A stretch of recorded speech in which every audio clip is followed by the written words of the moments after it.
A had become a zombie during the apocalypse, a completely normal zombie.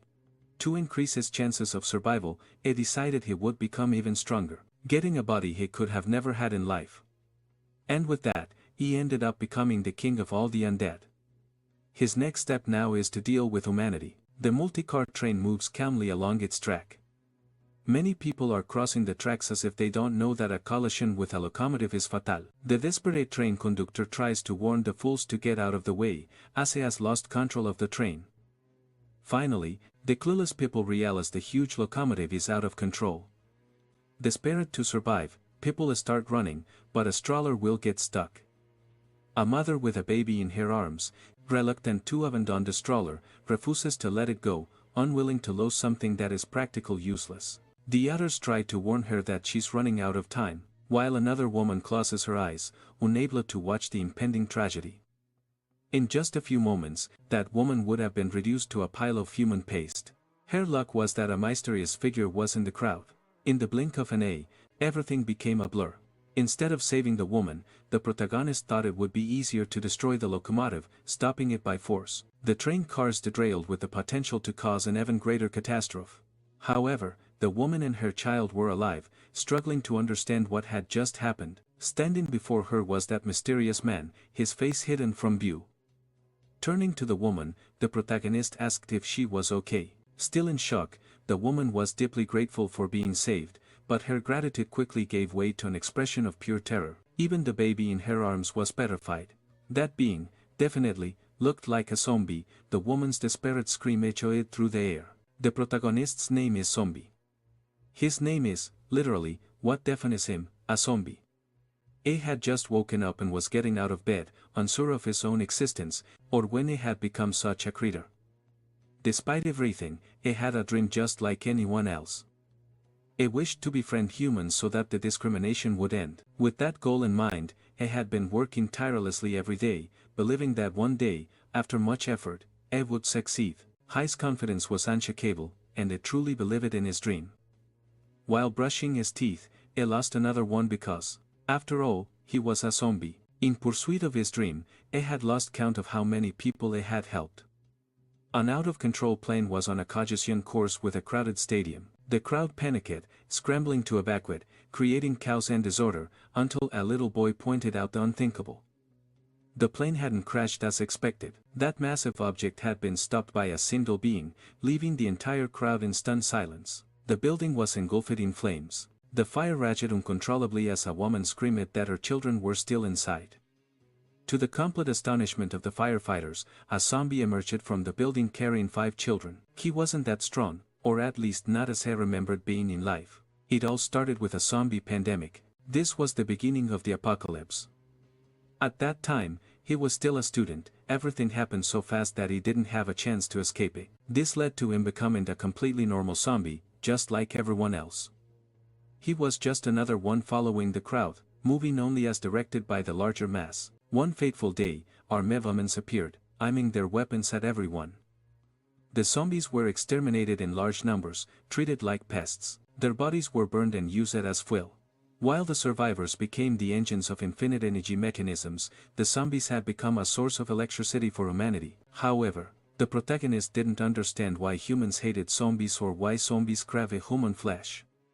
To survive, he decided to change his behavior and began to train rigorously. He lifted weights, ran, swam, and jumped every single day without fail. An independent life begins with one's own effort, and he didn't feed on flesh. His meals consisted of whey protein, which he consumed 3 times a day. Although his exhaustion was immense, he continued to train late into the night, until one day he finally became truly strong.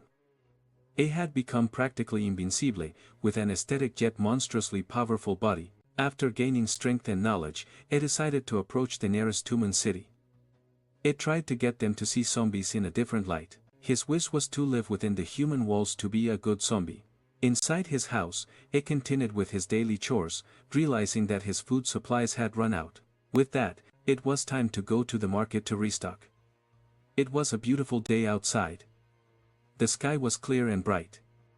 The protagonist went to the market he usually frequented to replenish his supplies. The clerk who helped him asked if it wasn't uncomfortable to wear that mask all the time. The protagonist replied that, contrary to what she thought, it was actually quite comfortable. The employees went to the truck to load his purchased goods. A suspicious glint outside revealed that the protagonist was being watched. Some reporters wanted to confirm if it was really him. They wanted to clear his throat, see what was under that mask. They were doing everything they could to gather any clues about the zombie's identity. Holding a flyer in his hand, he realized that one of his friends was wanted again. That was Gu, who had probably done something to injure humanity once again. The cameraman wondered if this person was really the same one who had stopped an airplane with his bare hands, while his boss admitted they might be mistaken. Maybe it had all been a media exaggeration. That's why they needed to uncover the identity behind this masked figure. However, they ended up witnessing something so absurd it left them completely speechless. The citizen they had been watching had just lifted that truck with his bare hands. The protagonist looked up patiently as if he were calculating a trajectory. The ground beneath his feet began to crack completely. Suddenly, the truck disappeared because it was now high up in the air. It was such an incredible sight that the reporters couldn't comprehend what had just happened, and in fact, it was such a powerful jump that the protagonist had managed to reach orbit. Far from there, a heavily guarded fence stood with clear warnings that passage was strictly forbidden. On the other side of the fence, several erratic zombies were wandering aimlessly. In their own language, a little girl told her mother she was hungry. The mother told the little one to hold on a bit longer. Apparently, zombies were capable of reproducing. Don't ask how. Illuminated by the moonlight, the powerful zombie crashed down in the middle of the devastated city. On his back was a truck completely full of supplies. The vehicle was carefully placed on the ground. This brought joy to the zombies who realized their king had returned. A child asked why he didn't just drive the truck like humans do. Unfortunately, he didn't have a driver's license, so he had to do things this way. This was a city he himself had conquered far from the human villages, where the zombies fed on eggs to avoid attacking people. Turning to the child, he asked where Gu and the others were. The little one said they were all in the huddle lounge. The protagonist headed to the location to meet with these creators. Everyone present was of an extremely high threat level. The mere gathering of such powerful beings was a calamity in itself. Even more absurd was the fact that they all greeted the protagonist as their supreme majesty. Handing the flyer to one of his subordinates, he informed them that Gu was being hunted again by humans.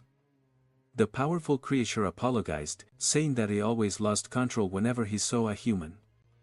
The protagonist walked over to a sofa and took a seat. One of his subordinates reported that their numbers were growing, but to stay hidden from humans, they had already relocated several times. The most reckless one among them wanted to start a massacre. He was eager to use his chainsaw as soon as possible. After hearing this, the protagonist warned that humans could also be terrifying. They were soon interrupted by a strange sound etching in the sky above the city. The noise was coming from an airship approaching at high speed. Inside was a woman with two exceptionally well-bred twins. You could see their health and good upbringing just by looking at them. The woman stood inside the airship, radiating confidence, as if she were the true protagonist of this story. She seemed to be analyzing data on a massive screen, reviewing the details of the current mission. Her staff assured the president that everything was in order, clear and stable with no signs of interference. The team was ready for deployment. The payload had also been checked, a nuclear weapon set to detonate 20 minutes after activation. The protagonist noticed the unusual approach of the humans. High above, inside the aircraft, the powerful president crossed her arms, hugging her twins. She could hardly wait for the zombies to experience the devastating power of her nuclear weapon. She hated them all. As the aircraft drew closer, the sound of its engines became more deafening. One of the creatures alerted the others that humans were responsible for the noise. He wanted his leader's permission to eliminate them all, but the protagonist ordered that the priority was to evacuate the citizens. His subordinate had to hold back. He lost control way too easily. Faced with this crisis, the responsibility of handling everything fell on him. Inside the aircraft, the president tried to communicate with the ground team. She informed the soldiers they had 20 minutes to rescue the remaining civilians and evacuate the area. Repeating the order, the squad confirmed they understood. At one of the aircraft's exits stood Marshall, one of humanity's greatest heroes, responsible for intercepting any powerful zombies that might appear. Dressed in impressive armor and wielding a formidable sword, he patiently waited for the action. He assured the president that she could leave everything to him. If any strong zombie showed up, it would slice it up without hesitation. On the ground, the mass of creatures was doing its best to keep fleeing. Elsewhere, they were being watched by a mysterious long-haired man. A strange-looking guy informed Midi Superior, Phi, that the people from the Extraordinary Academy had found their zombies. A wonderful situation, because now they could play with these people. Pressing a button, a cage full of human prisoners appeared. They were released into the middle of the zombie horde. The ground team detected human life signs and began to prepare to move to that location. Properly position it with their machine guns, they opened fire. Against security protocol, a girl had taken off her protective helmet, a nod yet that the zombie refused to die. The poor zombie boy closed his eyes in terror, convinced he was about to be killed once again. But standing in front of him was the great protagonist, whose sheer power was so overwhelming that even normal clothes became bulletproof just by him wearing them. A more determined soldier, reluctant to believe in the existence of invulnerable zombies, decided it was time to let his bazooka sing the song of its people. He unleashed a devastating blast of firepower at the creature. A massive explosion erupted exactly as the soldiers expected, and some thick smoke filled the air. One soldier approached his superior, suggesting that maybe this wasn't an ordinary zombie, but an extraordinary individual, known for saving people. He was famous for always wearing an incredibly realistic mask that made him look like a zombie. Now the soldier was completely terrified, realizing he might have attacked the wrong person. When the smoke cleared, the protagonist emerged completely unharmed from everything that had happened so far. Inside the aircraft, the president continued to analyze the conflict data. She informed Marshall that a powerful zombie had appeared in the combat zone. The warrior immediately requested to handle the situation personally. Without any protective gear, he launched himself from the aircraft, diving straight into the battle. Meanwhile, elsewhere, those Mr. Figures continued to watch the events unfold. They noticed that almost all the people had already been saved. Perhaps they had underestimated their opponents. The long-haired man then declared it was time to make things more interesting. Immediately, the young man with a rat-like face understood exactly what they were about to do. In the middle of the zombie horde, they activated something that began to alter one of them. Its eyes changed, and one of its arms started to grow uncontrollably. What was once a completely ordinary zombie had transformed into a gigantic and dangerous monstrosity. The protagonist was still there protecting his friends when he saw the monstrous transformation. As the creature roared wildly, the armored man rushed onto the battlefield. The ground squad received an alert about the appearance of a boss-level zombie. With that information, they immediately mobilized it toward the new threat. To everyone's surprise, the squad leader immediately began to retreat without a second thought. However, his actions were soon understood. Still filled with remorse, if the goal was to save the life of that extraordinary person, then he had no choice. With the protagonist in his arms, he moved further and further away from the center of danger. He placed him inside the evacuation vehicle. Once inside the armored transporter, he ordered the driver to speed up immediately. They had lives to save. It didn't take long for the vehicle to speed off, tears screeching. Inside the Melero truck, the girl expressed her curiosity about the identity of this person, especially why he always wore that same mask. Questioned so directly, the protagonist didn't know how to respond. At the heart of the battle, the ground troops were stunned. The monstrous zombie had just lifted an entire bus. Its strength was so overwhelming that it hurled the vehicle at the soldiers as if it were made of paper. Before disaster could strike, the samurai warrior arrived on the battlefield. With a single swing of his blade, he sliced the bus cleanly in two. The wreckage hit the ground, revealing how precise the cut had been. The soldiers cheered. If the samurai from the academy was here, victory was certain. Approaching the creature, the samurai ordered the soldiers to continue the evacuation. The monster was now his responsibility. Civilians were being evacuated little by little. The squad leader was informed that the dangerous zombie had already been intercepted. Among the humans, the protagonist recognized a voice that felt strangely familiar. The girl reassured him, saying not to worry. They were there to help. That's when he noticed something strange. The massive human they had fought so hard to save had disappeared. Marshall turned to the creature before him and asked if it felt any pain. The zombie roared in pure rage, completely uncontrolled. It was obvious that it had no command over its own actions, like a wild beast, and lunged at the samurai. The warrior prepared to draw his sword. Faster than the eye could see, the samurai moved past the creature, his blade already sheathed. He had delivered countless cuts in an instant, determined to end its suffering. It all happened too fast. Marshall had executed the battle flawlessly. The zombie's body began showing signs of being sliced beyond its limits. It collapsed, torn apart, lifeless. Marshall slowly wiped his blade, convinced that his job was done.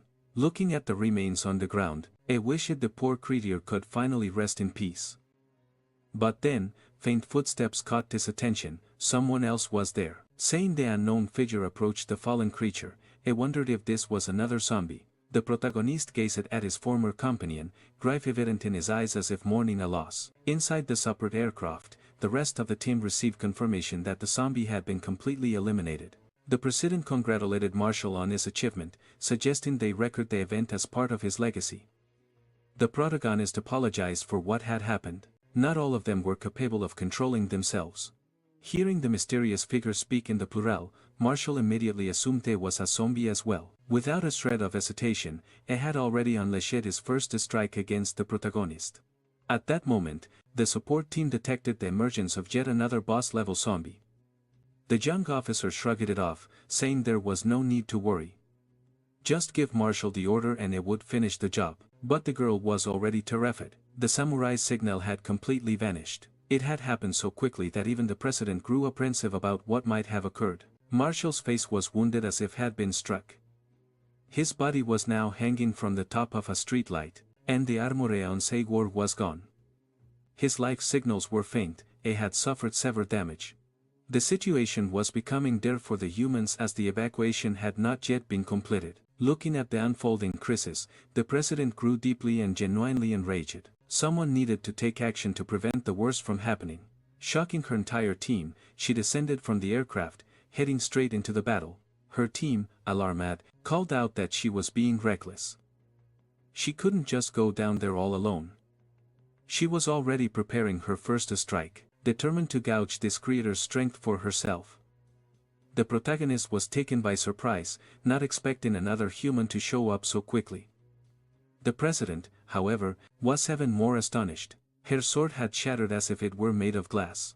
She took a moment to process what had just happened, while the protagonist barely felt anything more than a light tap on his head. Now she was genuinely scared, struggling to comprehend what kind of creature could be as tough as steel. Realizing he was far stronger than she had initially assumed, she began to put some distance between them.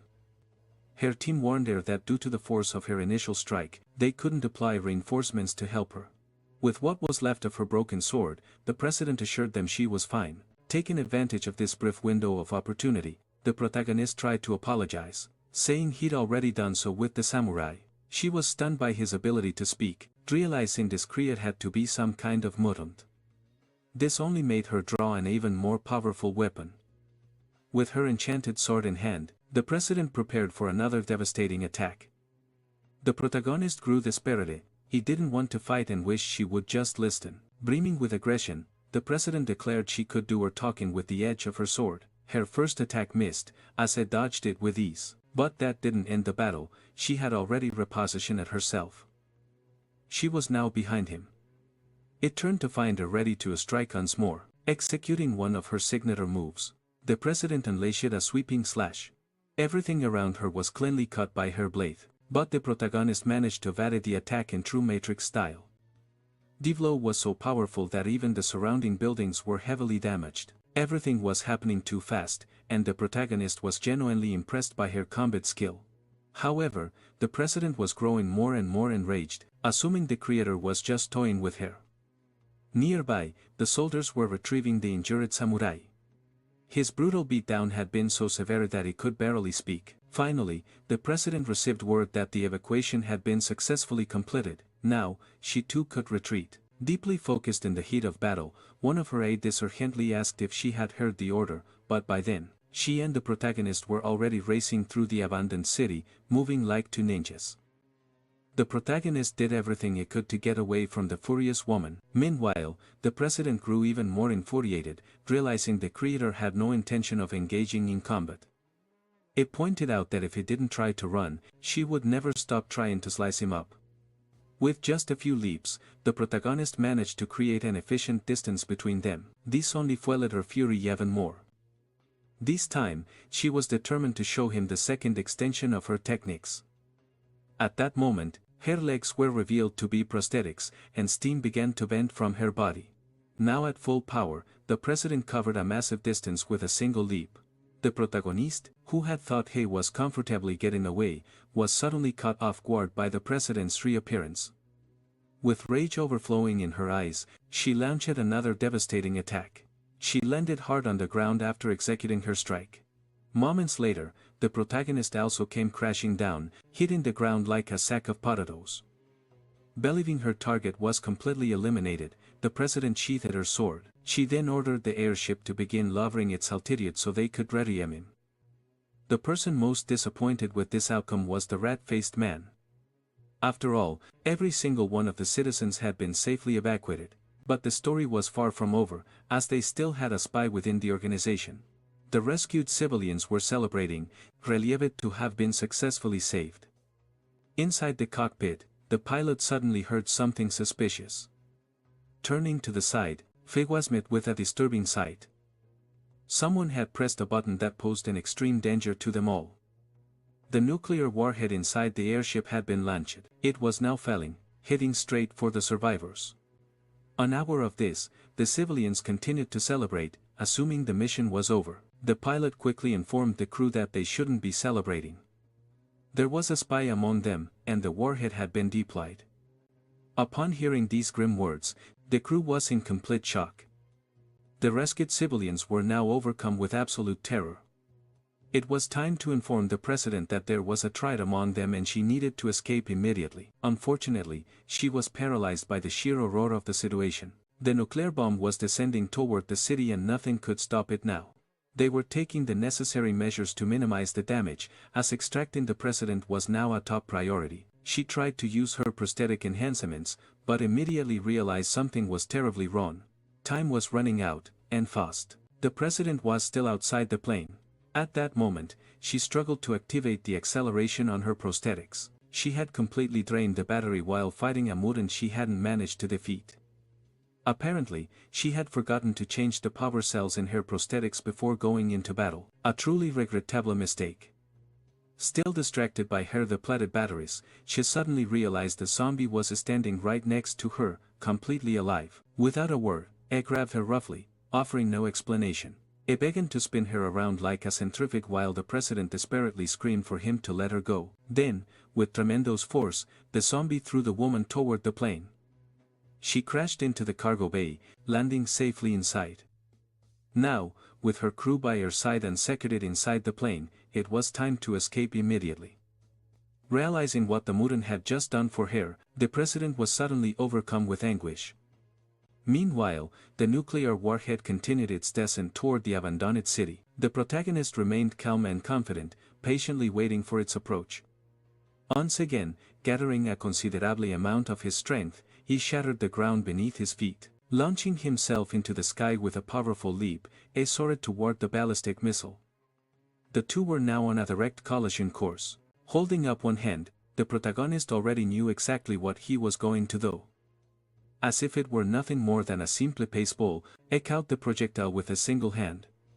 A feat so incomprehensible that those who witnessed it were left speechless. Immediately afterward, a massive explosion erupted in the sky above the city. The shockwave was so intense that it sent the plane into a sudden burst of turbulence. Behind them, the iconic mushroom cloud began to rise into the sky. Watching the total devastation unfold, the president had no way of knowing if her savior had survived. The city, already abandoned, was now completely destroyed. The buildings that had once been desolate ruins were now almost completely wiped from existence. All the president could do was watch, convinced that nothing could have survived that. But then, unexpectedly, a scorched leg emerged from the thick smoke. The protagonist's clothes were almost completely destroyed, with only the strategically essential areas remaining intact. He scratched at a rather private part of his anatomy, seemingly infected, as if all that nuclear energy had only managed to cause a slight annoyance. After witnessing this, the mysterious long-haired man declared it was time to leave. However, his assistant pointed out that there were still signs of life within the blast radius. The long-haired man scoffed, saying this wasn't the first time they had fought against the academy, nor would it be the last. One day, it would eliminate them all. Meanwhile, the planet set a course back to base. Inside, the president looked completely desolate. Some crew members approached her, concerned for her well-being. One of them remarked that it was truly ironic. She had spent her entire life fighting zombies only to be saved by one in the end. Her assistant stepped forward, explaining that there had likely been a massive misunderstanding. The one who saved her wasn't a zombie at all. He was a hero of the masses who had recently gained a reputation and had actually been living in the city for quite some time. Holding a tablet in her hands, the president crushed it in sheer frustration. Back in the city, people started to notice something unusual. Among them, an almost naked man was walking through the streets as if nothing had happened. The protagonist headed to the nearest phone booth. In the past, these booths were used to make calls as they were equipped with landlines. His subordinates informed him that everyone was safe and they were now looking for a safe place to live. Pleased with the news, he assured them he would meet up with them soon as he found a place to stay. Finally, the protagonist arrived at his apartment. Entered the key code to get inside his home. Inside the intelligence center, thanks to the city survey agent's cameras, they had finally discovered the whereabouts of the masked man. The protagonist looked to the side, still deeply bewildered by everything that was happening. The women in the room were just as surprised to see him on the monitor, since he was practically half naked. Once inside his apartment, the protagonist hung some clothes out to dry. Meanwhile, back inside, he resumed his training, motivating himself by looking at a photograph. In it, he was pictured with the strongest of his partners. He hoped they had found their safe place, as he was eager to rent it with them soon. Suddenly, the president burst through his apartment door, startling him. She ordered her men to take every last piece of furniture. Nothing was to be left behind. Immediately, they obeyed her orders. Shocked, the protagonist demanded to know who they were. Threatening to call the police, the president shoved a piece of paper in his face, expecting him to get the message. They were from the Afterlife Academy, and they had come to inform him that he had been accepted. From that day on, the protagonist was now a member of their organization. Discreetly, she gave an order to one of the security guards accompanying her. The man grabbed the protagonist by the hand, who still had no idea what was going on. He tried to protest, saying he was a zombie and couldn't go to school, but they just assumed he was a human in an extremely convincing costume. After a brief exchange, they were all outside. One of the assistants pointed out that this was a bit inappropriate. The academy had extremely rigorous selection criteria and, since the place was so organized, it wouldn't even have a run ready upon his arrival. For the president, however, that wasn't a problem. He would just stay in her apartment. Once inside the president's apartment, the security team began placing his furniture in the new space. Finally, all the heavy lifting was done. The guard said a polite goodbye, leaving the protagonist standing there, not knowing what to do. The president watched him intently as he remained extremely uncomfortable about everything that had just happened. Feeling completely embarrassed by the situation, he hesitantly asked if he would be staying there permanently and, more importantly, where he would sleep. To the president, it was obvious he would be staying there. She didn't understand why he kept harping on the sleeping arrangement, even jokingly asking if he wanted to sleep next to her. Nervously, he quickly tried to correct himself, saying that wasn't what he meant and that she must have misunderstood. But all he could think about was how absurd it was for a human and a zombie to share the same bed.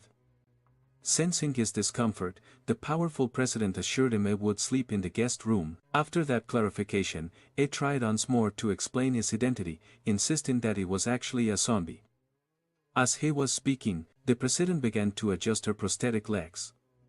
This immediately caught the protagonist's attention, as he hadn't noticed them before. Seeing her remove one of the prosthetics, he instantly panicked, demanding to know what had happened to her legs.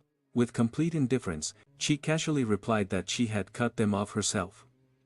Then, tilting her head, she asked if he had a problem with that. Without hesitation, he quickly assured her that he did not. She let out a deep sigh, lost in thought, as she recalled the events that had led to her decision. The zombie outbreak happened when she was just a little girl. Her parents were infected almost immediately and ended up biting her legs. To survive, she had no choice but to defeat her own parents and cut off her legs. That's why she harbored such a deep and genuine hatred for all zombies, dedicating her entire life to their complete extermination. After this brief, but grim explanation, the protagonist began to sweat nervously, realizing it would be best to avoid certain topics. Noticing that she had interrupted something he was saying earlier, she asked him what it was about. He brushed it off, saying it was nothing, just nonsense, and that it was better if she hadn't heard it. Quickly changing the subject, he asked about this Afterlife Academy. Violet, the president, explained that it was an organization specializing in perfecting ways to fight zombies. It had existed for over 1,000 years, founded 2 centuries after the first outbreak of the zombie pandemic. Its sole purpose was to fight the creatures, and over the centuries, it had produced countless talents. The protagonist's memories weren't clear, but he was sure he had become a zombie during the first outbreak. Pondering the matter, he realized he'd been a zombie for almost a millennium. Violet told him to be ready for the next day. She had used her connections to get him enlisted immediately. His expression exuded distrust more than anything. He wanted to avoid showing up, but Violet warned him not to even think about running away. This was no ordinary organization. An escape would trigger a full-scale investigation into his identity. Finally, she revealed her name, Violet. She also mentioned that a girl named Dawn would escort him to the academy the next day and that they already knew each other. Intrigued by this, the protagonist insisted they didn't know anyone named Dawn. Just then, a familiar hair color appeared in the distance, accompanied by some slightly revealing clothes. Dawn politely greeted the new student while the protagonist remained worried about the whole situation. He stared at her, unable to recognize her at all. This only made her irritation more obvious. He had forgotten everything that happened inside the armored vehicle. The truth was, he remembered perfectly well, but in his memories, she had been much smaller. Hearing this, Dan had to try very hard not to think her future partner was a complete idiot. She urged him to hurry. It was almost time for the entrance exam. The two of them walked up the stairs leading to a plaza in front of the academy. He didn't know he'd have to take a test. Dawn assured him it was necessary to test the students' physical abilities and their zombie exterminating skills. She used an old world record for the 100-meter dash as an example. To be accepted into the academy, one had to run at least faster than that record. Now, the name Afterlife Academy made more sense. Dawn figured he should have already realized this was a place for extraordinary individuals. In the protagonist's mind, the place was probably full of lunatics. This academy was just a glorified madhouse. There were welcome banners everywhere, and a huge crowd of students had gathered to take the exam. Looking closer, everything seemed really dangerous.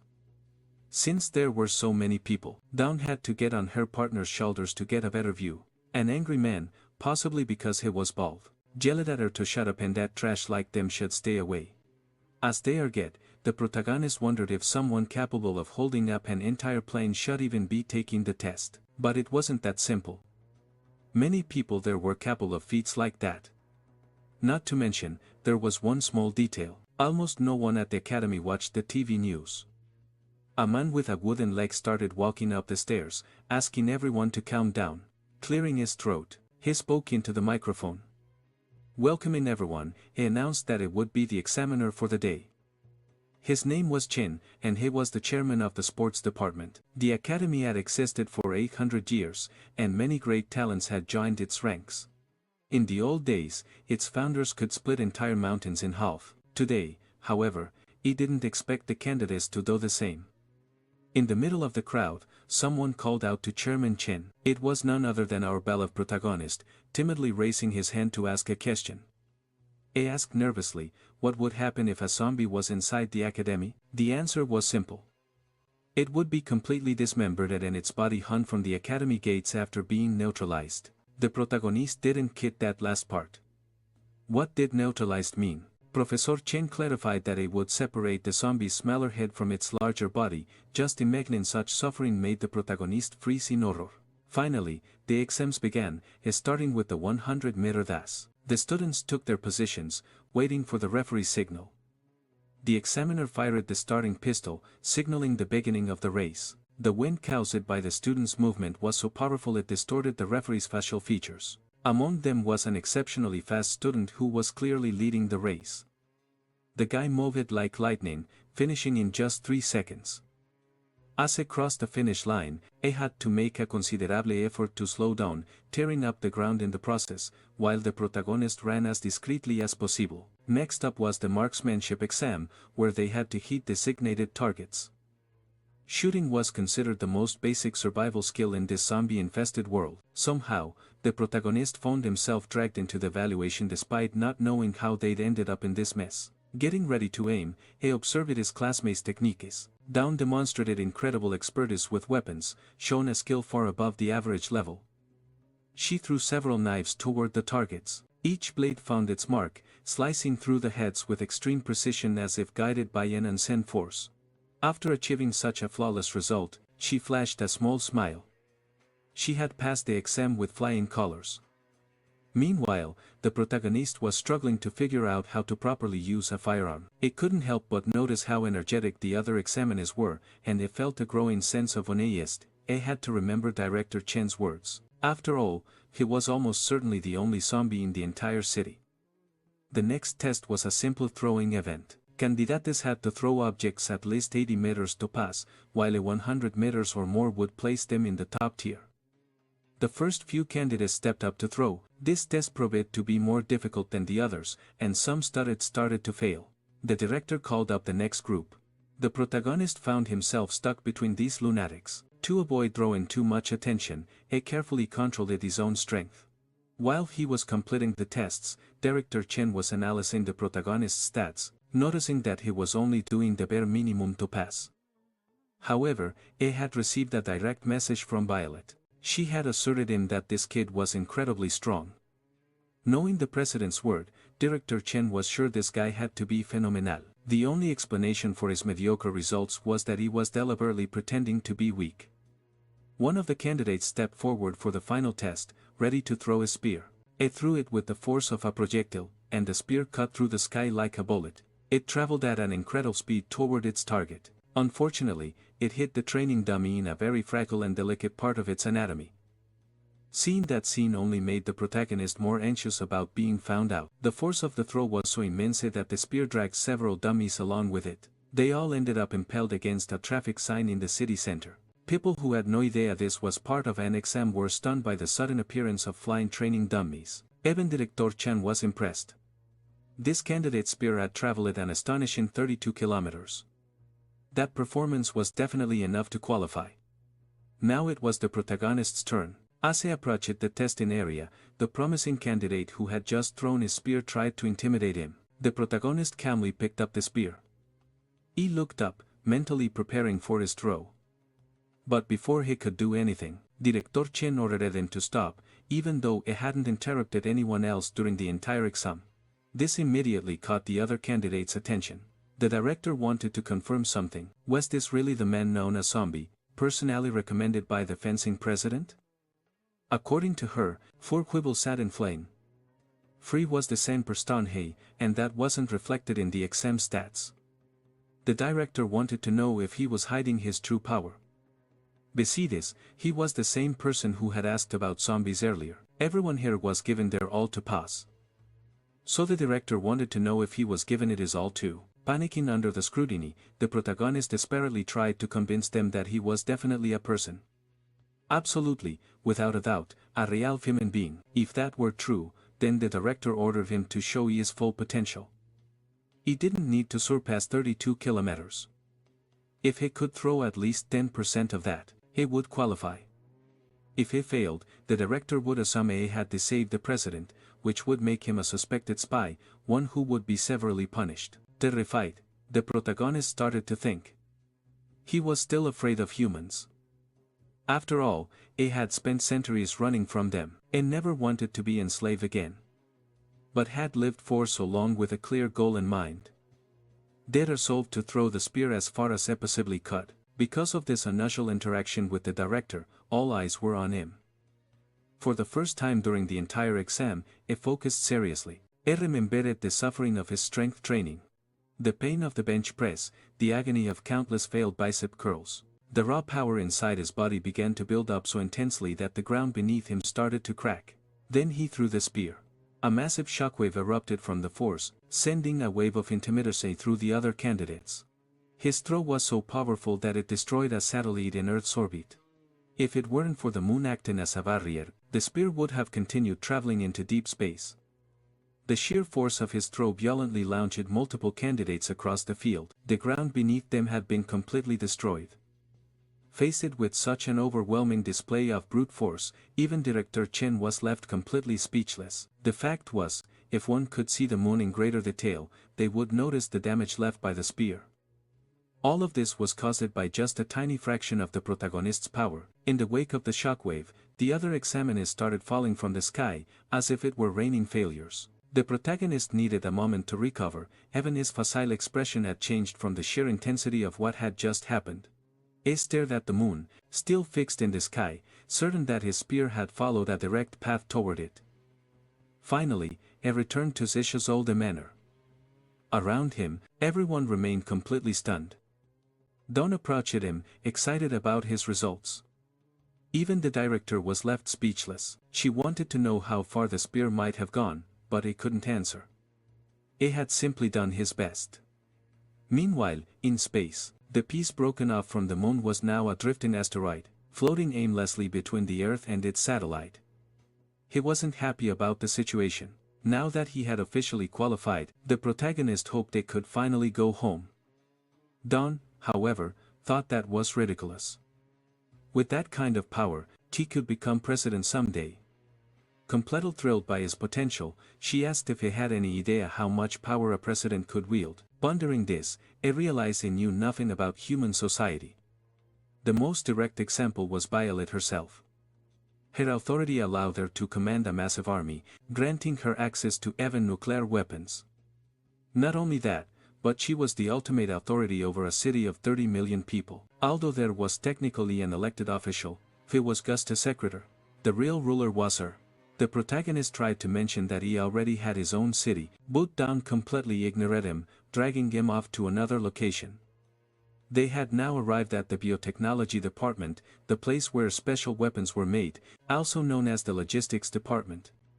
As they walked through the facility, something peculiar caught the protagonist's eye. In front of him was a small photograph of what looked like a happy family.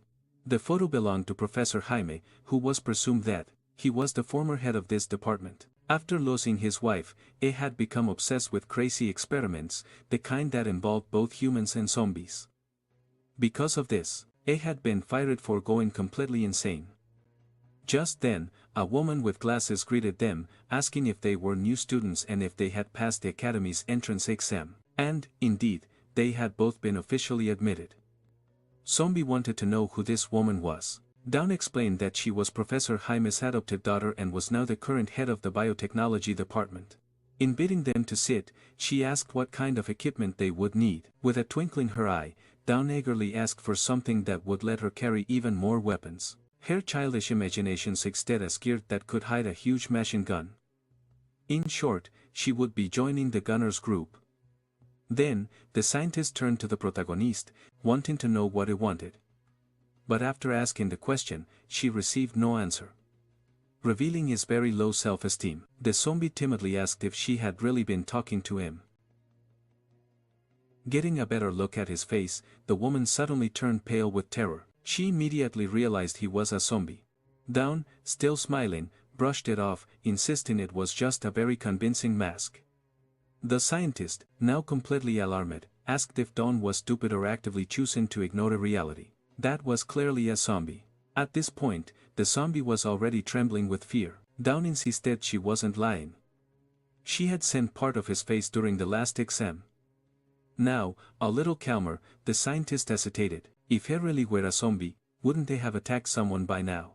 Still, she repeated her question. What kind of gear did he want? After thinking for a moment, he confirmed that every time he used his strength, he always ended up going home naked. So, his request was simple.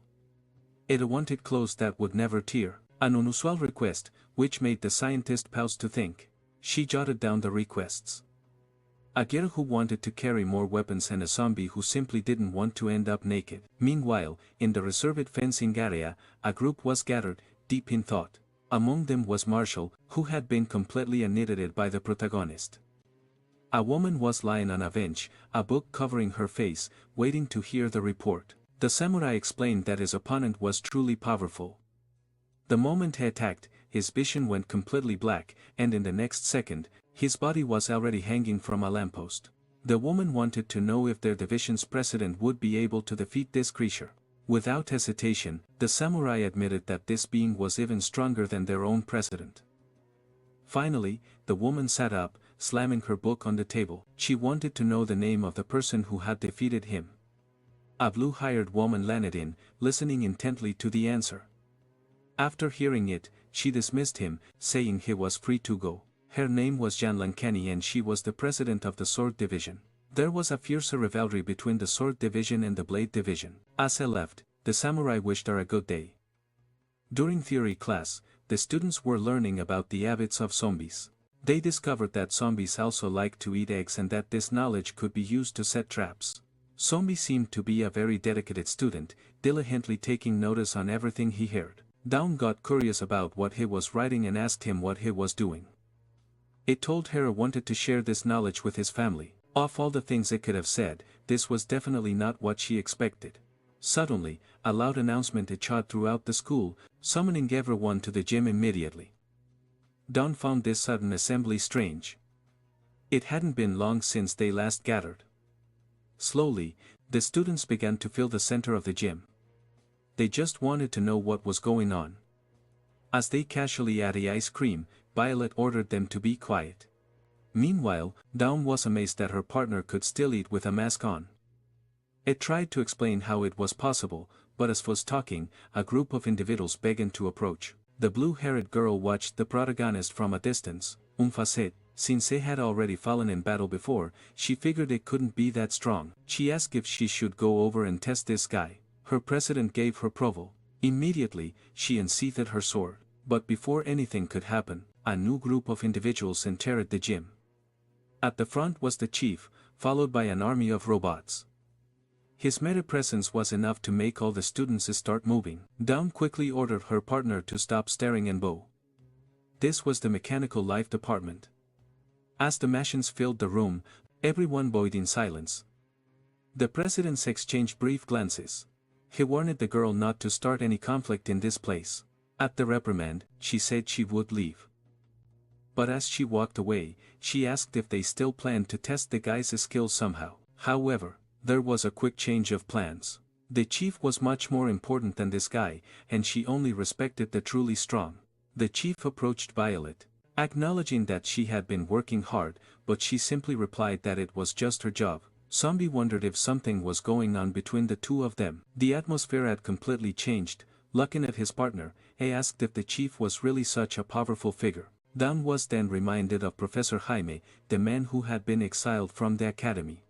The chief was an upgraded version of a modern human, the masterpiece of that mad professor, the only one out of thousands who survived brutal experiments. Now he ruled a city of 50 million people. And in 10 years of leadership, not a single zombie had appeared in his city. The mere sight of a single zombie here led to the violent cleansing of the entire area. Stepping onto the stage, the chief announced it would be brief. Although they were all newcomers, the academy needed help.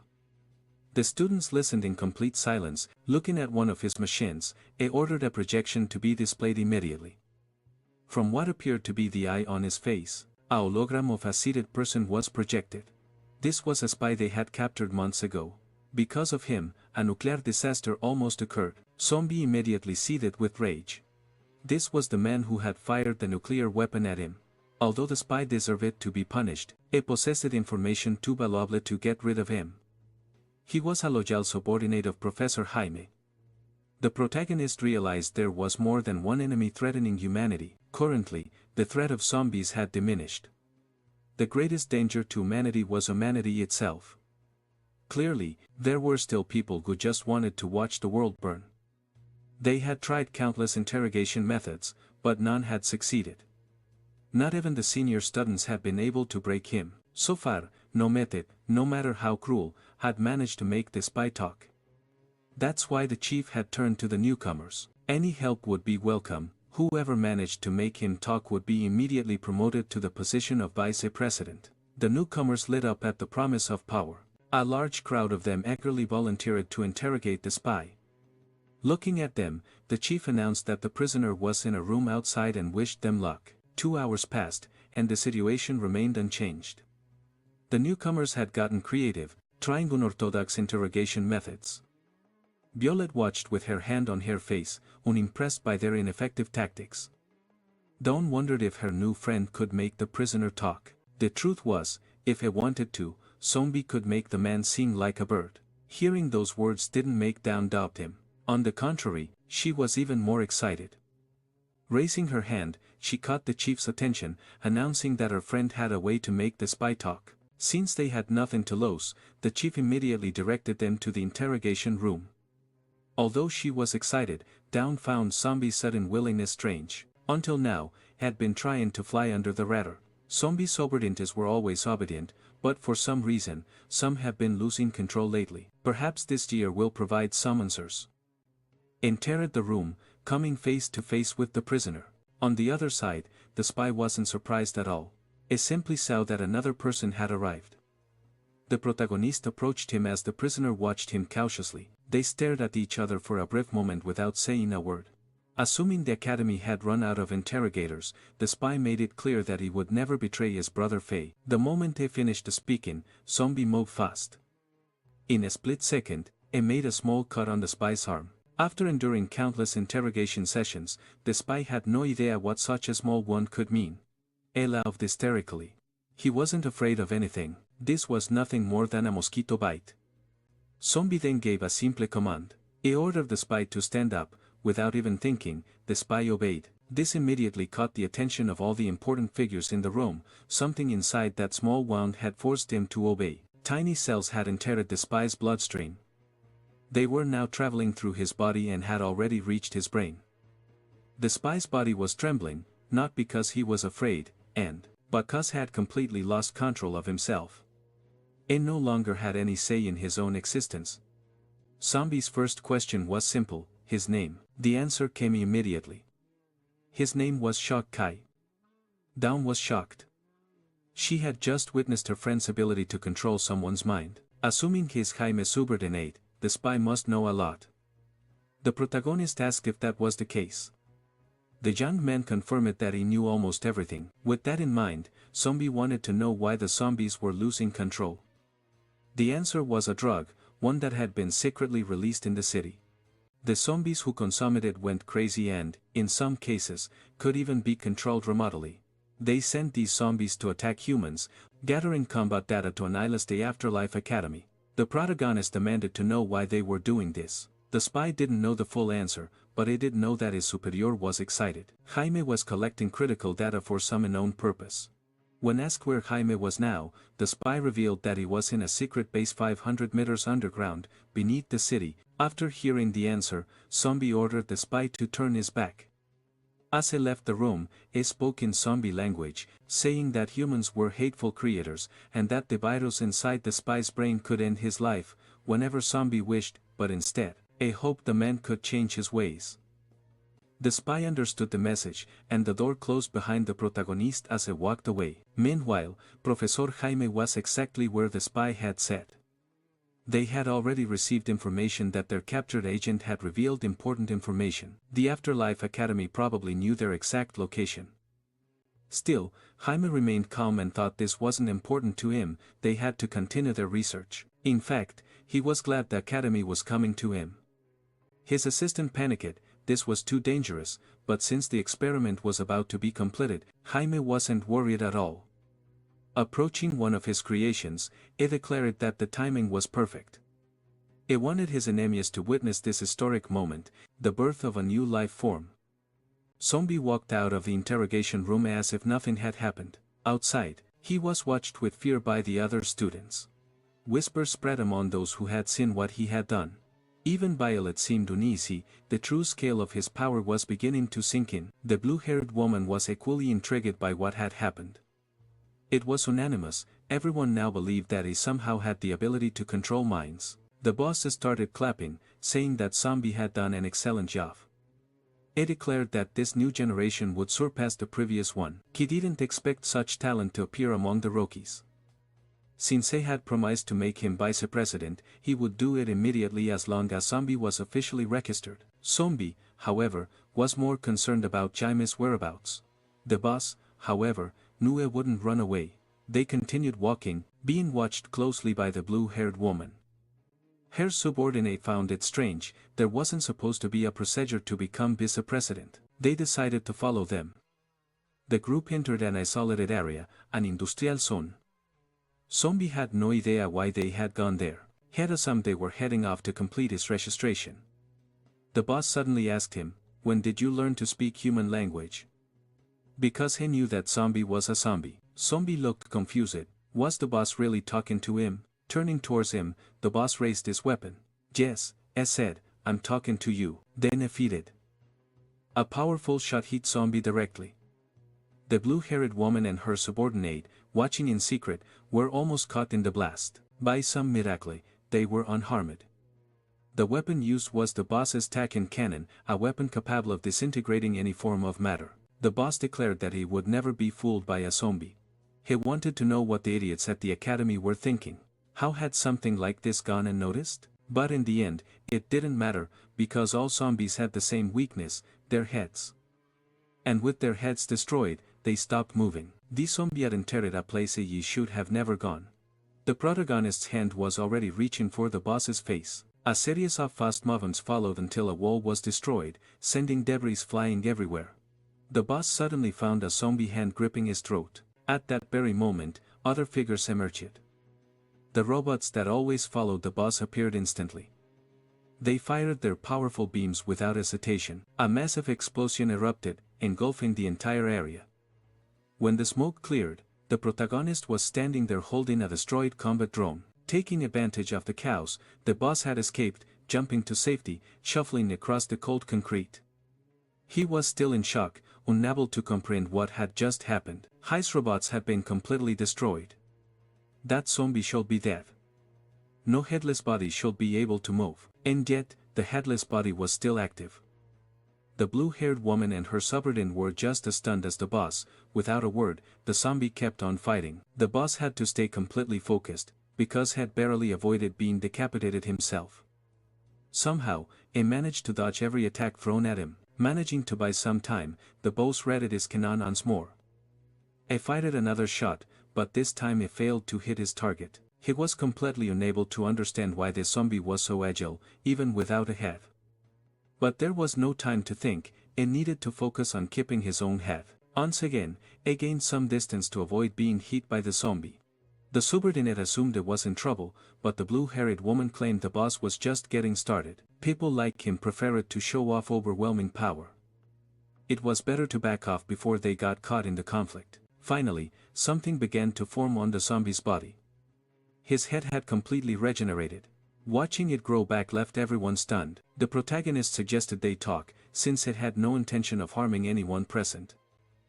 The boss remained silent for a long moment, having just realized his neck had been slightly injured. Figuring that the zombie's real goal was to control his mind, he refused to comply. It took off his coat, revealing his robotic body. Model number 1, it gave the order and a different robot began to approach. As it got closer, its parts separated and began to attach to him. A transformation was underway, and the protagonist could only watch. He didn't know what he was witnessing, but the boy on the rooftop was amazed. Now the boss was covered in sleek, high-tech armor. After all, he was a mechanical life form, and it wasn't in his nature to negotiate with zombies. As the first zombie to witness this form, the protagonist should feel honored. The boss was now faster and much more powerful, striking with devastating force. He positioned himself in the air to deliver a crushing blow to the protagonist. His attack was so overwhelming that he managed to send him flying. The blue-haired woman and her student were shocked by the intensity of the battle. But the boss wasn't done yet. He hadn't shown the full extent of his offensive power. While the zombie was still in the air, he struck him several times. Each attack was precise and brutal, yet his opponent didn't even react to a single blow. This only made the boss even more confident, even though the zombie's body remained completely intact. This time, he hit hard enough to send his opponent crashing into the ground. His body slammed into the concrete like a soccer ball. Moments later, the boss landed as well. Toim, all zombies needed to be exterminated. He crossed his arms in front of his chest, as if it were charging up a total destruction attack. Then, he unleashed a deadly energy beam capable of consuming everything in its path. The blue-haired woman was stunned by such a display of power. It was the same beam he had used before, but this time it was exponentially stronger. Shockwaves swept through the abandoned city. Nothing could have possibly survived that attack. The boss exhaled heavily, exhausted from what had just done. He hoped his enemy was finally gone, but then he saw him casually walking in his direction. The boss couldn't believe it. This shouldn't be possible. For the first time in the battle, the protagonist acted differently. He roared, completely enraged. The force of his shout violently blasted the debris away. The blue-haired woman had to shield herself from the dust. Even the boss had to cover his ears. The roar was too intense. The protagonist had transformed, defied the rules of Dragon Ball, and now had a pair of ears and hair. No one had any idea what had just happened to the zombie. Shown off his new hairstyle, he approached the boss. By this point, the boss had accepted it. He had no idea what the being in front of him really was. The protagonist's skin tone was still the same, but his hair looked like something that had been popular in the early 2010s. Slowly, the dust began to settle, and in the sky above them, the clouds grew even darker. A huge swirl of clouds began to form. Dawn, looking out the window, noticed something was wrong. The blue-haired president's student was also worried. This wasn't normal at all. Inside the city, bystanders were confused. They didn't understand why the sky had suddenly darkened. It was the first time they'd ever seen anything like it. Back at the battle, the boss couldn't say a word. He was dealing with a bigger problem, one that had just occurred inside his briefs. The protagonist spoke. He had given this arrogant human several chances to settle things peacefully. Now he wanted to know something very specific. Did the boss have an intense desire to find out if there's life after death? His entire personality had changed. The blue-haired woman felt a deep sense of dread. She knew they had to leave immediately.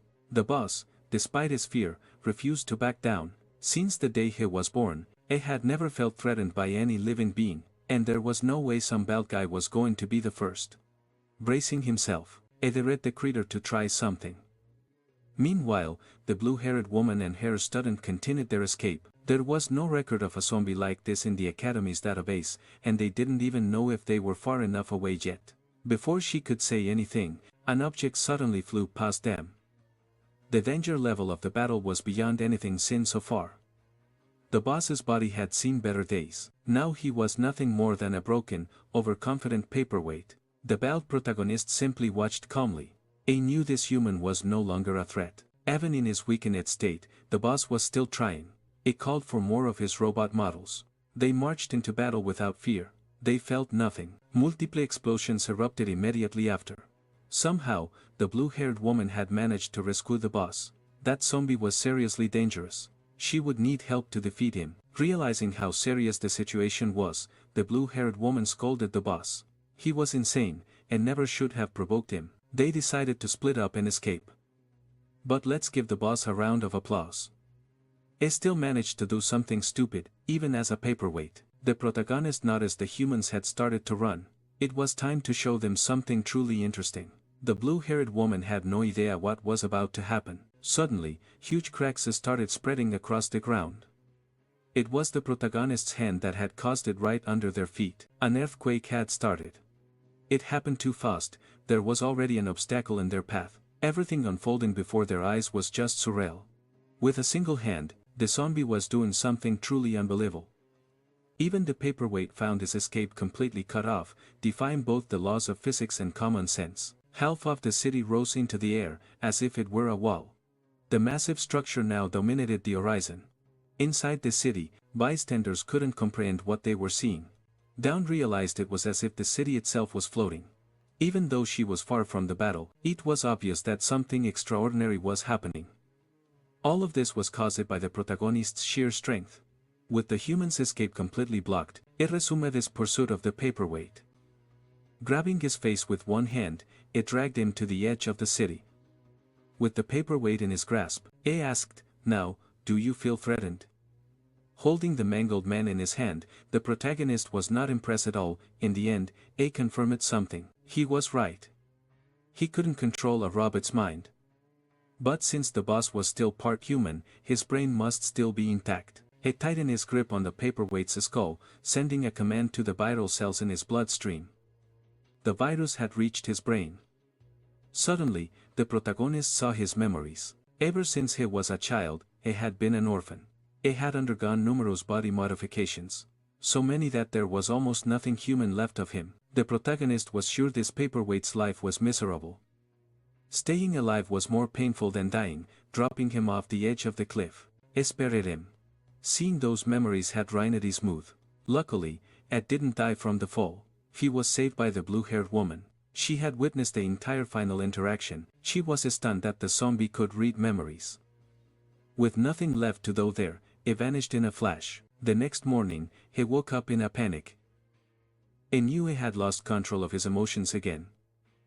Being in that form was terrifying for him. He had to constantly remind himself that he was a good and kind zombie. After packing his bags, he got ready to leave the human city. But just as he tried to sneak away, Violet showed up. She demanded to know, "Where do you think you're going?" Still in shock, A started to worry. He didn't want to silence a witness. Rushing towards her, A apologized for what he was about to do. But his attack came to a screeching halt when he saw something strange, a document. It was his official appointment as vice president. The document was simply a formalization of what had already earned. Holding the paper in his hands, A stood there, unable to comprehend the situation. He could hardly believe it was real. Was that really the chief's signature? Violet confirmed it. A immediately asked, "Did the chief say anything?" According to Violet, the only thing the chief said was, "The vice president is an excellent human being." As she left, she added, "I look forward to the day you become president. On that day, you will finally achieve what you set out to do." Inside the hospital room, the paperweight was slowly recovering. The blue-haired woman was frustrated by his decision, because now they had a zombie as a vice-president. But for the chief, that wasn't the issue. The creator's strength was necessary to capture Professor Jaime. Still, the woman remained cautious. What if the zombie lost control again? The chief didn't care. Instead, he asked, "Have you prepared everything?" Now there was only one objective, to completely eradicate Professor Jaime. On the ocean, several enormous warships were sailing. Meanwhile, at the zombie shelter, one of them was riling up the masses. They claimed that their king had been captured by humans. The king was their only pillar of support. They couldn't lose him like this. Slowly, more and more zombies began to agree with the idea of retaliation. Some of the other leaders just watched Barman's stupidity, but decided not to intervene because only the king could stop this. Meanwhile, the aircraft carrier continued on its course across the ocean. The chief gave an order to all personnel. "This is our only chance to capture Professor Jaime, whatever it takes." In an abandoned city, the protagonist was walking alongside Dawn. She was amazed by the place. Suddenly, a large regiment of soldiers approached. They stood before him and saluted. They were ready to receive orders from their new, all-powerful leader, the zombie vice president. They declared their loyalty. They were the 4th Division. From now on, they would only take orders from him. The poor zombie was left speechless. I never expected to have so much military power. That regiment alone not only had countless battle tanks, it was made up of 12,000 soldiers. Not believing they would obey any order, the protagonist asked what the soldier would do if he ordered him to end his own life. Without hesitation, the soldier immediately pulled out a grenade, declaring that the vice president's orders were absolute. It had been an honor to serve him. The zombie panicked and quickly told him to stop. He had only been joking. He had to throw the grenade far away before he could finally breathe a sigh of relief. A side character with main character syndrome was struggling to accept the vice president's authority, assuming he must be weak. He couldn't understand why someone so frail was in charge of such a critical region. They introduced themselves as members of the Stainless Steel Academy. They had been sent to assist in the capture of the target. Dawn recognized them immediately. They were President Bang and Vice President Chewie. They looked incredibly strong. Meanwhile, on the aircraft carrier, a samurai was questioning his presence on this mission. He didn't understand why he had been deployed, or how a newcomer had been promoted to vice president. The blue-haired woman reminded him that he was sent to help, not to give his opinion. He needed to understand his place. Gang, however, was still confused. Why had they put a rookie in charge of such a strategic position? The chief replied nonchalantly, "If you don't believe in him, the rookie can beat you until you cry." Gang laughed, thinking it was a bluff. He was sure he was stronger than the chief. Inside his fortress, Professor Jaime observed a massive military mobilization. The city where he was hiding was completely surrounded by enemies. He authorized the release of the zombies. With just the push of a button, a horde of the undead advanced. A young man with glasses noticed something strange among them. One of the zombies was different. There were a lot of them, but they were no match for modern firearms. The overconfident side characters complained that the task was too easy. As they approached the fallen zombies, the protagonist noticed something. They didn't belong to his tribe. Dawn, standing beside him, pretended she hadn't heard anything. The cocky soldier mocked the vice president, telling him to go back home to safety since he was useless. Weaklings like him should be playing video games instead. That comment irritated the protagonist, but before A could react, they were suddenly interrupted by the arrival of a powerful zombie. Looking at the creature, the protagonist recognized it immediately. He had no idea what little varmint was doing there. The young man with the glasses was thrilled. It was the first time he'd ever seen such a powerful zombie. Excitedly, he hoped the creature would put on a real show. Hours earlier, Varmint had failed to convince the other zombies to join him. Only number 7 had followed him. 7 had only come to drop off some gasoline and planned to leave right away. He refused to disobey the king's orders, but he wished his friend good luck. Varmint was confident the king wouldn't find out. He called his companion a coward. Brimming with self-confidence, he declared that he didn't need anyone. He could take out the humans all by himself. Then, suddenly, he caught a strange scent. It was that smell that alerted the mad scientist to his presence. And so, little Varmint had run into the human forces. Dawn had no idea what that creature was. Meanwhile, the protagonist was worried about his friend. Varmint started drinking straight from the gas can. The liquid spilled all over his body due to his ravenous chugging. Dawn was completely bewildered by what she was witnessing. Finally, the zombie reveled up its chainsaw. With a furious roar, it prepared to start the massacre. The sound was so intense that the windows shattered as Dawn covered her ears. Even the other soldiers had to shield themselves from the noise. The only one affected was the protagonist. The sonic shockwave was so powerful it sent people flying in all directions. Dawn was growing more and more terrified. This creature was dangerous. Varmint, filled with rage, declared his intention to eliminate all humans. One of the stainless steel soldiers was thrilled at the chance to fight. He believed they could win. The vice president didn't hesitate. He grabbed Dawn's arm and started running. She didn't understand why they were fleeing. There were 2 powerful warriors who could help. With perfect calm, the protagonist explained that the stainless steel soldiers had no chance of winning. Dawn was worried by that statement. He assured her wasn't kidding. That chainsaw zombie was really strong. Then he revealed the truth. Varmint possessed an immortal body. The stainless steel soldiers laughed at the vice president for running away, but before they could continue mocking him, one of their own was suddenly knocked senseless. He was thrown with such force that he crashed into a battle tank. The cocky soldier turned to see what had just happened. But now his back was turned to his opponent. On the other side, his subordinate was foaming at the mouth, completely unconscious. Only then did he realize the zombie was right in front of him. Varmint, with a chilling politeness, asked, "How would you like to die?" "Go hide upstairs." On the roof of a building, the protagonist had gotten his allies to safety. On the avenue below, the destruction raged uncontrollably. The guy with the glasses was thrilled. This was the most powerful zombie he had ever seen. The stainless steel soldier, however, was not enjoying how the fight was going. One moment he was getting pummeled at, and the next, he was getting pummeled again. That supposedly strong human was nothing more than a toy in his enemy's hands. He hit the ground like a rotten fruit fallen from a tree, only to be immediately kicked in the head, like a penalty kick. His body flew across the battlefield, crashing into his already unconscious subordinate. Finally, the chainsaw-wielding creature approached, its weapon still roaring viciously. It was at that moment the stainless steel soldier realized he could never wear that pair of underwear again. If it weren't for the blade on his arm, it would have been in deep trouble. Up on the rooftop, the protagonist silently watched the battle. Dawn was nervous, but she was sure that soldier wouldn't survive much longer. Down below, the stainless steel soldier did his best to turn the fight around. He stared into the creature's eyes, only to freeze in terror and scream for his mommy. He didn't want to die like this. A genuinely embarrassing moment witnessed it by two people who wished they hadn't seen it. Meanwhile, hidden in his lab, the mad scientist reveled in the suffering of humans. The beatdown continued while the protagonist simply watched.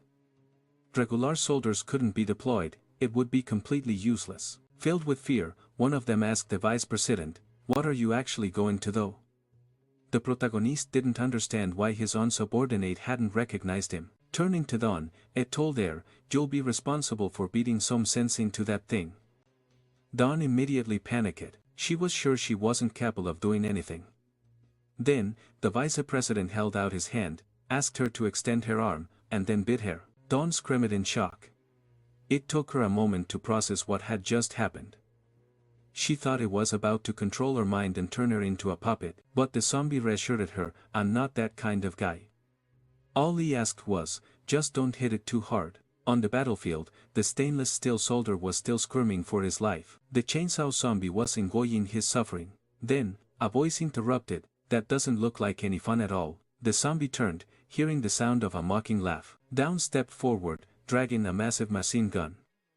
Completely transformed, she challenged the monster. "Why don't you play with me instead?" The zombie cells inside her body activated immediately. They spread rapidly, rewriting her original genetic code. New nucleotides were formed, and she became something completely different from what she once was. The chainsaw zombie was intrigued by this little girl standing before him. Then he became furious. "How dare such a small, insignificant creature act so boldly?" Dawn smirked, "You're just a show-off, and honestly, there's nothing special about you." Before he could answer, she unleashed a hail of bullets. The projectiles flew forward, but the zombie didn't move. It dodged effortlessly, weaving between the shots like it was nothing. Meanwhile, the stainless steel soldier curled up in the fetal position, trying to hide. The poor guy was crying, praying that no one would find out what happened to his underwear. The battle grew fiercer, and the other stainless steel soldier took the opportunity to rescue his commander. By then, Dawn had closed the distance. She could have landed a powerful blow, but instead, she shoved multiple grenades into the chainsaw zombie's mouth. "This is just for dessert," she whispered. Then, she detonated them. The explosion sent her flying backward, but the chainsaw zombie just dusted itself off. That didn't even hurt. In fact, it tickled. Before he could finish his sentence, Dawn punched him in the face again and again. She was having a blast. She liked the fact that he was a sturdy punching bag. Terrified, the soldier asked the vice president, "What did you do to her?" And they learned that her genes had been modified. Without a doubt, she could still get stronger. Finally, Barmint admitted that he was starting to feel pain. Meanwhile, Dawn was smiling uncontrollably. She loved this feeling. The stainless steel soldiers didn't know what was scarier at this point. Without hesitation, Barmint declared, "That little bit of strength of yours isn't enough to stop me," but he was abruptly caught off guard. The girl had already jumped on his chainsaw. She kicked him in the face so hard it practically grew wings. As his body flew through the air, his expression couldn't hide the pain he felt. Arrow led across the ground for several yards, completely overwhelmed. Face down, he struggled to understand what had just happened. Still, the battle raged on, completely destroying the avenue. The stainless steel soldiers were stunned by the girl's strength. They figured she had been faking her weakness the whole time. Lifting a huge bazooka, she announced, "It's time for a little bang bang." From his position, the protagonist noticed something unusual. Barmint was complaining about his pain. Then, he grabbed another can of gasoline to drink. Both combatants were having the time of their lives. Meanwhile, the stainless steel soldiers were in a total panic. The bazooka fired. The projectile shot towards the creature, but mid-flight, the missile was sliced in half. Barmint had moved so fast it caught the girl by surprise. Her body was torn to shreds in the process. The air filled with an overwhelming red mist. The stainless steel soldiers were horrified. To them, she was already dead. Varmint confidently declared, I cannot be defeated, humans are just wasting their time trying. On the rooftop, the protagonist clenched his fist. That simple gesture was enough to command the zombie cells to work their magic. Her body began to regenerate completely. Varmint watched in disbelief. It couldn't comprehend what was happening. It was then that Dawn spoke, I'm turning undead too. The stainless steel soldiers were completely horrified as her wounds were fully restored. The fight between them seemed endless. Dawn wanted to keep having fun. The stainless steel soldiers, however, were terrified. They had never seen so many lunatics in one place. At this point, all they wanted was for someone to save them. Varmint was in shock, and no longer knew who the real zombie was in this battle. The vice president watched intently. Meanwhile, his soldier was trying his best not to soil his underwear again. He didn't expect the girl to become so powerful. Her body was evolving rapidly. The pain he was feeling was extremely real. Knowing it to end this quickly, it was time to discipline his subordinate. Dawn was becoming more dangerous as the fight went on. With lightning-fast agility, she closed the distance between her and her opponent once more. Her attacks were so fast and powerful that Varmint couldn't react. He was thrown around the city like a punching bag. Battered from every angle at the girl's hands, he had become completely useless. Lying on the ground, defeated, he struggled to understand what this creature before him was. It got no answer. He struggled to understand what this creature before him was. It got no answer. Instead, his head was repeatedly slammed against the pavement. Finally, he screamed in desperation, I give up. Please, no more. I beg for mercy, I'll leave right away. Just stop hitting me. The vice president calmly watched the situation. Meanwhile, in the distance, the mad scientist was also watching. Finally, the girl planted her machine gun on the ground. Varmint sighed in relief, he had finally gotten a break from his punishment. Then, it took the opportunity to launch a surprise attack. This sent the girl flying backward, crashing into bystanders and irritating the vice president with such reckless behavior. He was angry yet that she had believed those words. She shouldn't have let her guard down. Things would always go back to normal. Hearing this reprimand, Dawn protested, I didn't know that was going to happen. Varmint guessed she had been under the effect of stimulants, which had now worn off. He warned her, never trust the words of a zombie. The mad scientist was impressed by the creator's ability to launch a surprise attack. Meanwhile, the vice president was genuinely annoyed, grinding his teeth maliciously. The mad scientist believed this was the most powerful creature he had ever seen. Now, the three humans were terrified, fearing for their lives. Then, something new caught their attention. A new figure had appeared on the battlefield. The two locked eyes, but the mad scientist didn't think this newcomer could pose a real challenge. The problem was, Varmint recognized him immediately. The protagonist asked, do you still remember who I am, little Varmint? Everyone on that street, except for the protagonist, was terrified. The mad scientist, however, didn't understand, why wasn't his creature moving? Varmint was frozen stiff, paralyzed with fear. The protagonist questioned him again, why did you disobey my orders? Memories of the past resurfaced, the day an arrogant zombie had entered his territory. That figure had been neither fully human nor fully zombie. With such a weak personality, he would never become his subordinate. Dawn had no idea what they were discussing. One of the bystanders noticed something alarming. Varmint had wet himself. Gasoline was dripping from his legs and pollen on the ground. Varmint was so terrified he couldn't speak. The longer it went on, the more gasoline continued to spill. The mad scientist was furious. He couldn't understand why his creature had stopped attacking. Meanwhile, the protagonist looked at his subordinate with an expression of disappointment. Varmint was still too scared to say a single word.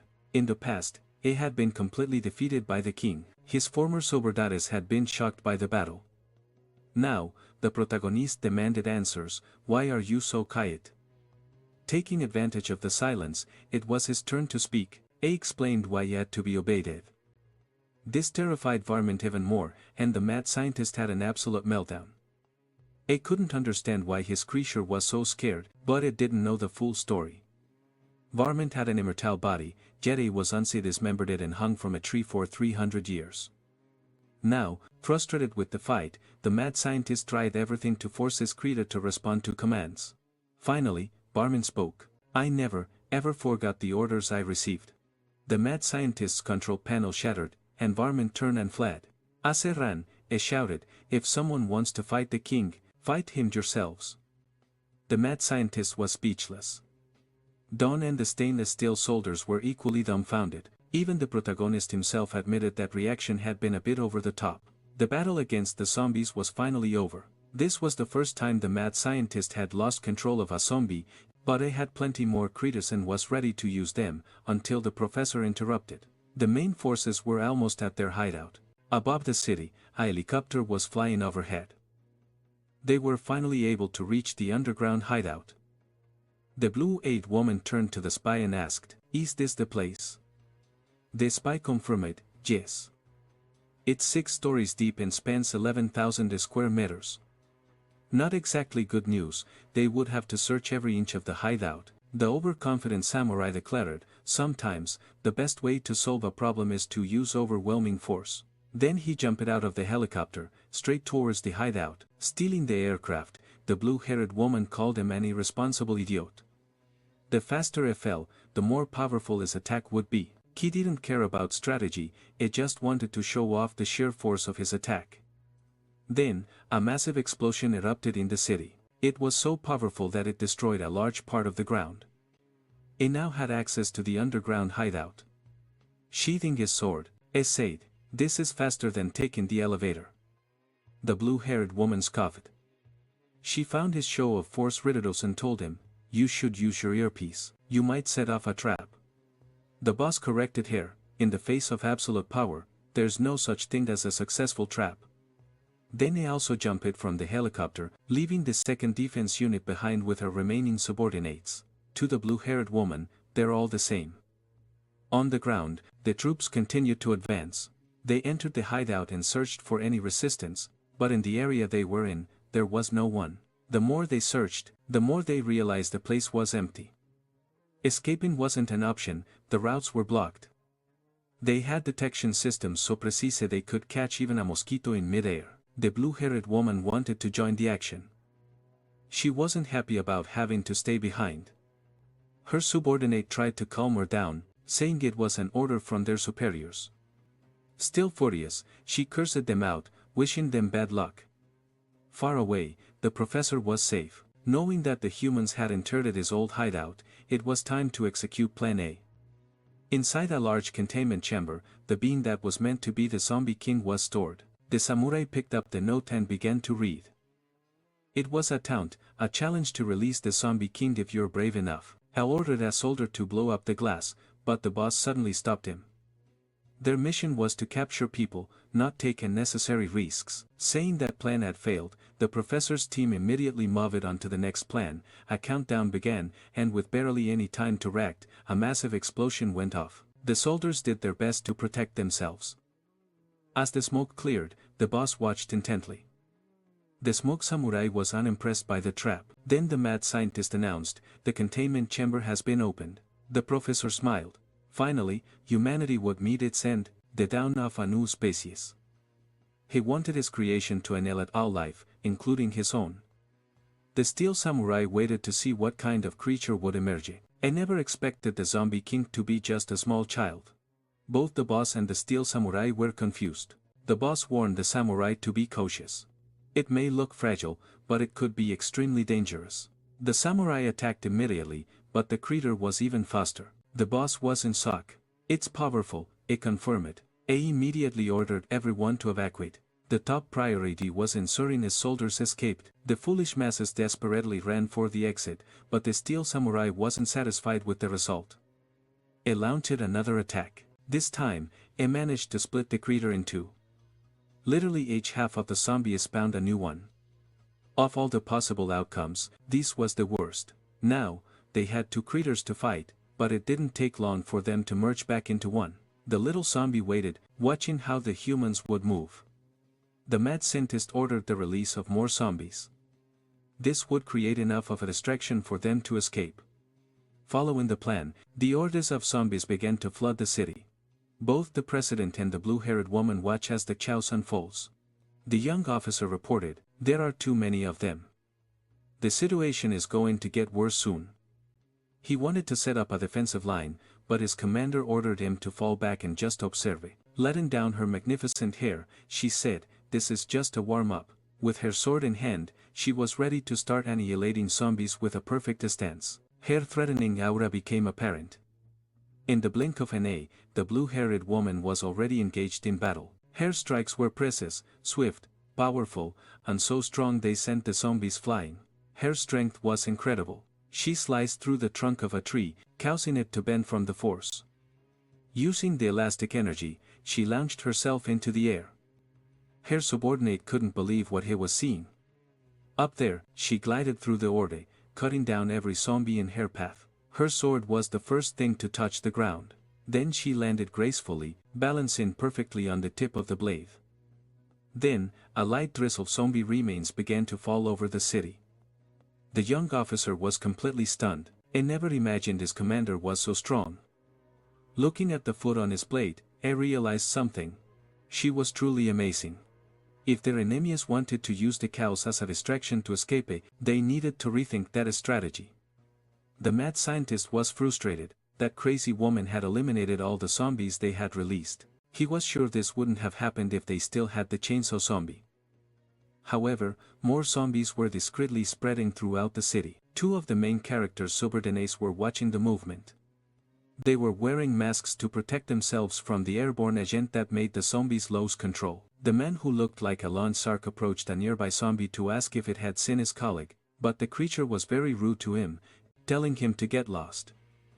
Annoyed, he muttered that the creators in this place were very unfriendly. His mission was to find their runaway friend to avoid a potential punishment from the king. On the lowest level of the underground hideout, the so-called strongest zombie remained motionless. The humans looked at the creature with slight apprehension, and the little zombie wanted them to keep playing with it like this. It seemed like some kind of taunt. It ended up working very well. The steel samurai declared that if that little zombie still wanted to play, it was still too soft. With his katana held firmly, he didn't hesitate to strike with precision. Once again, he managed to slice the small creature into two pieces. The small pieces bounced on the ground until they joined back together, forming a single body again. The steel samurai was getting tired of this situation. It couldn't stand watching his enemy constantly running away. It ordered it to man up and face him in a proper fight. It seemed the little zombie would finally agree. It spat out its pacifier. And then, a metamorphosis began to take place throughout its body. To the human surprise, it now had very interesting attributes, revealing a form they didn't expect to see on a zombie. In fact, it was truly impressive how much it had managed to change its appearance. It seemed the zombie was gradually learning to control this new body. They had no idea how that was possible. Smiling sweetly at the humans, the transformed zombie hinted that things were about to take a different turn.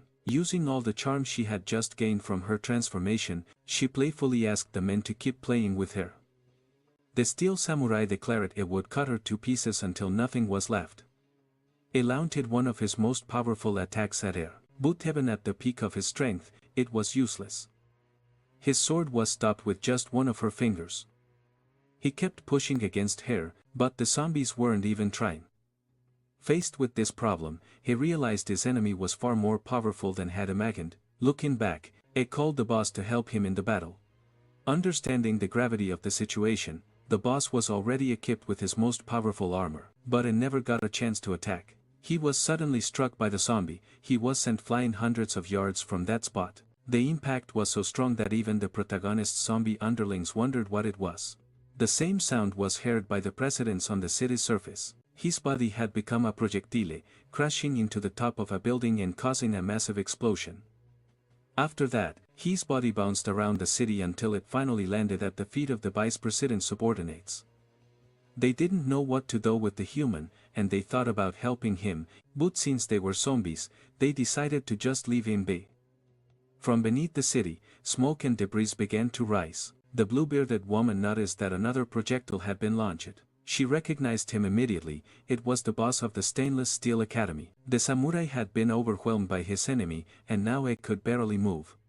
Even so, he did his best to mutter few words to his colleagues, and soon they came face to face with that extremely dangerous female figure.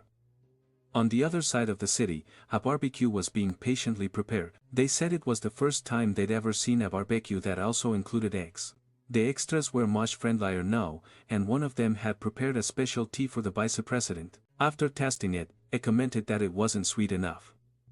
And not yet, one of the extras wanted to know who had made that tea, because for the vice president, only the best should be served. In the middle of their meal, they heard a sharp sound that unsettled them. The female zombie continued to mock the humans and struck a threatening pose. The president knew that this being was different from the others and could be a huge problem for them. The rivals agreed to a temporary truce. It was crucial that they worked together right now. The zombie's face was now etched with a deep expression of contempt. Down felt explosions coming from the other side of the city. They were getting closer. The vice president decided to take matters into his own hands. It announced that he was going to see what was happening. There was no time to lose. The blue-bearded woman had already launched at the enemy with her sword. Although she hit her target, the cut was too shallow. The president was already on the creator's tail, closing in at high speed, but her attack was intercepted. She was caught off guard by a move that only a ballerina could perform. As she struggled to recover from the blow, the zombie taunted her, saying that kind of speed was nothing impressive. The president was ready to counterattack, positioning herself in a way that put her opponent at risk. Her leg swung toward the zombie's head like a scythe. This time she managed to make contact. The zombie smiled, saying it was pathetic how little strength she had. The president backed off to give her colleague space to attack with slashes, but not a single one managed to hit the creator's body. From a distance, the steel samurai watched the destruction caused by the fight between the three of them. He hoped they could hold the creature off a little longer. All he needed was just 2 more minutes, because he was now about to activate his emergency armor, and as if he were the main character of some generic mecha anime, he began to suit up. The zombie watched him with great interest, clearly enjoying what she was seeing. And to be honest, it really did look like something out of a Gundam series. His powerful form was called a Steel Heart, and he was using its first version. The president was annoyed by this, realizing that the creature was ignoring them. They took advantage of the distraction to launch a combined attack on the zombie, who barely flinched. Ignoring women awakens a violent reflex in them, and that's exactly what the zombie provoked. But before they could land a blow, she revealed something unexpected, a huge tongue. It was a distraction for both women, as her transformation was still in progress, changing her entire body. The shockwave from the blow she struck on the ground sent both women flying. What was once a woman had now transformed into a figure very familiar to tremble. Without armor and with a heart of steel, the samurai was convinced he could do something. The women were in shock. They didn't know the zombie was capable of transforming. Terrified by what they were witnessing, they weren't sure if they could win this battle anymore. The giant zombie and the steel samurai, now in one of the coolest cosplays ever, were on a collision course. Facing off, they decided this fight would be settled with a single attack. Immediately, they both prepared to end it all with one blow, but the zombie's strength far surpassed his own. The clash between them sent a massive shockwave of destruction across the battlefield. The women nearby couldn't do anything to stop it. Coincidentally, the vice president and Down had just arrived on the scene. Through the smoke, a silhouette could be seen. Unfortunately, the armor was more stylish than functional. The steel samurai had lost part of his body. The muscular zombie mocked him, declaring that he had lost. It seemed the samurai assumed it was a rhetorical statement, even with half his torso missing. He claimed he was still in the fight. Apparently, he would only admit defeat on saying no longer existed. Down looked at the destruction, wondering if they were even in the right place. She had no idea what was going on. The protagonist noticed a very familiar scent in the air. The creature showed a radiant of empathy towards the samurai and decided to reveal her true power, hoping it would finally give up. It definitely didn't expect the zombie to be capable of getting even stronger. The muscles on her back began to grow at an absurd rate. Her hair rose into the air. It was almost as if she was going Super Saiyan. To everyone's surprise, she now looked like a generic manga character. Even the women weren't prepared for this. The scientists had no control over her in this form, but the professor simply said, "She's the zombie kin." This was to be expected.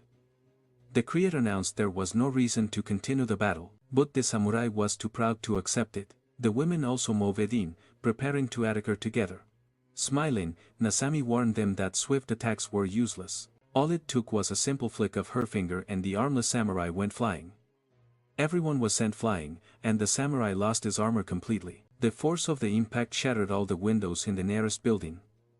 As they were thrown into the distance, the women tried to recover somehow. Thanks to the power of plot convenience, they landed right next to the vice president. He caught them in his arms, preventing them from getting any more injured. Dawn was horrified. She never imagined both presidents could be defeated so easily. The steel extras were also worried about what had happened to their leader. Being the typical proud warrior, he claimed he could still fight. The zombie smiled, saying she had allowed them to live, but they were still acting stubborn. Exhausted, Violet warned them. This was the zombie king, it was better to run away immediately. The blue-bearded woman reinforced her warning, leaving Dan to ref it. The zombie king pointed at the humans, ordering her minions to attack. A horde of undead outcasts charged forward in a fury. The extras were terrified. And not only did they have no idea where all these creatures came from, but they also couldn't do anything about it. The woman in the blue gear urged the vice president to order everyone to leave or this place would become their grave. The zombies advanced, hungry. Meanwhile, the professor was delighted with the magnitude of the zombie king's power. The protagonist dropped the two women to the ground, feeling disrespected by what he had just heard. The blue-haired woman was a bit surprised by his reaction. Then, he let out a powerful roar, ordering the creatures to disappear at once. That alone was enough to stop their advance completely. The creatures froze around him, unable to disobey his command. It was as if they instinctively knew that a truly supreme sixth stood before them.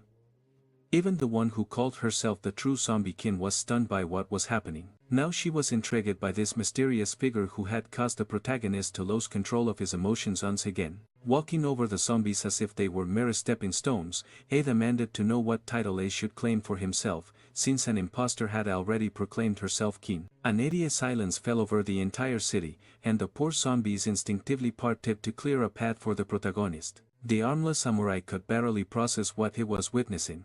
Meanwhile, as the protagonist approached his enemy, he noticed it was strangely quiet. He positioned himself on top of the mountain of corpses. The creature looked at him, perplexed. The protagonist then asked, without any mockery, if a cat had gotten its tongue. The armless samurai was completely dumbfounded by what he was seeing. Dawn, on the other hand, was in shock. This was the protagonist's true form. With a subtle smirk, the zombie king finally understood that his enemy was also a zombie. Realizing this, the armless samurai demanded to know how the Afterlife Academy allowed a zombie to become vice-president. Violet immediately told him to shut up. The two powerful beings stared each other down. They had decided, the one who survived this battle would be the true king. Both were ready to engage in a fierce fight. The evil creature landed a direct blow on the protagonist, but the vice-president just scoffed at it, mocking that it must have skipped breakfast today. It took the zombie king a moment to realize his enemy was truly powerful. He then took a devastating punch. The shockwave from the blow sent the zombies below them flying. The flying zombies lit up the night sky. Meanwhile, the only thing that kept the fake zombie king from taking off too was the fact that he didn't have wings. Its body continued to soar across the city. The distance it traveled from a single punch was incredible. It was thrown so far that it left the continent and crashed into the ocean. Its impact was so violent that it smashed into battleship, throwing the entire crew into chaos. The shockwave rocked the vessel as the creature struggled to regain its balance. Watching the battle, the mad professor was completely bewildered. He had no idea how it was possible. They never knew that guy was also a zombie. Despite the brutal impact, the attack hadn't done enough damage to finish it off. The scientists couldn't even measure the potential of this new combatant. Meanwhile, the zombie king suddenly started lifting the entire battleship with his bare hands. Dawn was alarmed. She had just noticed something even more dangerous falling from the sky. A submarine was thrown into the middle of the city, and the zombie king smirked, declaring that he was indeed full of energy. The destruction in the city was reaching catastrophic levels. Trembling with fear, Dawn muttered that it would be best to leave this place immediately. Elsewhere, the lonely, shark-like zombie was repairing the steel samurai's body. His friend scolded him, telling him to stop welding immediately. He turned it around and did as he was told. The boss was furious. Those buffoons had welded what should have been cut and cut what should have been welded. Looking toward the horizon, they felt the overwhelming presence of the true king. Meanwhile, the battle in the city continued in full force. The protagonist gained the high ground, positioning himself above his adversary. He began to taunt him, trying to provoke him. Dawn remained terrified, still in shock from the vice president's true form. Something was approaching fast. The protagonist maneuvered a rope in his hands, wrapping it tightly around the zombie king's neck. This way, he had his enemy exactly where he wanted him. The armless samurai was still struggling to accept that this being was a zombie. Meanwhile, the vice-president refused to let his enemy get away. The moment he pulled him in, he delivered a crushing blow, and judging by the sting of the impact, the soles of his boots must have been soaked in lemon juice. The force of the kick sent his enemy flying into the stratosphere. It thought it could play with the rope too, but as soon as it tried to pull, the protagonist cut it. The critter plummeted from the sky like a missile, crashing into the city. The extras watched everything like spectators at an event. Meanwhile, the protagonist seemed to be having a lot of fun with all of this. His enemy tried to attack him at an incredible speed. It claimed it wasn't trying to run away, it just wanted to change the battlefield. Now the two were much closer to the ocean. The protagonist had landed on one of the aircraft carriers. Some of the crew members noticed what happened, assuming he was just an ordinary person. Looking at his opponent, he remarked at how much it seemed to enjoy throwing things. Now the crew members started to panic, realizing that this was a zombie. Some of them considered abandoning the ship. The fake king then said that he also liked to throw things. Back in the city, the chief was watching the fight alongside two of the king's subordinates. He said they should flee immediately. He knew the vice president was strong. They shouldn't underestimate the mad professor. The lungfish shark-looking zombie told the human to shut up. He should be paying attention to what was happening. There was nothing that could defeat the king. Not even a god would be able to pull it off. The protagonist who had been on the aircraft carrier suddenly disappeared. He reappeared right in front of his opponent. The fake king realized he had gotten even faster. He was then brutally punched in the face. The impact was so powerful it launched him out of the Earth's orbit. He soared through space until he realized he was no longer on Earth. And then he noticed a massive object heading straight for him. A full-sized ship had been thrown at him. The gigantic aircraft carrier crashed into the zombie, embedding him in the moon. Back on Earth, no one could explain how any of this was happening. How was he so strong? Why was physics being completely ignored? The protagonist was now sitting in a lifeboat. Meanwhile, the moon now had an aircraft carrier stuck to it. There was no point in trying to run away anymore. Anywhere they went would be just as dangerous. The furious creature declared that this wasn't over. He began to use all his strength to free himself from the aircraft carrier. After finally getting it off of him, he used the moon to propel himself back to Earth, and the protagonist was just waiting for him to get closer. Preparing for a jump, he began to gather his strength. No, he too was heading into space. However, he used the aircraft carrier to keep gaining momentum and return to Earth. The battle between the monsters was far from over. Knowing the ship contained a nuclear reactor, the creator rushed towards it, destroying part of its structure. He wanted the protagonist to experience his destructive power. The ship that had once been floating in Earth's orbit was now plummeting towards the ground. The impact created a massive explosion. Everyone watching the battle was completely terrified. A shockwave from the explosion began to tear everything apart around it. It was so massive it could be seen from multiple places on the planet. Its mushroom cloud rose far beyond the clouds. The protagonist's friends and the humans ran to take cover from the approaching shockwave. He was on another ship, preparing to close in on his enemy. His jump was so forceful it made the entire vessel shake. And now the creator realized he was once again face to face with his enemy. Watching him closely, the protagonist's adversary wanted more, because he was just getting started. After everything that had happened, the protagonist was finally starting to get worried. Meanwhile, the creator made a proposition. I believed this was a battle with no winners. They should stop fighting immediately. Instead, they should work together to destroy the world. As he spoke, he threw the protagonist's body across the city. He proposed they split the world in half, each ruling their own side while staying out of each other's way. Dawn was a little worried about that last attack. Meanwhile, the creator wanted to know the protagonist's opinion. The protagonist had no interest in destroying the world. Watching the fight, the chief said that none of this made any sense, which in his opinion was reason enough to flee immediately. The two of them were too strong. They should retreat, regain their strength, and plan a counterattack. But the lungfish shark-looking zombie told him to shut up. He was talking too much nonsense. He was completely mistaken if he thought the real king was limited to a single transformation. The look of disbelief on the chief's face was unmistakable. With a smirk, the protagonist declared that a creature like that wasn't worth working with. He was deeply offended by the idea of splitting everything in half. The chief continued to watch the fight, still in awe of what was happening. In a threatening tone, the protagonist stated that only the weak talk about destruction or absolute control. Don wanted to know what they were saying, but they were too far away to be heard. The protagonist was now genuinely furious with the creature before him, and by the looks of it, this so-called king would only learn after being taught a proper lesson. The protagonist's face began to change, gaining color, and as his appearance transformed, his power also increased. Watching the change, the women were completely shocked. The gray-skinned being had turned it into a normal person.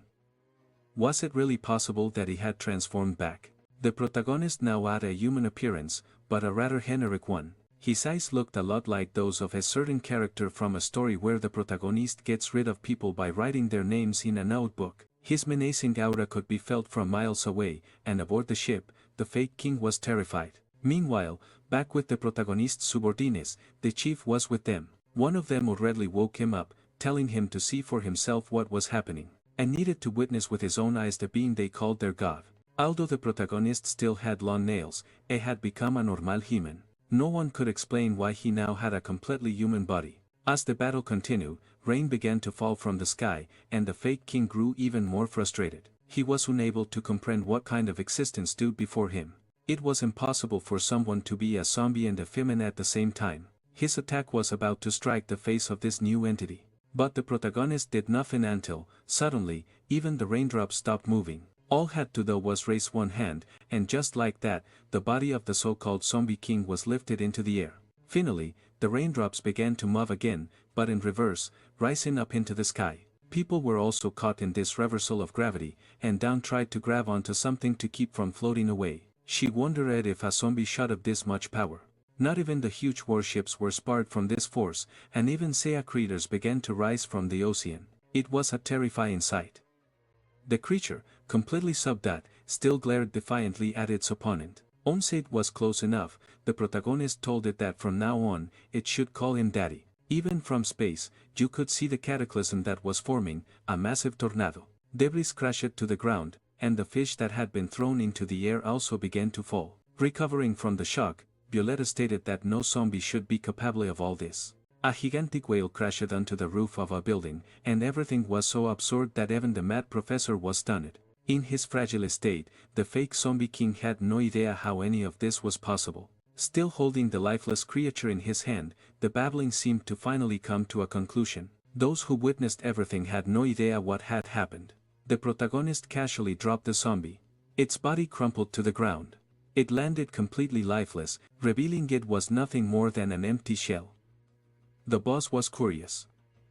I didn't understand why the creature wasn't moving anymore. The long shark laughed, saying it must have literally died of fright. The boss didn't even know that was possible. On the mad scientist's side, they were also in complete disbelief. This shouldn't have been possible. It was time for them to get to the helicopter. The entire fleet along this coast had been destroyed. This was their only chance to escape it. It was now or never. The mad scientist tried to flee, but was immediately frozen in shock. The most powerful being of all was already standing right next to him. They had never revealed their real position, there was no way he could have found them. With his generic terrifying gaze, the protagonist said nothing. He simply watched as those around him trembled in fear. He wanted to know if they would surrender willingly or if they preferred to suffer the same fate as the zombie king. They had one whole second to decide. Everyone immediately chose to surrender, except for the mad professor who was still resisting. The protagonist then gave him a more serious look, and just like that, the man who should have been executed ended up being captured alive. The others still didn't know what was wrong with him. He was acting very different. Reverting to his normal form, he admitted that his transformation was terrifying, but that he preferred to be a kind and gentle person. Violetta suggested that Dawn go ask him about it, but she was also too scared of the vice president. So, Violetta encouraged her, saying that one day they'd probably make her the vice president of the zombies anyway. Nervous but determined, Dawn approached him and asked if he was okay, since they were about to leave. He stood up, saying he was hungry. This scared her so much she almost jumped back. But at that moment, what he really wanted was just a more durable shirt. With that, she realized he was back to his usual calm self. She asked if he remembered anything, and he said yes, but his memories were a bit fuzzy. He had lost track of time, but he was sure he had faced many zombies like that before.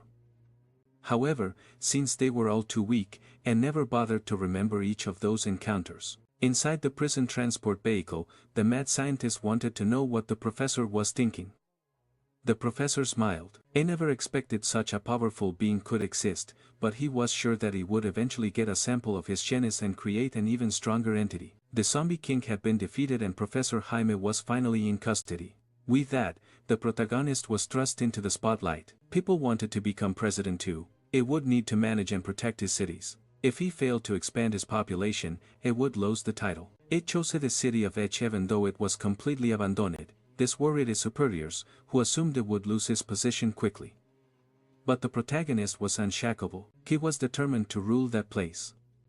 After the formalities were settled, he was officially declared president. A supervisor was furious about his decision to choose a deserted city and an idiot to lead it. Even Violetta acknowledged it was a risky choice. The protagonist's subordinates began moving into their new city.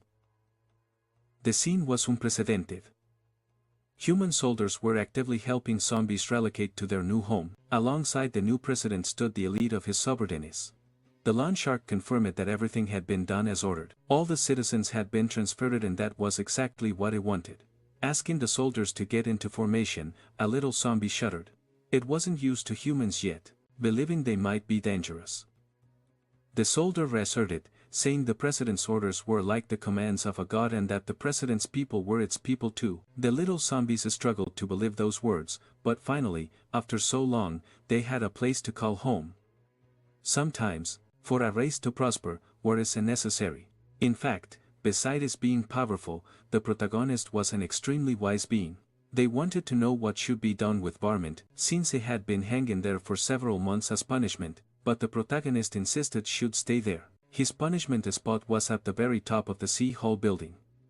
At the peak of the building, he was properly restrained, constantly crying and admitting that he was wrong, repeatedly begging for mercy. He swore he would be obedient from now on. He didn't want to become zombie jerky. The citizens were delighted with the changes, finally having a home of their own. Meanwhile, Violet was training hard, determined to get stronger, but she ended up crashing violently into a wall. She tried to recover from the heavy impact. After getting to her feet, she coughed hard. She had no idea how this could be possible. On the other side of the battlefield was Dawn, who had experienced an astonishing power-up. Seeing it firsthand, Violet realized there was nothing she could do. It was a power that couldn't be overcome. It was as if Dawn had two completely different personalities. As Violet watched her closely, the smile on Dawn's face reflected a clear change in her demeanor. Dawn declared she could still fight. Violet, determined to improve, thus head forward at an incredible speed. She maneuvered to get behind her friend, but was suddenly startled by Dawn's completely unnatural head movement, something no normal man would do. This strange sight surprised the president, forcing her to call off her attack. She asked if Dawn was still human, but the shock made her forget about that for now. They were still training, and Dawn launched an aggressive assault. Violet quickly switched to evasive maneuvers, dodging the shots. Dawn's machine gun was chattering away as if it were on a live TV show. Dawn boasted that she was now strong enough to become president. She then began to laugh sadistically, her machine gun still roaring. After dodging for quite a while, Violet finally found cover, but it was clear she was reaching her limit. Her frustration was only surpassed by the anger she felt toward herself. Determined to push on, she demanded that Dawn show her strongest technique now. This triggered the zombie cells in Dawn's body, activating at full power. Violet lunged forward, executing one of her best attacks. But Dawn mocked her, asking if she was even trying, stating that she wouldn't use her best technique against such a weak opponent. Then, in a terrifyingly unpredictable move, the president struck with precision. A clean slice split Dawn's body in two. Despite the pain and damage, all Dawn did was smile. Violet, stunned, wondered why her friend hadn't even tried to dodge. She was completely shocked by that incredible regeneration ability. Dawn's genes were now practically invincible. For Violet, this was too much. She demanded to know what the zombie had done to her. Almost revealing her hints, Dawn asked if Violet finally understood that she could be president too. She lunged at Violet with her bare hands, preparing to land a precise blow. This time, Violet couldn't dodge. She was slammed into the wall. That was enough for her. She suggested they stop the training. Dawn's body began to emit a white smoke. As she returned to normal, she apologized, saying she hadn't done any of that on purpose. Violet wanted to know if she really wasn't a zombie, even after being bitten. Dawn explained that she had undergone multiple tests at the lab, and they confirmed she was still human, but that still didn't explain her extreme regeneration or the unnatural way she moved her.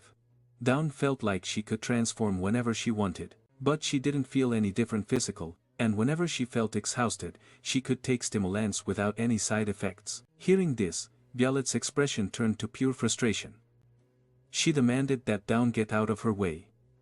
She had something important to do. Dawn asked where she was going, but Violet told her it was none of her business. Another subordinate also asked where she was headed. Violet was already rushing toward H City, the protagonist's territory. She boarded a plane in a hurry. The aircraft took off, heading straight for the city. Finally, the plane landed at the airport. The president disembarked in a panic, completely ignoring her subordinate. Outside the city hall building, everything was running as usual. The protagonist was assigning different districts to subordinates. Finally, it was time to assign a role to the lounge shark-looking guy. He was ready to serve loyally and irresponsibly. It was no surprise he looked like a loan shark. The protagonist saw potential in him to manage the city's treasury, making him responsible for all the money. The meeting room door suddenly opened, and recognizing Violet, the protagonist asked what brought her there. The woman hurriedly approached him. The timing was perfect, as he had planned on briefing her about the city's situation, but instead, Violet forcefully grabbed his face, making him bite her arm.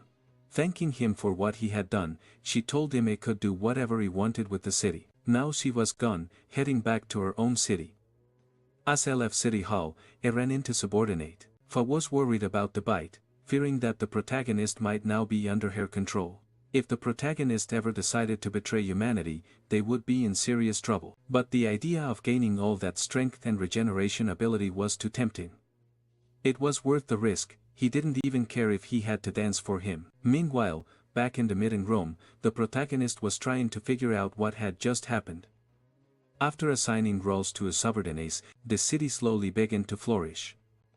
There was now a clothing store for zombies, there were barbers, there were janitors all over the city, and even furniture movers. A driving school had been established to teach zombies how to drive, though the zombies weren't exactly used to such things. In the protagonist's office at City Hall, he was observing the city's progress.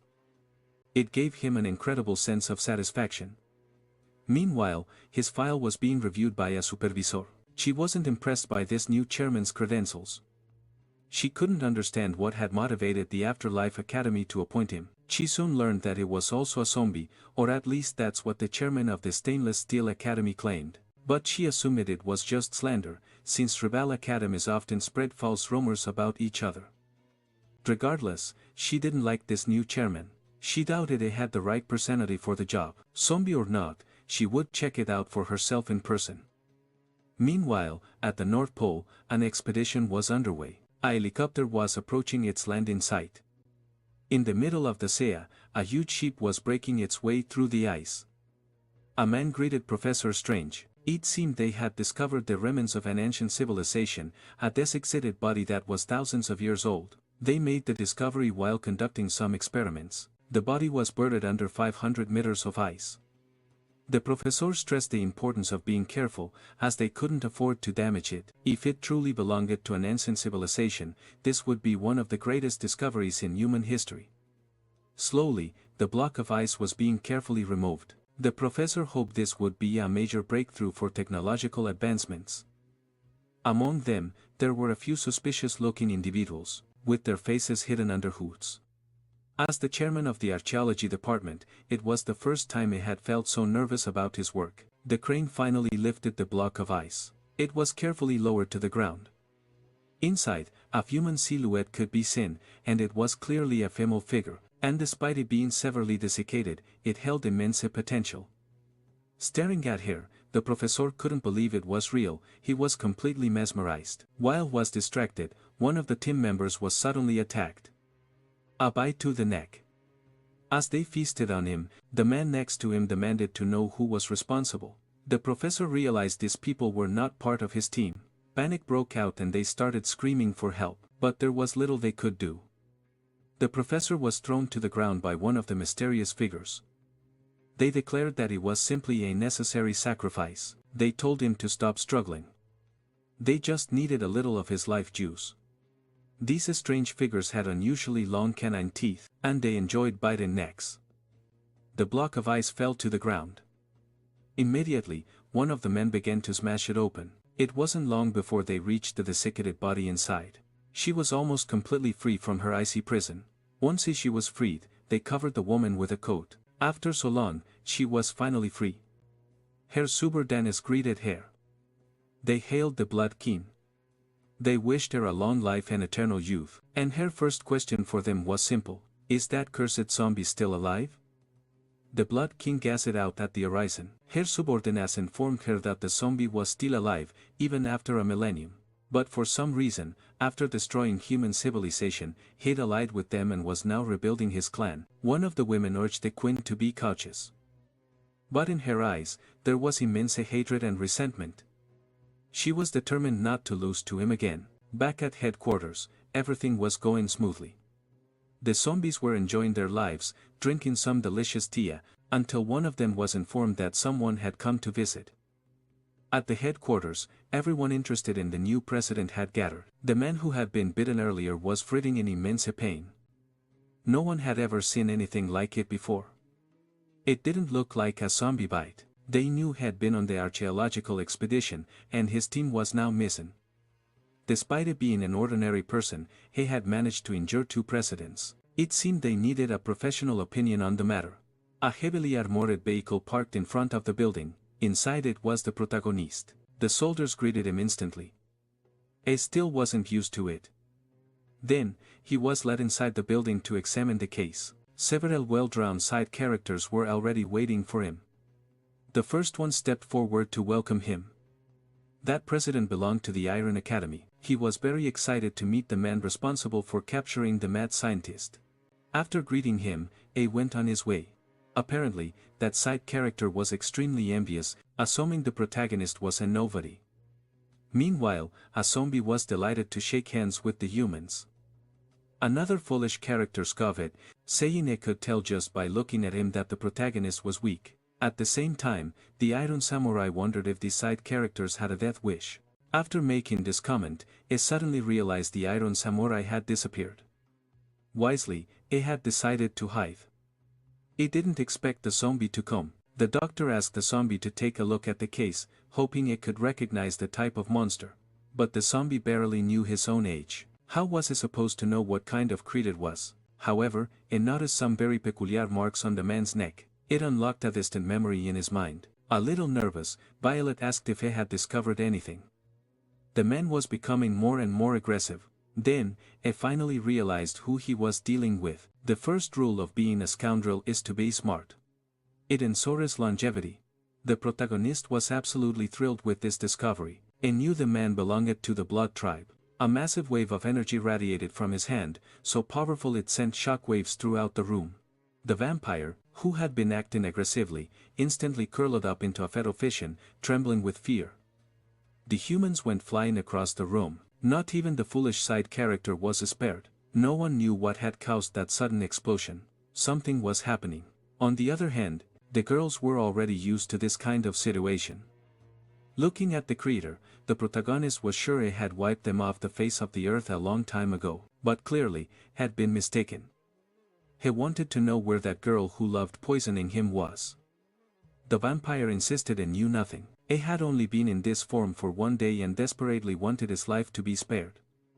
Finally, the zombie's energy stabilized. The other presidents were starting to have doubts about their initial impressions of the zombie. Meanwhile, the Iron Samurai was regretting not staying home. The worst of the tension had passed, and the zombie had really returned to normal. The girls approached him, eager to know if he had discovered anything. They wanted to know what exactly the blood tribe was. The protagonist warned them to be very careful in the coming days. His expression turned deadly serious, as if he was about to reveal something crucial. The girls braced themselves for a life-changing revelation. Then, the protagonist said they forgot what he was going to say. Violet was furious about that unnecessary tension. She guessed that every time he transformed, his brain got weaker. He tried to defend himself, saying he would remember soon. The other presidents now believed he really was weak. Hearing this, the protagonist shot them a sidelong glance, which almost made them ruin their underwear. Meanwhile, in an abandoned city, the vampires were showing the Blood King her new home, saying that they were basically living on the streets. She was absolutely disgusted. The passers-by couldn't understand why beggars were on these streets. After all, the government-managed cities were well maintained. One of the king's subordinates saw the small amount of money and was overjoyed, which only infuriated her even more. She didn't understand why she had been revived, knowing they were in a completely vulnerable situation. The girl stated that the last millennium had been incredibly difficult to survive, ever since the zombie turned it into a dried husk. All they could do was watch from afar. After that, he started exterminating vampires. They had to do whatever it took to survive. To stay away from the zombie, they had to pretend to be dead, and because of his existence, they had been hiding for the past 1,000 years. No matter where they were in the world, they hid from both humans and the zombie. They had been living this way for so long that her friend had turned into a complete idiot. The king declared that reviving her had been pointless. Back then, she was already no match for him, so there was no chance she would be now. Then the idiot finally spoke up, saying they had revived her because they had obtained a crucial piece of information. They had heard about someone who could make her invincible.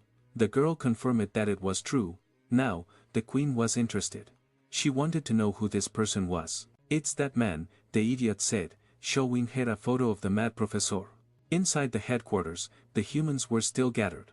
They had gone to see the mad professor, who remained completely restrained. To the zombie, it would be better if the prisoner wasn't alive anymore. But Violet argued that they needed to uncover more about his hidden experiments. Not to mention the professor still had many spies. The protagonist stated that the professor could easily escape from this prison. The poorly informed side character scoffed, claiming it was impossible as the professor was under extremely tight security. Since it was the zombie who had captured him, they decided to take him on a tour of the facility. The prison had been built especially to contain him. The depth of the facility was 3 kilometers underground, it had 1,500 floors and 100,000 armed guards. Even with an elevator, it took half an hour to reach the lowest level, not to mention the wide variety of weaponry in place. But that was just the beginning. There was a president assigned to every 100 floors, totaling 30. Additionally, there were 2 exclusive warden presidents overseeing the entire prison. With this level of security, an escape was unimaginable. To top it all off, there was a massive bomb installed in the facility. The professor was physically attached to the detonator. Even if he were freed, the explosion would completely erase him from existence. Even a god wouldn't survive such an explosion. It seemed like the protagonist was slightly impressed, but in reality, he found humans to be a bit too paranoid. He was almost embarrassed with them. They were way too ridiculous. In a dark alley near the prison, the Blood King was also watching the facility. She was shocked by the level of security. "Humans are such hateful creatures," she muttered. Meanwhile, a side character told the president that an inspector was heading to the protagonist's city. She should inform her boyfriend. She immediately denied that they were dating. She also didn't understand why she was being told this. The inspector was informed that the city was full of zombies, but the side character wasn't concerned. To him, the only thing that mattered was absolute strength. After hearing that, the president made a peculiar expression. She realized that this fool would soon learn how things really worked. That particular city was very well structured. The zombie was surprised by how prosperous human cities have become. Meanwhile, the mad professor remained in his unbreakable prison. Inside the prison, a man was on his way to deliver food to the professor. One of the scientists believed that there was no hope left for them, but the professor still desperately wanted the zombies' genes. This terrified his subordinate. He was convinced that they would all be executed soon, but the professor was confident. As long as the humans didn't have access to his resource, they wouldn't get rid of him. He had already ordered his spies to store all the important data somewhere, not even knew where. He was determined to make these fools regret leaving in Aleph. The zombie was too strong for them to extract a kinetic sample. It was probably impossible to create something stronger than him. But the professor didn't care about that. He just needed to find a test subject who was already powerful. That would make his job much easier. However, there was a problem. This was a maximum security prison. The scientist had no idea how they would escape. The professor remained silent because he already knew what was happening. The food delivery robot was approaching them. It was small, moving very slowly. It was so cautious it almost seemed suspicious. Even the robot itself seemed to acidity. Watching the scene, the mad scientist was completely confused. But the professor nonchalantly swallowed a bite of food. A small probe had been hidden in one of his teeth, and it continued to act as if nothing had happened. He was secretly communicating with the spy, wanting to know where the zombie king's body was. He learned that it was stored in a lab on the 200th floor of the prison, guarded by 2 guards. The body remained completely motionless. The professor ordered his spy to follow his instructions. Meanwhile, in the city, Zombami was cheerfully strolling through the streets when his phone rang. It was Violet. She informed him that an inspector was heading to their city and would arrive at any moment. That inspector's job was to evaluate the citizens' quality of life and lifestyle. If she found out he was a zombie, he would be fired immediately. Extremely anxious, he asked if she would believe him if he just claimed to be human. Violet scolded him, reminding him that their entire city was full of zombies. She urged him to do something about it right away. After hanging up, he was overcome with fear. He imagined it was all over. He had no idea what to do and not a single clue. Then, as he looked at a shop window, something caught his eye. Inside, there were tons of makeup products. The inspector arrives. The inspector finally landed at the airport. A plane was already prepared to take her to the city. Her biggest concern was the weak personality of this new president. That's why she was eager to fire him. Meanwhile, in the city, to the president's surprise, several vehicles suddenly started falling from the sky. This unusual sight was the protagonist's doing. His subordinates were curious about what he was plotting. Those trucks were filled with makeup. It was meant to be used to disguise the citizens, since an inspector was on her way. Realizing the urgency of the situation, the loan shark immediately began organizing teams to ensure the task was completed on time. This was crucial if they wanted to keep living in the city. The trucks carrying makeup were quickly sent to different districts. Some zombies were skeptical about whether the strategy would actually work, but the loan shark never questioned his king's orders. He was sure there was a reason behind this madness. Immediately, all the zombies got to work. A zombie child asked what was going on. His mother explained that the king wanted them to disguise themselves as commoners.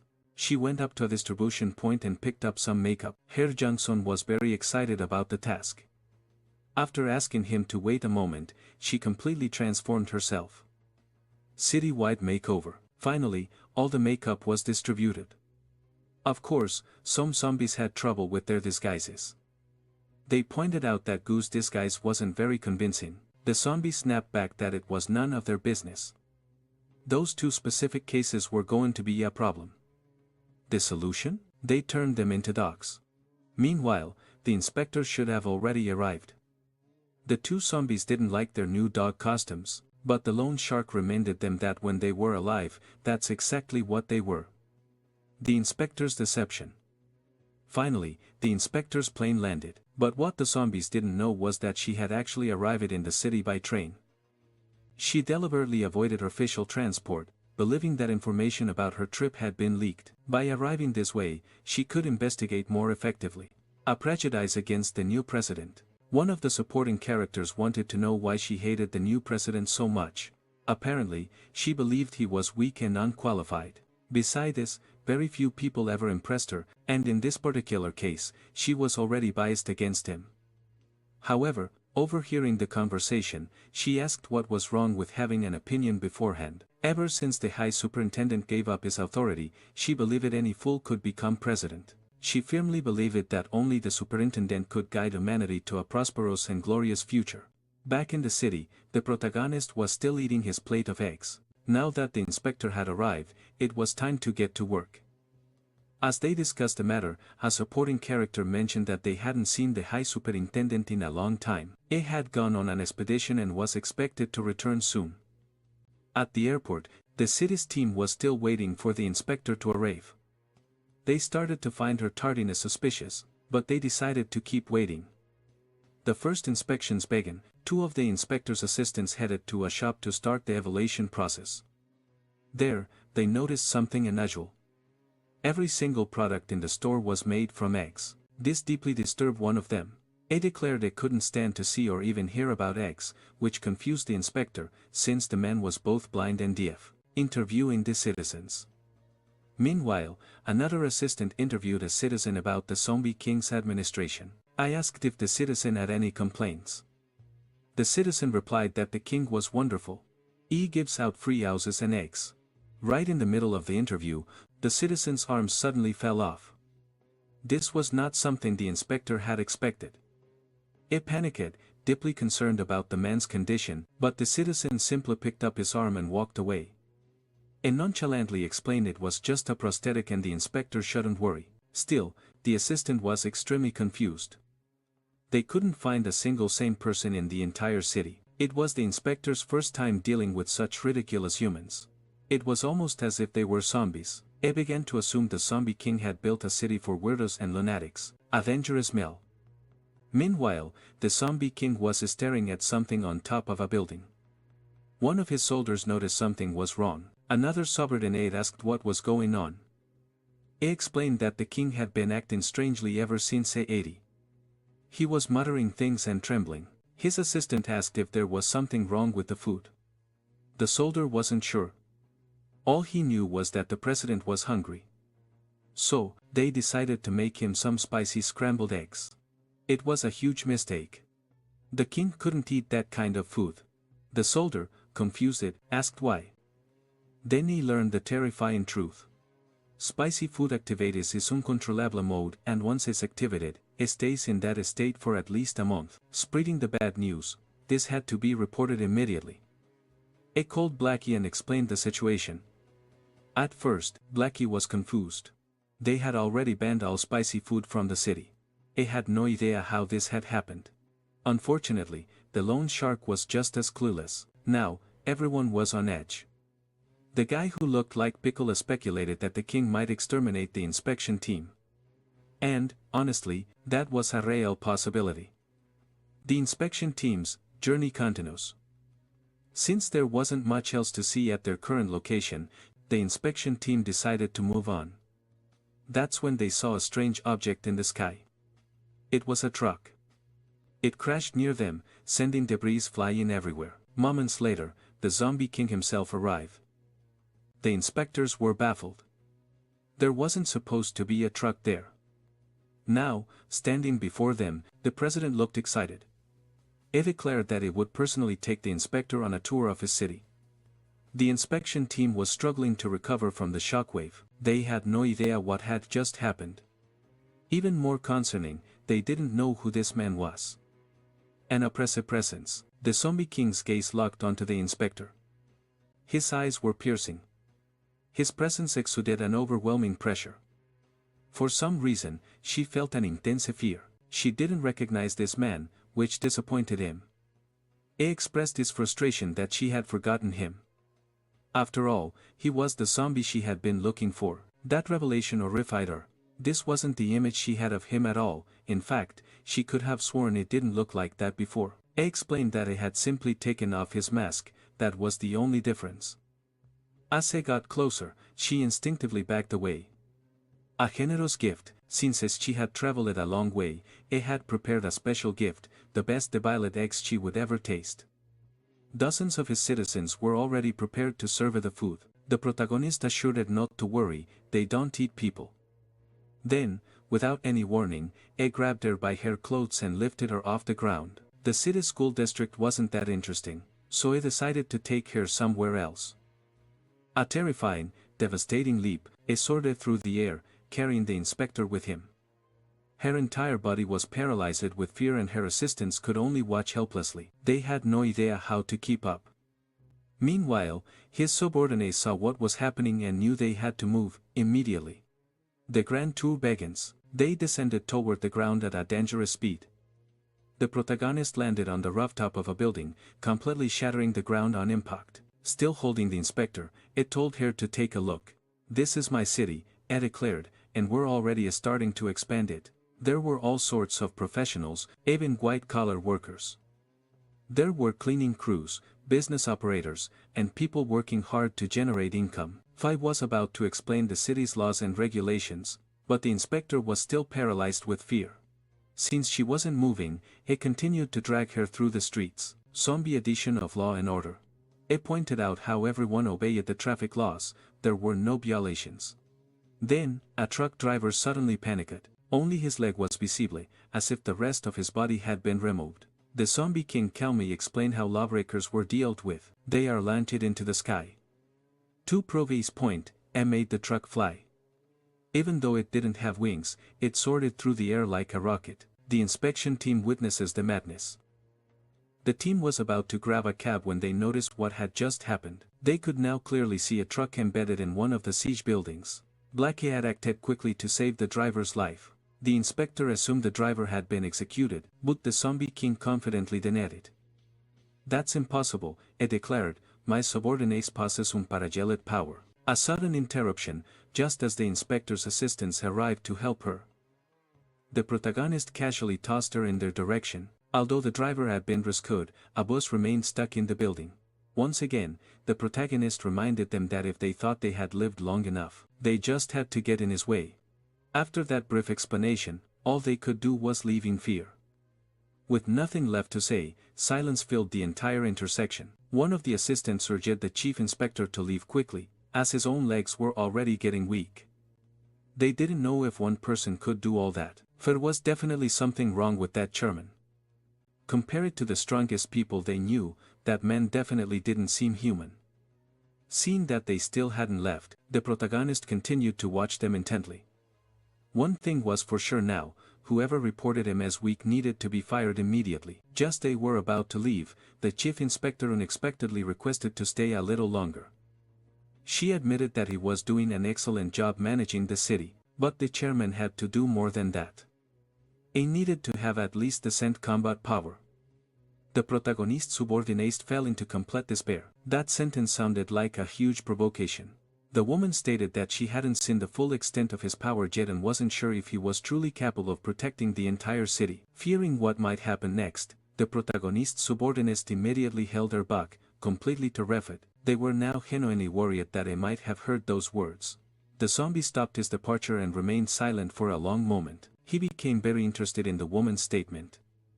Apparently, she really wanted to see everything he was capable of. His subordinates could only hope he would change his mind and not take her seriously. Accepting her request, they were all escorted to a beach. The zombie with a sack on his head had a terrible feeling about what was about to happen. They all stood there watching what the protagonist would do. The inspector had no idea why they had been brought to that location. It was easy to tell that the protagonist's silhouette was overwhelmingly intimidating. Knowing his boss well, the zombie with a sack on his head felt the need to give the inspector one last piece of advice. "Everything, absolutely everything that happens from here on out is your fault. We have nothing to do with this anymore." Terrified by the warning, she briefly exchanged glances with the zombie. By then, he had already begun to unleash his power. One of the men got nervous as the rocks in the area began to float. The protagonist was emanating an even greater power. His body was gradually transforming once again. Again, it took the form of a generic protagonist. Even though they had spent the whole day with zombies, it was the sight of a human face that truly terrified them. They couldn't understand what had happened to the protagonist. Until now, the ocean waves had been moving naturally. But after he started emanating all this power, the water stopped as if it were a solid object. The entire atmosphere had become completely unnatural. The people around him could feel that even the air had changed in density. They had no idea what he was doing. Suddenly, he launched himself into the air, sending them flying backward. His strength was immeasurable, creating a small epicenter of shock waves.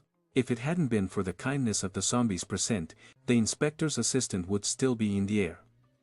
She couldn't hold herself to the ground. Looking ahead, she realized the president had disappeared. They still had no idea what was happening or where he could have gone. Gently, a zombie handed her a telescope so she could see what was happening. Equipped with incredible lenses, the small telescope had a magnification power that should be impossible for its size. Now, she was looking directly at the rings of Saturn. There was no doubt that this celestial body was unimaginably far from Earth. On the planet's surface, President Sammy was walking calmly. Realizing the impossibility, the inspector began to panic. Against all odds, that man had practically teleported to Saturn. Such was his speed.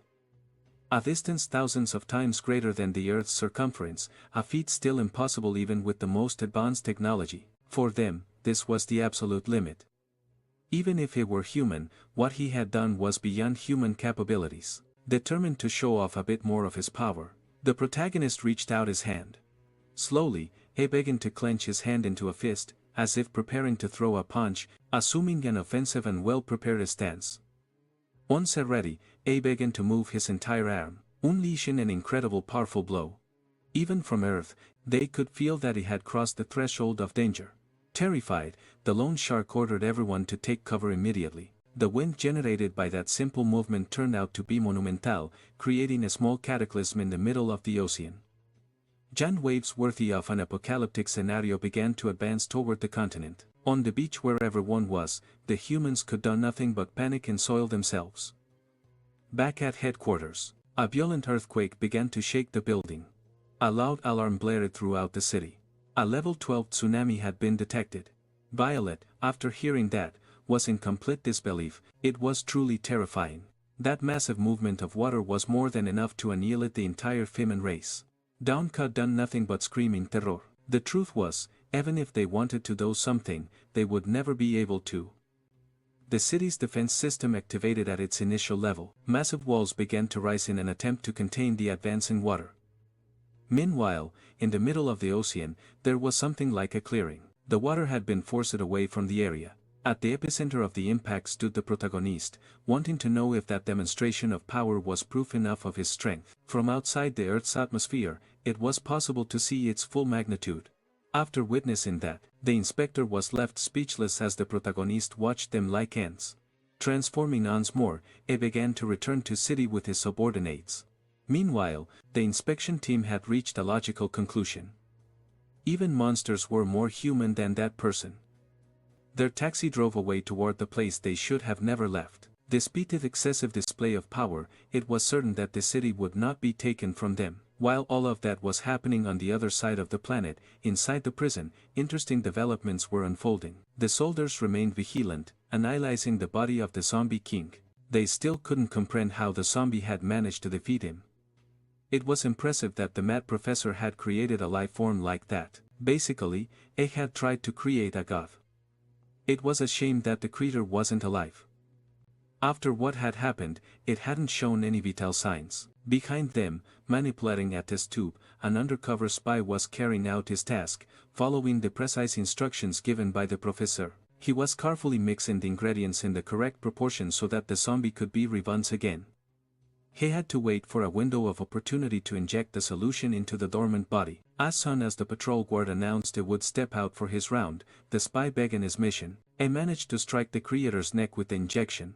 It didn't take long before he was immediately seized by the floor's head officer. Desperate, the officer demanded to know if the spy had any idea what he had just done. The creator's eyes glowed with evil once more. Suddenly, explosions began to erupt throughout the prison.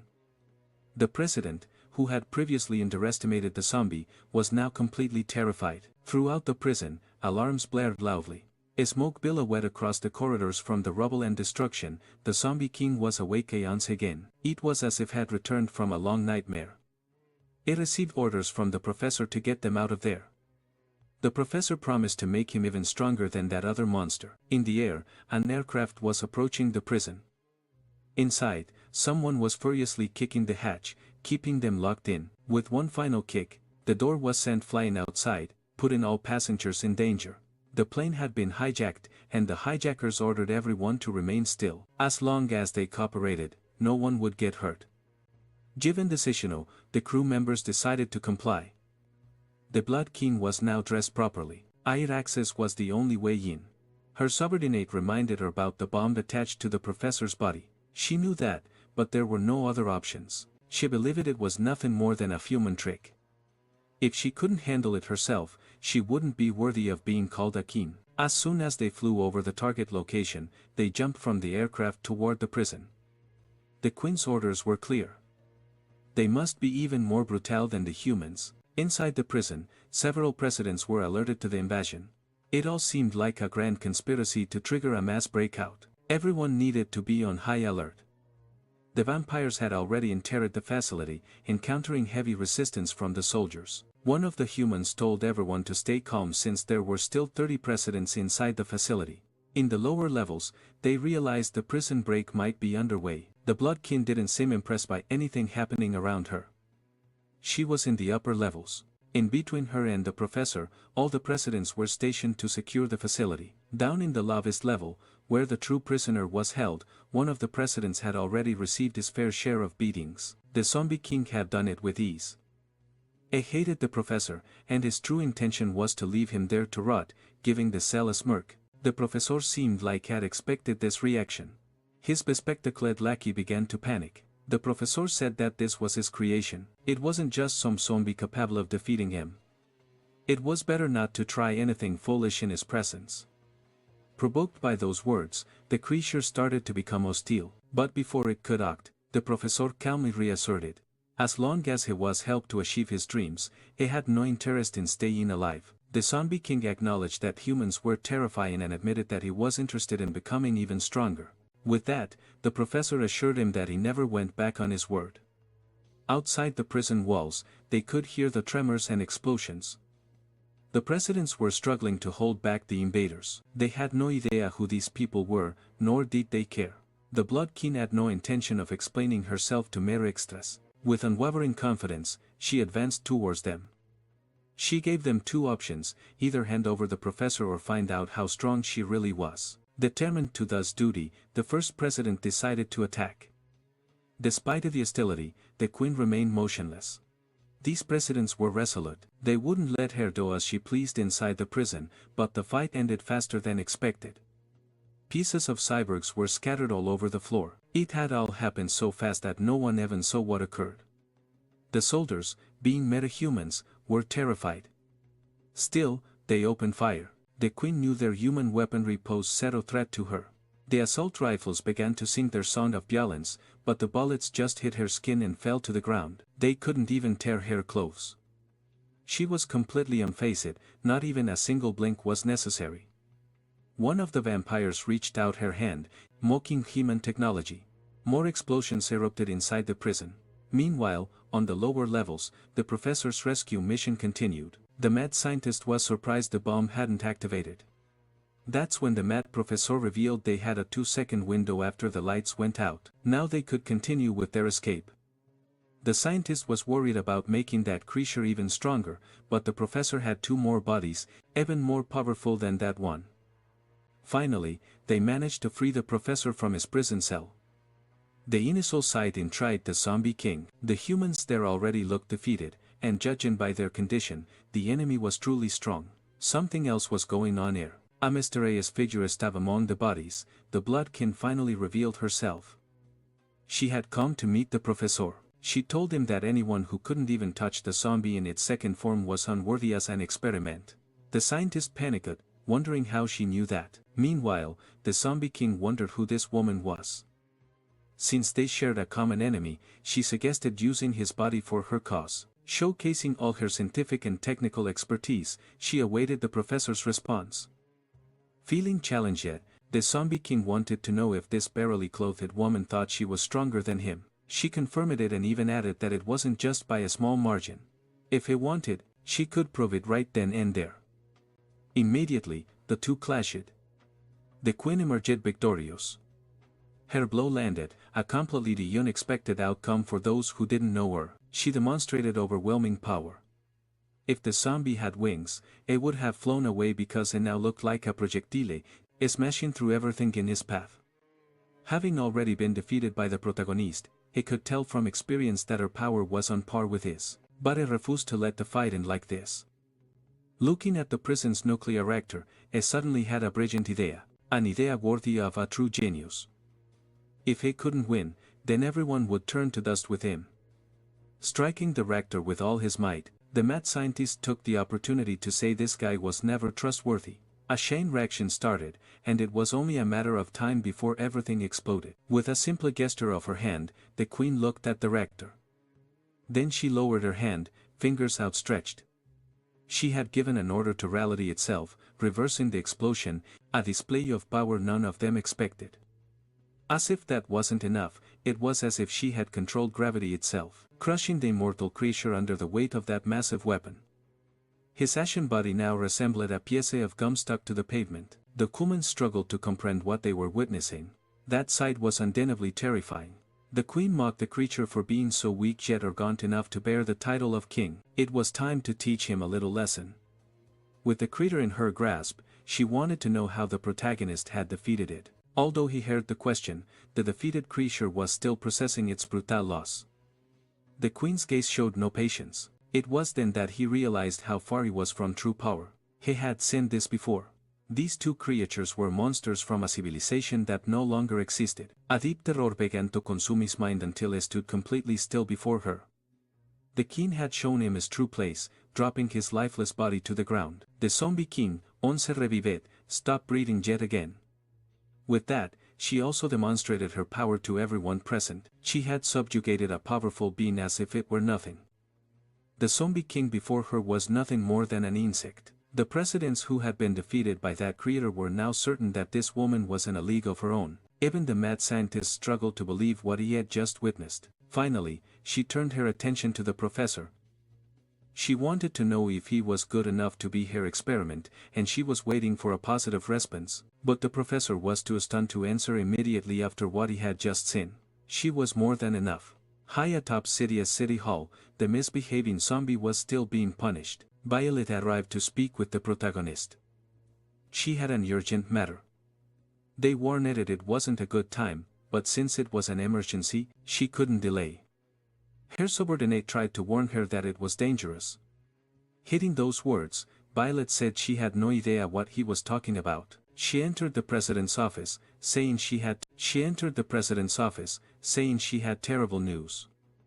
The protagonist greeted her casually, revealing he was in his second form. Now, she understood the danger she was in, but she found it strange that the protagonist spoke so calmly despite being in that state. He said they liked to switch things up sometimes and wanted to know what brought her there.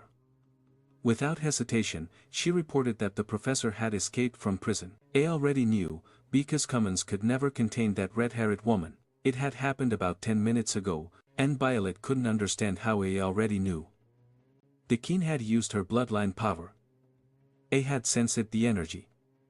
The term bloodline power made Violet stop and think. She needed to take this information to her superiors.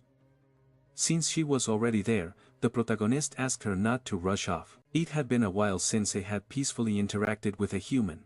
Of all the possible things, that was not the request she was expecting. Shaking Key's hand off, she said she already knew what happened to the inspector, stating she didn't have time to play tour guide with him. They were in the middle of a crisis and she was needed elsewhere. That's when the protagonist asked if she wanted to know how he used his bloodline power. That question piqued her interest. She never imagined they possessed such an ability. Fixing Key's gaze on her menacingly, the protagonist simply smiled. Violet was left speechless. Faced with the opportunity to learn, she agreed to the date with him. Inside the hospital, chaos had taken over. They were trying to revive the defeated presidents. Despite their severe injuries, they were still breathing.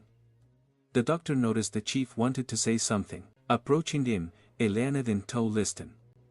It was crucial to speak with the department head. Meanwhile, the villains finally gathered in a safe place. It was deeply disappointing that the queen was now wearing more casual clothes. It was the first time the professor had analyzed such an amazing body. The vampire warned that the experiment had better work, as they were not patient. But the scientist insisted that the professor's research was the cornerstone of human progress. There had been a previous success achieved by the protagonist himself. Even if she was a vampire, the experiment would work. All they needed were the protagonist's genes. Knowing this, the vampires hoped they wouldn't be the ones tasked with collecting that genetic material. The professor assured them he wasn't stupid enough to send them to their doom. Still, they remained uneasy about the possibility of being sent on a dangerous mission. They wanted to know how he planned to get the material and if he expected it to be handed to him as a gift. The queen also seemed interested in the matter. With a mocking smile, the scientist prepared to reveal something. They already had a sample of the genetic material. The vampires were stunned. They had no idea how he had obtained it. A human had collected the genes while undergoing various experiments to see if he had turned into a zombie. One of the professor's spies had managed to extract a sample. The vampires were impressed by human cunning. Having spies planted among the enemies was an extremely useful strategy. It was time to begin. In City H, Violet was out to dinner with the protagonist. His power lived up to its name, but she was afraid she wouldn't be her old self again, or worse, that there would be side effects. Faced with her doubts, he simply smiled. Violet expected him to keep explaining, but the protagonist had returned to his base form, which annoyed her. He wasn't supposed to change form before finishing his explanation. That was irresponsible. Filled with frustration, she tried to force him back into second form, but the protagonist had no intention of doing so, reminding her that he never forced her to come with him. She came because she wanted to. Asking the waiter for some pepper, he found out it had all been confiscated from the city. After that meeting, 2 long months passed. It was the second time the woman had visited the man in the hospital. His last order had been to transmit the message. After that, he lost consciousness. She did as instructed, using satellites to classify the message as a code red of emergency. It was truly remarkable that a single woman had done all that in the prison. The vampire had reversed a nuclear explosion. Furthermore, she didn't seem to belong to this era. The woman already knew this, and all this information had been transmitted to the department head. In the abandoned, underground city, several electronic devices were still active. It looked like a secret underground city with extremely advanced knowledge. One of the men seemed to have received a message. Approaching the department head, he reported that there was an ongoing emergency. Dressed in incredibly cool armor and with a hairstyle that would only make battles more difficult, the department head finally appeared. Among the ancient ruins, they had found human remains. Among them, a mummy. This was the only genetic material they had managed to find in this abandoned city. A soldier reported the details of the emergency. Professor James, who had been imprisoned, had escaped. This news was so shocking that even the other soldiers seemed unsettled. Before them lay a body from an ancient era of humanity. Upon closer analysis, they noticed 134 fractures. Certainly, they had been caused by a monster. This brief description sent shivers down the soldiers' spines. Even more terrifying, the body had been burned completely dry, preserving it for thousands of years. Now, it was nothing more than an empty husk. Upon examining the area, it was clear that a great battle had taken place there. The creature that had destroyed this highly advanced civilization was truly formidable. There was nothing left to search for. The department head wanted to know more about the emergency. He learned that several presidents had been injured in the incident. Headquarters was in a state of emergency as their combat power had been weakened. Realizing this, the department head decided it was time to return. Before they left, one of the soldiers noticed something. There were inscriptions carved into the floor of the ancient city. This activated a long-dormant system. Metallic spheres began to float and a hologram appeared before them. It was amazing that this technology had survived for so long. The figure within the hologram commented that it was the first time they had seen a human with such a powerful body. The soldiers urged the department head to be cautious, but to him, it was just a projection. Shrouded in mystery, the holographic figure studied the men. They claimed they could make the department head even stronger as long as he swore to protect humanity. To him, that was only natural. His desire within these ruins was to better understand history and learn how an entire civilization had been wiped out. Behind the mysterious figure, a film began to play. The humans waited patiently to see what would be revealed to them. Unexpectedly, the figure that appeared behind them was none other than the protagonist. It was so strange it almost seemed like a bad joke. 1,000 years ago, the Earth wasn't limited to just 2 large continents. There were 8 oceans, 7 continents, and multiple nations. Humanity had united to the point where they could produce incredible items. They had reached a level of knowledge that allowed them to build the space stations. Their technology had advanced beyond imagination, allowing them to create incredible weapons. They had even fought against aliens. And yet, the technology of those aliens was no match for what humanity had developed. Even the monsters hidden in the depths of the earth feared humanity, but there was one being they had never been able to defeat: the zombie. After hearing his brief story, they wondered why they hadn't managed to stop him, but he was the answer to everything. He was the reason for everything. It wasn't hard to believe, but it also wasn't the answer they were expecting. One soldier suspected they were being deceived. The person in the photo didn't even look strong. To the department head, the ancient civilization wouldn't waste time telling lies. They exist to resist the zombies. However, despite humanity's efforts, they had never managed to wipe them out. Perhaps this person was the reason their goal had never been achieved. The department head wanted to know what their next move should be. Their time was running out. They had focused on technology, but now, after seeing such a powerful body, there was hope. By combining a strong physical body with the technology of the past, they could defeat that creature. Then, a gauntlet emerged. It was the technology of the ancient civilization. The holographic projection warned them not to forget, no matter what race appeared on Earth, humanity's greatest enemy would always be the zombies.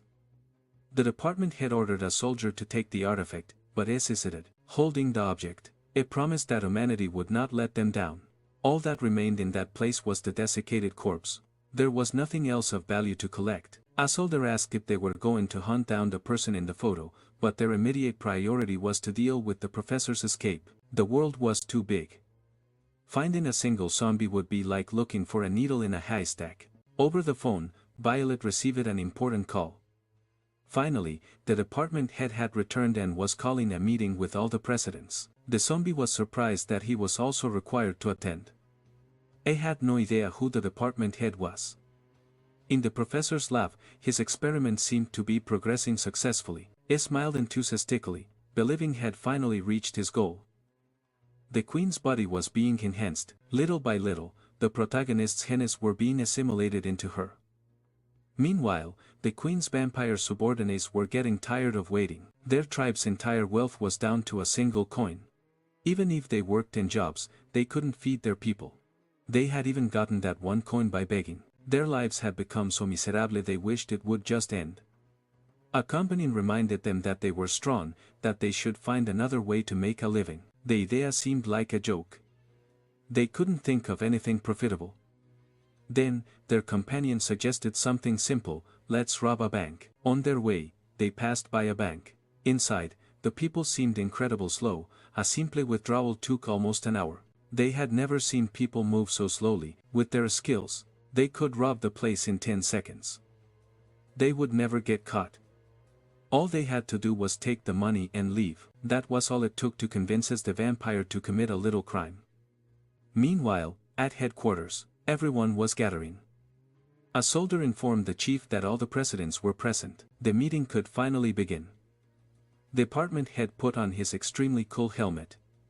Now it was ready. This was the first time the zombie had to obey a superior as a president. Meanwhile, the Blood King continued to be enhanced by the protagonist's genes. In a specific city full of slow-moving people, someone was preparing to rob a bank. It was the Queen's subordinates. They were analyzing the people's movements. Everything seemed to move at a different pace. Now they were ready to execute their plan. The entire operation had been meticulously planned. There would be no room for error. The bank had been scouted. There weren't many people inside, and they were professionals at robbing banks. From the top floor of a building, the loan shark awaited updates on the city. Last month's reports were finally available for his review. At last, the robbers had set their elaborate plan in motion. They entered the bank heavily armed, not realizing it was the city edge bank, the zombies' bank. According to the soldiers' calculations, the city's economic assets exceeded 430 billion. The loan shark ordered a recalculation. They couldn't afford to make any mistakes, as they were subordinates of the strongest being. The soldiers were enthusiastic and determined, agreed without hesitation. Meanwhile, on the first floor, the vampires announced the robbery. It didn't take them long to get to the money, and the amount was truly astounding. The loan shark noticed some suspicious activity in the city. The vampires were already making their getaway, celebrating that they would never have to live in poverty again. Then, an important alert came in. Blackie was informed that they had just been robbed. That couldn't be real. It was unacceptable that something like this had happened in this city. Faced with someone new, the vampire leader couldn't hide his happiness. For a brief moment, he felt a threatening presence calling his name. It was familiar, he had felt this before in his life. Then he realized who was furious with him. He couldn't believe his subordinate hadn't checked whose bank it was. Unfortunately, his subordinate could have never known because he couldn't read. They had just learned the hard way that the bank they robbed was the zombies' bank. They were definitely in for a long and severe beating. Their escape was quickly intercepted. The vampire leader was already starting to panic. It could feel it even from a distance, the zombies' threatening aura. Now, the city's financial manager was chasing the thieves. The vampire's desperation was growing dramatically. He ordered the driver to speed up because the loan shark was the most mysterious of the zombie subordinates. He had been with him for years. Blackie didn't care what the vampires were doing, but had some advice if they wanted to stay alive. He moved forward, determined to deliver his message. His advice was simple. Anyone who didn't want to perish at the hands of the loan shark had to return the money immediately. With a single jump, it generated a shockwave that shook the entire building. Cars went flying and the people inside the building had no idea what was happening. Outside, the chaos became even more evident. The vampires couldn't believe what was happening. That display of power was just overwhelming. The money they had stolen wouldn't even be enough to repair their car. They were completely domed, and they knew it. The loan shark was out of control. Blackie stood firm in his demands. The vampire leader ordered them to split up and warned the queen about what they had done. He decided to stay behind, saying he would hold off the pursuer. He was curious to see if he could match his strength. But Blackie reminded him that none of them were authorized to flee and that they were definitely not on equal footing in this fight. The loan shark began to use his fists to collect the debt. Seeing the brutal scene, the other vampires started to panic. Their leader was already completely out of commission. In the headquarters city, the remaining presidents gathered. They were waiting for the department head to arrive. When he finally appeared, he was immediately greeted by everyone. He was aware of the professor's escape, but he had an even more important matter to discuss with them. He revealed the artifact recovered from the ancient ruins. They were intrigued by the golden gauntlet. It was a piece of technology from ancient times. All the presidents were stunned by the discovery. The department head said they had found it in the deepest part of the canyon. One of the support officers believed this could change the battle against the professor, until the department head declared it would be used against an even greater evil. According to the message left by the ancient civilization, there was a much greater threat on Earth, the one responsible for that civilization's destruction. Knowing that such a monster existed terrified the presidents. Violet even asked if it was a joke, because the existence of such a being was overwhelming. The department head confirmed that the ancient civilization had emphasized the danger of this existence. They had to be cautious about it. To Violet, it was impossible that such a powerful being could still exist. The department head admitted they didn't know where this creature was located, but it reiterated that they must remain vigilant. The protagonist, intrigued by the gauntlet, asked how it was supposed to be used. The department head explained that they just needed to put it on and press the activation button. He emphasized that they had to find this creature and eliminate it as soon as possible. The revelation suddenly hit him. There was someone next to him who caught his attention. It turned to look at the protagonist, confirming the threatening entity had the same goofy expression. There was no way he had been there the whole time. The department head wasted no time and snatched the gauntlet, leaving everyone completely stunned. Meanwhile, the vampire's body was sent hurtling straight towards the headquarters building. And what do you know, the plot made sure he crashed it right into the meeting room. When the dust settled, the department head was now holding the gauntlet. Violet couldn't quite process what was happening. The room was a wreck from the impact, and the vampire was slumped in a corner, looking totally defeated. Blackie showed up right on his heels. He was dead set on punishing the vampire for messing with his city. The vampire whimpered, hoping his queen would come save him. Nobody had a clue who these new guys were, and they'd never seen that vampire before, but Violet quickly put two and two together. He was one of the protagonist's subordinates. The zombie, also curious, asked what that lawn shark was doing here. One of the soldiers' scanners picked something up. Blackie kept watching from the sidelines. He was now completely surrounded by the most powerful presidents. One of the side characters was determined to show this zombie he didn't belong here. Furious, Blackie declared this was none of their business and began to gently demonstrate the massive gap in their power levels. The presidents were getting tossed around like children. Even their whole group was no match for a single one of the protagonist's subordinates. They were taken down easily and efficiently. The side character had now fully embraced his role in the story. He was always part of the group that gets beaten up. The women noticed that Blackie was way stronger than the chainsaw zombie. The side character was strategically placed right next to the vampire, since they were both professional punching bags at this point. Blackie had lost his patience. It was time to eliminate a few people. A dangerous-looking dust cloud started to form. Violet warned the girl not to touch it, but the protagonist was already there to correct his subordinate. A Hindley interrupted Blackie's rampage. Blackie was about to be completely neutralized. He was completely caught off guard by his boss's arrival.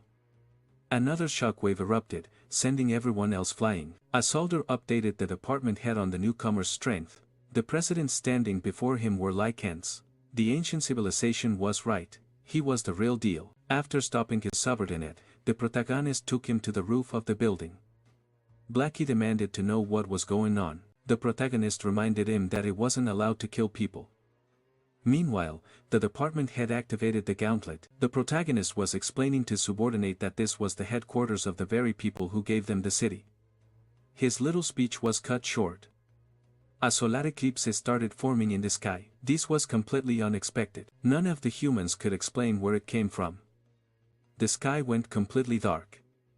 Even the citizens were getting anxious. And then, the Blood King made her grand entrance, fresh from her recent power-up. People started to notice a figure in the middle of the darkness. The department head was still trying to figure out what was going on. The presidents who had guarded the prison knew exactly who she was.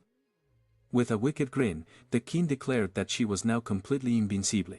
The other vampires arrived to rescue their buddy, who was still lying motionless on the ground after his brutal beatdown. Seeing his pathetic state, the queen ordered her subordinates to get him, but they were easily stopped by the department head's power.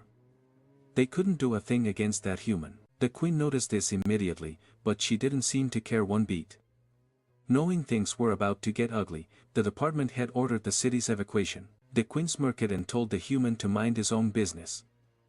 This had nothing to do with him. With the gauntlet equipped, the department head managed to land a hit on her. She actually felt pain and was instantly enraged. She returned the favor with equal intensity. The other women realized the queen was on a whole other level. Blackie told the protagonist that the humans had started fighting. However, our zombie hero said it wasn't their problem. The battle raged on as the eclipse started to fade. The gauntlet on the department head's arm began to transform. Full of confidence, it declared it would eliminate the king before dealing with the zombie. "That's pretty bold of you," the woman said as the protagonist's friends began to wonder which zombie she was referring to. Concentrating all the power of the gauntlet, the department head aimed to settle it all with a single blow, but the king was unfazed. She also wanted to end things quickly. Like two Dragon Ball characters, they were on a Kaijisen course. The king prepared a devastating blow, while the department head did the same. They were moments away from clashing above the city. The resulting shockwave was absolutely overwhelming. As expected, the gauntlet was overpowered by the king's fist. The department head was sent flying across the city, crashing catastrophically into a building. With his arm shattered and the gauntlet destroyed, he struggled to recover. The king was not the least bit impressed by such a mediocre display of power, and the department head was starting to believe that the so-called ancient technology was a scam. If this is what it was relying on, it shouldn't have even tried, she muttered. The king acknowledged that it was the strongest human she had ever faced. 1,000 years ago, their battle might have had a different outcome, but that wasn't the case in the present. Now she would send him into an eternal sleep. Before she could land a final blow, she sensed an ominous threat approaching. A clean and powerful slash was executed. She narrowly avoided being hit. Violet declared that the queen was fighting the wrong person. The king wanted to know who this dangerous individual was. With her sword resting on her back, Violet introduced herself as the king's opponent. Her expression had completely changed. She was now using the gems she had received from the protagonist. Those who witnessed her transformation were left speechless. Meanwhile, the vampire girl was still trying to rescue her fallen friend. But Dawn wasn't going to let that happen so easily. Seeing that the woman had also transformed, the vampire trembled in fear, realizing how strange these people were. The king quickly noticed the presence of another enhanced woman. The two exchanged brief glances as the vampire declared that her opponent wouldn't get away with this. The three powerful women were on the brink of battle. Violet's aura had completely changed. With her sword drawn, she prepared to strike the queen. The department had remained gravely injured. No one could say for sure what had happened to Violet, but she was very different now. The vampire refused to let Dawn have her way. Breaking free from her grasp, she quickly created distance between them. This only made Dawn even more interested in her prey. Irritated, the vampire declared she was no ordinary opponent. If you're not weak, then prove it, Dawn challenged. Seeing the vampire's attack approach, she wasn't impressed by its speed. She intercepted it with ease. This was a fight with an already determined outcome. Dawn began to effortlessly overpower the vampire. The presidents watching had no idea she was this strong. Performing strange acrobatics, the vampire tried to evade the attacks. But there was hidden trick to her movements. Using a small amount of her own blood, she created clones of herself. But none of them were a match for Dawn. The clones quickly vanished, and the vampire now doubted if Dawn was even human. The Blood Queen prepared to fight. Violet also made a move with her sword, but her power was immense. It cleanly sliced through the buildings behind her. Now the main headquarters was on the verge of collapse, to the absolute horror of the presidents. The sheer power was absurd, reminding them of something familiar. The king recognized what had happened. This woman had also been strengthened, but the king's desire remained unchanged. She wanted revenge on her most ancient enemy. She opened her eyes, revealing that her pupils had transformed. She had been waiting for this moment for a long time and was willing to do anything to achieve her goal. Despite the display of power, Violet was unfazed. She admitted that she was no match for the king, but if that was all she had, she should give up on getting revenge on the zombie. And now, let me show you something really entertaining, Violet smiled, piquing the king's curiosity. Placing her hand over her face, her power began to shift. She was about to reveal her second transformation. The skin on her face started to change, altering its color. Violet's body twisted unnaturally, and the presidents continued on their never-ending ride of being utterly blown away by this battle. Violet had become much stronger. Even the queen was now unsure of what to expect from her. The condensed energy began to take shape, glowing with a deep violet way. The chairmen had to shield themselves from the force emanating from it, and the king was genuinely surprised when a mask formed on Violet's face. Her expressionless face had cold, deep eyes. The chairmen were completely terrified, unable to comprehend what they were witnessing. The king was also deeply impressed. Even the protagonists hadn't expected such rapid progress. Dawn was also intrigued by this new shape-shifting ability. After watching everything unfold, the king was lost in thought. Violet declared that words were a waste of time. Now, this time the queen took the offensive, but Violet was just as skilled at wielding her sword. Both were fully prepared to continue their battle. The king declared that only the weak rely on words. Violet coated her sword in a crimson liquid. The enhancement immediately fortified her blade, increasing its durability and power. She struck the king with an overwhelming blow. The power level was so shocking it began to terrify the onlookers. Violet had managed to slice her opponent at a cellular level, leaving behind only minuscule fragments of what was once a person. As fear gripped the humans, despair consumed the vampires at the thought of their king being defeated. Violet calmly sheathed her sword, assuming the battle was over. The sensors confirmed that every single cell in the queen's body had somehow been severed. This had to be a joke, Such a feat should be impossible. The blue-edged woman didn't doubt what happened. The department head remained frozen, speechless. Violet knew the queen was still alive, plotting an unexpected counterattack. Slowly, her scattered cells began to merge in midair, reforming her body.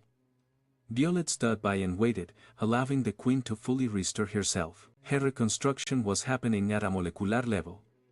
She emerged fully regenerated, but with one small difference. Her clothes hadn't been restored at all. The watching chairman could no longer tell if these beings were even human. Meanwhile, the protagonist noticed that Red was about to start fighting for real. Interested in the battle, it suggested they move to a spot with a better view. Violet was already aware of her opponent's immortality, but the department head, who didn't know, was now visibly shaken. He started to feel something moving in the gauntlet. The protagonist warned everyone to leave the building, as things were about to get much more dangerous. The queen was now fully clothed once again, and Violet remained ready to fight. The vampire raised her hand to the sky and a massive cataclysm began to form. Furious, she declared that the battle was far from over. Violet was glad to hear this. She wanted to keep fighting too. The protagonist had found a safe spot to watch the battle. The blue-haired woman and another chairman arrived at his position. Meanwhile, Violet and the king were spreading destruction throughout the city. Simple swings of the queen's sword had catastrophic results. With a series of slashes, she completely cut through an entire building. It crumbled in mid-air as if it were made of paper. Violet had dodged all the attacks, and was now closing in on her opponent. Their swords clashed with intense force, but this time, the human was caught by a surprise attack. However, she wasn't about to let herself be defeated. She retaliated with a devastating blow against the king. The watching chairmen could feel their souls nearly leaving their bodies. Only one person was truly enjoying this battle, the protagonist, who continued to watch with glee. Violet's slash extended for thousands of kilometers. The king realized the magnitude of that blow. She was far from happy with how things were unfolding, but her determination never wavered for a moment. The protagonist remained thoroughly entertained by this overwhelming display of power. The blue-haired woman couldn't comprehend how the king was still alive. The department head struggled as the gauntlet refused to come off his arm. Meanwhile, Violet remained fixated on her goal, to defeat the threat before her. The queen had no intention of making it easy for her. Even knowing Violet had a second transformation, she didn't believe the human could match her. This time, going on the offensive, she was determined to end it all. She executed a devastating palm strike capable of leveling an entire city. Her attack was overwhelming, and the onlookers knew that if they were caught in it, they'd be finished. Violet couldn't defend against the blow. Her body absorbed the impact almost completely. The king waited for a reaction from her opponent, which left the humans deeply concerned. Violet remained motionless after the attack. The department head was still struggling with the gauntlet, which was now damaging his arm. A voice announced it would take control of his body. He had no idea who the voice belonged to, even as he felt himself losing control. Then he realized it was the same voice from the hologram he had found. Violet managed to recover briefly, agreeing with what the queen had said. The two women stared at each other with cold gazes. Pulling the sword from her body, Violet acknowledged that she couldn't harm the king, but that wasn't all she had to say. The queen couldn't harm her at all either. The woman in blue realized what had happened and demanded that the protagonist give her the same power, but he refused, knowing the consequences were often too violent. While they were distracted, something massive occurred. Neither Violet nor the queen had noticed what had just happened. Not even the onlookers could determine what had caused the strange sound. Outside of Earth's atmosphere, colossal limbs began to appear. Something had been revived. The being's size revealed that of the planet itself. Its shadows stretched across entire regions of the globe. Panic immediately seized the citizens, who had no idea what they were witnessing. Back in the city, the destruction continued to spread. Only the protagonist seemed able to survive. He quickly realized people were in danger and, moving at immense speed, he reached them. One by one, he threw the humans away from the danger zone. The zombies understood that the entire city had become extremely dangerous and that this monstrous figure had set its sights on the two fighting women. It was a robot of immeasurable proportions. Both the king and Violet had to stop their fight. Neither of them knew what had brought this colossal machine into existence. Inside the robot, even the department head was at a loss as to what was happening. The man from the hologram apologized. It had been necessary to deceive him. He had to sacrifice himself for the good of humanity. Some of the presidents had managed to get to safety thanks to the protagonist. The most cowardly among them wanted to know what was happening. The others were speechless. Outside the atmosphere, the colossal robot ascended. Violet had no idea what was going on. Between the robot's enormous fingers, the protagonist was being held. Passengers aboard nearby planets were completely stunned by the surreal scene unfolding before them. Slowly, the protagonist's expression began to change. Faced with this new enemy, the women seemed to silently agree to a temporary truce. The robot assured them this had nothing to do with them. It was controlled by a normal-sized humanoid figure, but one strong enough to hold both women. Due to her proximity, Violet ended up being captured. So was the king. The robot's controller stated they had been studying zombies for centuries. It was disappointing that the women had attacked using nothing but stimulants. During this dialogue, the protagonist remained in the robot's clutches, but he had now entered his first transformation. With much greater strength at his disposal, he began to twist his torso. The force of his rotation surged through the robot's fingers. The power traveled up its arm in an instant. The robot's controller hadn't anticipated such a rapid escalation. The protagonist was already advancing toward the core of the problem. At a terrifying speed, he closed the distance, but he was suddenly intercepted. The robot countered his advance. This ancient existence had waited for an entire millennium. At last, the day had come. The women, who had proven to be overwhelmingly strong, had been completely subdued, and the protagonist didn't like being delayed one bit. The time for his revenge has arrived. The man wishes to finally defeat the zombie and witness its true form. Granting his request, the protagonist transformed into a generic-looking character, even though the robot's hand is enormous. Is unable to stop him. The protagonist tossed it aside with little effort, watching this while she was completely immobilized. The king couldn't help but be surprised. For now, the battle being waged is between the zombie and the giant robot. The ancient existence felt that it was being completely underestimated, and in fact, none of it was impressive to the zombie. Still on Earth, the blue-haired woman couldn't hide her surprise, climbing up the robot's body. The protagonist headed towards its controller. A small crack began to open, revealing a massive compartment. Inside the larger robot, several humanoid drones were ready for battle. Faced with all this, the presidents felt technologically primitive, even with superior numbers. The drones couldn't do anything against the protagonist. It continued to destroy them as if they were made of clay. On the arm of the larger robot, they tried to delay him in every way possible, but there was nothing they could do against absolute power. In his most powerful form, the zombie was completely overwhelming. He was even able to damage the largest of the robots. Sizing up its adversary, the ancient existence realized that its enemy wasn't using his full power, summoning even more giant robots to Earth. The battle became more and more absurd as time went on. The ancient consciousness revealed that it remembered their last encounter. It had been able to observe everything that had happened. That powerful form was not the zombie's final form. Imagining that it could become even stronger, the human's common sense could no longer contain its fear. The protagonist was struck by a blow from one of the robots. The force of that impact had planetary-scale consequences, like celestial bodies crashing into and destroying the cities of Earth. The protagonist was thrown towards the moon, causing massive destruction. His body bounced several times across the lunar surface. Even so, none of it affected him or changed his expression. Trying to regain control of his body, the department head disagreed with such destruction, but the ancient entity was determined to eliminate his enemy at all costs. The robots continued their relentless pursuit of the zombie. The most surprising thing was that, even back on Earth, the president seemed to know what was happening. It was possible to see a massive, human-like robot on the moon. The ancient entity remained determined to eliminate the enemy of humanity. The protagonist continued to dodge every attack. Once again, he managed to get close to one of the robot's faces, preparing to deliver another of his powerful blows, striking the construct directly in a devastating manner. His unprecedented strength caused irreversible destruction. The ancient entity was running out of resources. The department head recalled reading the reports. Since the protagonist became a leader, the protagonist's conduct had been impeccably unfair. He continued trying to regain control of his body. The city under the protagonist's administration continued to progress with no evidence that he had harmed humans.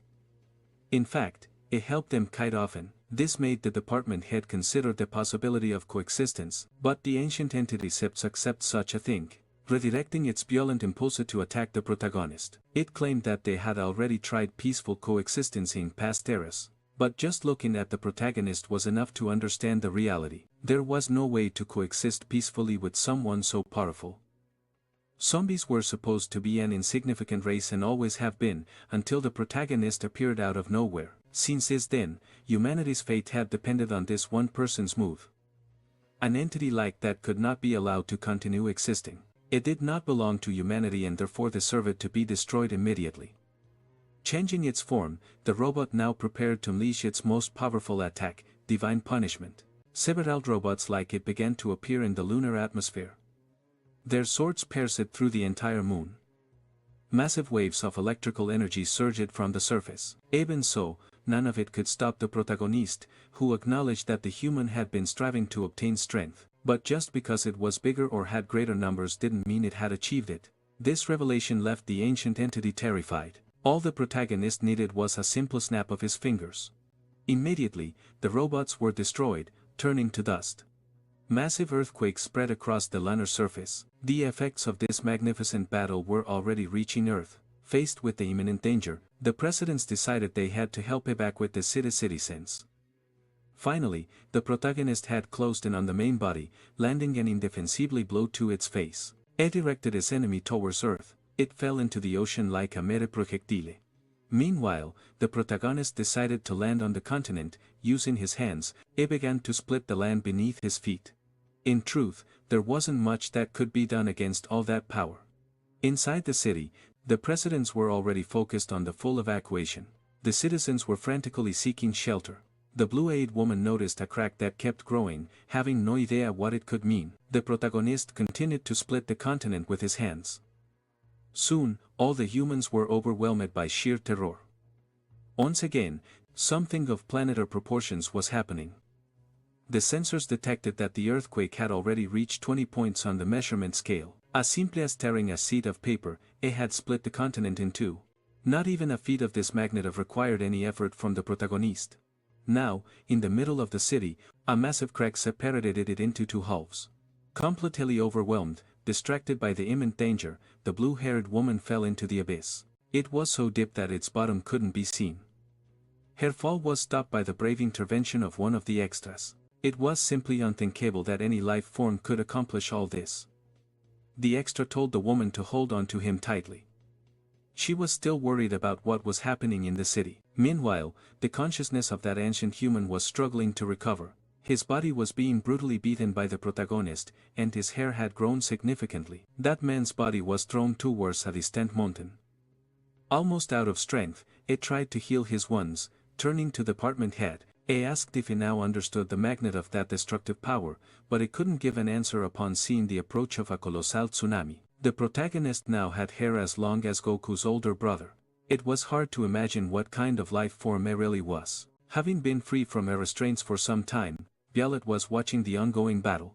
The Blood King had never seen that form before and wondered if this was really the zombie she knew. This was exactly what the ancient human had witnessed. This was the true form of the zombie that had destroyed everything. Knowing his opponent was now at full power, it charged at him, but the protagonist didn't even bother to move a single muscle. Blackie, watching his boss, began to wonder if he had lost control. He needed to act faster, that human was going to lose his life. The instant consciousness was using all its power to end the fight, apologizing for what it was about to do to the department head's body. Beyond his sheer coldness, the protagonist's facial expression was unreadable. All it did was a small hand gesture. That alone was enough to completely destroy the ancient armor. Then, by clenching his fist, he increased the intensity of the attack. To the hologram man's surprise, his body was completely twisted. He was thrown towards Earth in a devastating impact. His armor was completely eradicated. Even in its most powerful form, the armor couldn't subdue the zombie. Despite everything, the department head was still alive. Looking at him, the presidents grew sad, believing there was no longer any hope for him. Blackie knew they couldn't be responsible for eliminating a human litter, and the protagonist was also aware of that, so he snapped his fingers. Immediately, the wound on the department head's chest began to heal. With the wound restored, the only problem left was his free fall from an almost stratospheric height. The protagonist focused on regeneration. Gradually, the void was being filled once more, and the presidents watched everything in stunned silence. Even the Blood King was impressed by that display of power. Violet was no different, equally bewildered. The department had regained consciousness, somehow coming back to life.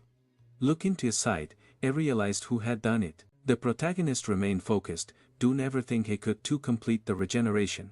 Finally, the department had understood how things were. He also understood why the ancient civilization was so determined to wipe him from existence. What they felt for that zombie was genuine fear. With that, the protagonist had concluded his part in the battle. There was nothing left for him to do, and the presidents watched this unusual conclusion to the events. Violet immediately emerged from the ocean to meet the zombie. She appeared completely transformed, still wearing a mask on her face. But he had already returned to his base form, and asked if she had gotten used to using her bloodline's power.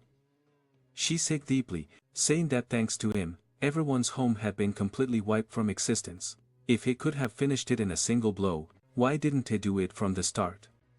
But the zombie didn't want to scare people. Unfortunately, he ended up scaring the vampires instead. The Blood King did her best to hide. That event caused the southern continent to shift 130 kilometers, completely changing the Earth's climate and creating the deepest trench. Since they evacuated the city in time, there were almost no casualties, and the zombies took on the task of rebuilding the destroyed cities. The department head continued with his administrative duties. He now finally understood why the ancient civilization wanted to destroy the zombies. It was up to him to decide what to do next. After witnessing all that power, the chief inspector showed up at his office as requested and was ordered to buy the highest quality eggs because they had a visit to make to each city. Meanwhile, in a new city, the Blood tribe was setting up a settlement. One of them tried to hurry along a zombie worker who was being too slow. His friend wanted to know where he got the money to hire these workers, but he refused to answer. Even though they were enemies, the loan shark agreed to lend them money. He did it because the king ordered them not to fight, which would also prevent future bank robberies. That's why he gave them a loan with outrageous interest rates. The loan shark nickname he got in this story definitely wasn't for nothing. Still talking, the young man asked where the king was. Ever since everything that happened, she had been very distraught. She never imagined her enemy was even more powerful. Up until now, every time she fought him, he only used a tiny fraction of his power. After witnessing what he did, she understood that she could never reach his level of existence. Now everything was calm in each city. But amidst the ruins of the ancient civilization, people were searching for valuables. It was the mad scientists, and they seemed to have found what they were looking for. Before them lay a small, incinerated body. Professor James carefully observed its great discovery. He wouldn't give up on his goal, as long as he was still breathing. The alarm clock went off in the protagonist's room. Waking up in a good mood, he gently turned off the alarm, but he still hadn't mustered the strength to get out of bed. The protagonist's name was Zombie. As he walked to the fridge, he acknowledged that he didn't know his age or have any memories of his human life. The only memory he had was of being a student when he turned into a zombie. At first, he was just as ordinary as everyone else, just like anyone with nothing special about them. But to avoid becoming a perpetual motion machine, he decided to get stronger. He stopped attacking people and started eating protein powder meals instead. Over time, with lots of training and dedication, he became a zombie version of Saitama. His power was unprecedented. His first transformation was amazing. His second was terrifying, and in his final form, he was a walking cataclysm. Tired of fighting, he decided to help humans by solving countless problems. This led to him getting his own city. The problem was, he had become too strong, causing constant fear among the humans. His apartment doorbell rang. He opened the door to see who was outside. Violet didn't understand how the leader of this city could be so lazy. 2 hours had already passed, and he was late. Closing the door, he said he'd be ready in a few moments. It was the dawn of a new year, and they were going to help the academy continue to grow. Several candidates were applying once again. From that moment on, the zombie would lead them into a period of prosperity. He was introduced as the new headmaster of the academy and timidly made his way to the stage. The students cheered loudly, welcoming him.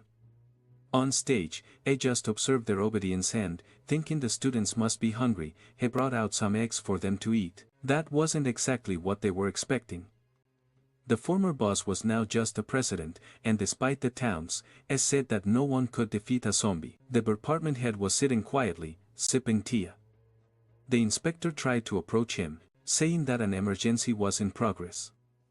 He asked why it was so urgent, and she simply said they were in serious trouble. The Supreme President was calling them, which even startled the department head. The department head took over the call from there. He said he was about to send his report, but the situation was urgent and hadn't had time, though they would comply with the orders he'd received. The inspector wanted to know what was going on, and he said that everyone was aware of the incident involving the ancient civilization. She didn't know how that was possible, since they hadn't told anyone. He reminded her that the event was so massive it could be seen from the other side of the planet. According to the news, a huge battle took place that was suspected to involve the ancient civilization. That's what the reports were saying. Also, the exchange meeting was about to happen, which reminded him that he wanted to know where the eggs he'd ordered were. The inspector had them safely stored away. He was getting ready to go to City H. Since he'd made the zombie head of the academy, he figured it was no problem to ask him to do this job. As soon as he rang the doorbell, he was surprised by Violet. Even more surprising was that she was dressed as a maid. Seeing that peculiar outfit, he started to jump to conclusions about her. The woman said it was all a big misunderstanding. Soon, the blue-haired woman also appeared, much to the department head's dismay. Shocked by such shamelessness, he considered reporting them to superiors. That was way too bold, even for the two of them. The blue-haired woman was terrified at the thought. Seeing he was about to leave, they said they were only doing it to celebrate the zombies' promotion. They were both dressed like that because they'd lost a game. The department head had a hard time believing it, since those outfits were really something else. Since he didn't believe them, he had to go inside and see for himself. Inside, the protagonist seemed to be playing cards, and the Iron President was determined to beat him this time. It looked like he'd drawn a card that would lead him to victory. The atmosphere in the zombies' apartment was festive. Still, the department head was overcome with second-hand embarrassment. He saw several vegetables get tossed in the air and then sliced into many small pieces. It was the iron figurine who had sliced them, making an elegant presentation as he arranged them on a plate. Full of joy, he was bringing the snacks to the guests. Just then, he noticed the department head was there. He tried to explain, saying that he was forced by the zombie to do all of this. The department head didn't even know what to say. Actually, it was a good thing everyone was gathered because he had important news to share. Gathered there, the zombie found out that the department head wasn't the leader of humanity. He confirmed the information, thanking the iron figurine for his service. There were several provinces in that region spanning thousands of kilometers. Seeing that he was about to take off his mask, everyone immediately focused on the reveal. The department head removed the lower part, declaring that he was merely the leader of the province. Noticing his companion's curiosity, he asked if something was wrong, but they just looked away. Currently, the planet only had 2 continents, and therefore, only 2 countries as well, Country A and Country B. They reside in Country A. Like a great scholar, A began to recount the early history of these 2 countries and the conflicts between them. The zombie wanted to know more about the exchange meeting. It was a friendly celebration that included sports, kind of like a huge global military exercise held every 4 years. Hearing this, the zombie thought it made no sense at all. The last competition had been about eradicating zombies. A single member from the neighboring country had managed to exterminate 8 million. Impressive numbers for the protagonist passive form, who wasn't so confident. Since he had been promoted to the position of chief, he also had to participate. The zombie realized that this girl really believed he was human. The department had said it was up to them to come up with this year's event and that he would never endanger the zombies. The protagonist wanted to know more about what federalism and monarchy meant. In another part of the country, important people were on board a plane. Those girls had been formally summoned there. That was the headquarters of Country B, and they had images of the battle that took place on the moon. The man asked them to analyze the images, as they had been received from Country A. The girl handled the photo without showing any reaction. She and her twin sister didn't seem impressed by it. Still, they continued to examine the photo with great attention. They realized it was related to the technology of the ancient civilization. Their intelligence suspected that country A was in possession of that technology, which represented a strategic disadvantage for them. They would soon be receiving the president of the other country, and they asked his best subordinates to put aside their issues with their sister. He wanted them to thoroughly investigate everything at the event. The king had a particular opinion about his sister's involvement in relation. If they executed their mission well, he would request a royal pardon for her. After hearing what the prime minister had to say, they agreed to follow the orders. In a secret laboratory, they were preparing more of that strength-enhancing solution. The professor was observing the experiments with great attention. Source number 1 had already received the serum. He was waiting for the results from sources 2 and 3. A technician reported that source number 3 was being prepared. Sitting in a chair was the body they had found on the streets. Reporting to the professor, the technician stated that the body was now properly prepared. That was perfect. But the scientists doubted they could successfully revive a 1,000-year-old mummy. However, in the field of biology, there was nothing the professor couldn't accomplish. He ordered the process to begin immediately. The technicians began to operate the lever that activated the entire system. From the other side of the room, they heard a very intense scream. Even witnessing all that, the scientists still doubted their success. If they managed to resurrect such a powerful figure, it would truly be a complete miracle.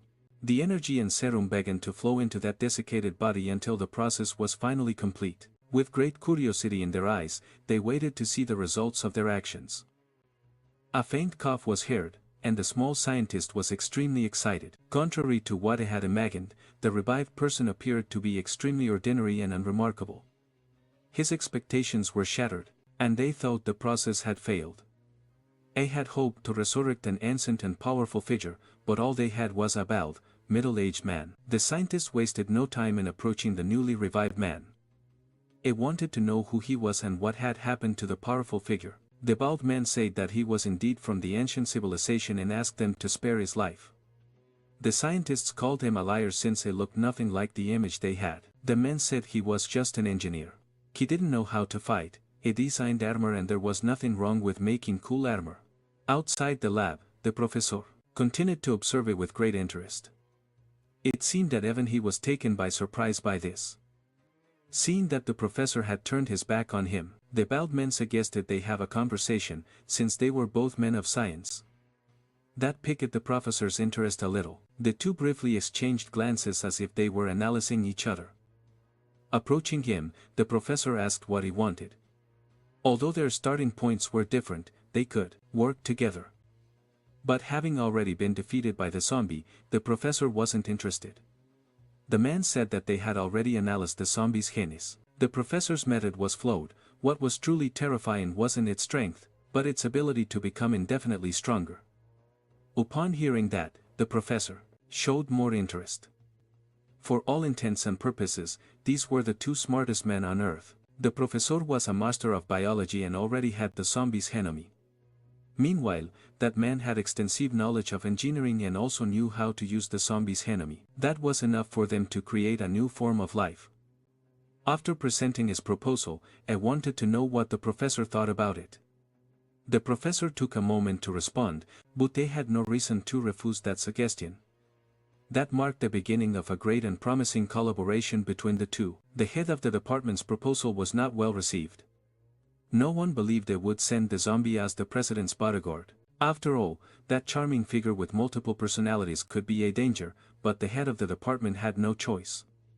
He was worried that this could be a dangerous trip. He definitely had reasons to be concerned, and soon his request was taken seriously. The matter had already been decided. The president specifically requested a bodyguard from that province. Moreover, with just a simple favor from the president, no one would ever question the zombie's identity again. However, they still couldn't reveal that it wasn't human. The entire province would have to answer to him, and the protagonist was allowed to take two trusted people with him. They wished the new chief all the best and good luck, as he would now be the representative of the province. At the top of the city hall, a certain zombie remains in timeout. Meanwhile, the protagonist is with some of his subordinates for the mission he had received. He could take two trusted people with him. He wanted to know who was willing to accompany him. Silence filled the meeting room. Since the fiscal year closing was underway, Delo and Sark couldn't go with him. The others also already had their excuses prepared. The most bizarre among them wanted to accompany the boss, eager to prove that they were reliable to the humans. He was touched by the enthusiasm of both. Outside, it took them for a walk. During the trip, they unexpectedly ran into some people.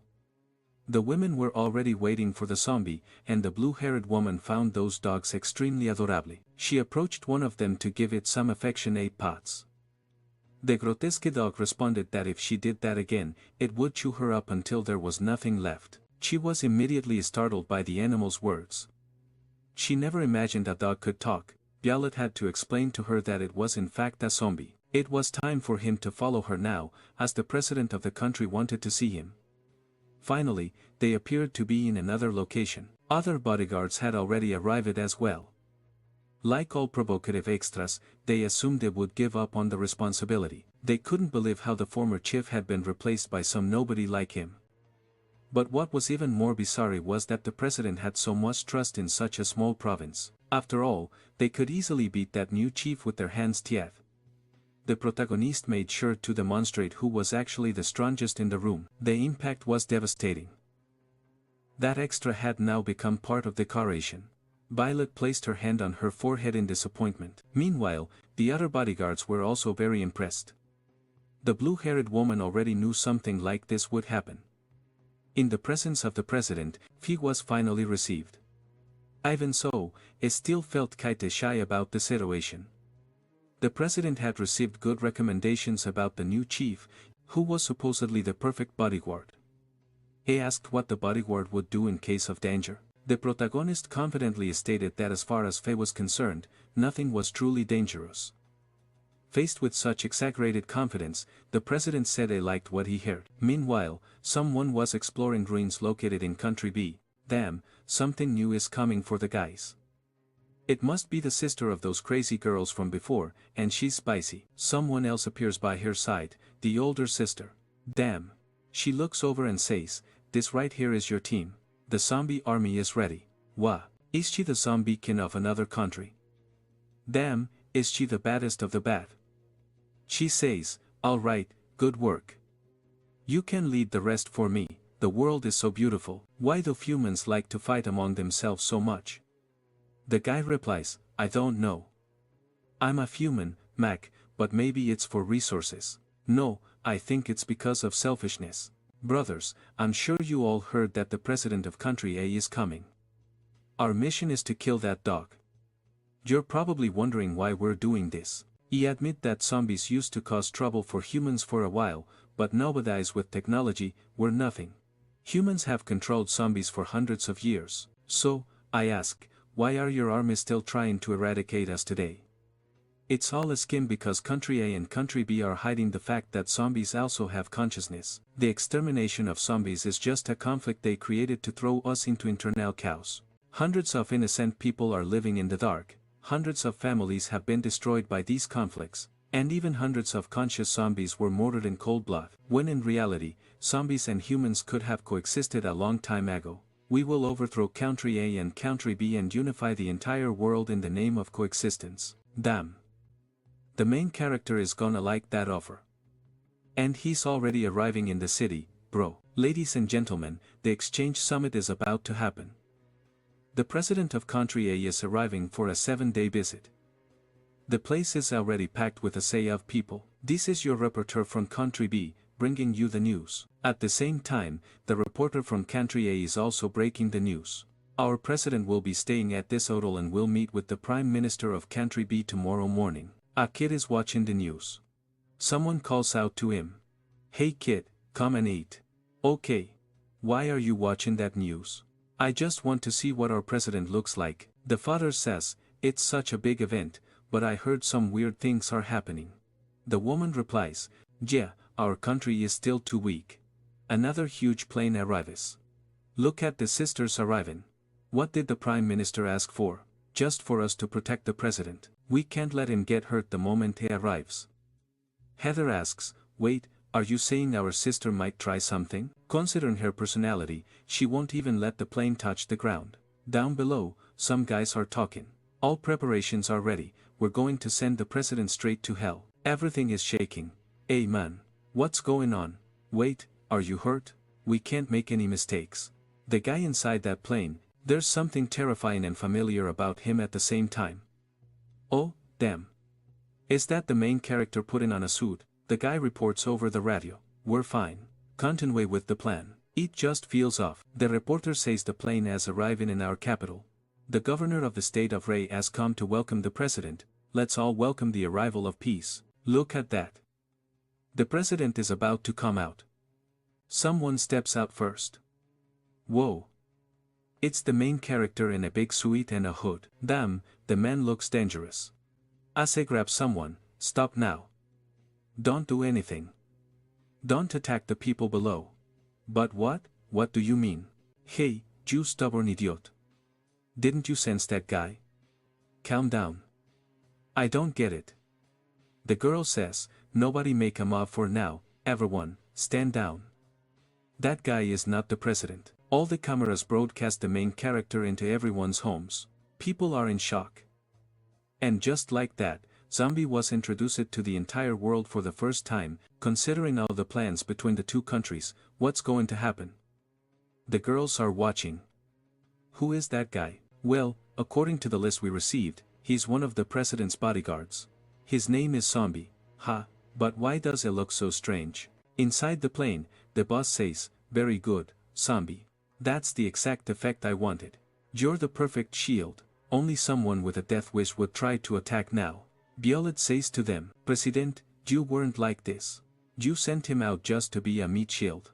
The main character is just standing there, accepting the job. Well, look around you now. I want you to shield the president's body so that no sniper bullet can reach him. The main character could stop a missile. Is there really such a need to block one little bullet? Hey, Zombie. Ooh, you need to protect the president. His body isn't as tough as yours, and with that, the president steps out. Everyone, please give a warm welcome to the president of country A. A must be tired from his journey, so A will now head to his auto. Tomorrow, we will hold the long-awaited interviews. The president comes down and a guy says, Mr. President, this is the governor of the state of Ray. He's just here to greet you. Violet is in a full suit. She's totally nerfed like this. She says, stay alert, Zombie. The girl up above thinks, Paloma, what was that oppressive feeling I just felt? Amy McKinnon thinks. The protagonist is completely calm. He hasn't even done anything yet, but on the sister's plane, they're already on edge. That's weird. Why hasn't our sister done anything yet? I don't know, but she just wasted her best chance. I already prepped a car full of listening devices. We just need to listen in on their conversations about the ancients, and we have plenty of time since it's a 7-day trip. Some men arrive. Mr. President, we prepared a car for you. Don't worry.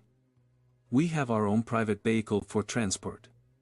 The protagonist gets a message. Let the president take the other car and cut off their communications.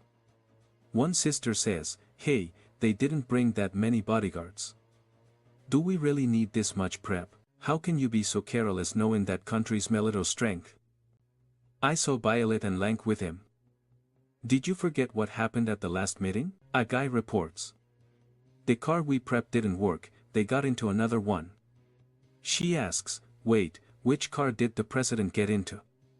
We need to listen in. I don't know what's going on, but they jammed our communicators. She slaps him. Oh, damn. Meanwhile, the group decides to split into two groups. Zombie will use the hidden route and take the president to the hotel. From now on, Zombie, no one leaves. No one can get near the president. Lanky and Violet will take the original path to draw their attention. Ash tries to talk to her sister. Sister, what do we do? Do we proceed with the assassination? She says, listen, someone among them is acting strange. I want everyone to stand down now. The guy complains, but I can't hear anything clearly. Everything's broken and this weapon is crap. Should we just take them out already? Relax, sister.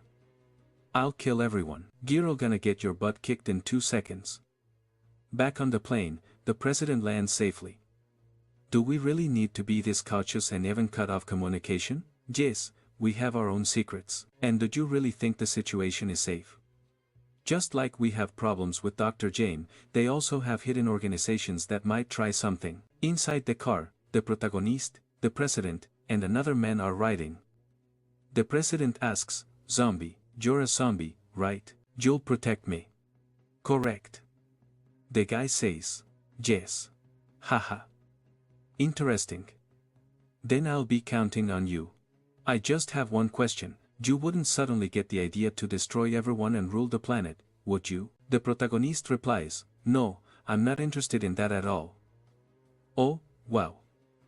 Meanwhile, the sister, the one I was hoping would do something cool, is still just shaking and doing nothing. "Sister, we can't contact show. It seems the president's people are jamming our communication." "Damn it. It must have gone to hijack the vehicle." The sisters say, "I have a bad feeling. We should hurry to that location." On the way, Lanky and Violet are there. "What's that sound? Oh, look who's here.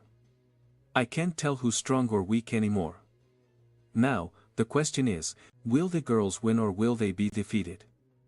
Although Violet has the blood, so she'll probably get beaten up again. Poor Git. A hot girl is raining from the sky. She looks over. "Wait, what is that? What is that thing?" The other sisters rave. "Violet, Lankin, this guy is extremely dangerous." The big zombie says, "Foreigners from the other side of the world, today, you will witness the power of the zombies from country B, Lanky." "Huh? A zombie?"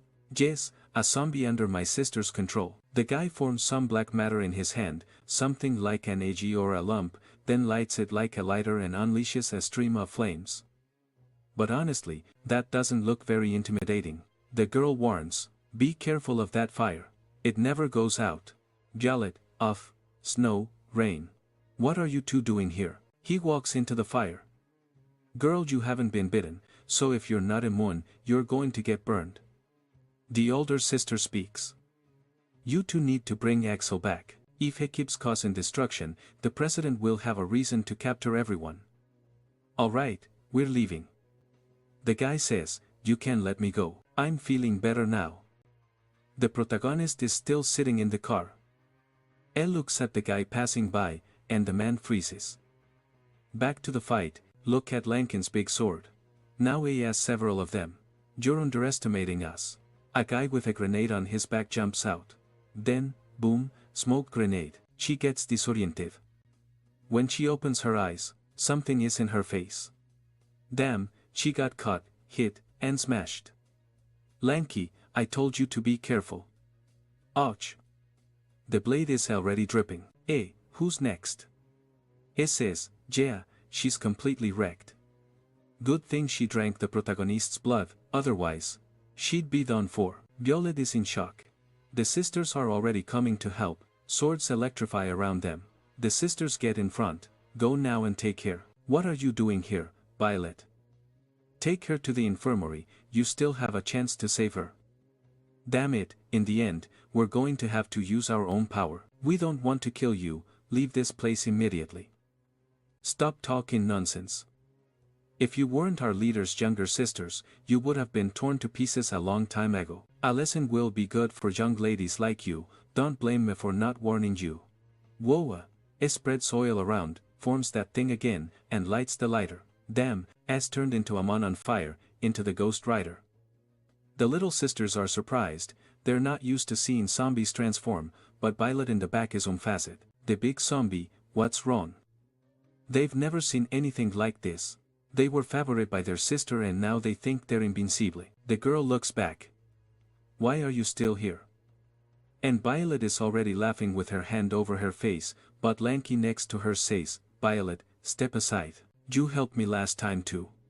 "Oh, damn, it's mine. What's her problem?" Violet says, "To hell with it. She activates her power, I'll transform." They both enter demon mode. What the hell? Leave one strong girl for the guys. The sisters are in shock.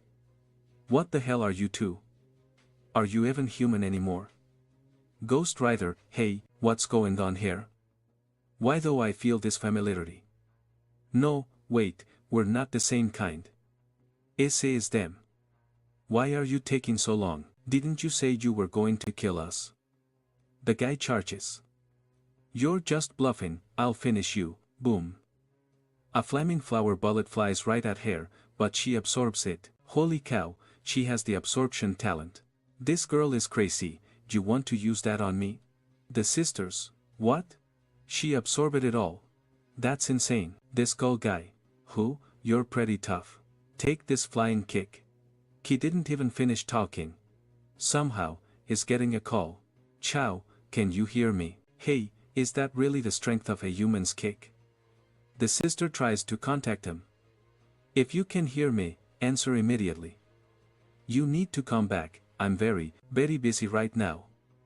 Lanky is just standing there waiting. Meanwhile, the protagonist gets messages.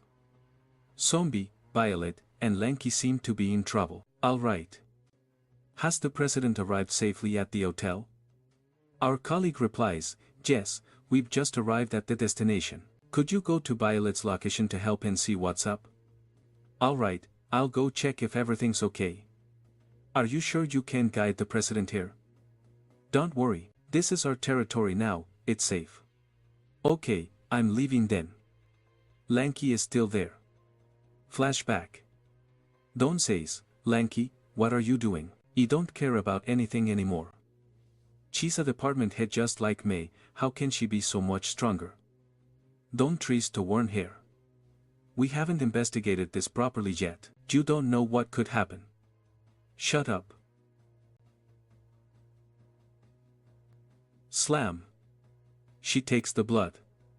Now she's completely unhinged. Violet, Lanky, you have to control your emotions. The ghostwriter tells her, haha, this is good, this will be fun. The sisters who haven't done anything are just watching, and Lanky, with her new talent, absorbs everything, going crazy. But she also spits the fire back out. Return to sender. The skull guy is in shock. Here she comes from above, she smashes a kick into his mouth, slams his face into the ground, and buries him. She's going wild. The feeling is incredible. Girl, calm down. The skull guy. What's happening? What species are you? Violet. Lanky. You have to control yourself. If this continues, you'll become irrational. Lanky says she'll swallow him up quickly. Damn. I'm next in line. The sisters are still stunned. She says, I'm going to eat you. Come here. Damn. The skull guy is scared. I didn't expect it to be like this. Ah. What the hell? She's a zombie. President's Joe, can you hear me? Abort the mission, you lunatic. Something terrifying is heading your way, heavens. Who could it be? Look at how the guy arrives. It hits the ground, and smoke rises. Skull guy, I can still fight. We don't know who the winner is. His friend grabs him by the shoulder, let's go already. A pulls him away, but Lanky says, are you thinking of running away? You should leave your life behind. The guy being dragged away, let me go. I want to know who won. Dude, if you keep insisting, you're going to lose your life. She screams, holy cow. Then, a bunch of lasers rain down, it tries to defend himself. The buildings are being sliced to pieces. The guy was sliced up. The sisters are all in shock. What's going on? They get sent flying too, and damn, the whole building is collapsing. It's over. Violet, damn it, she's already gone berserk. The building is thrown upwards, split in half. Who came to save the girls? It's him. The protagonist, in total chat mode. My warrior girls are all in their torn-up outfits like they've been beaten up. I couldn't even enjoy the fight properly. They're staring at him. Look at him under the hood. You can already see his hair. Are they going to fall for the guy? They've never seen him in zombie mode, and now it looks like a total chat, but Lank is screaming like a lunatic.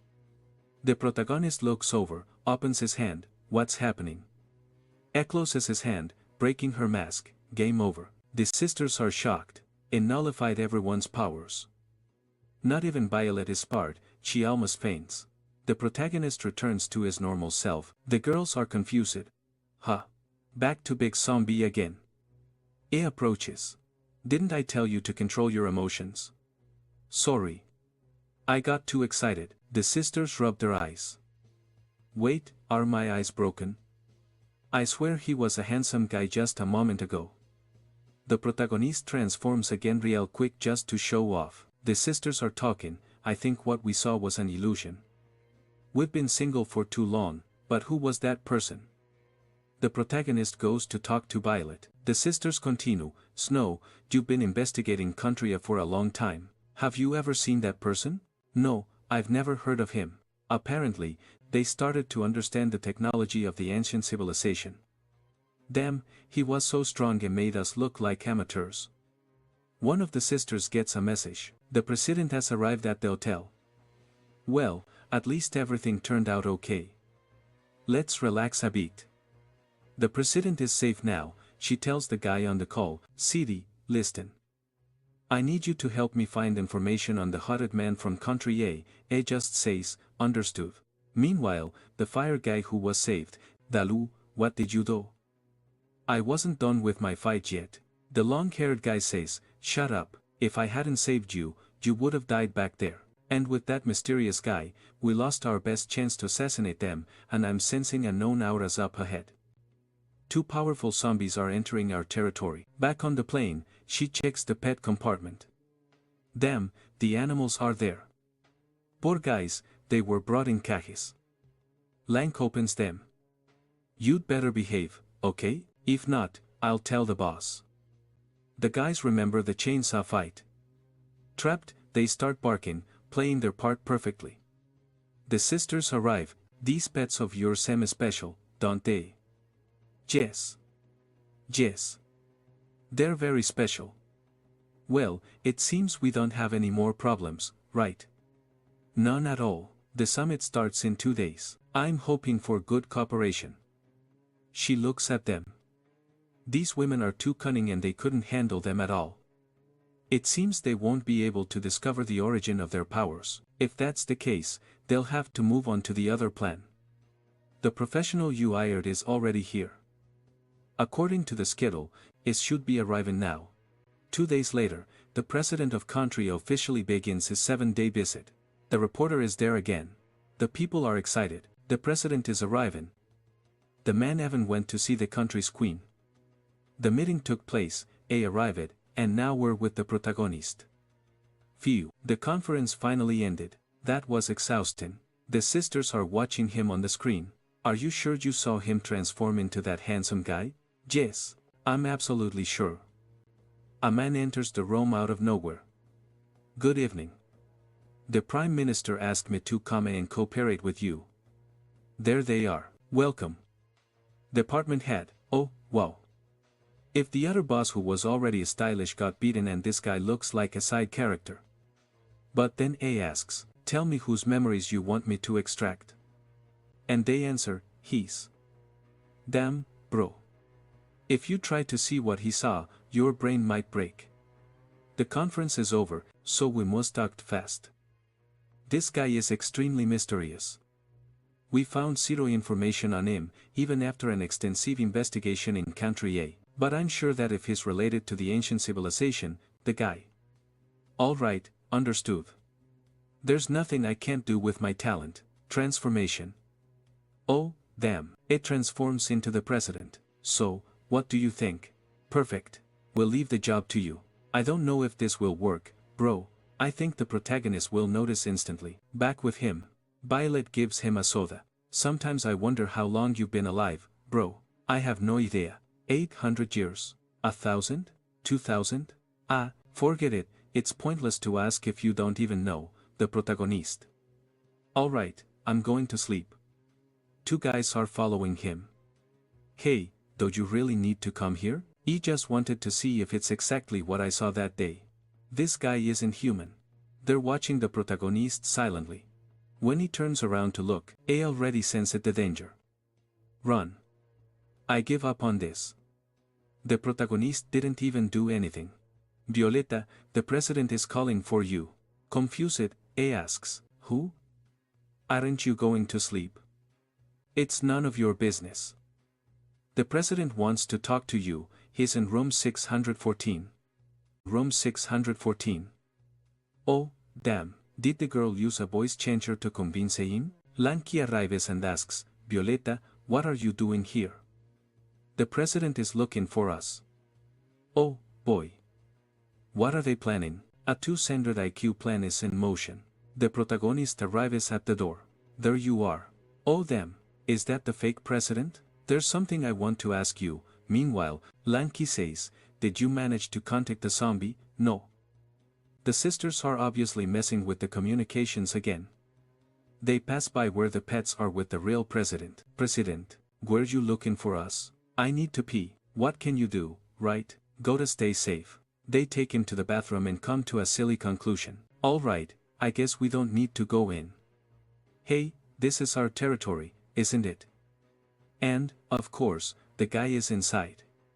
Hashi, you brought me here, why are we running? He just wanted to confirm something and see if there was a chance. E replies, how?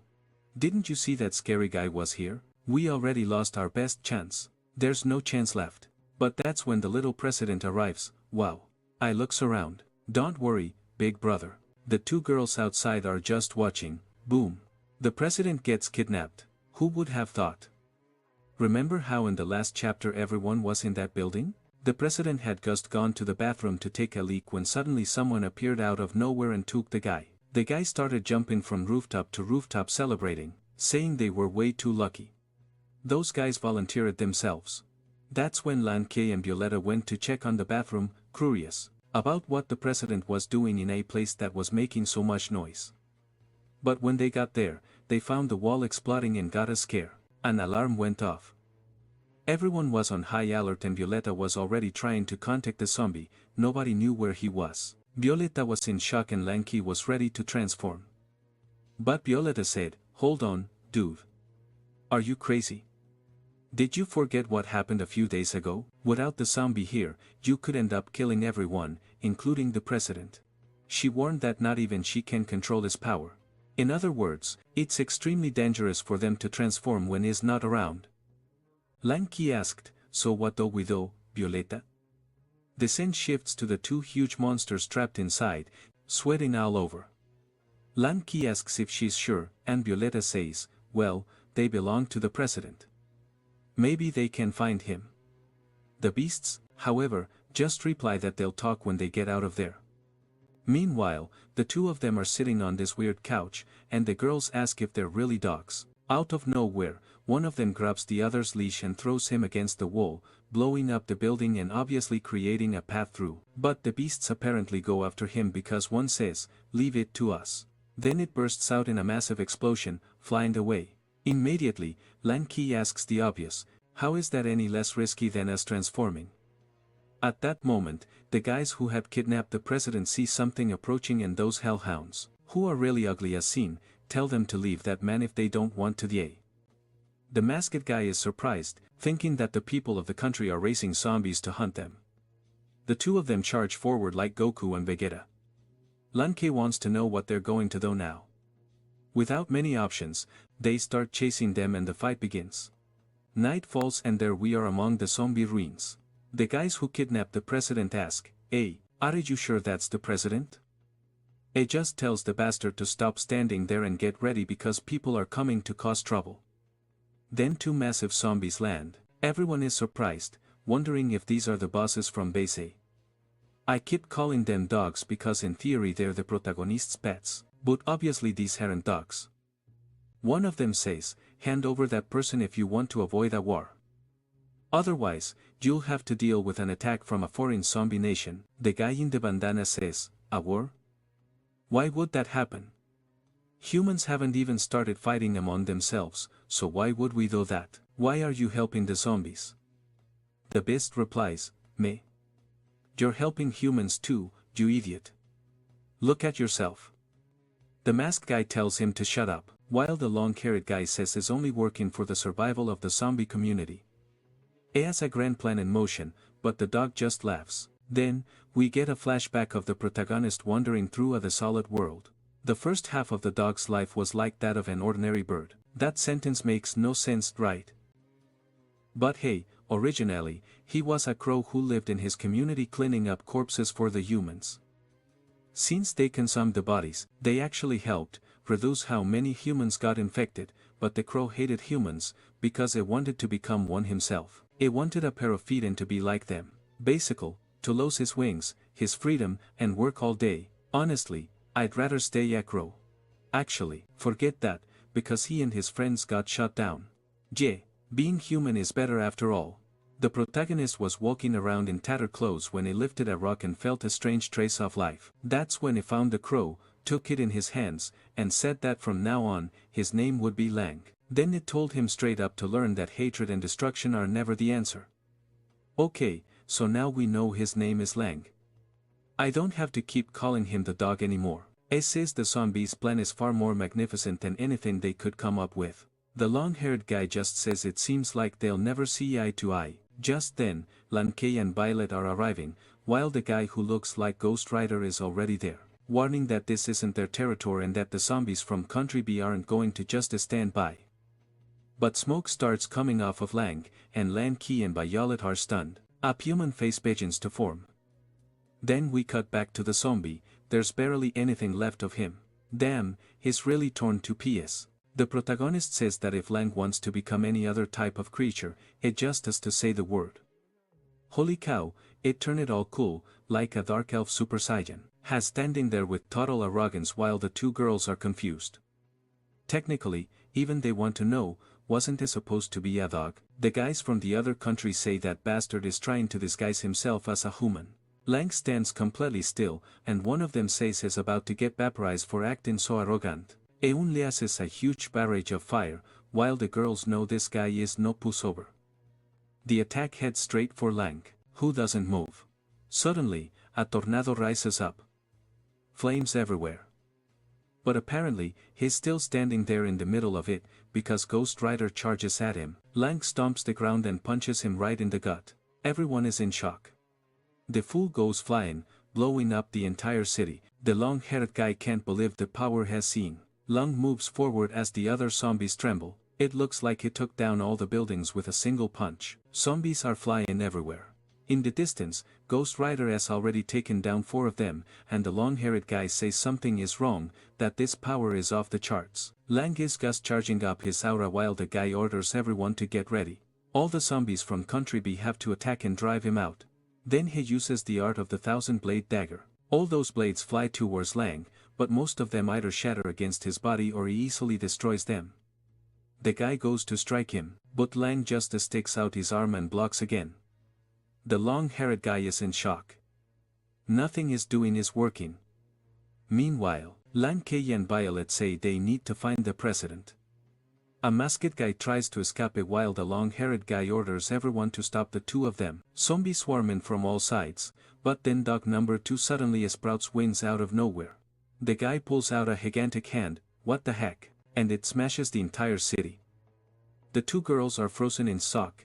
The creator literally turned it into a final boss, as tall as 10 buildings stacked on top of each other. It's crushing one of the buildings under its foot while the long-haired guy realizes it's one of the most ancient species, known as an ancient one. Lan Kei and Violet, however, want to know why they were locked in that cage if they had so much power. The creator doesn't say a word and just stands there, while the guy in the mask wonders how they're supposed to escape from a legendary species like that. It tells the bowl-cut guy to keep carrying the president, while he stays behind to help. It's the only way to win against something like this.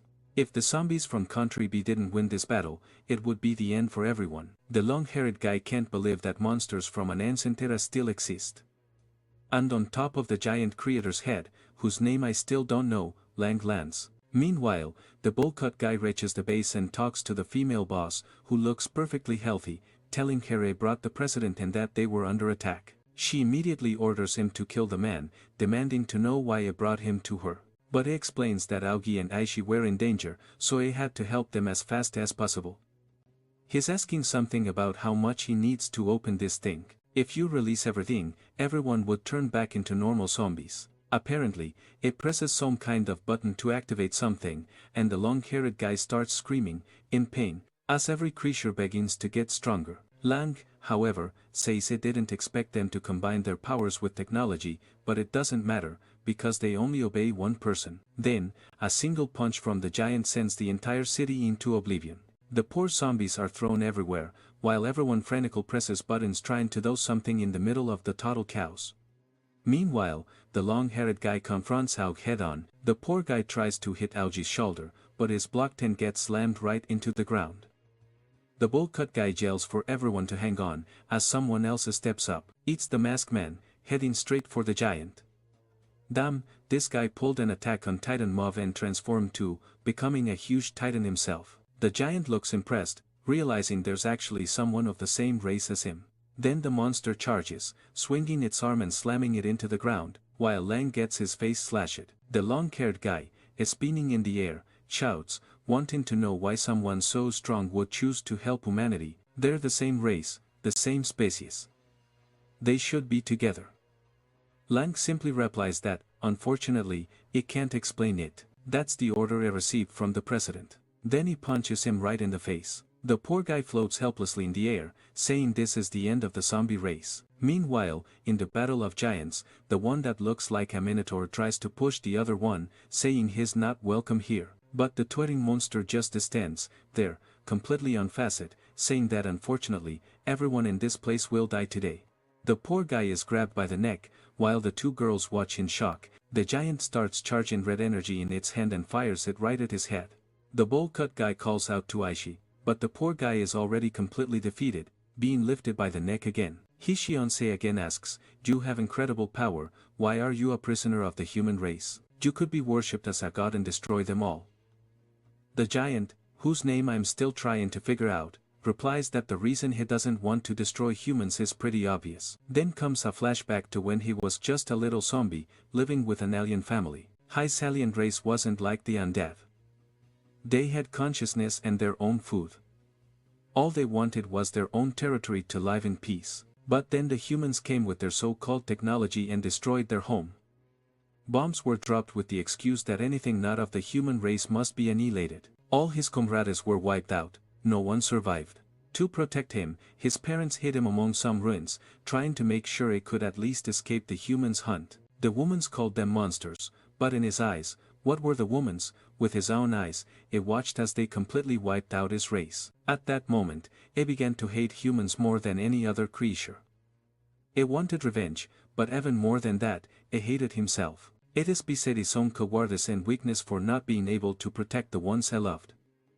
From behind a rock, he saw the Megazord declaring that all abnormal species had been neutralized. From now on, there would be no more zombies, aliens, or any other species on Earth. That's when the red Megazord said, "No, actually, there's still one left." The little zombie hiding in the cave was terrified, sure that this was the end for him. But just then, a punch landed right on the Megazord's face. That's when the tough guy showed up. Frieza's descendant was saved. He saw a zombie as someone like him, even though their appearances were different. He felt they were the same kind, and he watched that guy fight the entire human army all by himself. The soldiers were reporting that several troops on the battlefield were being wiped out. They were told to activate all weapons, and missiles started raining down from the ships. Not only that, they were ordered to fire everything they had from the sky, from the sea, from the land, even from space.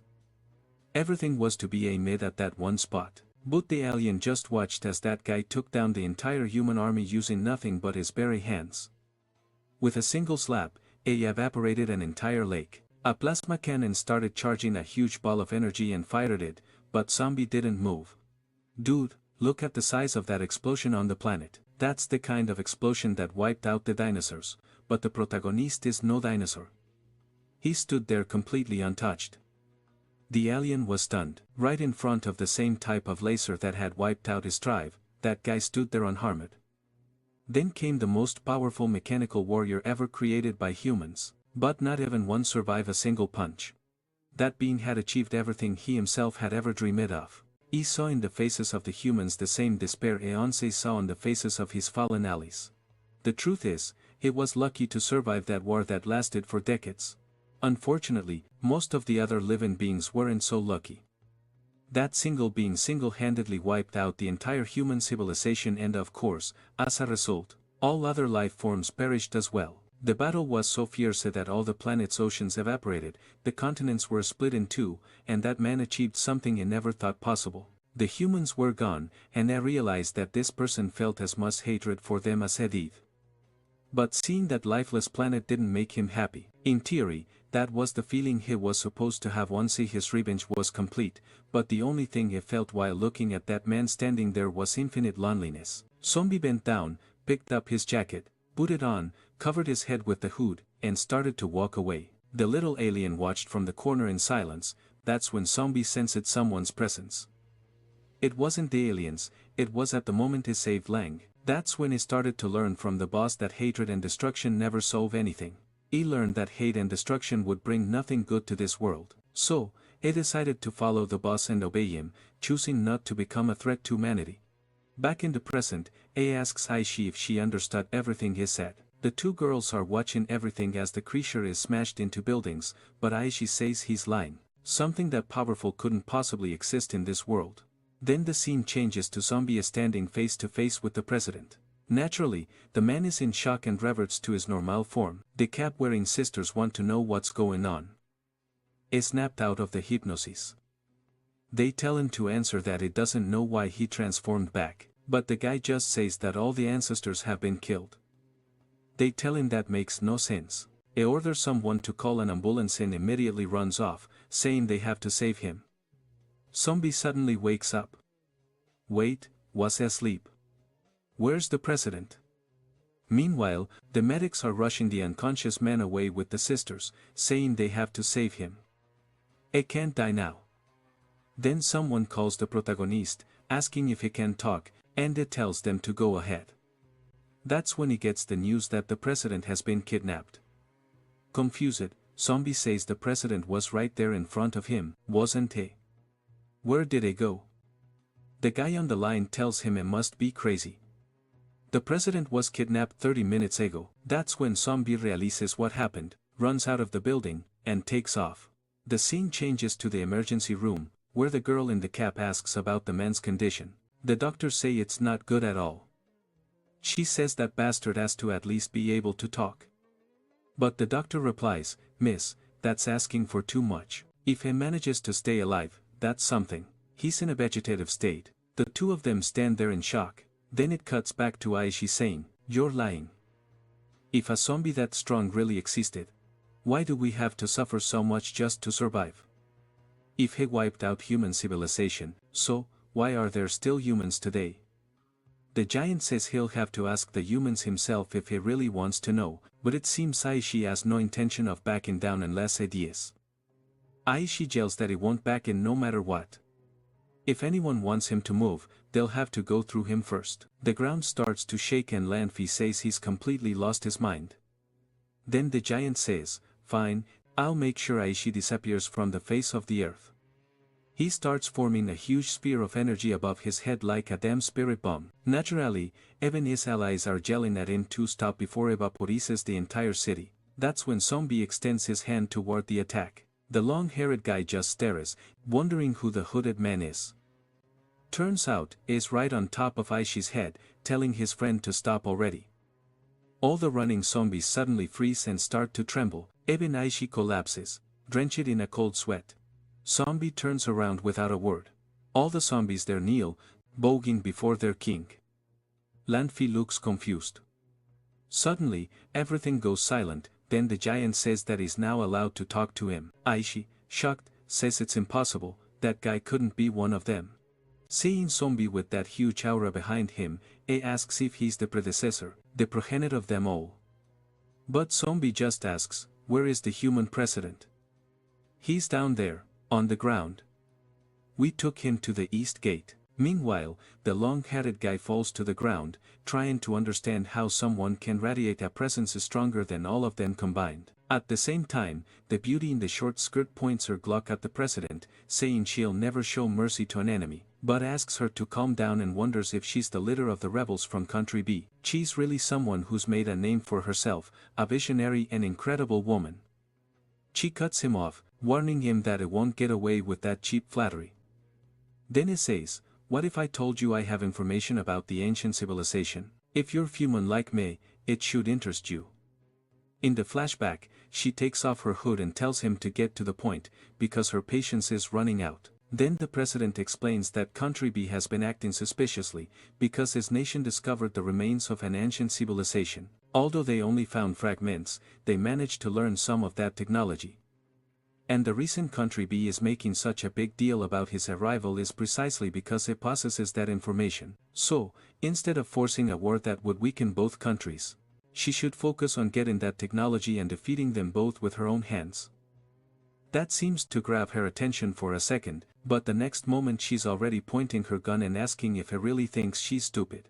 She's about to pull the trigger when suddenly a bunch of zombies swarm in, holding her down from all sides. She's pinned to the ground, demanding to know what the hell they're doing. She fed them, so why are they acting like this? Then she senses something in front of her. The zombies arrive, giving her that cold stare. Hugo. She realizes she's screwed. Still, she yells at the bastard to let her go and demands to know who he is. The protagonist simply replies, "I never thought the leader of the country B zombies was a human woman." Peculiar indeed, although I have no interest in ruling country B, you do not have permission to kill that man. She's furious, asking who he is and what he thinks he's doing. While the president celebrates that zombie has finally shown up, the leader orders her forces to attack now, saying it's their only chance to kill the president. But none of the zombies obey her. She's confused. It's as if her control over them is fading away. Then she sees the zombies turn to her and say they'll let her go when they leave. After all, they are civilized zombies and don't commit senseless massacres. It seems like everything is settled now. We're back with Lang and Violet, relieved that they're both okay. The president jokes that he never thought things would get so chaotic just because they went out to take a leak, but the protagonist finds it strange. He remembers blanking out for a second and then 30 minutes had passed. Maybe humans have some ability he doesn't know about. And with that, the president's visit to the country B zombie base comes to an end. Back to the scene, Lang turns to the long-haired fool and says he's lucky to have made it out alive today. Meanwhile, the giant starts leaving, destroying everything in his path before finally turning back to normal. After that, it was the last day of the visit. The president met with some citizens of country B and returned to country A. On the other hand, the security team had no choice. After that incident, they had to guard the president 24 hours a day, and someone really needs to send that kid to therapy. He's staring at those two hellish dogs, saying they look cute. Then the scene switches to another place where the two girls in caps admit they failed the mission. A month passes and now we're heading into the best kind of fight, the hot girl showdown. Violet tells Lang to take a deep breath and focus her energy in her abdomen. Then she has to transfer it into her hand. Lang, however, is stunned while Violet's explaining it. She storms off, saying she's done with this, but Violet charges at her, and everyone's in shock as explosions go off everywhere. Lang's trying to run from her while someone in the background says to record all the data from this fight. Damn, Violet. What a dangerous flexible kick. Lang glares back at her, but Violet's already coming in for another strike. Lang plants both hands on the ground, and Violet spins into a roundhouse kick. Whoa! Lang counters with a capoeira-style move that lands right on Violet's chin. She manages to step back and someone calls out to stop the fight. They've already gathered all the data they needed, but now both of them are fired up. A straight brawl punches to the face, the mouth, the chest. They both retreat. Violet prepares again, holding her sword midair. Lang grabs her own blade and leaps forward. There's an explosion. The whole city shakes. Holy, I'm out of breath. Just like Violet. She's exhausted while Lang is standing tall. Oh, she broke Violet's sword. Even so, Violet doesn't stop and Lang rushes in again. The two of them clash head to head until finally their transformations seem to wear off. Violet is exhausted, spitting out blood.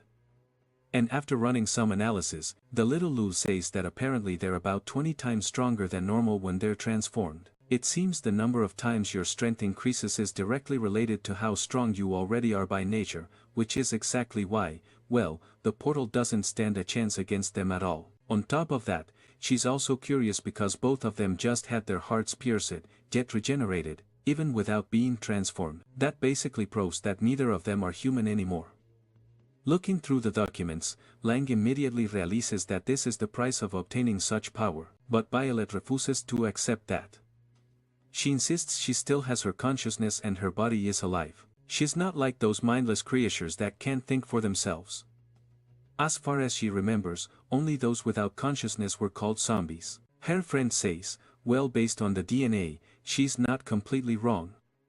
Still, Violet cuts her off, saying that's not the point. What they really need to focus on is creating equipment that helps them control their emotions, because yes, they're still human, and man, they're definitely going to lose it one day and have to rethink that idea. After all those messy events during the Country B visit, they finally got something rare, a period of peace and rest. Sammy's all cozy in his pajamas celebrating.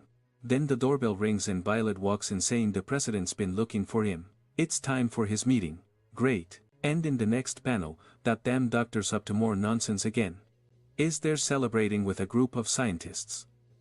The bowl-cut guy asks, "Hey, Chronome, why are you focused on building mechanical suites and stuff like that? Why are you working on biological things now?" But the bald man replies, "Keith, you don't get it. This here is liquid metal nanotechnology. Apparently, this was how the ancient population built their technological empire. It's a liquid metal that can float freely in space and even change its form based on thought. And breaking something like this is about as hard as crushing an entire planet." The bowl-cut guy, in shock, says it's kind of an exaggeration to claim something like that existed in the past. Not to mention, it's way too advanced for what they're used to.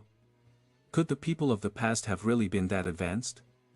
But the bald guy says that's exactly what was happening back then. Technology was incredibly advanced.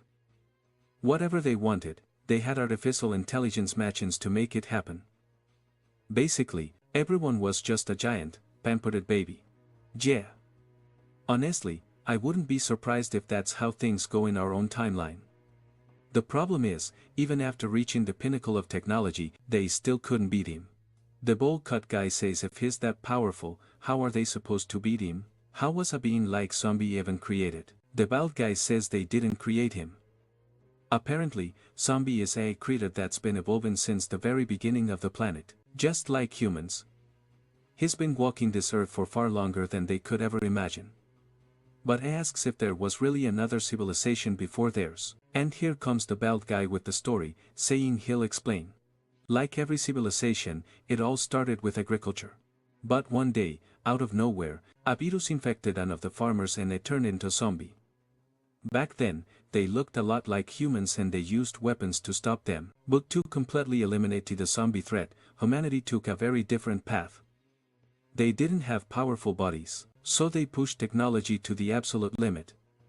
After 1,000 years of development, technology advanced by leaps and bounds. And in that process, they discovered something that shocked everyone. The reason humans were turning into zombies was because they already had the virus inside their genes. It wasn't caused by any external mutation, and that discovery led to something even more terrifying. It had already existed within their civilization from the very beginning. Basically, it was a strange variant that had evolved since the very first humans existed. And the knowledge they had about this being was completely superficial. By examining all the genes they possessed, they discovered that 6 human civilizations had existed before them, and all 6 of those civilizations were created, destroyed and somehow connected to him. In short, he's wiped out more than one civilization, that's for sure. The doctor tells him to explain it clearly, and the bald guy says he already knows the rest. When they saw a being that completely defied logic itself, humanity began to focus on technology as much as possible. They started tracking his movements and, wherever it went, they would disappear to make sure it didn't see a single human. The idea was to study his behavior and his genetic structure. They pushed technology and science to the absolute limit, believing that no matter how strong it was, he was still a carbon-based creature and couldn't surpass the speed of light. But in the end, they always failed. Every time humanity was on the brink of destruction, they would bury some nutrients along with human embryos. And that's how the evolution of everything would start all over again. The doctor asks if they're really the embryos that were buried. He doesn't look too happy, wanting to know if that means they were basically some kind of synthetic species. The bald guy says that's not kited, and that he doesn't need to get upset. There were plenty of men and women reproducing freely. It's just that they needed an extremely modified genetic lineage. For example, it's incredibly rare for a genius like him to appear, and that's exactly where the human race has its advantage. The doctor tells him to shut up, saying he's tired of this story. They were just supposed to be taking a look, and he's almost finished. There's a small green zombie strapped inside a machine with restraints on all four corners. The bowl-cut guy looks at it and says, "Him, seems a little weak to me, I don't know." But the scientist says he's only half finished. This is the body he managed to create using the zombie's genes. The bald guy suggests injecting it with monominal. That way, they have a mechanical zombie with perfect modifications. Not only an immortal body, but also one made of the most durable material in existence. Literally, it shouldn't be any weaker than the real zombie. The nerd says they're insane. If this is a copy of zombie, there's a chance this creature could have the same idea as it does. And if it decides that they are the villains, it could kill them all without hesitation. The doctor agrees, saying it really can't have the same mindset as the original. The bald guy suggests giving it the same mindset as the zombie from their own era, but did forget that the zombie from their era also destroyed everything. I mean, it's not that I want the enemies to win, but come on, use your brain, man. Bulkut complains about the same thing, saying it might end up joining the real zombie. But the bald guy says the zombie from his time didn't think about anything. The only thing it remembers is that whenever it saw a human, it would start a massacre. Bulkut is stunned, but the doctor looks excited, saying that what it thinks doesn't matter. They just need to make sure something like it is created. The rest will be left up to fate. And now it makes sense why humanity has been wiped out 6 times with geniuses like these in charge. The scene shifts to the ocean, where the protagonist wonders why Violetta brought him there. Shouldn't you be at the office? There are huge ships all around, and then the president turns around all cheerful, greeting Zombie and saying how happy he is that they've finally met again. He's so happy that Zombie saved him, says he missed him so much and all that. He grabs our boy by the arm and tells him he has a gift for him. And why the heck is the artist hiding the president's face so much? A little suspicious. The president, himself, is now giving Zombie an entire naval fleet as a gift. 60 warships, each equipped with aircraft. Plus from now on, he's the commander-in-chief. Half of the country's forces are under his control. He's going to have to protect everyone and make sure no one dies. Zombie just lets out a woohoo as if he's super excited, except he's not at all. Violetta tells him to act a little happier. She doesn't even have one ship and is already being given 60, basically, and now commands all military forces on land and sea. The president tells everyone to salute their new commander and the whole crew shouts, "Good morning, Chief Zombie." The music starts playing, everyone celebrates, and he's presented with this huge warship. Meanwhile, somewhere else at sea, look who it is. The gorgeous villain is telling her crew to drop the pride. They weren't hired just to sit around and eat. And who's back? That's right, the King of Kerbis herself. Beautifully drawn as always. Wow, what a sight. One of her men behind her tells her to calm down, that they can talk things over and understand why they were called there. The rebellion leader explains that the exchange between country A and country B is about to begin. When it starts, she wants the queen to sneak aboard the enemy ship and make them shoot each other. The short guy in the group says she can count on them to make it happen. It just wants to know how much they're getting paid. She says 3,000 gold coins, but the king had better wipe that sour look off her face. Her friend tells her, "Come on, king. Calm down. We need the money, remember? Black lent us money, but the interest is 40%. It'll take us a millennium to pay it back." The queen approaches, but Abby steps in the way and says it's best to stay at least 16 feet away from the boss. The stunning beauty asks if they're afraid she'll eat their big sister or something. They reply that they're allergic to ancient creatures, so it's safer to keep their distance, but the boss tells them to let the weirdo through. And the queen gets closer and gives her a peck. Well, not literally a bird, but you know what I mean, saying she has no idea what the human is plotting. But that there's only one person in this world who could defeat her. The rebellion leader says she doesn't care, she just wants that chaos to happen. Deal made. And that's the situation for the Ice King. Unfortunately, to pay off her debts, she's had to set her dignity aside a bit. Don't worry, Kin. Dignity is overrated anyway. If things get too tough, just start an OnlyFans and you're set. Next scene, the trade event between country A and country B is about to begin and everyone is recording the ships. Although the two nations are far apart, every 4 years, they hold these events as a gesture of peace and goodwill. This time, the goal is to capture new islands and show off their military strength to reassure civilians that their families are safe. Meanwhile, the people from country A are gathering on Gua Island. Different departments are there for a game of beach volleyball. And bless that artist, who threw in a beach episode out of nowhere.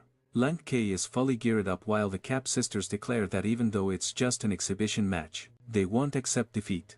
Our poor protagonist looks all skinny and exhausted, while Violeta, well, she's looking stunning as always. The samurai guy, clearly a man of culture, says that matches between women are always a treat to watch. The audience is also watching, wondering who that weirdo is. Scrawny guy is. And who's his partner? That guy from way back, the one zombie humiliated at the start, the captain from the academy. Man, it's been ages since we've seen him. This is a match where everyone wins. Lanky tosses the ball into the air and Violet leaps up for the first survey. You guys watching are just like the audience there, taking screenshots left and right. Shortcut for anyone who doesn't know, Windows plus Shift plus S. Violet smashes the ball. It rockets past the girl in the cap who jumps up to block it, and she actually catches it. Then one of the sisters jumps to hit it back too and sends the ball flying. But Lanty immediately moves to intercept back and forth, side to side, until it smacks Zombie right in the head. The poor guy's dazzled while the crowd is losing it. And who's that long braided girl with the tattoo on her arm? Hey cameraman, pan a little to the right, quick. Just want to check something out. Zombie's running around trying to get out of the cows, but then, he's getting smacked in the face over and over. Let the guy breathe. The two girls are shouting at each other. It seems like this happens every year because one of the guys watching sighs, saying it's the same as always. Meanwhile, there's another girl with white hair just staring straight at Zombie. She tells Butterfly to be careful and not get noticed by him. They're watching him quietly from the sidelines. And damn, here comes another powerful design. The artist of this series is a true master. It can say so much with just a few lines. Butterfly, shown from that beautiful back angle, tells her to relax. It's been hundreds of years since she last fought him. Is probably forgotten by now. Who the hell are these women anyway? You could already tell even in his first form, it just looked like an idiot. It's hard to believe that once he transforms, it becomes this world's ultimate nightmare. The white-haired one says she never imagined she'd run into him again. It's her first time meeting this person in this lifetime. Butterfly answers that it's not time for them to meet again. He's far too dangerous. That terrifying memory still haunts her. All of them were forced to flee their planet because of the pressure and destruction it brought. The pain of abandoning their home world still weighs on her. She's never forgotten that moment. Nearby stands a massive muscular guy. Looks straight up like Hodder from Game of Thrones. Butterfly tells him to calm down, then sits on his arm, saying their goal here isn't to challenge him. Acting rashly would only bring catastrophic consequences. She says she's going to rest, but nay, the white-haired one, protests that she doesn't want to stay there alone. Butterfly replies that one of them needs to stay behind, observing from a distance. The most important thing right now is finding out the limits of that bastard's power. Zombie, however, is still there in his first form, looking all innocent. Back with the scientists, the bald guy says the design's finally ready. It really is a genius. It's just a shame it can't stop being bald. Boldcut though is more curious about the old civilization, or, like, how did they live? But the bald one says unfortunately, has no idea. Looks like nothing was left behind. Basically, what they're doing now is starting civilization over from scratch. Back at Sea, the Carver ships are moving out. The reporter says they're currently flying over the country's fleet. On one of the ships, someone calls out for the commander. And there he is, the baddest zombie himself, fully uniformed. Now our boy commands his own naval fleet, it trained his subordinates, all of whom were already familiar with ship controls. And now there are zombies running the show everywhere. They learned how to pilot and how to coordinate between land and sea. And now the very weapons once made to wipe out zombies are being operated by zombies. And there's Violet wearing her usual outfit. Man, I missed that signature look. Then one of the zombies awkwardly tells her the boss wants her to join them. He also informs Miss Lang K that her uniform is ready, but she answers that as an advisor, she's not obligated to wear a uniform. Oh, come on. Just put on the new outfit so we can check out the design. So in total, our protagonist is commanding 3 massive military cargo ships. And apparently, there's going to be a competition. According to the reporter, it's meant to test cooperation between nations and see how well they can adapt. The participants in the middle fleet are a boy zombie, Violet, and Lan K. The next fleet has those 3 horned samurai. And last but not least, a bunch of poor souls who look absolutely terrible. In Country B, we have the Stocking sister teaming up with the samurai, plus 3 random girls I've never heard of, and this totally not suspicious group. The reporter says she couldn't interview everyone, since they're focused on the competition. At least she got to meet the leader of the second country, who seems like a really friendly guy. She asks for his opinion on the event, and they casually says everything is fine, people should fight less and live more peaceful lives. That way, everyone could just stay home, relax, and eat. The guy watching from home thinks that dude clearly has a screw loose. Next, she goes to interview the imposing Violet, who just says that if not all the ships end up at the bottom of the sea, she'll consider this whole thing a sexist. Lan K, on the other hand, says he has a bad feeling about all this. And honestly, I'm still trying to figure out, what exactly are they competing against? Are they supposed to attack something together? The Stocking twins wonder what the point of conquering another island is. It was way easier when they just had to capture zombies. The hacker sister says she has no idea either, but she wants to know who those new girls on the other team are. They appeared out of nowhere and were promoted immediately. They must be special somehow. The guy with the bangs sniffs the air and Butterfly asks what's wrong. S says it's nothing, but someone is clearly looking for a beatdown. As usual, the one with the kino style is the best dressed of the crew. Butterfly and Ni ask the big guy what trouble is senses. S says there's someone nearby from the same origin as him. You could say they're the same species. He's not sure why, but their aura feels weak right now. Butterfly looks surprised, but tells him not to worry. It's so faint at this point, it could disappear at any moment. Meanwhile, a helicopter and several ships are approaching an island in the Atlantic Ocean. A girl with binoculars informs the lieutenant that the exchange event is about to begin. The lieutenant immediately orders them to open fire, and the first shot is fired. Damn, it looks like they're actually shooting at Country B's ships. I'm still trying to wrap my head around this, but it really seems like the competition, and one of Country A's ships has already sunk. The samurai ask why they aren't fighting back yet. Are they just going to stand there and take the hits? One of them looks through binoculars and says the enemy is still too far away. The guy in a helicopter starts commentating, saying that Country B won't be able to hold back now that Country A has made the first move to claim the island. The watching crowd goes wild, cheering for them to go all out and destroy the enemy. Meanwhile, the officer with the bushy eyebrows orders them to fire at everything. Bombs are dropping into the water. Everyone is watching. It's total chaos. The samurai with the bandana asks if they shouldn't step in to help. The Sausage Head guy's ship looks like it's about to sink, but his comrade replies that whoever steps on the island first wins 40 points. So, for now, they'll let everyone else fight it out while they move in closer. Oh, now I get it. The guy with the bangs is shocked because the island they're on is where the competition is happening. Explosions everywhere as the Sausage guy yells for everyone to get back. He's going to handle this himself. Suddenly, something flies by and the enemy girl looks up just in time to see him transform in midair, his body swelling with muscles. It's a full-blown battle of side characters, and the ones suffering the most are the poor spectators forced to watch this mess. Ben, the sharp-toothed girl, says she'll handle it herself and shoots into the sky like a bullet. We've gone full Dragon Ball territory. They exchange blows in the air. She kicks him right in the face. The crowd cheers as the samurai team watches, saying, looks like their leader is getting his butt kicked. At that very moment, the Cap sisters notice that the samurai team is watching them, too. Everyone is keeping an eye on each other.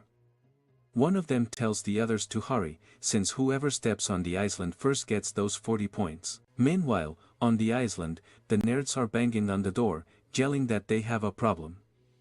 There's a human army heading this way. The scientist looks confused, trying to understand what is talking about. He goes to the window to check and sees the fleet approaching. The samurai's ship is speeding up, racing against the hot girl's ship. The scientist asks how they were found, and the nerd says, were they exposed? The human replies that it's impossible.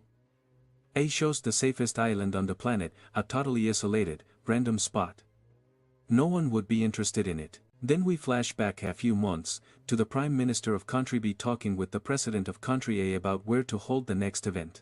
Apparently, the last time it was in Country A's territory and it turned into a disaster, so the President refused to have it on his turf again. The guy from Country B said that was fine, but it didn't want it in his territory either. How about that random island? It's not part of either country. And since the rest of the planet is already claimed, this place is perfect. The poor scientist is freaking out, saying that this makes no sense at all. Asks if the bald guy finished the program and the bald guy, who's still losing his hair, says he's almost done, just finalizing the code. The only problem is that some ARM models still need to be installed. While everyone is stunned, the reporter announces that troops from both countries are arriving and it looks like the top generals from Country B are finally entering the fray. The city is buzzing with anticipation, but the reporter can't locate Country A's flagship. The scene cuts to a frozen place where Violet asks why they're even here. Lanka graces and tells them to explain themselves, while the little zombie warns that they're about to hit an iceberg. But Loli says this is exactly why you don't let a zombie pilot a sheep. The protagonist looks totally lost, with no idea where they are. Violet says they're looking at a freaking penguin and Elkie tells the zombie to just explain himself already. It turns out they're on the opposite pole of the planet, everyone is ganging up on him. Has embarrassed and can't explain himself. Violet can't even use the map, they'll need a compass to get out of there. The protagonist asks, why don't we just quit this competition? It would be better. Back at the competition, there are explosions everywhere. The sharp-toothed girl is spinning in the air when that weird, muscular naked guy shows up, and she gets spooked. From a distance, the scientist wonders why everyone is converging. The samurai's team and the Cap sisters are still fighting. The old commander tells them to check the program and find a solution. The bald guy says, hey, don't you have any zombies left? Check the nanomaterial stock and make something to buy some time. But he searches and finds Abiel, saying, this is the solution. The other guy grabs it and says, these fools are about to get slaughtered. The human army is going to pay for making them look like idiots. On another ship, Avaman informs the Ice Queen that the armies have started to fight. It's time to execute their plan. She orders them to fire and the first rocket is launched towards Country B's flagship. The blonde guy raises an arm and conjures a protective wall around his ship. One of the guys is stunned that they had the guts to use real artillery. It's time to change the game. The Queen's friend warns that there's an expert on the enemy side. Just then, the big guy walks up to a guy on the ship and tells him to steer the boat towards the other one. The poor guy starts arguing that is the commander and they should obey, but the big guy just grabs him by the face and lifts him up. The guy's head is about to pop. The gray-haired guy tells the Queen they can't let anyone find out that they're just trying to suck up to that army. As the big guy crushes the other dude's head, the two girls glare at each other, saying they want to turn the other one to ash. The ships seem to be getting closer to each other while the big guy celebrates, saying, now both armies look like they'll take this seriously. Meanwhile, at the other pole, zombies are casually fishing. Whoever is alive is terrified.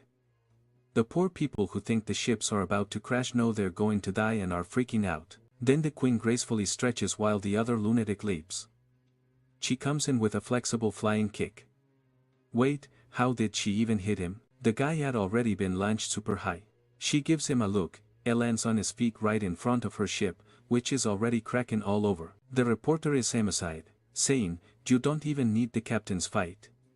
Just these underlings are incredible. The Queen waves her arm and creates a whirlwind near the enemy ship. At the same time, the blonde guy raises an arm and forms a protective wall, while also using something like a gar move. The Queen was caught in a total death trap. Everyone is stunned, wondering if this is really the strength of someone who isn't even ranked as a general. And the guy checks the files and finds no record of a white-haired girl representing Country A.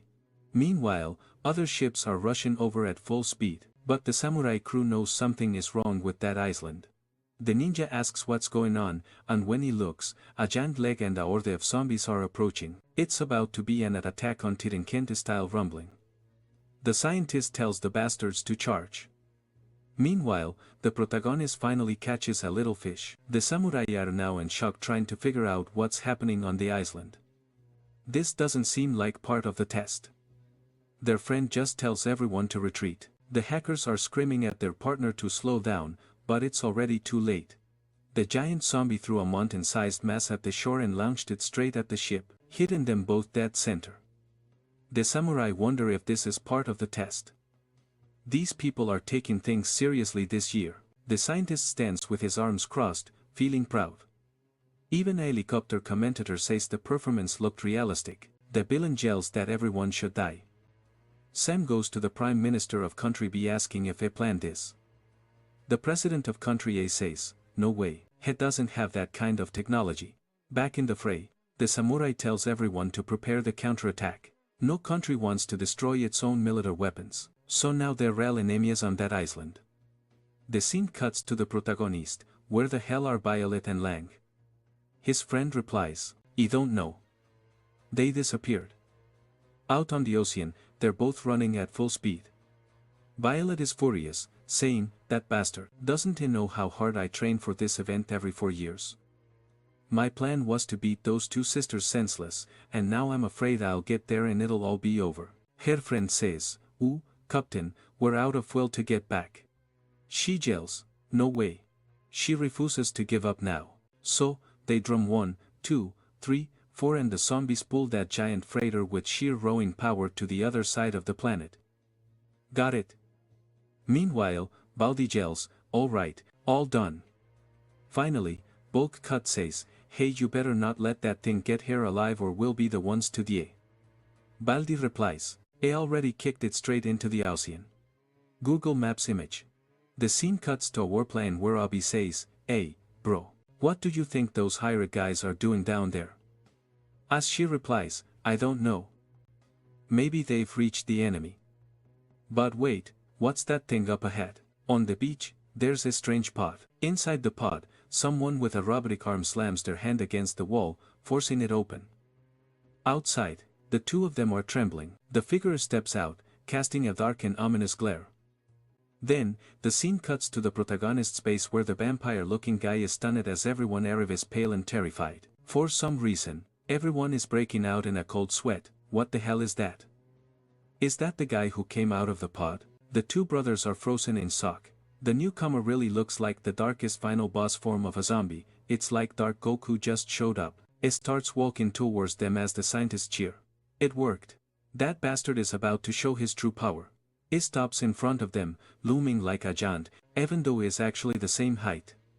Then, out of nowhere, he grins widely and says, "Wow, it's been so long. Come on, give me a hug." The others look on in confusion while the scientist starts tearing out what's left of his hair. Back on the beach, the group sees this guy asking, "Hey, you, who are you, you, the one from the pod?" The three of them are trying to figure out what's going on.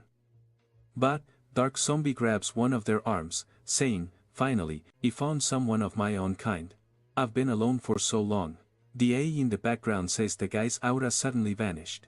The doctor yells, "Hey, Baldi, you idiot. Did you screw up?" The bald guy insists, "Wait, calm down. There must be some glitch. I'll adapt soon." Then, Zombie pulls down his hood. "Sorry for being rude. Nice to meet you. My name is Jiang Zombie." The guy asks, "Are you a zombie?" He replies, "Well, yeah, obviously, my friend. It seems they brought me back through some kind of resurrection or something." "Hey," she looks puzzled. "Resurrection? What are you talking about?" Abby shakes his device and says, "Well, according to this, it really does have the consciousness of a zombie." Then he asks, "Weird. Why does he look so robotic?" The dark zombie looks at the sky and says, "Unfortunately, he has no idea. He just came back to life." The two of them stare at him, confused about where this guy came from. That's when the man in the mask yells, "You idiots, stop chatting and let's go, we have to get back to the boss's plan." Abby and Aishi just say their goodbyes. "Alright, say ya, zombie man, good luck with your life." They start up the plane and take off, and in the air the rebel leader asks, "Who was that guy anyway?" Aishi replies, "I have no idea. It just popped out of a pot out of nowhere, but honestly, it seemed like a nice guy. And yet, I'm still terrified of this guy. He has this creepy smile and says, "HM, I feel great. Let's check out this city." You just know the moment he sees the first human, he's going to start wrecking everything. Meanwhile, the scientists are panicking. One of them is about to shoot poor Baldy while Bull freezes, too scared to do anything. Back down below, the ship takes off and the giant zombie arrives in front of the city. Some civilians whisper, telling each other to look over. "That person over there looks a little strange, doesn't he?" And the first thing he says is, "Humans," followed by a little laugh. On the plane, Abby asks, "What are you thinking about?" She replies, "That guy we met earlier. Maybe we should have brought him with us. He looks so weak. He'll probably get killed by the humans like an idiot." And then here we go. The dark zombie starts charging up for an attack while the scientists watch closely. He slams his fist into the ground, splitting the world in half and lifting it upwards. Just like that, 1 billion people dead. What the hell? Cars, buses, everything is flying through the sky, reaching the plane's altitude, almost crashing into it. Abby and Aishi look completely lost. And wow, the art looks awful in this panel, but I get the idea. The planet split in two. I forgive you, artist. It probably would have been too much work to draw it properly. Our boy, the dark zombie, literally flipped the planet's tectonic plate with a single punch, and now it's raining people everywhere. Chaos, destruction, nothing is left standing. I have no idea how anyone is still alive in that world. Every fight ends with 1 million casualties. Even the girls who were on the other side of the planet, still on their ship, turn their heads to the side, wondering why half the continent is upside down. Meanwhile, the Ice Queen says, "No one in this world can oppose me." Wait, what are you? Zombies? Butterfly tells her to calm down, but the Queen is already losing her mind. She starts destroying everything, and the blonde guy comments, "Well, she's a bit stronger than I expected." The Queen keeps demanding to know who they are. Butterfly looks ready to finish her off, but Nay steps forward and says she'll handle this woman herself. She tells her, "We don't intend to kill you. So, just tell us where your master is and let's be done with this nonsense." The Queen replies that she has no idea what they're talking about. Butterfly, who can apparently read minds or something, realizes the King isn't lying and says, "Interesting. In theory, vampires should have gone extinct, so why do you still exist?" The blonde guy adds, "This woman should have disappeared a long time ago, and if her master had used some kind of cultivation site to keep her alive, she wouldn't have this level of power." The King looks confused and says, "It's strange how you speak as if you know me." The blonde guy explains that she possesses a genetic trait that grants her immortality. That's when Nas says, "We come from an ancient civilization, and our purpose here is to investigate the zombie's true strength. If you've lived on Earth this long, then you must also know who he is." The King snaps back that they talk too much and that's why she despises humans. She was about to fight back, preparing to attack. But before anyone can react, they all hear a loud cracking sound. Everyone looks to the side, and the planet is split in half. Now the girls are completely lost, trying to figure out what just happened. Even a reporter covering the fight is suddenly at a loss for words. The poor samurai, the girl falling off the ship, the soldiers in the middle of battle. Everyone is in shock.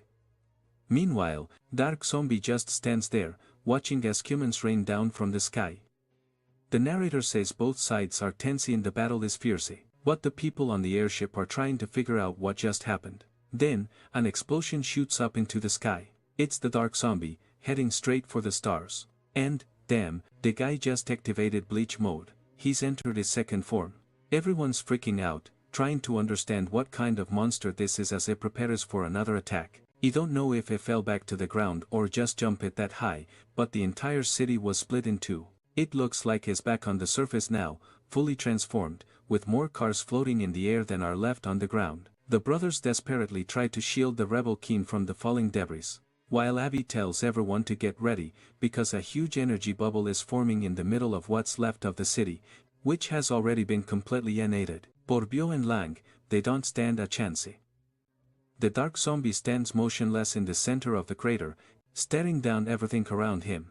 Even on the ships, everyone, including the resurrected blonde guy, looks completely horrified. The blonde gay guy mutters that this was the zombie's pattern and that the entire city of Guadaco has been wiped out. Holy crap, it can feel 30 million lives fading away all at once. The news is already broadcasting it. Everyone is trying to process what just happened in the blink of an eye. The masked man crashes to the ground, shielding the human girl, while Aogi and Aishi rush to help, asking what the hell he's doing. The dark zombie turns to them and declares that humans deserve death. Aishi and the masked guy say nothing. The dark zombie asks why he can still feel a human presence. Why haven't they been completely wiped out? The group hides the girl, whispering for her to stay still and not even breathe. Then, Aishi finally says, "Dude, this is insane. You've lost your mind. It's impossible, there are no humans left alive. Maybe what you're sensing is the human scent on me, because I lived among them for a long time." Abi-3 does signal the masked man to get the hell out of there, but before he can, the dark zombie extends his arm and demands an explanation. Holy crap, he grabs him by the neck, pulling him close and ordering him to explain why he's been spending time with humans. Aishi asks if they aren't brothers, but the dark zombie coldly says, "I will kill you and create zombies who don't care about humans." His brother notes how completely different his personality has become. Why is acting like this? Ivy tries to reason with him, saying he's overacting. There's no way a zombie like him could be tainted by humans. Then it tells him to head southwest. Apparently, there's a city there with 70 million people. 70 million? He's going to annihilate 70 million just to purify himself. And immediately, the dark zombie responds by taking off into the sky. Down below, the masked man releases the rebel leader, who yells that they need to stop him. If their goal of coexistence between humans and zombies is going to work, they can't let this monster do what he's planning. Hi yells, "Are you crazy? How are we supposed to stop that guy? There isn't a single creature in this world that can stand up to someone like him. In half an hour, the entire human race will probably be gone." The rebel girl runs to the cameraman and shouts, "Listen up everyone, go home and hide underground. A terrifying monster is trying to wipe out the entire species, get into a bunker or find a hole, if you don't, humanity is done for." Meanwhile, a kid watching TV tilts his head. What the heck? Why does everyone on TV sound so crazy lately? At that very moment, on a nearby mountain, a guy tells his director that the live stream just hit 100,000 views. The director grins as they film a girl doing a TikTok dance. It cheers her on. Streaming pretty girls really is the secret to getting rich. Then, he throws in an ad, selling a miracle cream. It's not $9.98, not even $2.98.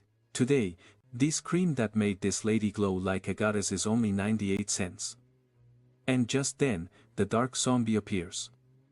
The director turns around. The shockwave from his presence alone sends everyone flying. The poor guy ends up face to face with him.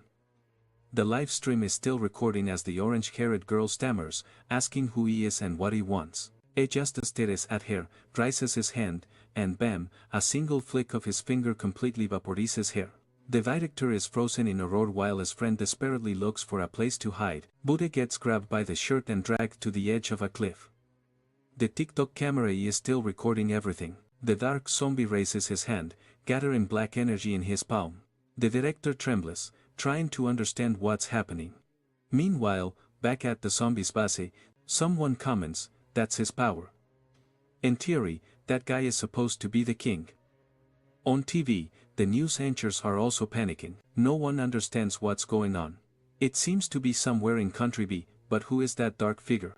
The dark zombie extends his finger and the impact shoots towards a city. In an instant, everyone walking around turns into nothing but ash. Then he clenches his fist. An explosion erupts, powerful enough to rival a nuclear blast. "Hey, zombie, get out of the North Pole already. By the time you're done, half the planet will be gone." The masked man and his allies realize that hiding is no longer an option.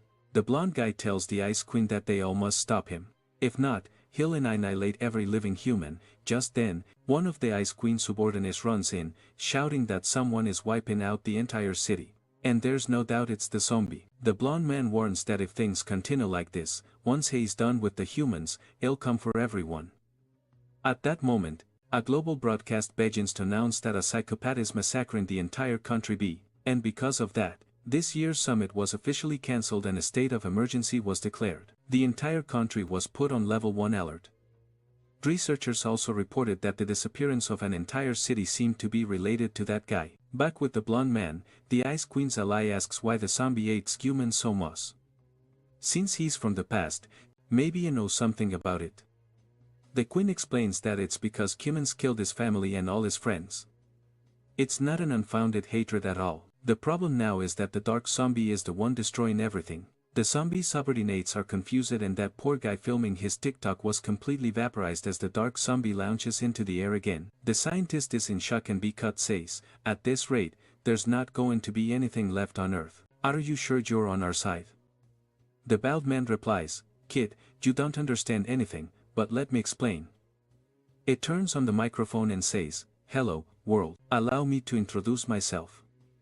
I am an ancient human you've probably heard of, and I'm speaking to you from your future to share some crucial information. First, take a look at this video of the creator destroying all these fleets and cities. It represents the zombies that have been wiping out human civilization for countless generations. Because of him, humanity has never been able to progress.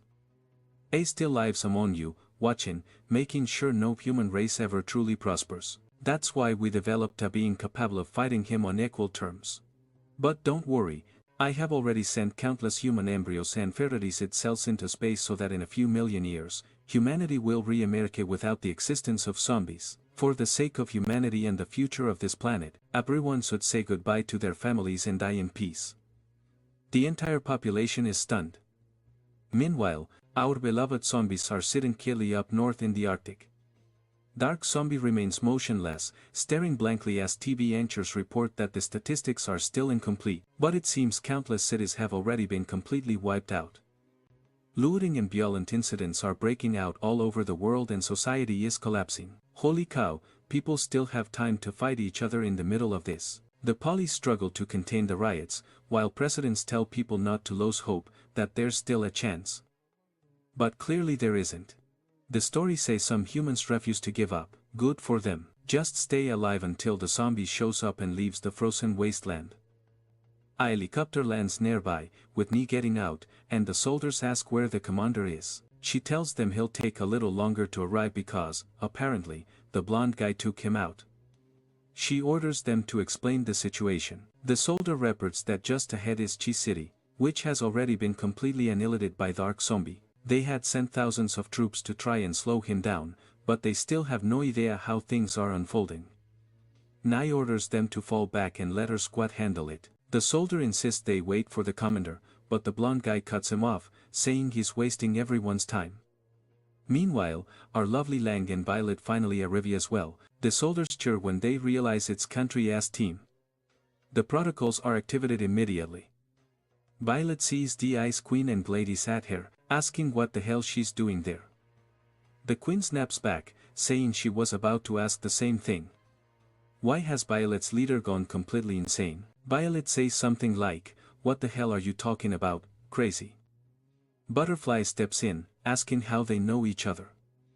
The queen explains that they've had a few minor disputes in the past. At these, the guy in the white helmet gets excited and says, "Hundreds of generals are arriving in addition to the lieutenants. We'll definitely be able to defeat this lunatic."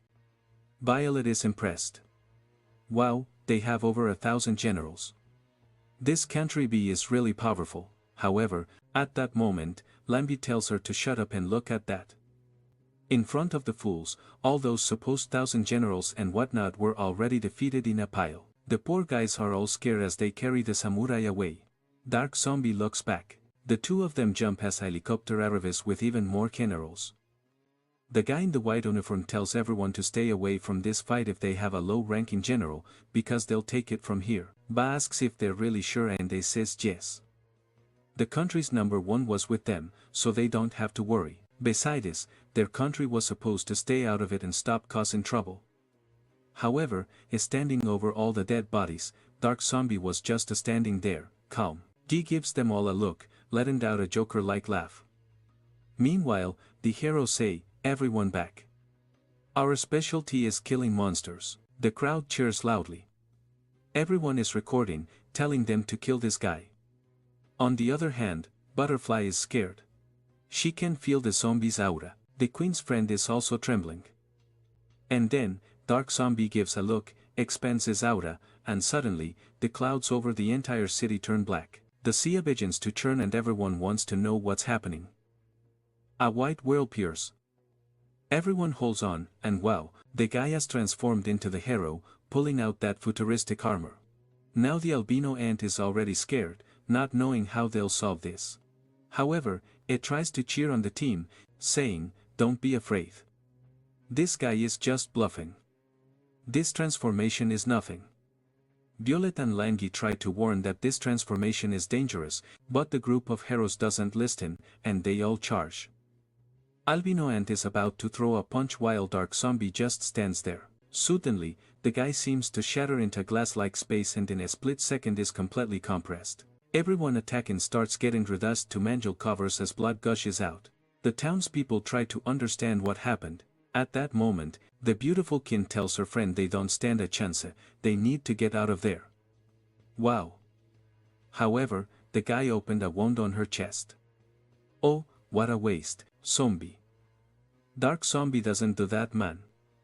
The beautiful giant Kin falls to her knees, wanting to know how this happened. Wow. Who did that to Violet? Too few. She managed to activate Ishika's mask and escape the attack, saying there's no way she'd just wait for death. Yeah, but she also took one to the stomach. And the mask broke too, man. At least Langi arrives from above, calling him a bastard, but the guy just creates an aura blast, pushing everyone away. It clears a whole path, wiping the entire city off Google Maps. Langi is all beautiful and wreck against the wall. Meanwhile, at the hero base, the guy with the sack on his head recognizes that this was the king's fourth form. The vampire also realizes the aura is exactly the same. It can only be him. Then the sack, no, not the sack. The guy with the sack on his head says that now that the king is gone, the vampire is in charge. And what are the orders?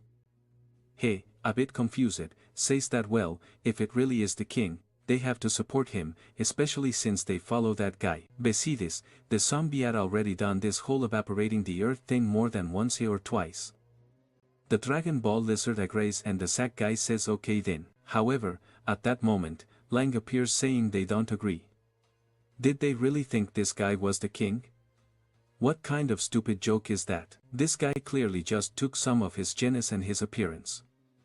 They must have forgotten how hard the king worked to create this world in peace. It would never do something as stupid as destroying and killing everyone like that again. The king was someone who sought the truth, a much nobler person than that steel-skinned monster. Lang remembers when they found them, our boy holding a little bird, all gentle like. Lang is the only one who recognized him. Wow, we're already on the battlefield and the butterfly, who I haven't even seen attacked yet, hasn't done a thing. I wanted to see how strong she is. The girl is already on the ground. Meanwhile, the dark zombie grabs the buff blonde by the head, saying, "Jay, even in my prime state, I would have finished everyone here. This is boring, I feel like I'm bullying children. Well, you all stay here and train. I'll be back after I've evaporated all the humans in the city." Everyone hears this and the dark zombie immediately leaves. Ni apologizes, saying he couldn't do anything, while Violet says, "It's impossible. There was no way they could win. No one could withstand a single attack." Phew, the king is recovering, guys. You can relax.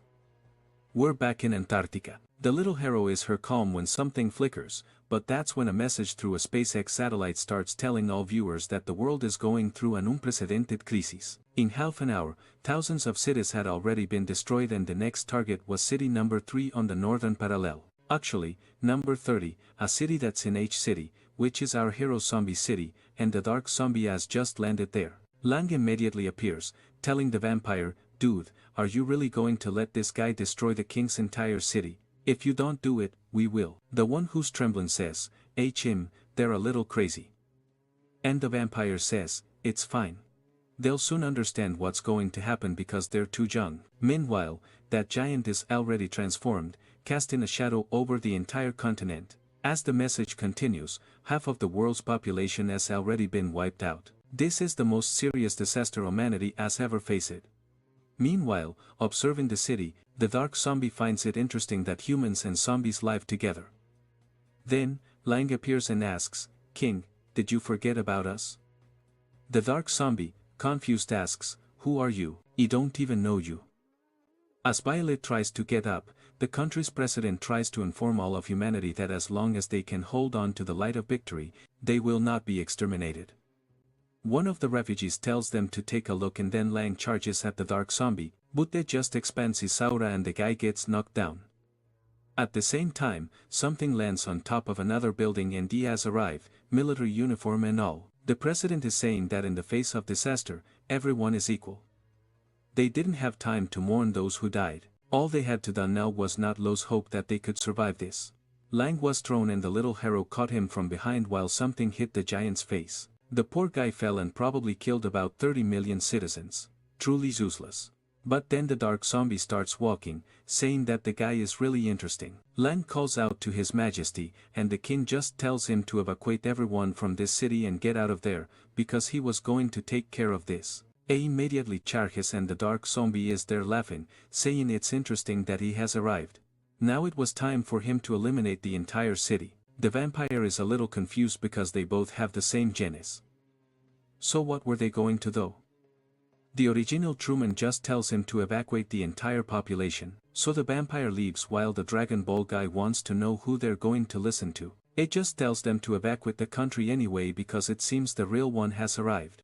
Meanwhile, the dark zombie continues to laugh as helicopters film the whole event. In a split second, it jumps off the giant's forehead where he was standing and punches him. An explosion happens and everyone is scared, but when they stop to look, the dark zombie is there, still, not moving a muscle, blocking the punch. The girl trembles. The dark zombie is confused, with his hand on his face and driven into the ground. At the same time, he was launched far away, tumbling through a building and out the other side. Everyone was watching this. The guy hit his head on the street, ending up face down. Wow. A total Dragon Ball seconds. Before he could fall, the little hero approached again. In mid-air, he clenches his fist, punches him in the chest, and he's already on his second form. Laughing like a maniac, the guy blasts off Team Rocket style. Then he poses stylishly while the guy is in outer space laughing, saying things just got interesting. It felt like fighting himself. Yep, that's pretty much what's happening. In the city, everyone wants to know who that guy in the uniform is. While the little guy is on the ground laughing, his team is evacuating everyone from the city.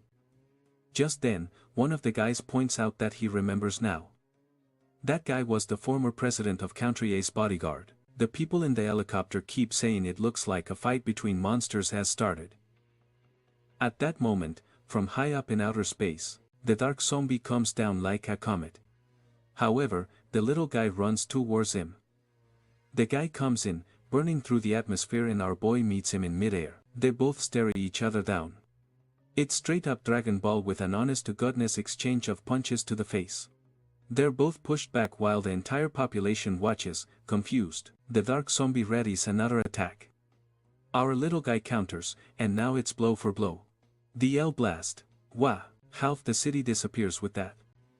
Buildings flying everywhere, even the zombie gets sent flying. The population is in disbelief that the whole place is being leveled. Meanwhile, the samurai are like, you know, in this demon fight, how are they supposed to get involved? At that point, the samurai says that Iceland looks really suspicious and maybe they should attack it. Violet stands up, saying she understands. While the scientists are celebrating, saying, "Finish that bastard off," more people recognize the little guy as the one who was the bodyguard, and in the blink of an eye, it looks like the whole place has vanished. Where are the two of them? In the middle of it all, our boy had advanced once again. Whoa. He looks a little worn out, oh, wow. And where's the long hair, dude? To be honest, it looks way more stylish shirtless with long hair like a real Super Saiyan Goku. On the other hand, the dark zombie is missing half of his torso. And now the population is celebrating because, man, this population, the poor things, half of them get caught up in the fight. They're all cheering, "Go zombie, you're our hero, finish him." And then the little guy asks, "You said you're like me. To me, you're still an amateur. Just then, a purple energy ball comes at him, but it smacks it upward, creating an atomic explosion. Whoa, everyone is left wondering if that really happened. And behind the little guy is just Oppenheimer. Ache the dark zombie charges forward once more, suddenly, missing with 5 mid-air explosions, leaps at the guy, who manages to intercept him with a single punch right to the mouth. The dark zombie looks like he's about to clock him in the jaw, but our boy dodges and gives him a straight-up punch combo. Just then, the guy comes at him with one finger against his fist. The little guy releases something and the guy is holding his hand there, creating a yellow triangle. The one, the only, the original starts to disappear and now he's the one who got his entire torso, head, and cerebellum disintegrated, everything. The dark zombie continues to use something with that yellow hand of his. The scientists are celebrating and another explosion tears across the continent, cutting through space.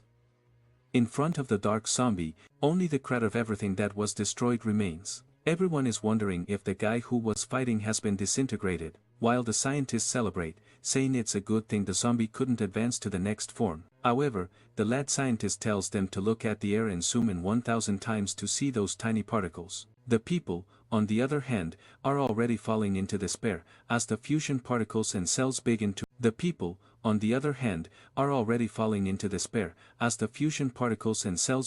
reconstruct themselves. A skeletal arm appears. Energy flows around it.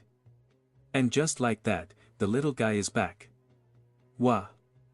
In this creepy version, the scientist is there screaming in despair while our little guy looks like the colossal titan. I don't know how the guys in the helicopter are still managing to record everything. Oh, wow, and the little guy continues hairy colossal titan transformation. The dark zombie is just watching this. And now the little guy is showing some skin. The scientists are wondering how it's possible for something to regenerate like that while he's almost complete, just missing half his face. At that moment, people recognize him as the person from that ancient video. Oh, right, someone had shared a video with all of humanity showing the person who destroyed everything, and there he is, the being who had wiped out past civilizations. At that point, everyone loses hope. On both sides, the most powerful being was someone who would end them all. At that moment, Violet and Langi realize that our boy has been completely exposed. And based on what the minister said, something is wrong with that island. It's probably the person who created that machine. Just then the protagonist comes face to face with the enemy and instantly charges at him. Before the dark zombie can react, it ducks down and lands a massive blow to its stomach. It creates a fiery explosion. A laser shoots up into the sky. The zombie is sent flying again, but this time he ends up on the moon, hits Mars, I don't even know. It flies past Mars's moon and ends up on Saturn. Oli, how many planets is he going to fly by? And how is the protagonist even seeing all this? And somehow the zombie went after him, found him on the other side, and punched him in the face again. The poor guy is just bouncing off planets I don't even recognize. Meanwhile, back on the ground, Butterfly says they need to get out of there as fast as possible. At this rate, they would all die there. The protagonist, however, sees the dark zombie flying towards another planet. It made a turn, but our boy cut him off halfway. Now is just floating in the middle of outer space, looking around and trying to find the guy. Suddenly, the dark zombie lands back on Earth, right where it all started. In an instant, the zombie is face to face with him again. But then, the dark zombie slams him into the ground, and the army that was previously dead seems to be resurrected, glowing red, as if they were some kind of zombies. Nia notices this while the other survivors start to hide. Just then, the zombie stretches its arm to the side, and over in the destroyed cities, the cells of those who were completely evaporated begin to reform into some kind of half-zombie humans. 2. Its little army is forming while the population looks on in shock, wondering if everyone on the planet is going to turn into a zombie. The two continue to stare each other down, and just then, Violet glances back and sees the protagonist surrounded by a green aura. The crazy zombie not only turned everyone into zombies, but is also making everyone take on Ichigo's mask. Poor Lange and Violet are in shock that everyone now has the same ability as them. The protagonist just points his finger, and with that, his troops advance along with the dark zombie's troops, and the honest exchange of blows begins between the resurrected armies. The dark zombie seems to smile and says things just got interesting, advancing towards the protagonist for another honest exchange of punches. Once again, part of the city is wiped out, and I have no idea how any buildings are still standing. Lanji and Violet know that if a winner isn't decided soon, everyone will disappear along with the world. Clearly, the planet wasn't prepared for two individuals like this to exist. Some ships approach the scientists' island, who are in shock, saying that the zombie needs to die soon or they'll all be captured. However, the white-haired scientist says it's better for them to retreat. At the same time, the samurai is already there, killing some of the zombies that were on the island. While the scientists burn all their papers, they get into a helicopter to try and escape with what's left. At that same moment, the head scientist is already in the helicopter, telling the pilot they need to take off. The pilot says he's trying, but they aren't going anywhere. That's because Lang is holding onto the landing gear from below. Wow! He slams it to the ground, and everything explodes. Just then, the tough guy arrives. Violet immediately grabs the damn bald scientist, asking if he's the damn elder. She thought it would be someone more impressive, not an idiot like him who created that monster. Meanwhile, the protagonista and the monster continue to stare each other down. She's telling him to stop that thing, but he explains that there's nothing that can stop a zombie like that. At this, Lanji tells Violet to let him go, saying she has a way to make the guy talk.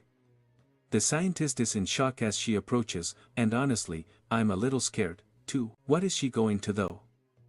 Oh, she used that attack that invades the body cells, and suddenly he is surrounded by the green aura. Violet is impressed that she can do that. Langi explains that it can't hold on for much longer. The scientist was surprised to see the bald guy talking. Inside the box, there's a nanobot that would make all the zombie hennes in that crater disappear. Obviously, this way, it would soon be destroyed.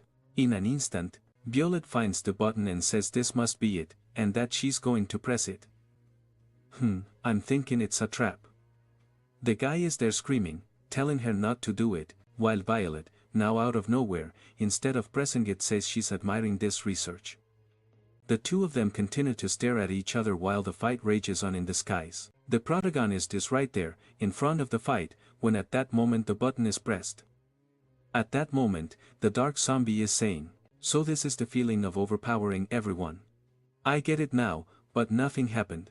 Violet wonders why and the scientist says there's something confusing about the physical body and the zombie hennes. That container shouldn't exist. The dark zombie replies that it seems the spectators want to mess with him. Until now, the bald scientist has been pressing the button, saying that something is wrong. His nanobots were made perfectly. What isn't working? Suddenly, the armor starts to crack and an explosion of lightning erupts, while Violet demands they explain why the darn thing is able to live without the mechanical body. And, man, the smoke billows out to the other side. There's also a hairy guy and the population is watching. The guy is muscular. Wah! The guy also entered his final form, mechanical zombie robot in its 5th transformation. Now it really looks like a billion. Looks like a relative of Nee's, she's there watching. You don't know why the story focuses so much on this knee and this butterfly. It'll probably be something important in the next few chapters. And the problem is that now everyone knows that, even without the container, S survived. And everyone is wondering the same thing. What will be left of the planet now that this guy has leveled it up and they'll have to face him again? Violet says this is just too much, while the tough guy is standing there with his power-up aura, looking like a hardcore martial arts master. Is got style. Then he says he's finally reached his true form and asks who wants to play. Are we going to see a new zombie form today? Has Chusta standing there, waiting to see what the guy will do. Ni and the friends who were trying to escape are all there, out in the open, not knowing what to do. Meanwhile, the bleached zombies advance in their final form. However, the dark zombie, who now looks more like a light zombie, just laughs. They are all disintegrated and the remaining particles are disintegrated too. Wow! The guy is super powerful now. And at that moment, the guy with the sack on his head is there saying something is wrong. The energy was perfectly identical to the boss's. The vampire says, "Boss, you have to stop fighting at this rate or everyone on the planet will die." But there's not much he can do. If he stops, the guy will just keep going. The zombie is just stretching his hand out towards the guy, but suddenly it runs it over his face and laughs. Wah! Another transformation is coming, his face starts turning red. Out of nowhere, a tornado appears in the sky and energy shoots up towards the planet. Wow! The entire planet, oh my god! The whole planet turned red. Holy cow! What's happening? An energy comes from the planet connecting to the sun is also red, although it's already kind of red and yellow. Boom! Now the protagonist has white hair. Man, now the protagonist has become a tough guy. Wow! Meanwhile, the dark zombie is in shock, saying he doesn't remember having this transformation, while the protagonist flies there in that aura formation. Everyone is shocked, saying they won't be saved. The citizens are confused, and even the dark zombie tells him to explain himself. If you want me to disappear, you'll have to give me a reason for this so-called evolution. The protagonist then says, after destroying all those planets and civilizations, I conducted my own research. The dark zombie says he understands. Now that was his true form, alright. But he still feels it can take him on. However, the protagonist simply says no, it couldn't. In a split second, the dark zombie charges at him. He moves forward smiling, but the protagonist is just standing there watching him. In an instant, he seems to be hit by something and appears at the top of the planet, floating. Wow, as being taken further and further away, what is this? Wait, I don't get it. Is the protagonist holding the planet? Holy cow. Everyone is distorted as he grabs the planet, closing it in his hand. I didn't get what happened. In a split second, everyone is on the ground trying to figure out what happened. They're all dizzy. The smoke starts to clear and the protagonist is grabbing the dark zombie by the neck. The girls don't understand what happened in an instant, and the crazy guy is there with half his torso missing, but he's smiling, saying it was impressive. Somehow, these reporters and the two of them are still alive, watching everything. As Violet says, it seemed like for a second he was controlling space itself. Elangi agrees, it looked like the whole earth was crushed or something. At that moment, however, the dark zombie says that, honestly, I can feel. The zombie still had a hatred for humans deep in his heart. At this, the MC asks if he was really never being controlled and the dark zombie says that's right. He could have lived a peaceful life in that body if had wanted to, so why was it handed over to someone else? He existed in his body perfectly and never thought of separating. However, he passed his genes to a female like Dawn, so he already expected something like this would happen one day. Because the zombie did this, he allowed weak humans to gain unimaginable power. Then it was Violet, then it was Langi. All of this had been with the zombie's permission. He knows the nature of humans very well and knew that a power struggle would definitely begin. It was through the genes he gave that scientists gained access to his power. In other words, without the zombie's permission, none of this would have ever happened. After all, he is nothing more than a genetic strand of his body's information. The moment he gained his own independence, the first thing he did was follow his role. And now, what does he think of this world he created that is completely ruined? He knows that deep in his heart, it's the zombie who wanted to evaporate all of civilization. He is still hiding this hatred for humans and this was made clear through the desires he feels. The girl is a little confused, with everyone failing to understand anything. The zombie, however, asks if the guy is finished and he says no. Now that he had already killed billions of humans and half of humanity had been evaporated, does he really think it was possible to save this world and make people love him forever? Everyone on this planet would fear him. They would pretend to like him, but behind his back, they would be terrified. Maybe it was the perfect time for him to finish the job and kill everyone on the planet. The MC replies that he'll deny that request.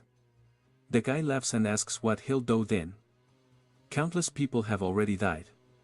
Does he think he'll bring everyone back as zombies? But to this, the MC says he'll bring everyone back to life. The dark zombie is standing there, somewhat confused, but then the MC tears open his own chest. It pulls out his heart. Everyone is startled. It throws it up. The thing explodes as it crushes it and with that, it begins to spread all over the planet. Apparently, the particles are enough to reconstruct everyone who had been completely evaporated. The little streamer is starting to reconstitute. No. She came back with clothes and everything. How does that even work? Everyone is in shock trying to understand what's happening. It keeps raining those red droplets from the MC's heart and everyone keeps reappearing. The scientists are there confused, wanting to know if something like that is even possible. At this, the MC just looks at the dark zombie and asks him what he thinks of this. The poor guy starts to disappear, laughing, saying that he gives up. The human turns into a small strand of DNA as our guy thinks that he can rest now. At that moment, the samurai appear and Violet tells them to keep an eye on Dr. Jacquemin as they head to the front lines. And with that, what everyone originally thought was some kind of conspiracy by Jamin turned out to be something else entirely. The reality is that the zombie still hated humanity and any clone of his carried a type of gen that wanted to wipe everyone out. In the end, that guy was right, he was the one who wanted to destroy all of humanity. To escape this loneliness, the moment he reached the sixth form and destroyed his heart to save everyone, he also lost his own entity. Did he disappear? Man, what is this? The name of the series is Mr. Zombie. It can't just disappear like that. 2 hours later, they arrive and find the MC standing still in Form 1, all cute and cuddly. However, they're wondering why he's not moving and if he's dead. Just then, he moves a little and she freaks out, saying, "Zombie, are you okay? What happened now that you don't have a heart?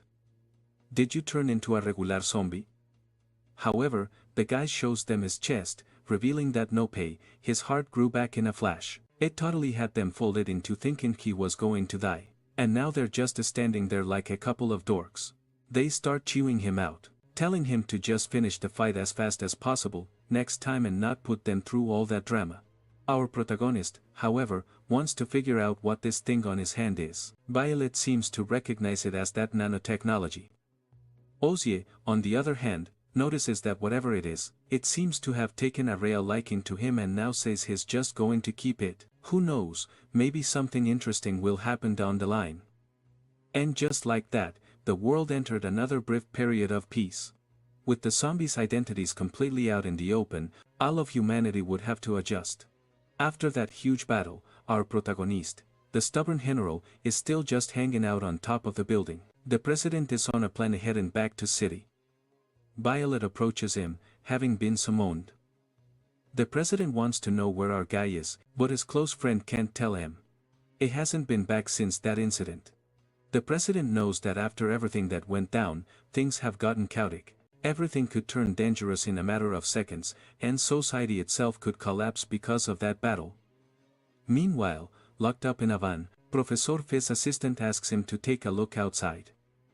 A massive protest is underway, and to those people, that crazy professor is the real savior of humanity. They're all shouting that he's innocent. They want him set free, claiming he's humanity's last hope. Unexpectedly, the hero has become the villain, and the villain has become the hero, which makes the professor pretty happy now that he's seen as humanity's champion. Just like the zombie hens predicted, even though he saved the world, humans are ungrateful.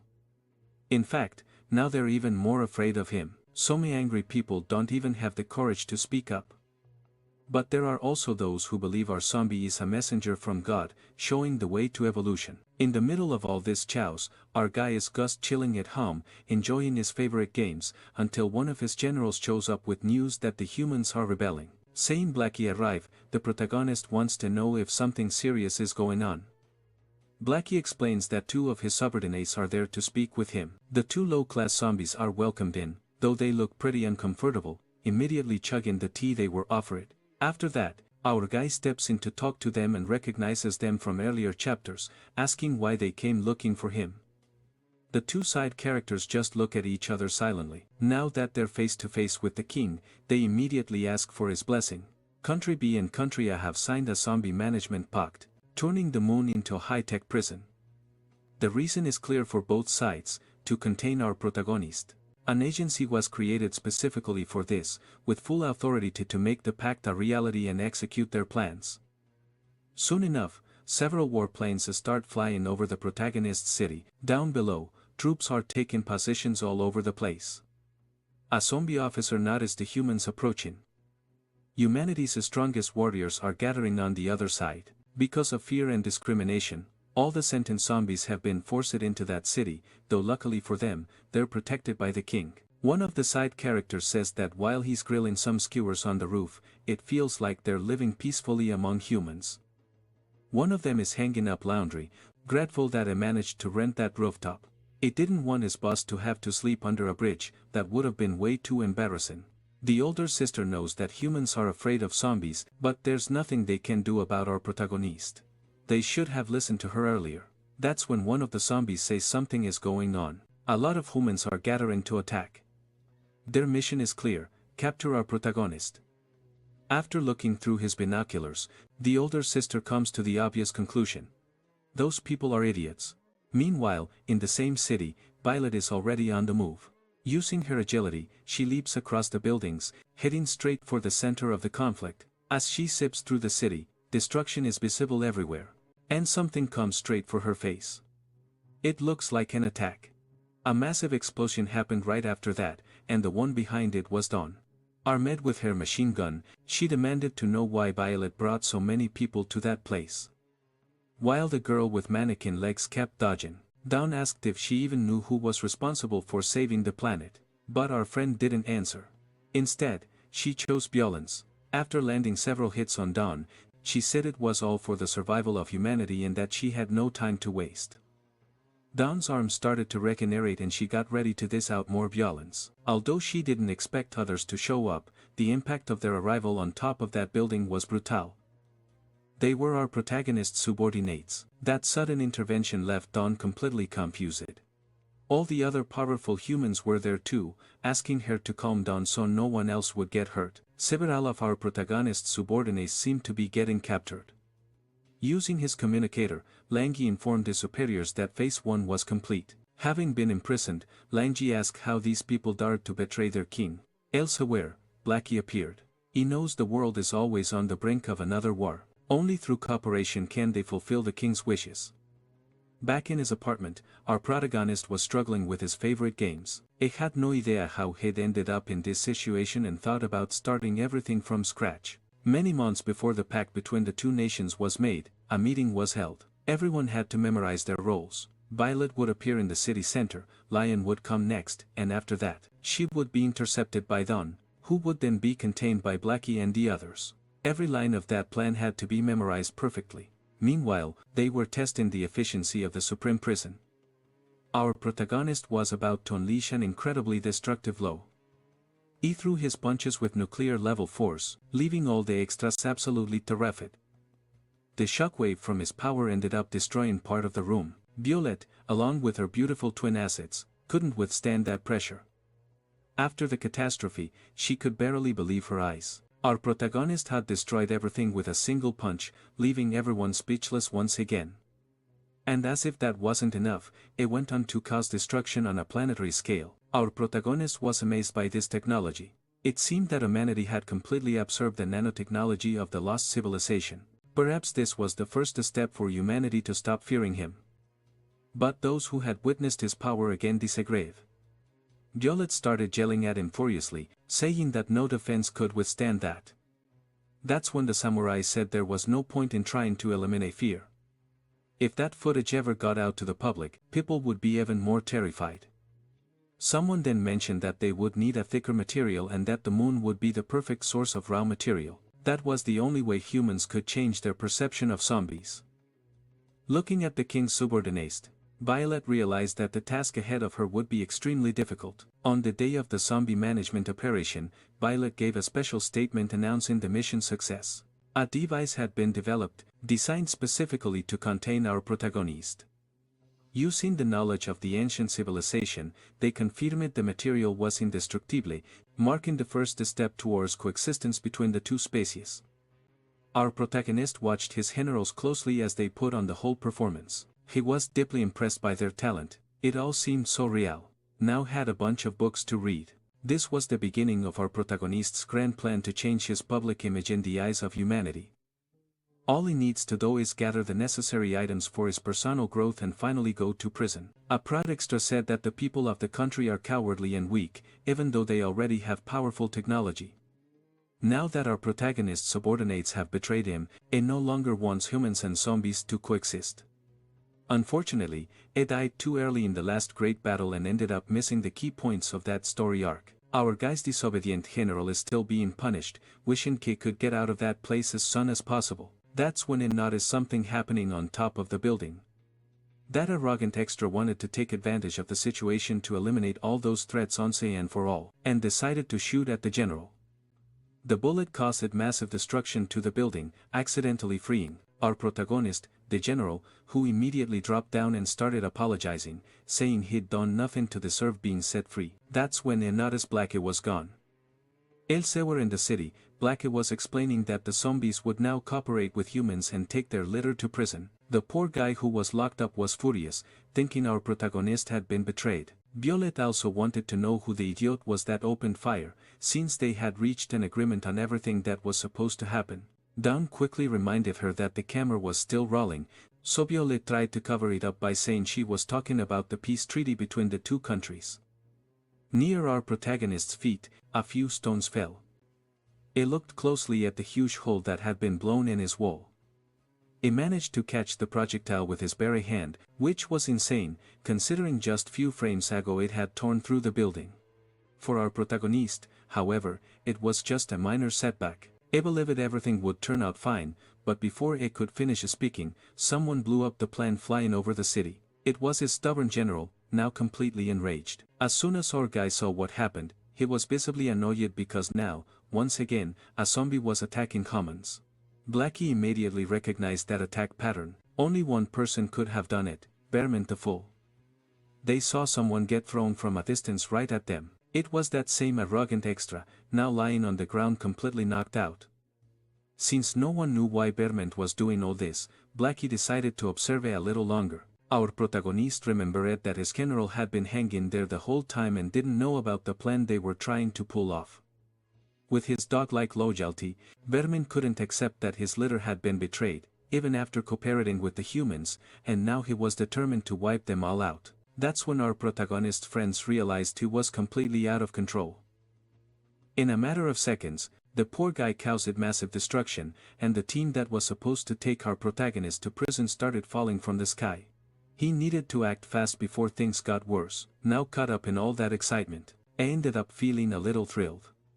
Poor Behrman got a smack on the head, a blow far worse than all the damage it caused. The shockwave spread even more destruction across the city, and in the middle of it was our protagonist, but now he was in his black-haired, gray-skinned form. The women who saw the transformation up close were terrified.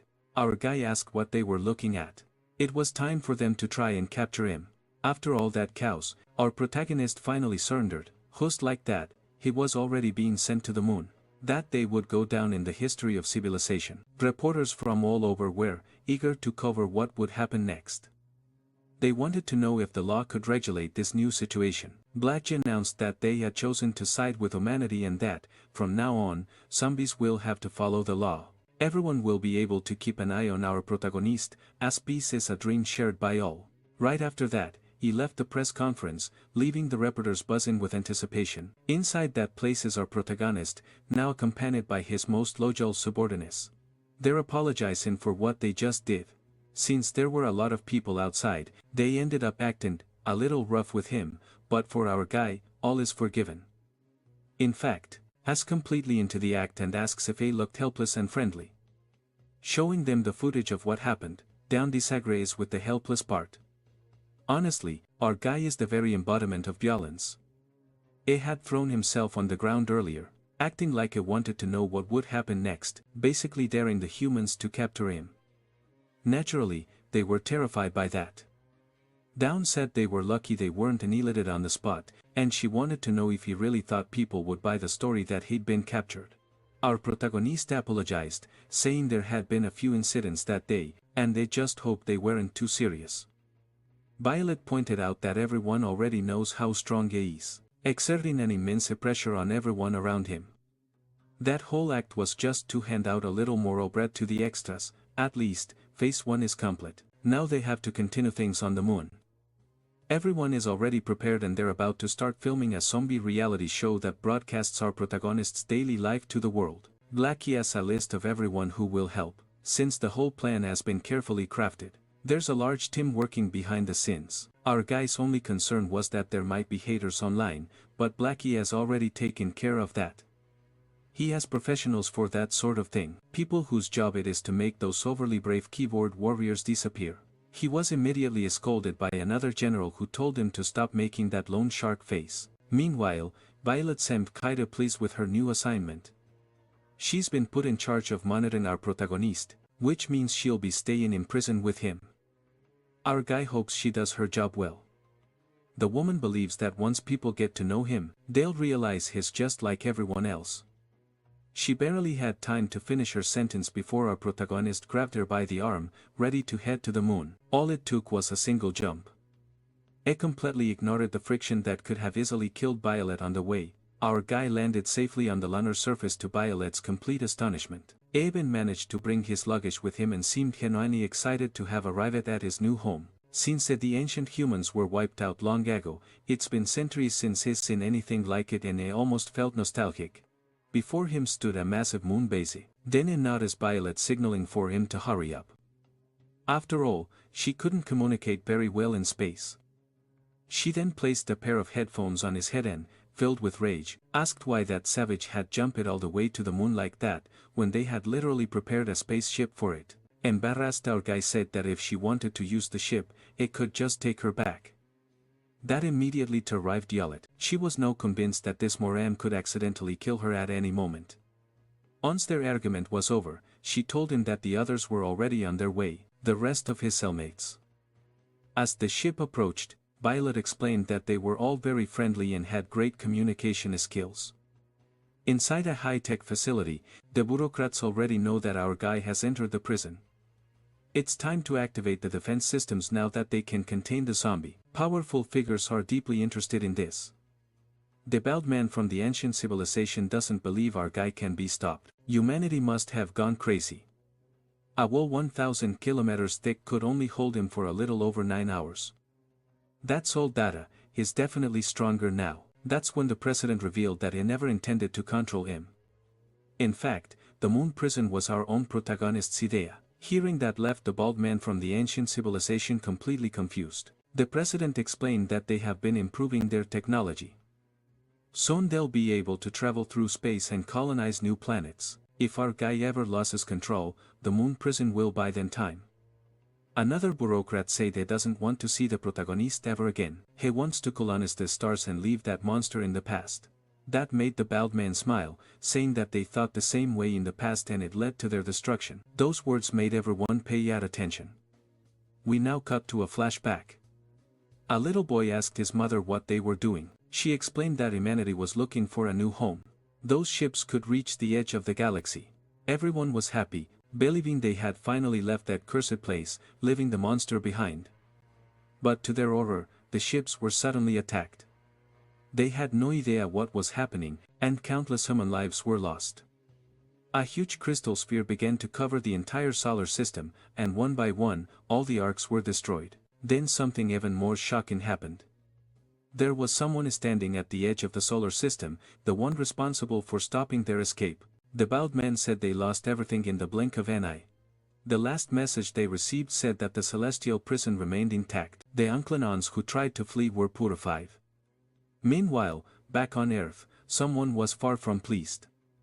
Two finely drowned women were paging their respects to the so-called divine messenger, and this new character seems to be the same one who stopped humanity's escape from the solar system. He was told that our protagonist had left the planet, and they also knew about the companion he left behind, the one who's been with him for thousands of years. That unfortunate woman is the queen of the vampires, who had also been captured. She didn't like being called a companion, and she had no time for such nonsense. She quickly broke free from her stone prison. The new man called her an inferior being, which made the king tense. Since they'd been apart for so long, that insult triggered something in her, and a hellish portal opened beneath her feet. The man with the glasses watched closely. The king tried to attack but had to stop mid-strike. She seemed injured and was coughing up blood. Finally, the man stood up. Even if that woman thought herself a deity, she should respect divine messengers. Now, this self-proclaimed messenger of God took the queen for a little walk. Two didn't even bother to give her any clothes. In front of them was the Human Academy. The woman explained that she had been told the truth about that place. The queen said, "If you were looking for our protagonist, there must be clothes ahead." The humans had managed to master the combat skills of the ancient civilization, so it should proceed with caution. But this so-called messenger of God, gaze. He's got the face of a demon. After hearing her warning, A entered the academy where he was immediately attacked by the locals. One of them fired multiple projectiles at him, and he was soon surrounded by waves of powerful assaults. A brutal surge of energy rushed toward him, but the messenger didn't even flinch. These people had no idea who they were up against. At that very moment, several slashes began to land. The unmasked samurai decided to join the fight too, but in reality, he was somewhere else entirely, using his techniques to slice up some sashimi. Meanwhile, the humans were celebrating our protagonist's departure from Earth. The unmasked samurai took it as the perfect opportunity to stuff his face. One poor guy seemed a little down about it. He knew that our protagonist had contributed a lot to humanity's progress. Those people also knew he didn't pose a real threat to them. Still, some were relieved that he was gone.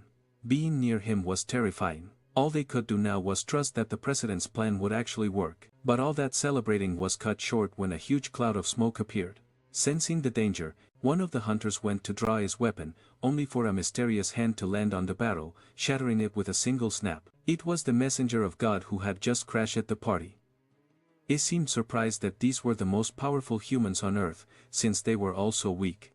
The unmasked samurai tried to hit him from behind, but all he managed to do was annoy him. The messenger threw him far away with a single attack, leaving the poor guy standing there, completely paralyzed with fear. The whole party was destroyed. People were sinking into what looked like a lake forming under the ground, and the decorative balloons were catching fire one by one.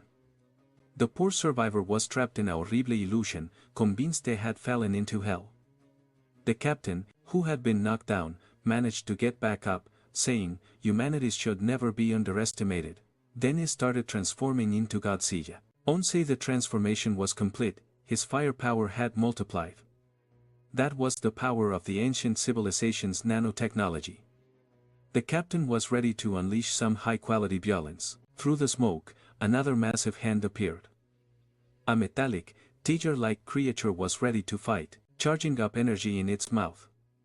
The messenger of God watched it all, commenting that after all these centuries, humanity still hadn't changed. The unmasked samurai wanted to know why his ally had already mastered nanotechnology. He wanted some of that power for himself. Then, Captain Godzilla fired his attack, and the metal tiger prepared to fire as well. But the messenger didn't look the least bit intimidated. He blocked them both effortlessly, summoning a giant hand from the ground that grabbed the metallic tiger, crushing its arm to pieces. It seemed like everyone had been defeated by him. Not even the captain could move anymore. The messenger commented that 1,000 years ago, humans had to rely on spaceships for attacks like these. His secretary added that civilization had evolved and now focused on individual combat power. But to him, it made no difference. For inferior beings, being wiped out by zombies is only natural. Unsure of who these new characters were, the man in the bandana nervously asked about their identities, realizing they seemed to know our protagonist. The messenger replied that his race had made a great sacrifice to contain that being, and that their mission was to eradicate that demon once and for all. Before he could finish his speech, his secretary informed him that the human had escaped. That immediately caught the messenger's attention. Sure enough, the captain, who only had one arm left, was gone. He needed to warn the others about what had happened there, but the messenger declared that none of them would escape his grasp. His evolutionary path was far beyond that of humanity. A massive hand appeared, grabbing the captain and violently slamming him into the ground outside. Then, after that final display of dominance, the messenger of God dispersed his power. He wanted to know if these inferior beings had any information about our protagonist. He had only come there on a tip from the vampire king. She already knew that humans were weak, but she hadn't realized they had become so pathetic. She wanted to escape during the chaos, but she didn't get the chance. So, now she would have to continue cooperating. Finally, the messenger's secretary announced that she had found information about our protagonist. This news excited the king, since she was the one who told them to go there in the first place. The messenger of God asked what it was, and his secretary told him to read it for himself. It turned out to be the script for the reality show that would take place in our boy's prison.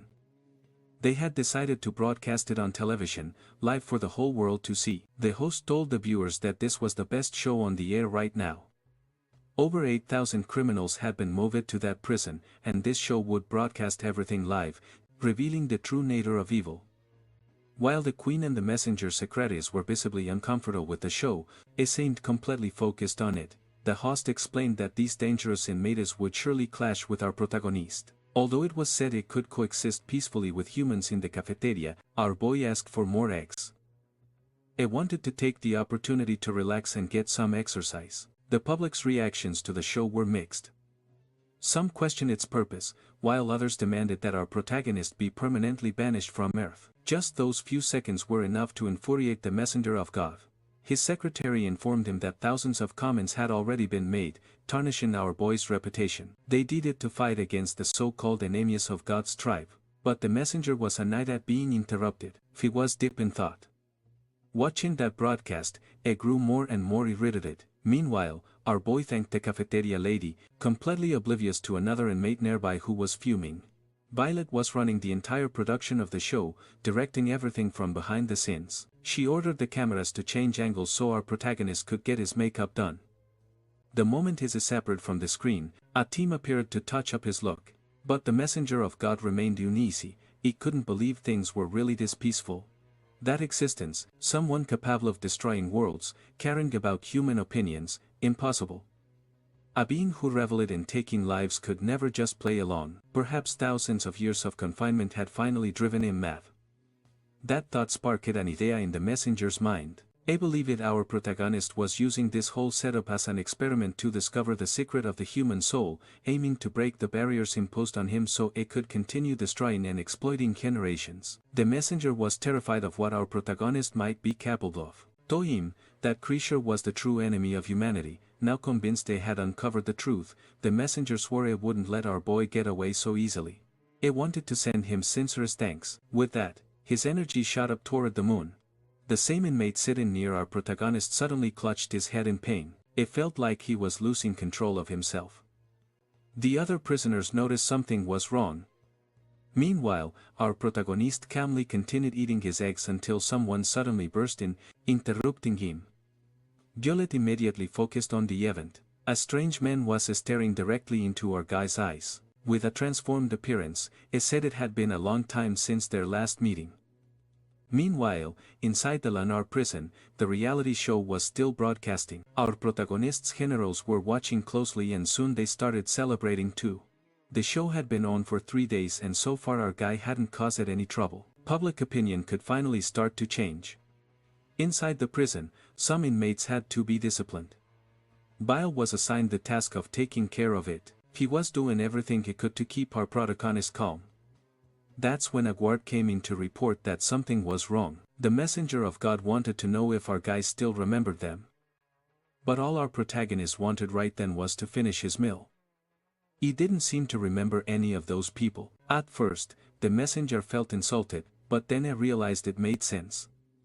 Deciding to abandon reason, he unleashed his power and increased the muscle mass of that inmate who was now about to hit our protagonist. But the unstoppable force of his punches was easily blocked. Our guy deflected it using nothing but the chopsticks in his hands. Back on Earth, the vampire queen tried to casually sneak away from the situation, while the one-armed captain crawled on the floor to spread the news of what had happened. Inside the prison, alarms started to blare. Unauthorized violence had been detected. The entire facility went into lockdown and self-destruction was scheduled to begin in 3 minutes. Hearing that, the inmates panicked. Countless weapons were suddenly aimed at our protagonist, who was now only defending himself. The messenger couldn't understand why he hadn't started a massacre already. Meanwhile, other prisoners tried to stop the fight, begging everyone involved to back down. With a mocking smile, the messenger asked if our protagonist considered this what he called peaceful coexistence. Those weekends would never understand. They were only capable of feeling fear and soon civilization would crumble again because history always repeats itself. But our protagonist was focused on something else entirely. This was his first fight inside the prison. Violet had instructed him beforehand on how to behave. The main priority was not to damage the moon and to avoid bringing out any of his other personalities. If he had to choose one, it had to be the most human-looking form. And that's exactly what he did. Watching everything unfold on TV, our guy's generals started to panic, thinking it was all over. But in the midst of the chaos, the messenger of God seemed strangely excited. Violet gave the order to cancel the self-destruct, but the system had already detected an extreme threat level and was now acting on its own. The messenger believed our protagonist only knew violence, and was eager to see how weak he had become. But the moment they got close to our guy, everything changed. A wave of dread washed out over him. The presence radiating from our protagonist was overwhelming. The messenger could no longer control the inmate's body. All our protagonist did was place his hand on the man's shoulder, and that alone was enough to completely expel the messenger's presence. Our guy asked if the inmate was back to normal, but what he got in return was a look filled with pure malice. Terrified, the prisoner ran off in a panic. The messenger couldn't believe what had just happened. Our protagonist's mere presence had forced him out of the host's body, and yet, our guy could still feel the enemy nearby like an insect hiding in the dark. Those scared him off completely, and let his aura flare up a little stronger. The messenger felt it instantly. From the Lanar prison, our guy's energy burst outward, and everyone in the messenger's presence felt it too. To protect himself, the messenger raised his hand to the air, but everyone in the room could feel the crushing pressure bearing down on them. Back in the prison, our protagonist quickly returned to normal. Since the system no longer detected any aggression, everything returned to its peaceful state. For our guy, that counted as a win, but for the inmates surrounding him, it was terrifying. As for the messenger of God, he soon realized something. His hand had been injured. Realizing that our protagonist had grown weaker over time, but unable to understand why he hadn't attacked the humans, the messenger came to a new conclusion. He believed our guy was trying to turn those ants into his followers, stealing the divine authority that belonged only to God's messengers, but he wouldn't let that happen. As soon as his army reached that planet, everything would be annihilated, or so he told his secretaries. Now he needed to go to the moon himself to contain our protagonist. The vampire king couldn't believe he had left us like that, which made her feel relieved. It would make her escape much easier. One of the secretaries informed her that the messenger's target was the zombie. The king replied that the attack on the human academy would soon be discovered, and fighting our protagonist's followers wouldn't be easy. Even so, she said that if those women submitted to her, she might be willing to help them. The king was sure of one thing: the lunatic messenger would be humiliated by our protagonist, and she planned to use that moment to gain more followers. The white-haired girl said that those inferior beings would never discover anything, which caught the king's attention. Something strange seemed to be happening with the bodies of all those heroes. One of the messenger's powers was the ability to turn imagination into reality. Until civilization was destroyed, none of them would realize they had been attacked, dying in ignorance. That was the blessing the messenger had granted them. Everyone seemed to be under some kind of mind control. The girl explained that they fought their battles alongside gods born from their own imagination, and she guessed that was how the vampire herself had come to exist. The queen scoffed at that idea. She refused to believe she was created by the imagination of such fools. But the white-haired girl told her she had to believe it. For her race to continue existing, the king had to stay with them. For the greater good, none of those people would leave that place alive. Outside the building, a young woman approached a huge crater in the ground, striking some suggestive poses while being photographed. The man taking the pictures didn't even notice the captain approaching until he grabbed his ankle, terrifying him. Soon everyone realized that part of a body was crawling nearby. They all rushed to the man. The captain said he needed to be taken to the Guangzhou province, to the special agency. In space, someone was reflecting that true power lies in the spirit. Imagination is the spark that makes everything possible. With it, they created countless gods and civilizations and used that same power to imprison the first demons. They conquered the stars, but they never forgot their war against those demons. That was exactly what the messenger of God intended to keep doing. Looking at our protagonist, he was convinced that the so-called peaceful coexistence was nothing but a farce. His subordinate, the messenger named Varro, would not allow that to last. Once again, he used his power to take control of someone, strengthening the body of another inmate. He wanted to expose this weak civilization to what he believed was the protagonist's true nature. At that moment, our guy was just waiting in line for the showers, completely unaware of what was coming. Suddenly, another prisoner, one possessed by the messenger, tried to cut in line, but our guy wasn't having it. A decked the guy and told him to be a little more civilized and follow the prison rules. Defeated, the inmate apologized. The messenger had failed this time, but it was sure it would soon reveal our guy's true identity to the world. For the rest of that week, our protagonist continued his prison routine. He exercised, stayed active, and seemed genuinely happy with his new life. But behind the scenes, the messenger kept trying to sabotage him, taking over more inmates and ordering them to kill our guy. Several of them tried to attack him at once, but they were all blown back by the sheer force of the air displaced by our warrior's sprint. He was just getting some exercise. He also rarely admitted the quality of the prison's gym equipment. And once again, the messenger tried to take him down, but the rationality of those men made them immediately realize how dangerous this was. They had just seen our guy lift tons of weight as if it were a few ounces. That was way too much for anyone to handle. The messenger tried to push his pawns to attack, but those men had already made up their minds. They weren't going to try anything. For our guy, though, that was just a warm-up. Now, he was ready to start the real training. There was always someone around to train with him, which made him genuinely happy. He thought he was making new friends in this peaceful world, when in reality everyone was terrified of his physical strength. The messenger couldn't understand what was happening anymore. That demon was supposed to have shown his true nature by now. Inside the prison, Violet answered a call from Dawn, who wanted to know if there was anything to worry about, but everything seemed to be fine. Dawn heard that some people were trying to provoke our guy. Still, after observing his behavior, Violet said he was just trying to adapt. At the headquarters, the masked samurai commented that the attack they had witnessed had been very real. Several had gathered in that room, and the poor captain was having his body completely reconstructed. Worried, Lambie asked how the academy's investigation was going, but so far, no one had found a single clue. The victims of the attack were behaving completely normally, which made the situation even stranger.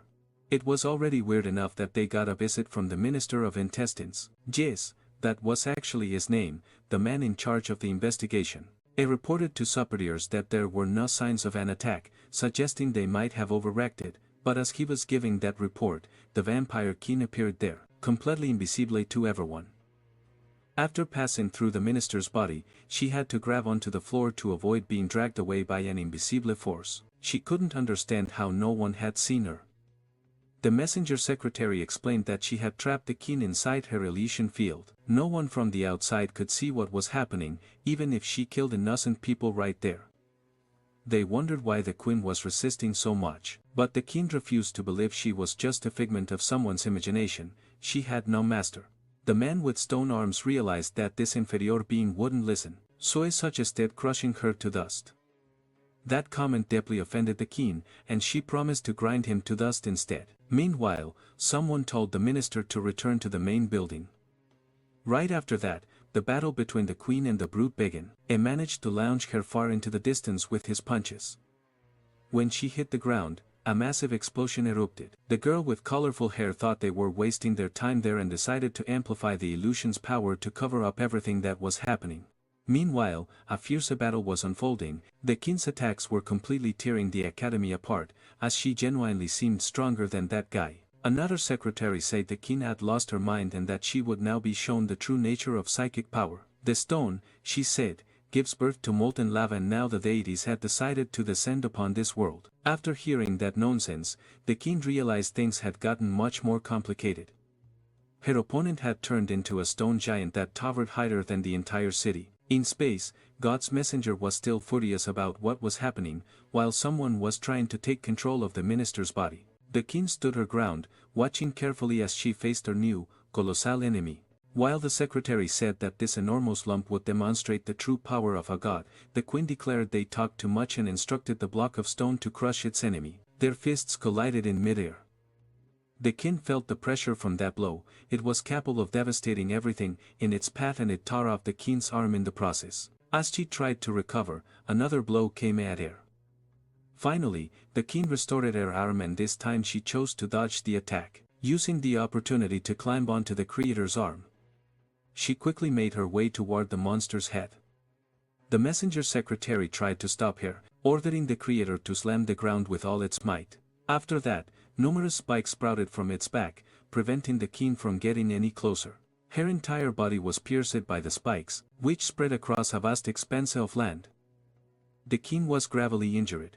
Watching from nearly in space, the secretary pointed out that those spikes absorbed divine power until nothing was left, and the king had been trapped by them. Begging for mercy wouldn't change her fate. The secretary swore she would finish her right there. Smiling, the queen vanished. The secretary didn't expect her to disappear so quickly, so her friend warned her to pay attention, but it was too late. Her throat had been slit. The king was furious and wanted to make people feel pain. The secretary clutched her wand, weakened, and collapsed to the ground. The rainbow-haired girl ran to help, saying her friend had been careless. The king felt more confident, realizing that even gods could bleed. At that moment, the rainbow-haired girl began to heal her allies' wounds. After suffering such an injury, the king wondered how a god without a master could be so powerful. There was no time for questions. They had to end the fight quickly. The rainbow-haired girl decided to use the power of imagination to make something real once more. A bell had rung, and time marched on toward eternity. Oh my god, she literally materialized a rabbit. With so many dangerous creatures around, she chose a prey animal. Some people really don't think it looked like a rabbit in the panel, but who knows? Maybe a wolf for just fan service.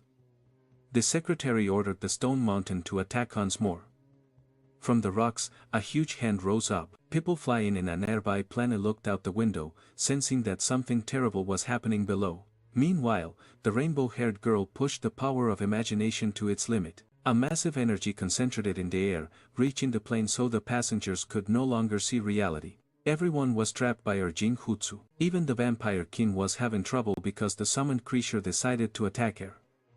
But before the king could prepare, her enemy turned invisibly and she was caught by a blow from the stone man so powerful it sent her flying for miles. The rabbit that looks like a wolf continued to charge its power while the gray-haired girl got angrier.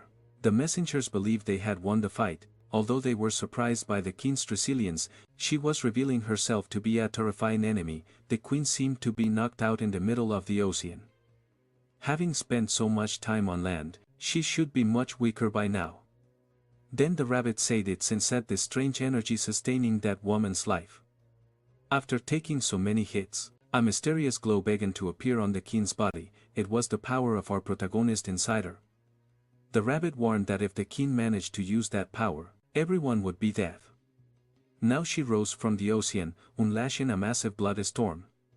The secretaries noticed the rain, and it terrified them because it wasn't water falling from the sky.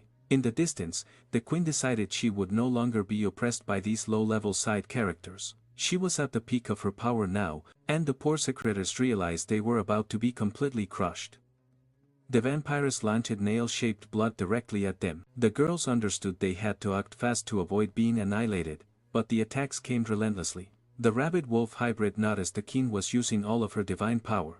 One of the secretaries ordered the stone giant to protect them, and they did everything it could to block the incoming blows, putting his body in front of them.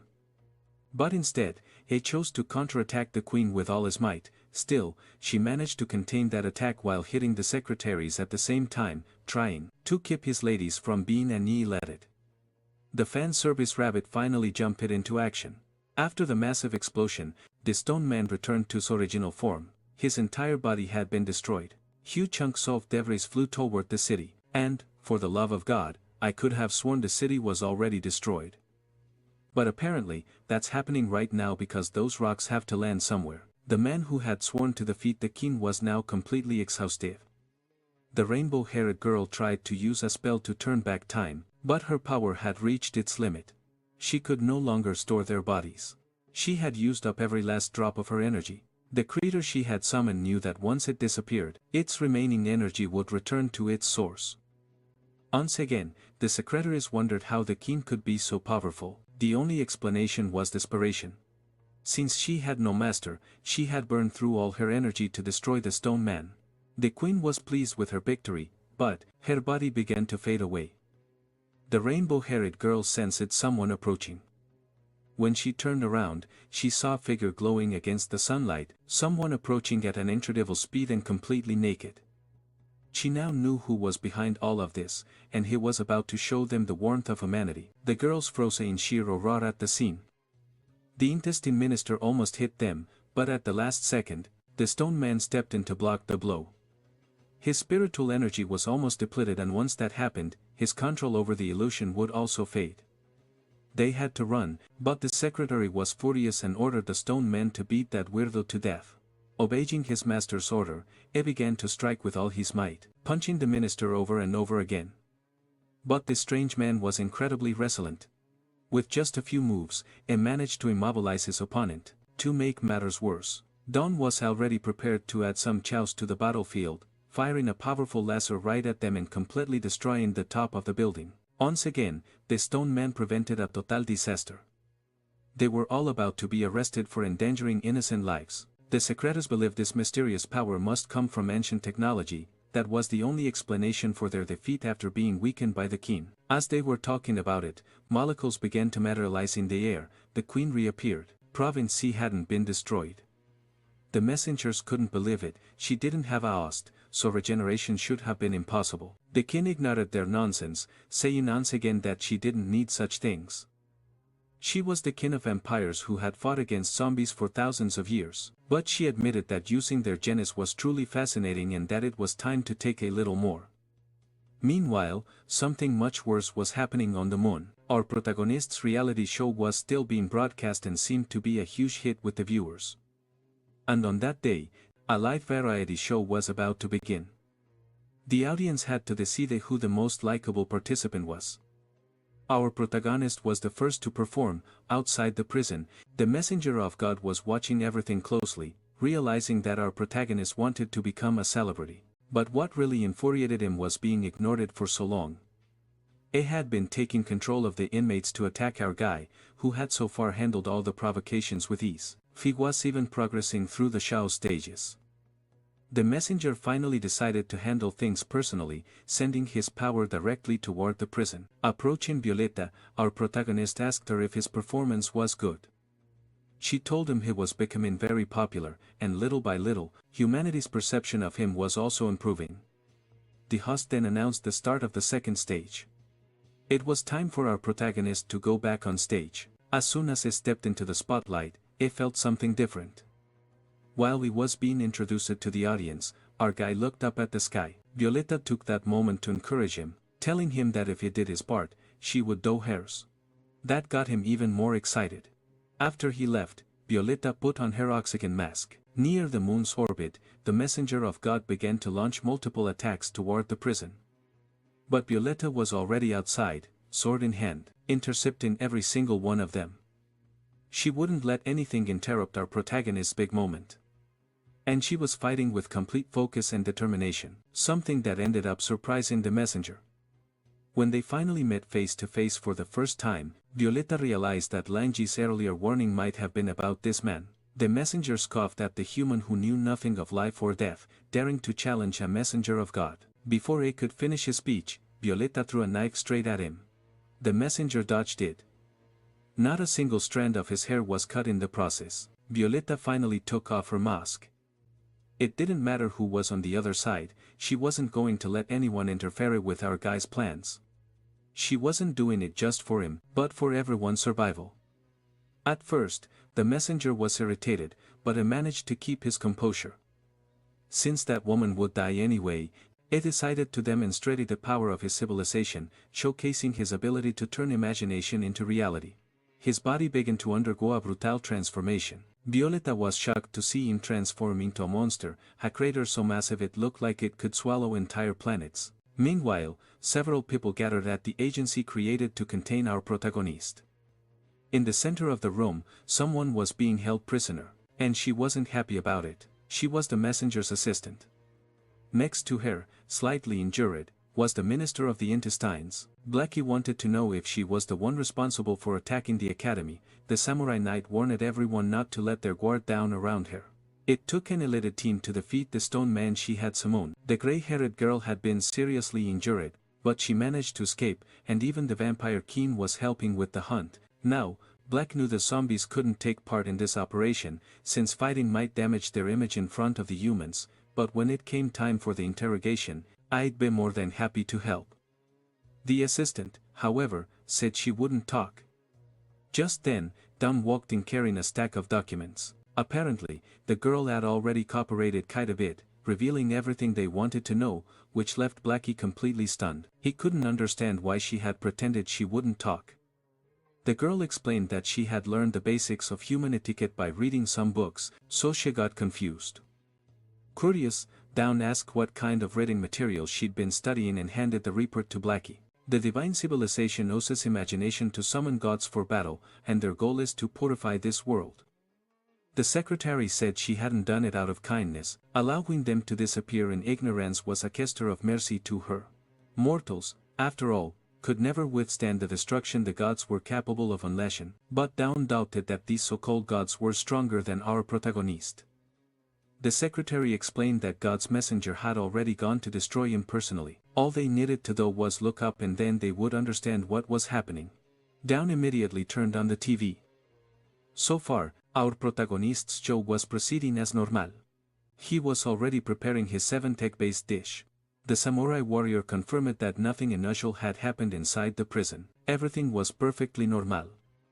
Dawn asked if the messenger she mentioned hadn't already been defeated by our protagonist, but the secretary said that was impossible. To everyone's surprise, Blackie interrupted, saying the battle had already begun. The samurai was confused. None of the cameras had caught any footage of it. That's when Blackie pointed towards the moon. The monstrous creature was already on the move. Violet was managing to hold her own for now, but she had to stay completely focused. The monster was absolutely huge. The messenger realized he was fighting someone blessed by our protagonist, but even so, her power was far from a threat.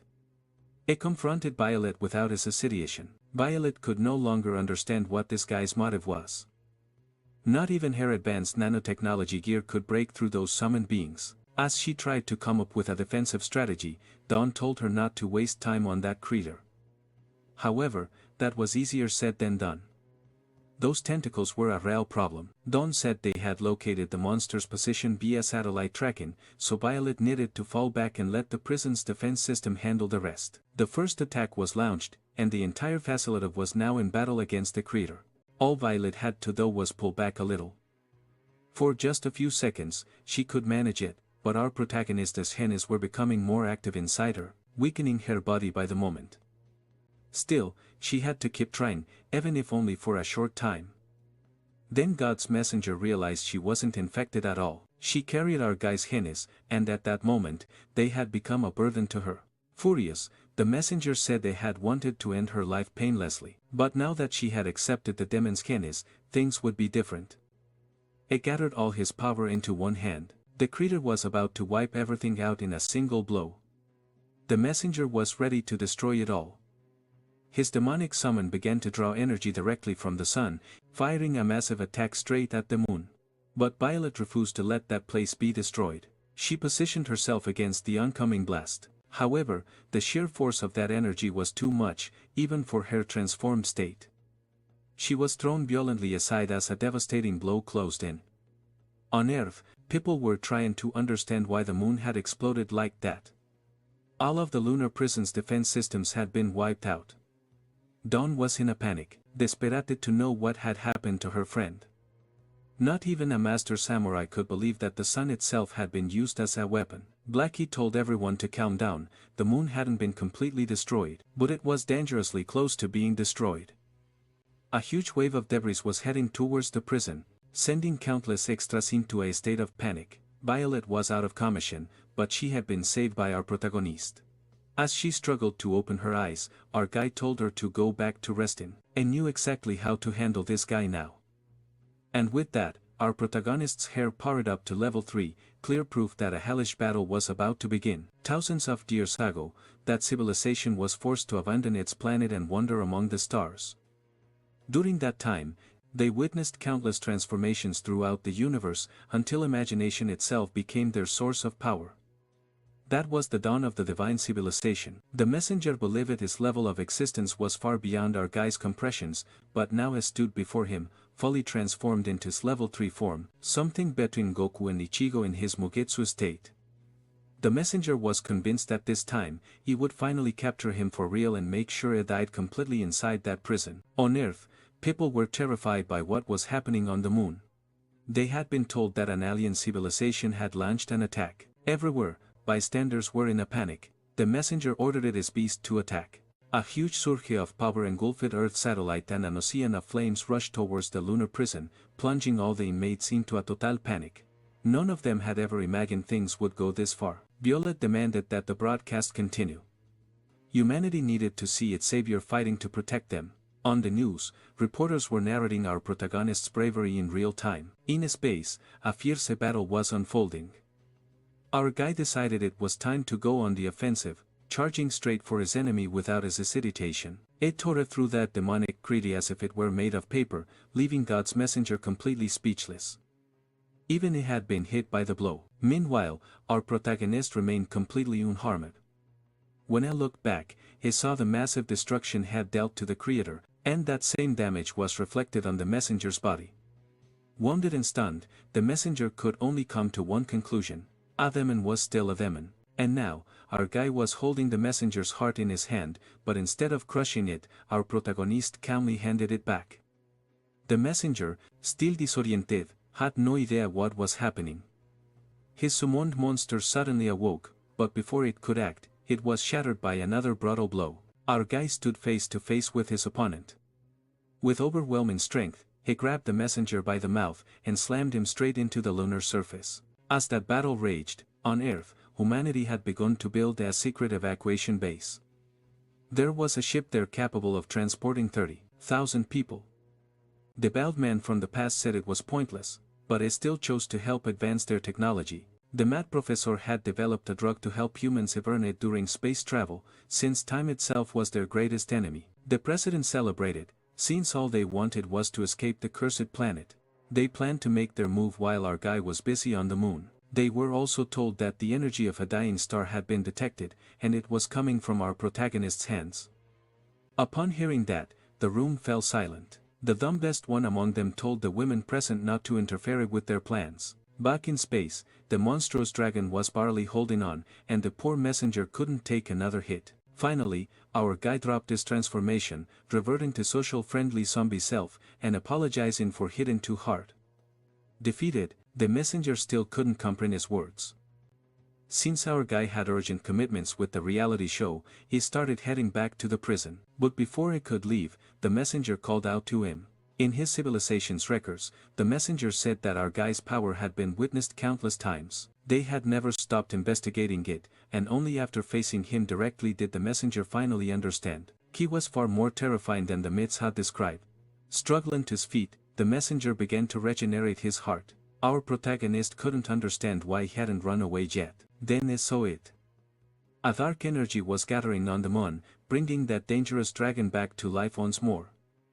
The messenger of God had made a decision. He was given the mission to hunt beings like our boy, and that's exactly what he intended to do now using his new and brutally powerful transformation. Things on Earth, however, were far from calm.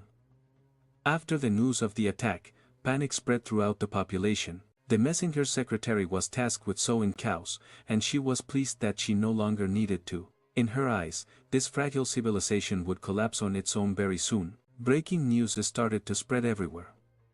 The messenger had been defeated by our protagonist with a single blow. The terrified citizens were stunned, dropping whatever looting they were doing, and running back to their normal lives. Seeing this, the secretary couldn't believe the situation had been resolved so quickly. Don commented that for our protagonist, apocalyptic events were basically just another Tuesday. Still, no one was sure if the fight was really over in one hit. None of the cameras were broadcasting anymore, but Blackie Shimedin, saying the battle wasn't over. He could still feel a deadly energy coming from the moon, something far more dangerous than anything he'd ever felt from his own side. Now, our boy had to face an incredibly powerful creature. The messenger of God was preparing to unleash his ultimate technique, a heat so intense it could melt any substance in the universe. It was the same temperature as the sun. He used the concept of lunar heat reflection to forge a fiery blade in his hand. No matter how strong our protagonist was, this attack would surely finish him. But before the messenger could strike, our boy's personality shifted again. Steel, the messenger managed to land a brutal slash. But instead of getting angry, our boy seemed to be enjoying the fight. It reverted to Sif, melancholic self, completely confusing the messenger. Seizing the moment, the messenger completely pinned him down, slicing our protagonist's body to pieces, only for it to regenerate instantly. Before our boy could counterattack, his opponent vanished, flying into lunar orbit. But moments later, the messenger was taken by surprise. Our protagonist had already caught up to him, reverting to his level 3 form and unleashing a relentless beatdown. Now the tables had turned, the messenger was the one being torn apart. Our boy's level 3 version was utterly ruthless. The messenger realized this battle wouldn't end quickly. The two exchanged blows at an incredible speed, but the only thing the messenger managed to hit was the tip of our protagonist's finger by accident. He was being completely overpowered and was finally thrown back towards Earth. The impact in the ocean was catastrophic. News reports warned that Earth was now being affected by the liner conflict, urging everyone to seek shelter. A tsunami of absurd proportions was approaching, and even airplanes were at risk of being swallowed by the waves. Despite all that damage, the messenger of God kept on fighting, channeling his imagination once more. This time, he was determined to cause as much destruction as possible. Our protagonist, meanwhile, was fascinated by his opponent's abilities. Then, he suddenly remembered who these beings really were. The messenger prepared to brandish his bone sword again, executing a devastating blow aimed at our boy, who was calmly floating in the sky. But the attack missed, though it was strong enough to split the moon in half. The sight sent everyone on Earth into a panic. The planet's natural satellite now hung above them in 2 pieces. Even after that, our protagonist remained completely unfazed, while his enemy desperately searched for a way to win, summoning a colossal demon with 1,000 faces over the Earth. The monstrous being could be seen by everyone still alive down below, filling their hearts with terror. Despite everything, our boy continued his deadly battle with the messenger, who had now reached his most powerful form, finally managing to withstand the blows of the undead warrior who once saved the world. He wanted to push our protagonist to his absolute limit, convinced that his body, reinforced by divine imagination, could not be defeated. The blade he had forged was also capable of stopping our boy's regeneration. His skills had been refined over millennia for one purpose, to destroy this great evil. And the messenger of God was determined to complete his mission, but our protagonist dodged every blow with incredible speed. After wandering through space for so long, he had learned how to fight demons like this one. Wanting to end things quickly, the messenger ordered the 1,000-faced demon to devour everything, starting with our boy. The creator's tentacles wrapped around him and pulled him inward, but instead of being eaten, he was placed on a strange platform filled with a thick alien liquid. Little by little, it covered his entire body. That was the process of devouring all things, and soon, the zombie found himself swallowed into the demon's inner world. Inside, a humanoid figure began to take shape. It was the embodiment of his enemy's mind, one that truly believed it had the power to fight against such threats. That dimension had been forged from the collective greed and desires of an entire planet's population. Those who entered it could never escape, no matter how hard they tried. The messenger reminded him that it didn't look like this when he destroyed their civilization and demanded once again to see his true power. Outside, the enormous demon continued to consume everything, its body swelling as it devoured chunks of the moon. The news reports warned the population to stay in their homes. Meteor showers were expected. In fact, fragments of moon rock began to rain down toward Earth. Some were intercepted by waves of missiles. The humans were doing everything they could to defend themselves. The Iron Samurai pointed out that they had managed to destroy the largest fragments and that there was still hope of saving the cities. Our protagonist's generals were helping in any way they could, but if this battle dragged on any longer, there would be nothing left to protect. In the midst of all that chaos, the lunar prison somehow remained intact, now drifting freely through space. Many inmates were being pulled out, though not by choice. In reality, they wanted to stay inside, where it was much safer. Violet, watching the disaster unfold, prayed for our boy to end this soon. She still couldn't use her powers. Her body was still weakened from the previous battle, and the prison was already being swallowed by the enormous demon. Facing what seemed like certain doom, panic spread among the prisoners. Some were dragged outside, including Violet herself. But just as they were about to be consumed, something burst out from within the demon, leaving a huge hole in its body. The one responsible had also managed to save both the prisoners and his companion. It was our protagonist, standing on a random fragment of the moon, and he was not in a good mood. The messenger of God was astonished that our protagonist still had the nerve to care about those extras, but now he paid for his arrogance. Our boy was done with the noise. Since his enemy wanted to see his original form, he would grant that wish and he'd better watch closely. Violet was stunned to see his body begin to change, his hair turning silver gray. He had just returned to supine form. The prisoners who witnessed it felt pure terror. This was the same being who had once destroyed half of humanity. Without warning, the story shifted to a flashback of the divine civilization's heyday. A mysterious figure sat on a throne. The messenger Barrot requested an audience with the one who ruled from the sacred seat. The divine entity knew that Barrot annihilated an entire planet and consumed its souls to strengthen his own spirit. That is exactly what happened. He fed on the despair and fear of 10 billion lives and took centuries to digest them all just to obtain the power of the thousand-faced demon. He also spent thousands of years studying our protagonist so he could finally be effective against him, now willing to use the power to defeat him even at his strongest. Confident in his strength, the divine entity had allowed him to act, granting him the opportunity to avenge his fallen people. The messenger truly believed that this time things would finally go his way. But now that we're back in the present, it's clear he was terribly mistaken.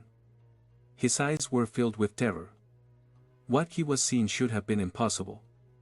Once again, our protagonist had beaten his enemies to a pulp. He couldn't understand why the messenger looked so surprised.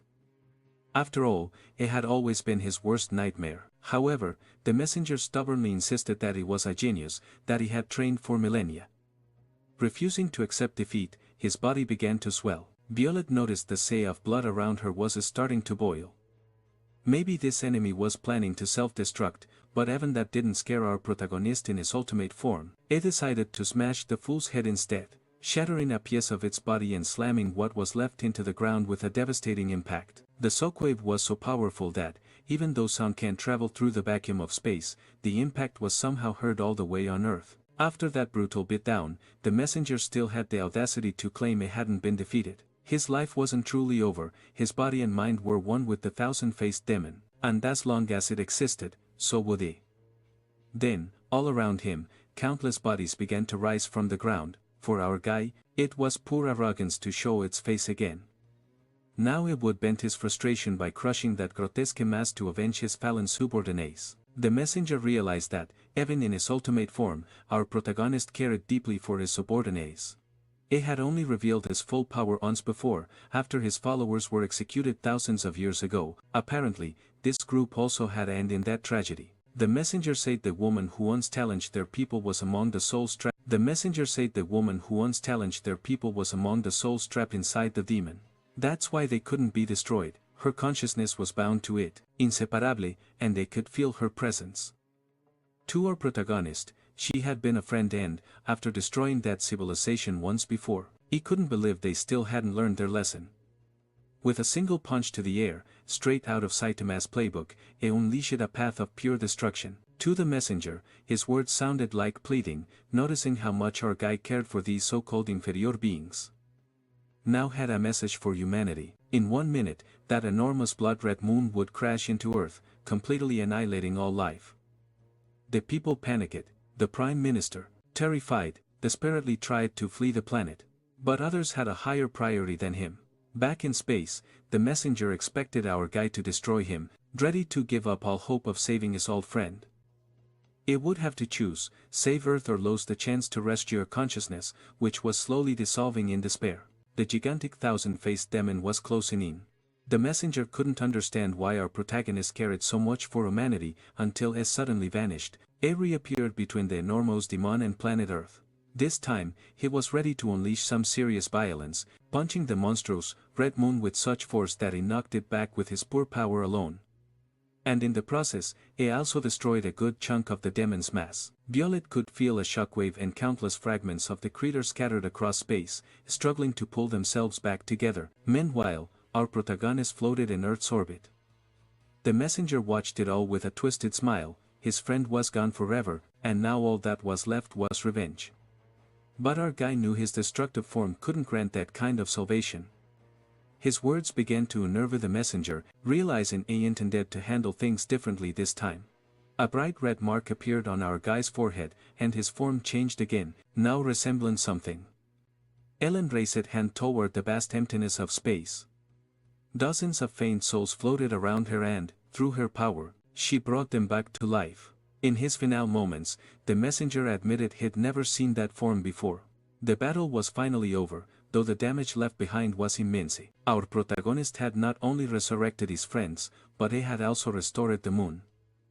Once again, it showed humanity just how overwhelming his power truly was. Slowly, everything began to rebuild, and for the first time in a long time, people managed to live in peace again. The reality show starring our protagonist successfully concluded, and now he had become quite a celebrity.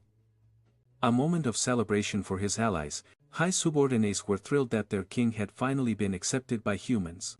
Don admitted that if it hadn't been for that last enemy, things wouldn't have been sorted out so quickly. The messenger's secretary, still imprisoned, just wished for a moment of peace.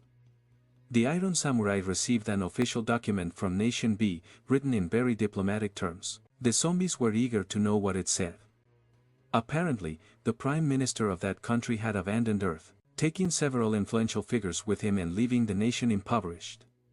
Now, Quintelia wanted to invite our protagonist to become her new prime minister. It was strange, considering that nation's original goal had been to exterminate zombies. The Minister of Guts commented that if he accepted, he could even become president someday. Some zombies were suspicious of how easily they were welcomed this time. After all, their previous attempts had led to massive protests. But after our protagonist's latest show of force, there was no one left who could oppose him. Our guy was a being of many talents, and even restoring what was once lost was within his reach. Humanity had simply decided to accept him for what he was. In every way, this was the beginning of true coexistence. His wishes had finally come true. Now, the Iron Samurai wanted to know where he was. Dawn explained that Violet had been experiencing side effects since her resurrection, and our guy was helping her recover. Somewhere in the ocean, near an aircraft carrier, something unusual was happening. Violet seemed to be training her movements, which were fast and precise. Our protagonist was throwing rocks in her direction, helping her learn to control her new psychic abilities. Violet followed his every word, wearing her zombie mask and wielding her powerful sword. She was ready to block any attack. Then, a red formation appeared on her back. She lunged forward with fierce determination, swinging her sword at him. But according to him, it still wasn't enough. She needed to learn how to channel her genes to strengthen her physical body. As soon as she unleashed her full potential, Violet's mask completely shattered, leaving her weakened. Our guy realized they had failed again, but before he could say anything, she used her psychic powers against him, trapping him inside a barrier so she could attack. The moment of contact finally happened, but it didn't cause any damage.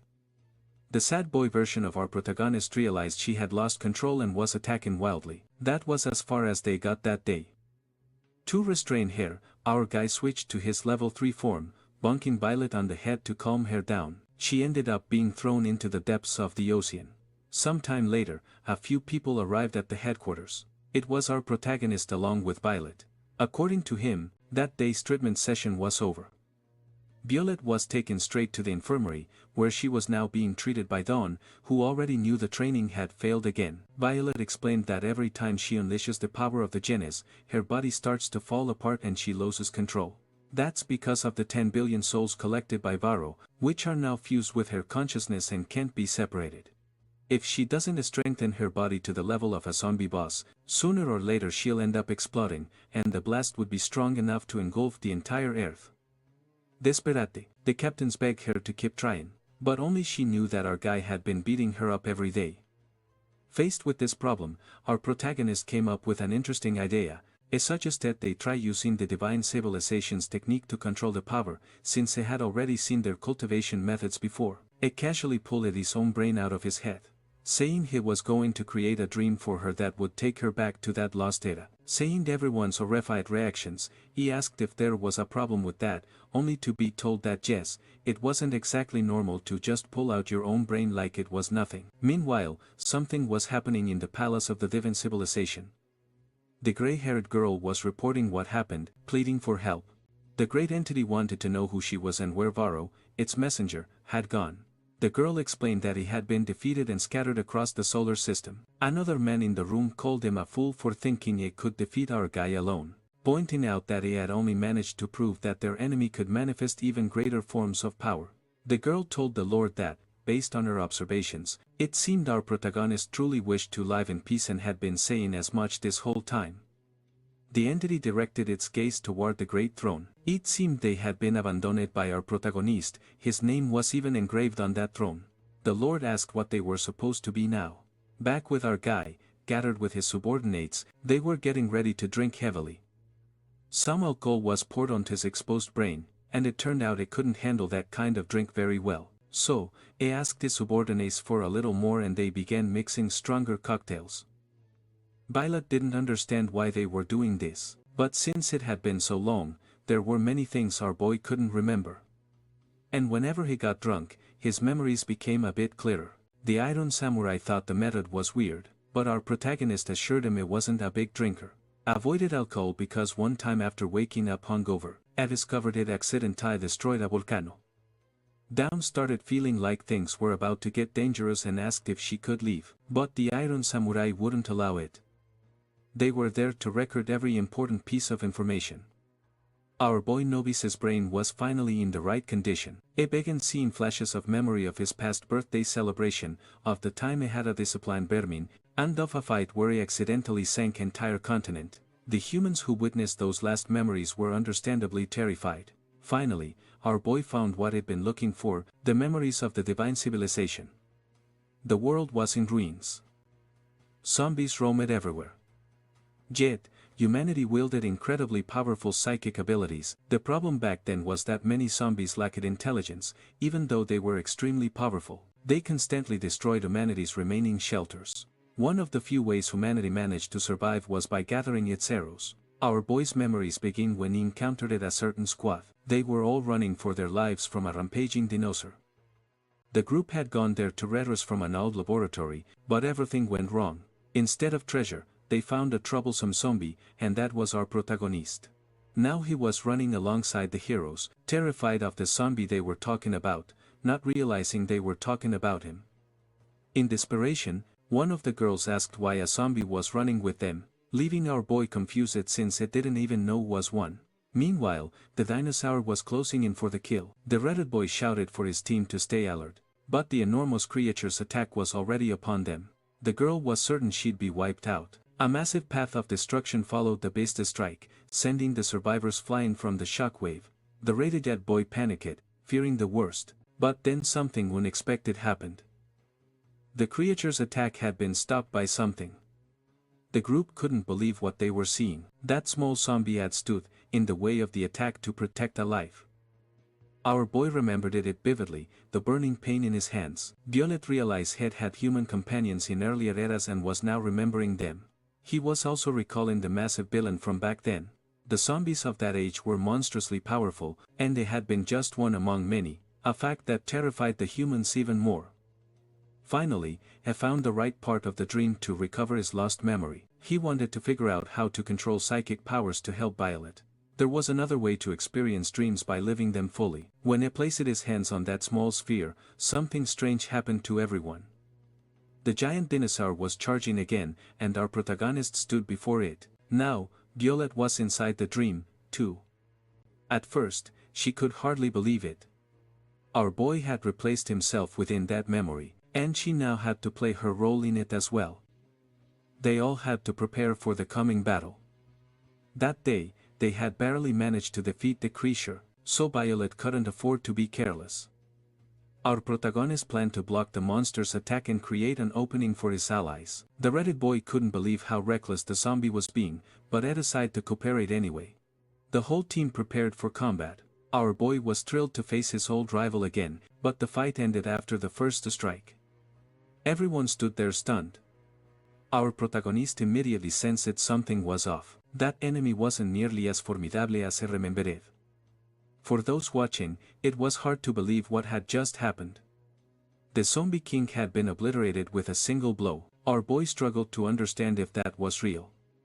In his memories, it had taken everything it had to win that battle since it happened thousands of years ago. The only possible explanation was that he had become absurdly stronger, but he insisted that wasn't the case. Although he continued his training and maintained a disciplined diet, he knew that if he wanted to unleash even greater power, there was still something else. It needed to change his form, and when it does, his personality changes with it. In his current form, his powers should feel different, but now, I'm starting to think that maybe he's just putting on an act. Either way, he's not going to overthink it because, after that battle, he gained new allies, and they're all incredibly strong. Fighting alongside them was actually pretty fun, and he thinks he'll eventually learn to control his powers. What he didn't expect, however, was for the humans to start running away. Ba was the first one to point it out.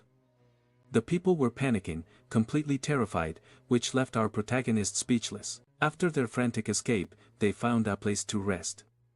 No one could explain how an X-level zombie was annihilated in a single blow. That little zombie's power exceeded all known stats. Still in shock, one of the girls didn't know if he was truly dangerous, since he had just saved her life, but her friend cut right to the chase. The only thing that mattered was that they all survived, and after saying that, she collapsed from exhaustion. The group agreed to rest there for the night and continue the mission tomorrow. The red-edged guy said everyone should help set up camp, only to be completely ignored. He couldn't believe have to make dinner all by himself. The guy with the glasses said he needed to upload the battle data to the cloud, while the girls were too exhausted to move. Our protagonist watched it all unfold. He found the team really interesting, and even though things happened differently, he knew their mission was to reclaim Fortress Number 9 and defeat the King of Flames, who had already destroyed 3 whole cities. He decided to help them to get closer, but Violet was worried he'd end up scaring everyone off. Then, the guy with the glasses noticed something rustling in the bushes and said they'd been discovered. Violet was impressed by his perception, and our protagonist also sensed movement somewhere else. The humans were now on high alert. Soon, small bursts of fire started appearing around the camp. It had to be the King of Flames. They would have to be extremely careful, as everyone was exhausted from the day's fight. From the shadows, a monstrous figure emerged, determined to annihilate them. The King of Flames launched a heat wave directly at the humans. Their only option was to keep fighting. The busty girl was the first to attack, and she took the King of Flames by surprise when her attack blocked one of his moves. As he ranted, more attacks rained down on him. The red-eyed guy knew they couldn't let the creature find their position, but the King of Flames effortlessly defended himself. They soon realized they couldn't do any damage to him, and the King of Flames laughed, declaring that nothing they did would matter, and then he unleashed an even stronger flare. Faced with that overwhelming power, the humans started to panic. Still, the red-eyed guy was just looking for an opening, a chance to land a blow. He managed to strike the creator's head, creating a shockwave that swept through the area. Even so, it wasn't enough to injure him. The King of Flames dismissed the attack as pathetic, and the guy retreated, realizing victory was impossible. The King of Flames decided it was time to incinerate everything in sight. That's when our protagonist finally stepped in. He started throwing soft punches at the monster, not wanting to scare his new allies this time. The King of Flames seemed confused by his behavior, while the humans noticed that a few strange-looking zombies had followed them. While the King of Flames tried to intimidate Guy, he just turned to the humans with a friendly smile. I asked if he could help them in this battle, too. Since the King of Flames was being completely ignored, he cranked up his flames to an extremely dangerous level, leaving those poor humans terrified. Knowing how strong our protagonist was, they started begging him to step in, but he didn't want to be their leader. He just wanted to fight alongside them as a comrade. After that intense battle, the hero squad was hiding out in the city. The enormous feet of giant creature were crushing everything in sight. Their next target was a giant boar, and they had already located it. The guy with the glasses and his partner charged in first, unleashing several waves of energy at the beast's body.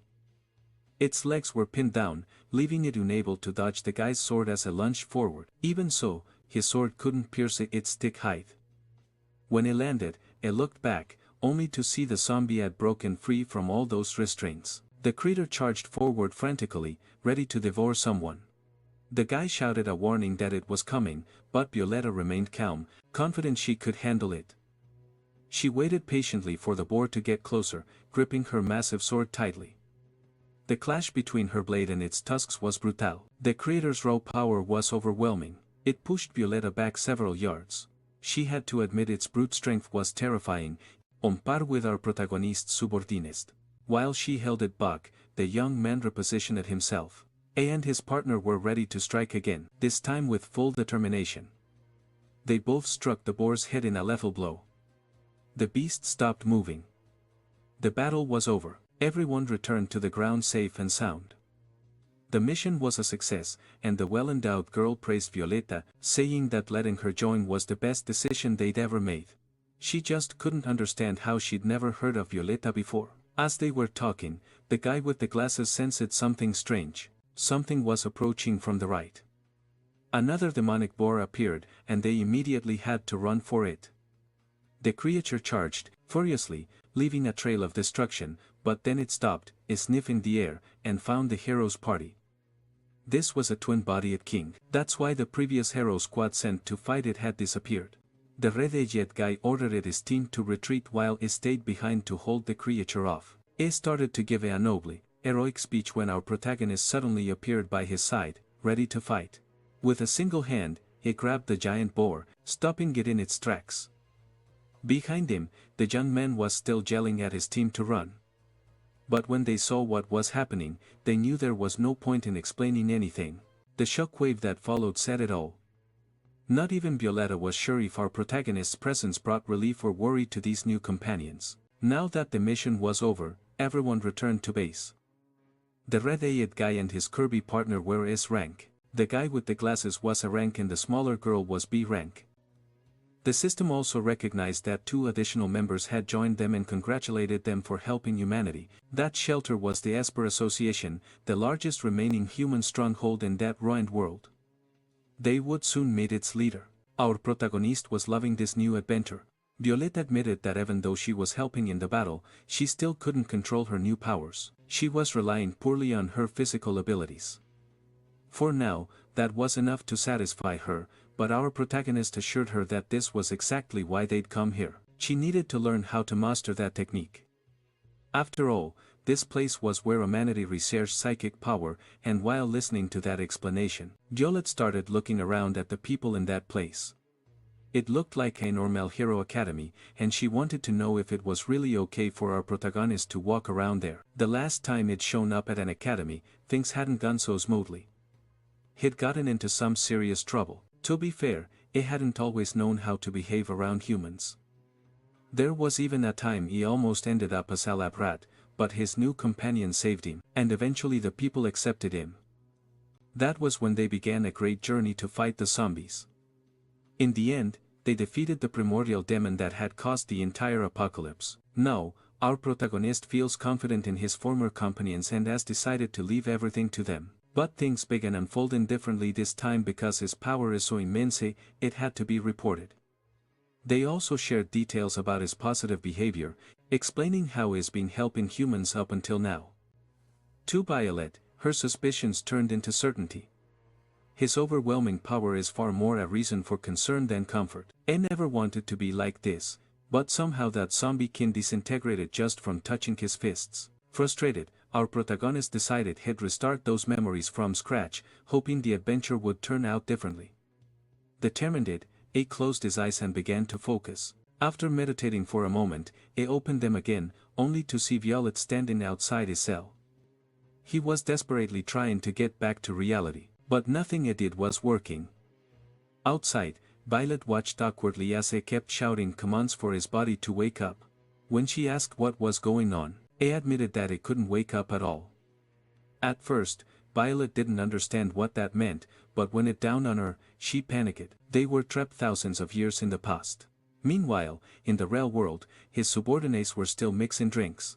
The Iron Samurai found it strange that they disappeared upon entering that dream, although since it was their boss, they figured anything was possible. Still, a strange pattern appeared on his brain. It looked troubling. A dark, Ominous energy began to radiate from him, quickly spreading across the sky. Passers-by who saw it panicked as the phenomenon intensified. Soon, they started getting pulled toward it, desperately grabbing onto anything they could to avoid being sucked in. Dan and the Iron Samurai had to be careful too. They weren't even sure if they were supposed to be pulled into it, before the catastrophe struck. A reporter had been praising the city's prosperity, explaining that it represented true coexistence, with zombies and humans living peacefully together. They interacted completely normally, just like anywhere else, and our protagonist was even popular with the kids. She was about to start an interview when something appeared in the sky above the city. A dark, sinister energy enveloped everything, lifting the entire city off the ground. Horrible creatures emerged from the clouds as the city was raised. When it was all over, the reporter was lying unconscious, and her crew had no idea what was going on either. Slowly, they realized how serious the situation was. The reporter pointed toward the road they used to get there. What was once a road was now a tunnel. No one could explain why everything had changed so drastically. As they tried to figure it out, a strange noise echoed from that tunnel. To their horror, several zombies appeared. But something was wrong, because the zombies in this city were supposed to be friendly. Before things could get any worse, the subordinate nicknamed Juiceman showed up to save the day. They had been tasked with protecting all the humans, and using his overwhelming strength, he lifted the entire road into the air, crushing the evil zombies beneath it. Afterward, he informed his allies that the humans were safe. The poor folks barely had a chance to thank him. Access to the city seemed completely sealed off. Huge boulders were blocking all the routes. The flying creatures in the sky were also being wiped out one by one. Dawn had her machine gun firing non-stop, but even she had no idea what was really going on. Piccolo figured this whole mess started because they poured too much alcohol into our protagonist's brain, causing everyone to get mixed up in his memories. In the real world, there was probably nothing left but a crater where the sea used to be. Piccolo explained that memories like these were incredibly powerful. If they died inside that world, they would die for real. Dawn suddenly noticed one of those monster birds swooping in behind there. She dodged it just in time, shot it down, shouting that someone needed to wake up their boss before things got any worse. To do that, they had to find dispersion inside that illusion. The Iron Samurai remembered something worrying. During the era of the divine civilization, there were dangerous ruins, and all the zombies in the area were drawn to the city's appearance. Everyone needed to prepare for battle. The Iron Samurai started destroying enemies left and right. Inside the city, a young zombie told his mother he was scared and didn't want to be eaten by other zombies. That comment caught a nearby human completely off guard at the city's borders.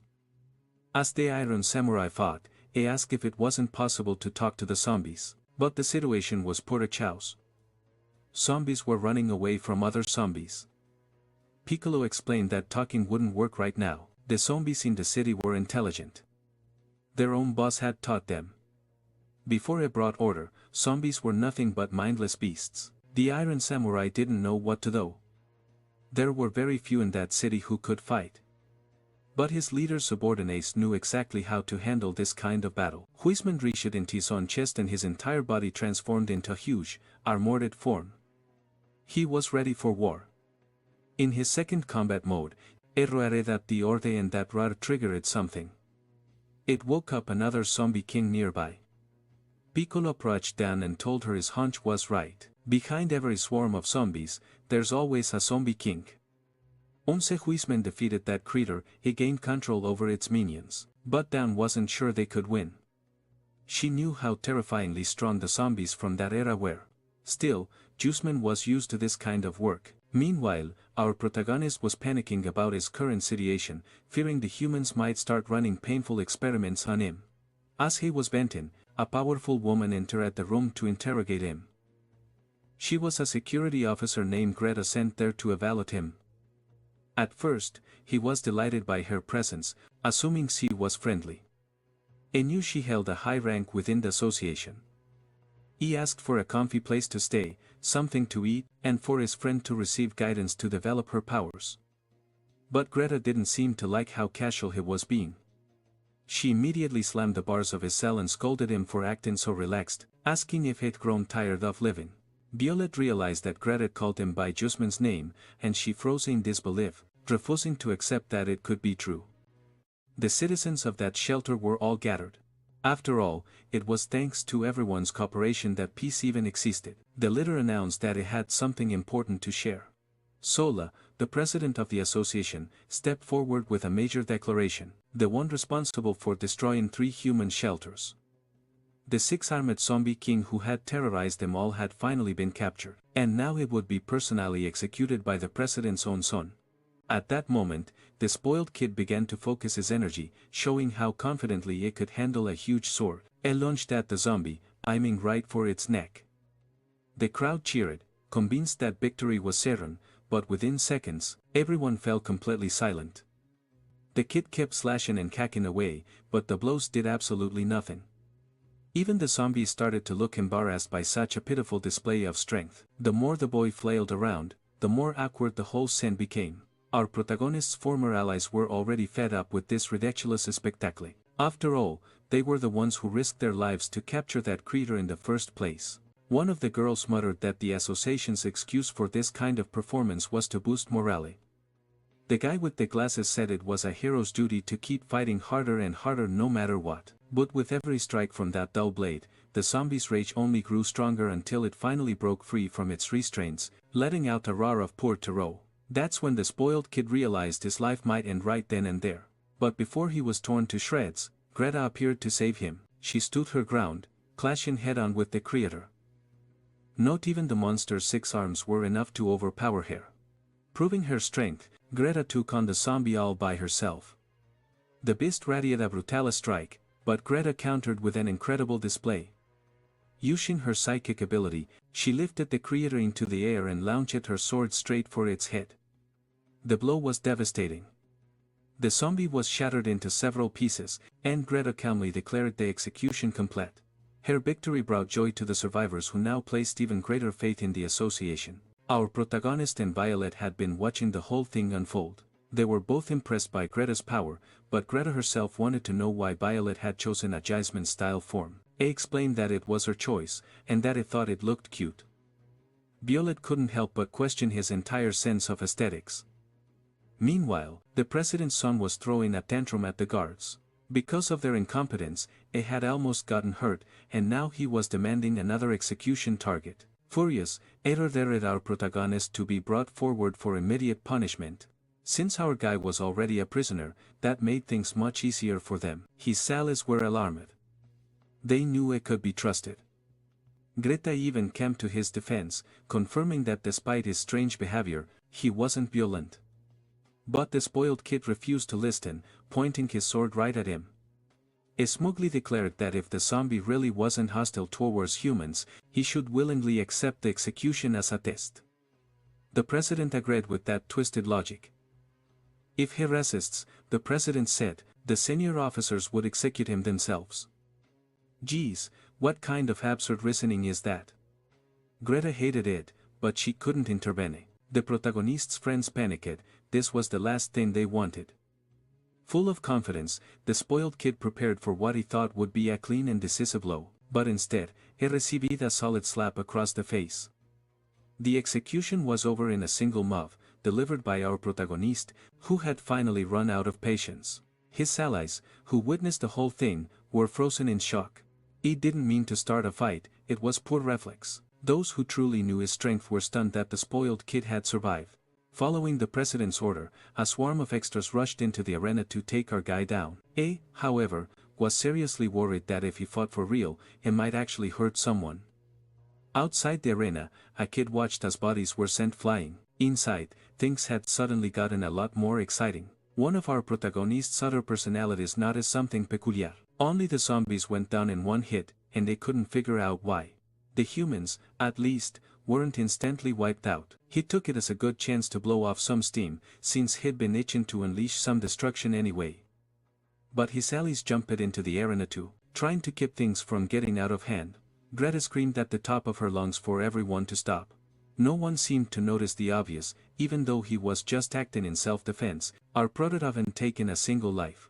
That alone proved he had no ill intentions. As she was saying that, the spoiled kid was being carried off to the infirmary. As head of security, Greta urged the president to resist and say, he finally gave in and allowed our protagonist to temporarily join the hero squad. Back to his usual self, our guy celebrated that he had officially earned hero status, but the president was still a total jerk. He immediately sent the team into the death zone, a monster subjugation mission. The place was so dangerous that panic spread among the humans. Our protagonist knew the source of the zombies was in the north, an area guarded by 12 powerful kings, a land forbidden to humans. It was a legendary quest, and the squad had spent 2.5 years just preparing for it. Meanwhile, back in the city, the zombie king was on the move, charging into battle, only to be intercepted by Juseman. And yeah.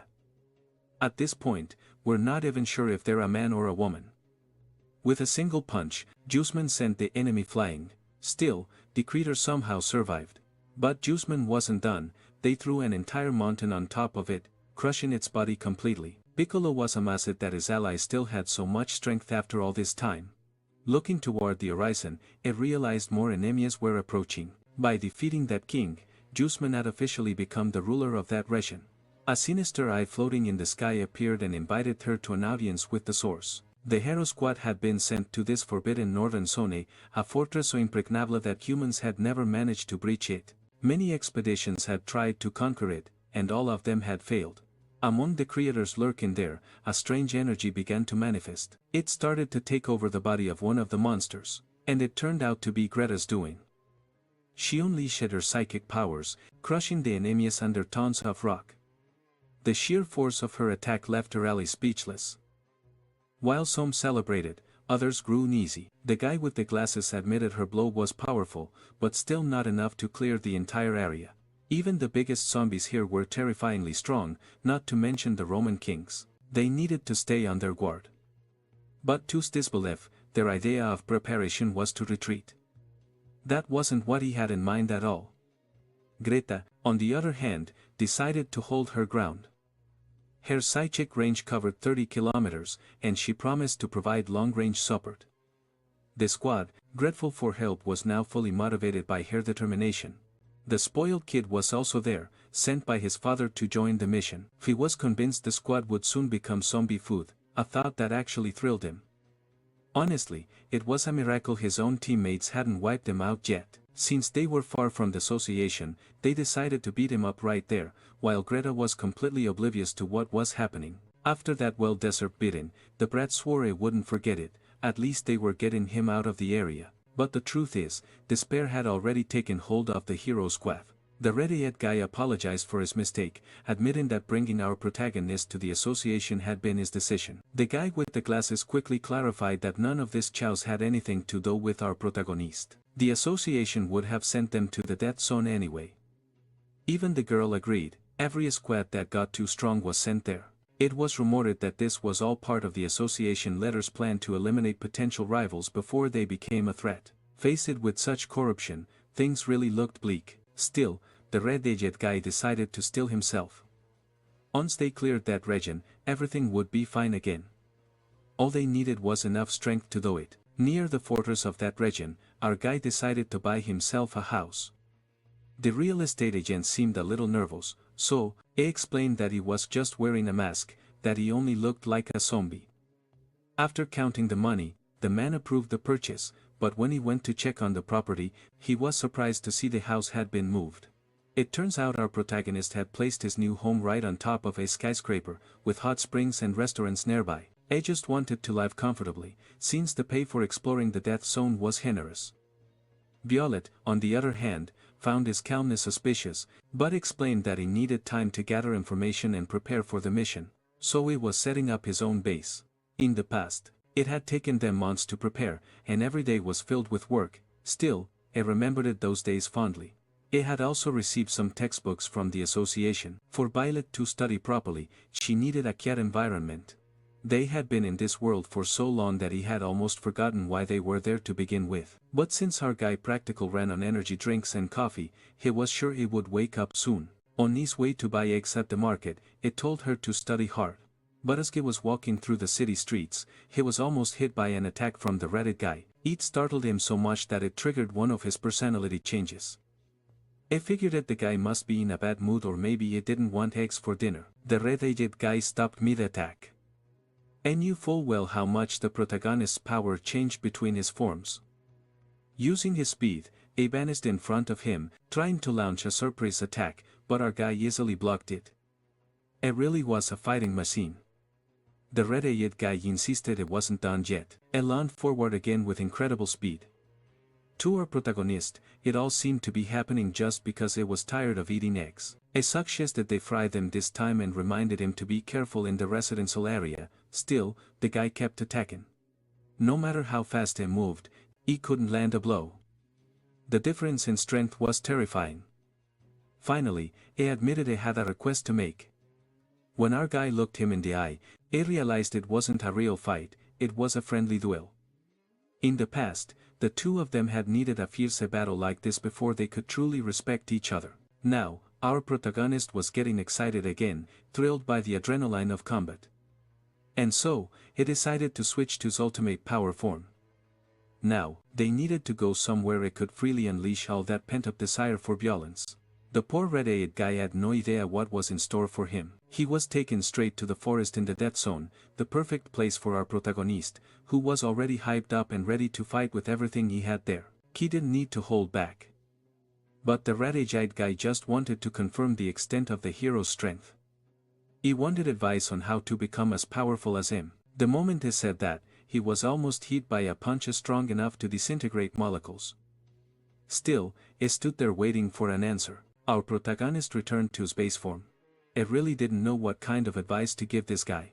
Since the red-eyed guy was already the strongest among his peers, it didn't make sense for someone like him to ask for help.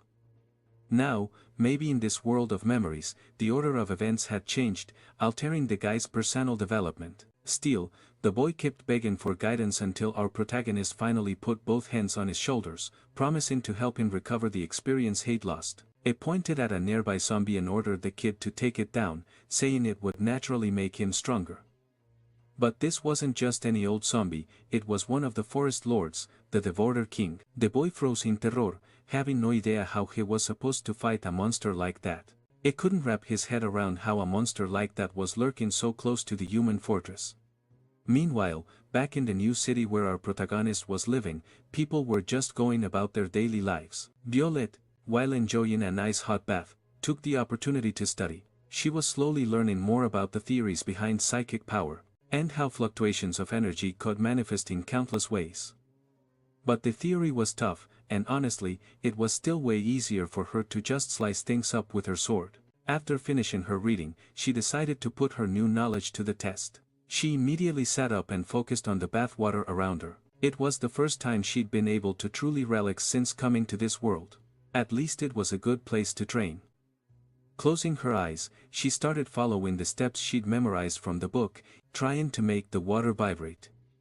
At first, nothing happened, so she focused even harder. Then finally, the water in her hands began to ripple. A huge smile spread across her face. She was thrilled, thinking she might actually have a knack for this technique, but her joy was cut short when another woman, who had also been in the bath, pointed out that the ripples were actually her doing. Violet had no idea when the other girls had even shown up. The smaller girl noticed the books she was studying and asked why she was using children's material. The other woman remarked that Violet had only ever relied on brute strength so far, and this talk about her psychic powers seemed pretty suspicious. Though honestly, what really raised eyebrows was how quickly she'd gotten close to their leader. So they even started wondering if she was a spy, but the smaller girl disagreed, saying she could feel Violet's psychic energy. That's when they noticed her prosthetic legs. Violet explained that she lost them when her parents turned into zombies. After being bitten herself, she had to cut them off to survive. Her story hit them hard, but Violet was quick to reassure them. Soon, the girls began teaching her how to properly use her psychic abilities. The first requirement was pure mental focus. The second was to imagine and accept herself, visualizing a stronger version of who she already was. One of the women asked what was holding Violet back from letting herself grow stronger. Now, Violet found herself wondering the same thing as she stared down at her reflection in the water, at the image of her former zombie self, realizing she might have been rejecting that part of her all along. While they were talking, a strange noise echoed through the room. One of the women asked who was there, but before anyone could react, a massive chunk of ice came crashing toward them. Even though it was huge, part of it instantly began to melt. The woman's body erupted in flames as she expressed her surprise that a zombie outside was capable of using elemental powers. A mysterious voice praised her quick reaction but said it would only delay their deaths. It was the Ice Demon, one of the Lords of the Death Forest. Violet drew her sword and charged in, while the Ice Demon hoped this fight would at least be entertaining. A massive block of ice came crashing down, completely freezing the entire area. Meanwhile, a zombie attack in the city started complaining about all the noise, getting more irritated by the second. It claimed that's why he was slaughtering all these people, their lives were worthless to him. The poor guy in glasses didn't even have the strength to fight back, he couldn't sense the enemy's approach at all. 3 powerful zombies had appeared out of nowhere, and the strange one announced that he had received an order, one he must obey no matter what. It was time to unleash the order against the fortress. Cracks began to spread along the outer walls. Back in the forest, that dangerous zombie was still yelling non-stop, and all the noise was driving our protagonist crazy. He was trying to immobilize his opponent, knowing that a single touch from him would end the battle instantly. Once he finally managed to restrain the creator, it told Death, Ready yet boy to go in for another attack, but the kid was already starting to question whether this training was really effective at all. Our protagonist explained that fighting stronger enemies was much better training than doing push-ups every day. Even suggested breaking the creature's arms and legs to make things easier. Once it regenerated, they could use that to gradually increase the difficulty. The zombie, however, didn't appreciate being used as a training tool. Feeling deeply insulted, it broke free from our protagonist's grip, furious that mere humans would dare to treat it that way. The red-eyed guy instantly sensed the overwhelming danger. Enraged and cornered, the Lord realized there was only one thing left to do. Dropping to the ground like a terrified child, it said it would tell them everything. It only begged for a painless death, which left everyone confused. The Lord revealed that the source had ordered them to gather and attack the humans. That's when the guy realized that the fortress was in danger. Our protagonist remembered that something similar had happened in the past, but it wasn't supposed to happen for a few more years.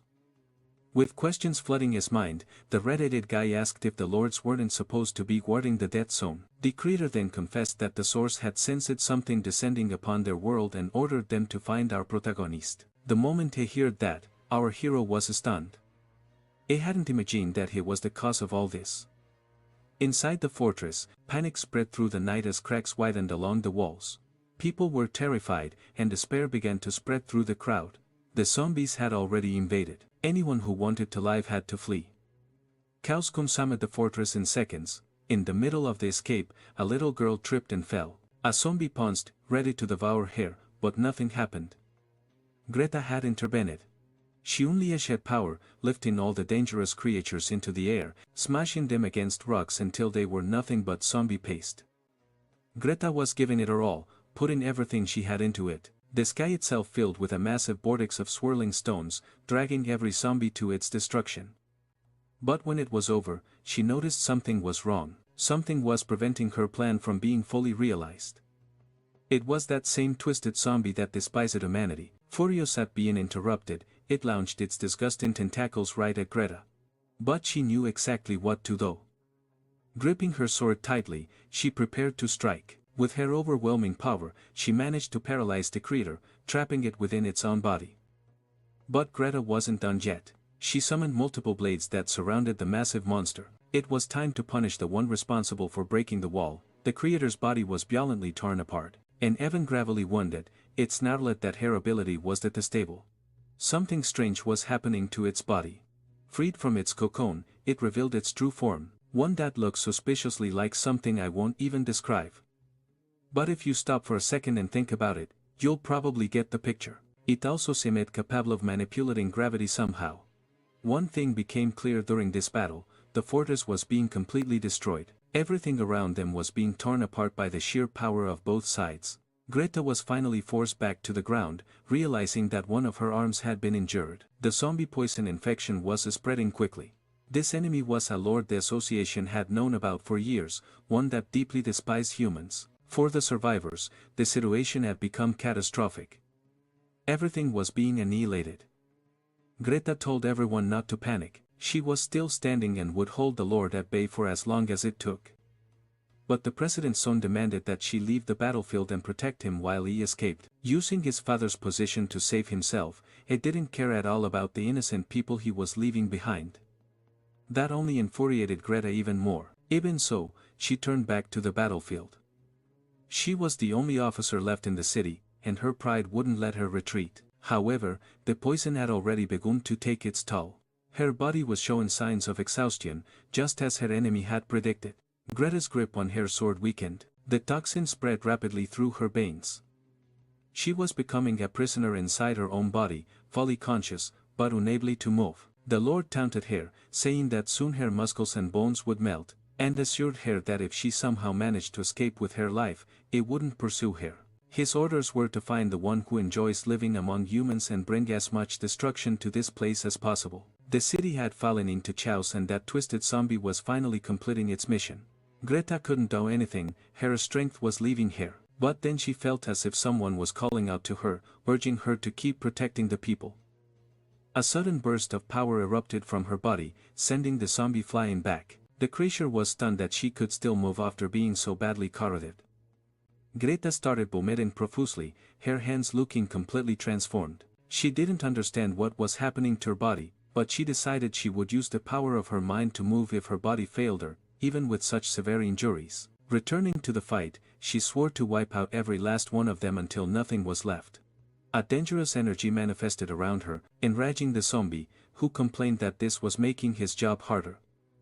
And if there was one thing he hated, it was working overtime. Determined to end it, he swore it would kill her. But Greta, irritated by his constant whining, yelled at him to shut up.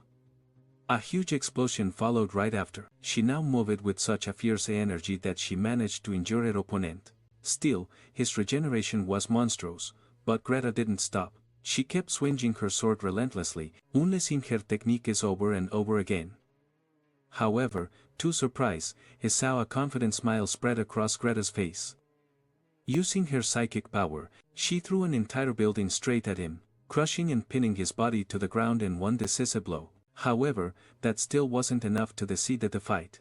The monster only grew more enraged, ready to unleash a real battle. Greta was already at her limit, but she kept pushing on. The two were about to clash like true samurai when the zombie suddenly sensed something approaching from afar.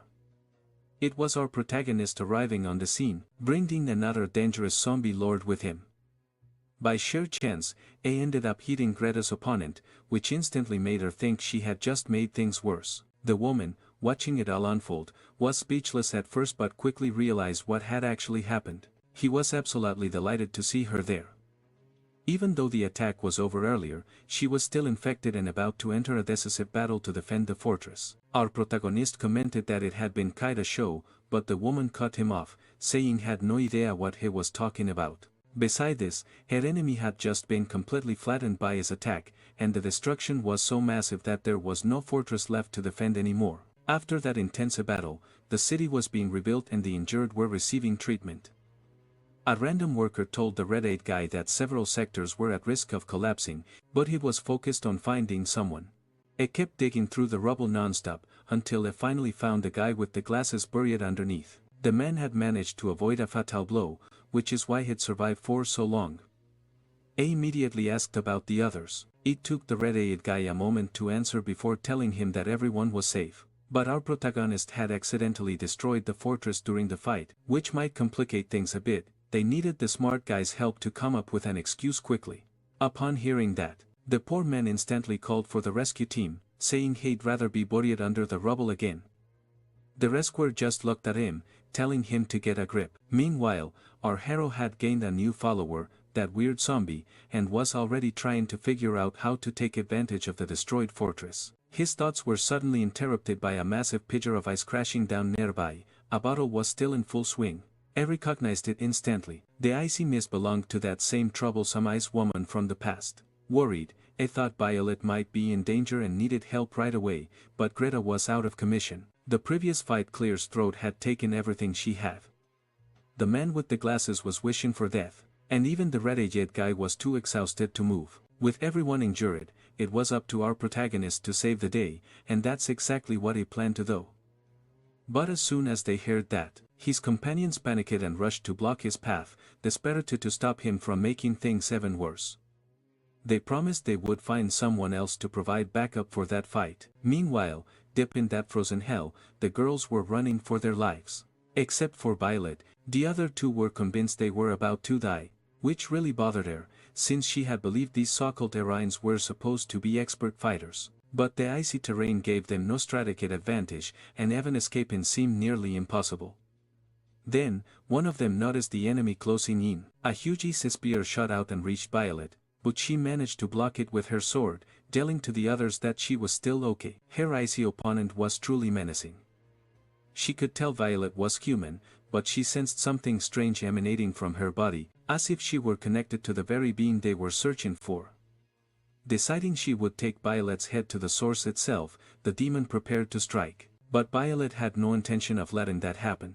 As the two clashed fiercely, something else began to approach quickly. The small girl held her weapon tightly and struck with all her might, shattering the ice, but missing her target. Before the ice zombie could hit her, the voluptuous girl appeared in a burst of flames, ready to melt all that frozen ground with brute force. A huge whirlwind of fire erupted from her strike, but all it managed to destroy was a decay. The real enemy had vanished again. Now that they were all together again, they had to stay on guard. The small girl warned that this ice was harder than steel, and that the zombie could control it as she pleased. Even if they managed to melt it, the ice formed back instantly. At this rate, they would all be frozen solid. Surrounded by ice, their only option was survival. Violet could hear distant sounds of battle and was sure reinforcements would arrive soon, but the smaller girl was already panicking. She knew that enemies were lords of this death zone, beings whose power came directly from the source. They were strong enough to command other zombies, and no matter how strong their ally was, not even he could defeat such an enemy. Violet briefly recalled the destruction of the moon and told the trembling girl she had no idea what she was talking about, because that kind of enemy wouldn't last a single blow against their hero. Her confidence helped them refocus. The enemy was approaching from below. Ice shot upwards, nearly trapping the smaller girl. She was caught by the enemy, who tried to take her body as a prize. But before the ice zombie could escape, Violet sliced through the ice, freeing her. That only made the Ice Queen more eager to fight, expecting the humans to risk everything to save that useless girl. While she was distracted, her skull was suddenly grabbed by the fire girl, who crushed it in her hand and yelled that the little one wasn't useless at all. She was their most important comrade. Immediately after that, she unleashed a fiery tornado, melting a large portion of the ice around them. Violet had to jump back from the heat, desperately shouting to make sure her teammates were okay. Fortunately, they both emerged from the steam, but the fire girl was badly injured. Violet rushed to them, her face filled with worry, trying to understand what had happened. Realizing how severe the injuries were, she said they needed to find help immediately. That made the little girl break down, crying, believing she really was useless. But her friend quickly comforted her, assuring her that none of it was her fault. They were all taken by surprise by the attack. Any of them could have been captured by the Ice Queen. Still, the smaller girl couldn't hold back her tears. When Violet looked up, she noticed something forming above them. The ice was gathering again, taking the shape of the Ice Queen, who taunted that she was sorry she hadn't killed the girl sooner. By then, she had turned most of the city's water into thick ice, completely surrounding her victims. They were now trapped inside a frozen cocoon designed to make them slowly freeze to death. The Ice Queen prepared to deliver through despair, launching sharp, deadly ice spears toward the human girls. Putting on her bleach-style mask, Violet prepared to fight again. She wasn't going to hold back this time. Charging forward in her most aggressive form, she went straight for the enemy. The Ice King smiled with delight. That was exactly the kind of power she wanted to see unleashed. She decided she would take Violet's head for herself. Huge ice spikes rained down from all directions, smashing Violet into the ground once more. Frustrated, but not defeated, Violet realized it wouldn't be easy to get close to this enemy. Still, she managed to calm her friends down, telling them everything would be okay. She knows that if she uses her second form, she can unleash a furious attack, but she'll be completely exhausted afterward. With few options, she told the girls to find a safe place to hide until help arrived. Help that should be coming from her hero. The fire girl was amazed at the fate Violet had in him. As she melted the spear embedded in her own stomach, the fire girl said it must be nice to have someone you can trust with your life. Holding the little girl in her arms, she said she was sure they'd be rescued soon, but she wasn't going to hide. She would fight to her last breath, wanting to be someone trustworthy, too. Then, she burst into flames like the Human Torch, proving that trust works both ways. Violet didn't expect her to join the fight again, and that declaration made her realize just how much she had come to rely on her arrow's power. Without warning, the story shifted to a flashback. A young Violet, legless and alone, lay in a hospital bed, staring at the missing parts of her body. Even as a child, she had the courage to cut off her own legs to stop an infection from spreading, driving herself to an academy for help. It was a truly tragic fate. Now, her former professor entered the room asking if she wanted to try the prosthetics they had designed. The procedure would involve removing every nerve and running electricity through her body, an unbearable process. But Violet didn't hesitate. She wanted enough power to destroy every last zombie. Seeing this vision of her past, Violet finally remembered who she was. The zombies had taken everything from her. Enduring that pain had made her stronger, determined to prevent another tragedy from happening. Maybe that's why she couldn't use her powers properly now or awaken the psychic potential within her. Her younger self confirmed it. Violet's hatred for zombies ran deep. That revelation left Violet unsettled. Looking at her past self, she realized she couldn't fool her own heart. Outside, the fierce battle raged on. The Fire Girl versus the Ice Queen. The fight was brutal. Furious at being tricked by another decoy, the Fire Girl slammed it into the ground, asking if the little one was okay. Shivering and nearly collapsing from hypothermia, the girl whispered that she was fine. She just wanted to find the enemy's real body. The Fire Girl promised to drag that witch out of hiding, but she didn't know what was happening to Violet, who was lost in her own thoughts during such a crucial fight. Completely distracted, Violet didn't dodge in time. Her friend screamed at her to move, but it was too late. She was impaled through the abdomen, pierced by an ice spike that shot up from the ground. With a cruel move, the Ice King tore out Violet's heart, thinking her opponent was paralyzed by fear. All she needed to do now was claim the body. That brutal sight ignited a firestorm of rage in the Fire Girl, who lunged forward and gave the Ice Queen a date with the dentist from hell. No anesthesia, just pure fury. She punched again and again as the city around them froze completely solid. Realizing how dangerous that last hit was, the Ice Queen fled the battlefield. Desperate, Violet's friends tried to wake her up, even though they knew she no longer had a heart. The warrior girl knew there was only one way to survive, by using her zombie powers to regenerate, but her younger self appeared again, telling her it was useless. She couldn't overcome her own hatred, and because of that, she refused to use her hero's power. No one was coming to save her. She was about to be completely consumed by her hatred. Then, a dark figure appeared in her mind, whispering for her to give up. At that moment, Violet finally realized what was really happening. Those voices were the souls bound to her consciousness. They were the ones who had been holding her back the whole time. The souls said they had no choice but to surrender to that evil messenger. And now she was also surrendering to her enemy for power, her hero. Without his strength, even a lord like the Ice Queen could easily defeat her. Still impaled on the ice spike, Violet watched as flames began to spread across the battlefield. The heat was so intense that the ice began to slowly melt. The Ice Queen's opponent couldn't handle her own fire and would soon burn to death. But then the girl noticed something strange. Violet's mental energy was fluctuating wildly, making the water around her tremble. It seemed Violet was reacting somehow, and even the Ice Queen found it unsettling. Suddenly, the ice spike piercing Violet's abdomen completely shattered, and then a third eye opened on her forehead. Her power surged to its limit, with darkness swirling in her body. For a moment, time itself seemed to freeze.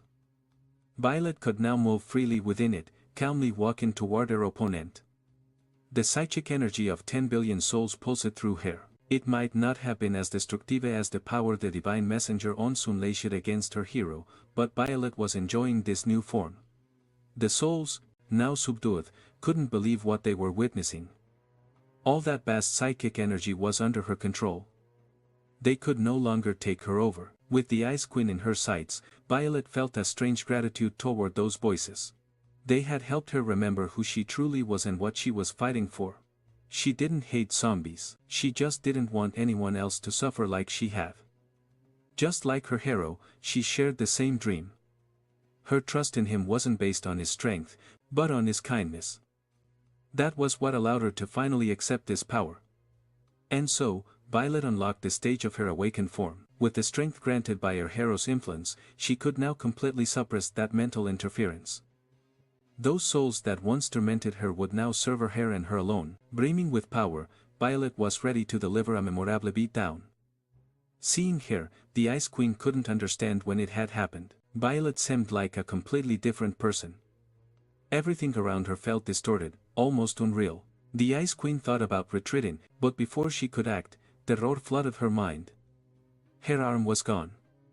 When she looked back, she saw it flying through the air, still not understanding how she'd been hit. It happened too fast for her senses to register.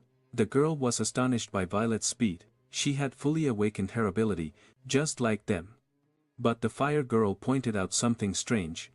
There was no displacement of air. This power was beyond what they could comprehend. Tormented by pain, the Ice Queen tried to pull herself together. She froze the wound to sell it and glared at Violet with fury, vowing to unleash her ultimate attack, the Arctic Tempest. But Violet, now in her most brutal form, was completely untouchable. Every ice spear around her stopped in midair, as if time itself obeyed her will. She calmly walked through the storm with her sword in hand, closing the distance. And when she reached her, Violet struck, with a single, clean motion aimed at every vital point at once. The Ice Queen's head was severed from her body with a decisive slash. Her remains on the frozen ground, her eyes still wide with disbelief. It had all happened so fast that she couldn't even understand how she'd been killed. And now she's completely at the mercy of our fierce girl, who ordered her to kneel before true power, since she was clearly the weakest one there. Right after that, Violet shattered the ice dome, leaving her opponent totally disoriented. Even her own allies were stunned by what they saw. Violet was basically in her Osaru or Bankai form, completely overpowered. She could already feel that her hero was watching everything. She had finally perfected her new psychic abilities, and he was genuinely proud of her for it. No one would have to step in and help this time, which was a relief, since he himself was about to throw half a building at the Ice Queen. Meanwhile, Greta was lifting parts of the Rhine city with her powers. Finally, everything had calmed down. Now they just had to wait for the rescue team to arrive. Watching Greta work, Violet turned to her hero with a question. She wanted to know if this was how Greta became a zombie and, more importantly, how she ended up looking like that guy, Gismond. After all, her original appearance was really something else. Her hero explained that now that she was infected, her transformation was similar to Violet's own. But to everyone else, she was already seen as a zombie, and that was going to cause a lot of problems with the association. At that moment, Greta was busy rescuing people, but as soon as they saw her eyes, their reactions changed instantly. When she asked how she could help, the survivors just recoiled in fear. That left her deeply troubled. Even though she was saving lives, she knew she could lose control at any moment. Violet understood that feeling all too well, but she still chose to trust her hero and the rest of their allies. He, on the other hand, wanted to know why she had suddenly brought that up. Violet said that when she entered Bankai form, her personality changed drastically. It was actually a little embarrassing. Even so, she felt like she was still herself. She figured that maybe it was the same for him, since he was basically a fragmented person. Despite that, he was still the same person she had known from the beginning. Violet got a little nervous under his gaze, but he wasn't even looking at her. He just stared blankly, lost in thought. They had entered this illusory world so she could learn to master her new abilities. But he had also ended up gaining control over his zombie powers. That meant the trip hadn't been for nothing. Feeling excited, Herrero said he wanted to spar with her to test their limits, but Violet instantly refused. Still, he insisted that she should push herself and explore how far her new strength could go. As they were talking, the defeated zombie lords were nearby. The one Herrero had tamed was surprised that the Ice King was still alive, while she, on the other hand, called him a disgrace to their entire race. Clearly, she still didn't get the situation. If she had resisted just a little longer, she would have ended up like her strange friend, completely annihilated by their hero's power. That revelation made the Ice Queen pause and wonder if it could really be true. But the zombie lord warned her to keep her voice down. Every order given by the sovereign had meaning. Away from them, Violet was busy dodging her overly excited hero, who still wanted that sparring match. He decided it was finally time to return to the real world, and Violet immediately asked what would happen to the people in this dimension. He explained that after the fortress was attacked, another attack had been launched and they had managed to push back the zombies. But our guy seems to be struggling to remember everything, almost as if it doesn't want to know what really happened. They defeated the source, but it's like it was never truly destroyed. And the more Aid tries to think about it, the worse his headache gets. He starts to realize that he was the one who devoured the source and is using amnesia as a way to seal those memories so they never surface again. But that experience turned out to be dangerously risky because the seal containing the source is now on the verge of breaking. The place they once visited was supposed to be forbidden to all humans, as a creature that can annihilate all life forms lives there. And that's not even counting the other lords who are absurdly powerful. An evil eye keeps a close watch on the region. Every living being that steps foot on that land meets the same fate. Among them is someone who looks suspiciously like our beloved Piccolo.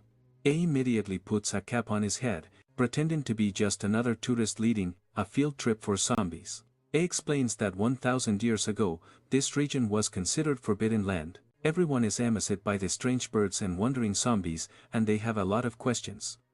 The dangerous wild creatures nearby watch them closely, but the rational zombies are treating the whole thing like some kind of safari.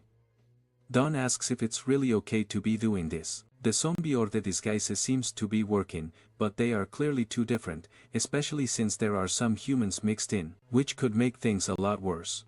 Piccolo assures them that in this era, brute force is all that matters. Duels between lords are fought fairly. No one interferes, and with Jusman's power, no one dares to stand in their way. No living creature would dare question his authority. Standing in his powerful form, Huisman demands obedience. From now on, those subjects bow to him. Their silence is the confirmation he wanted. Still, he asks for a word from the defeated lord. He admits that he completely understands. The rule was established by the source of all zombies, and no one dares to challenge it. The Iron Samurai believes that their hero was the only one capable of keeping such creatures under control, which means this source must be incredibly strong. Piccolo says that the battle against the source was the riskiest thing their hero ever did. Entered that region with his allies and somehow managed to defeat it. But to do that, he had to challenge the source itself. At first, their hero was completely overwhelmed. His companions fought desperately to buy him time to regenerate. The battle grew fiercer with each passing moment. The source seemed completely indestructible.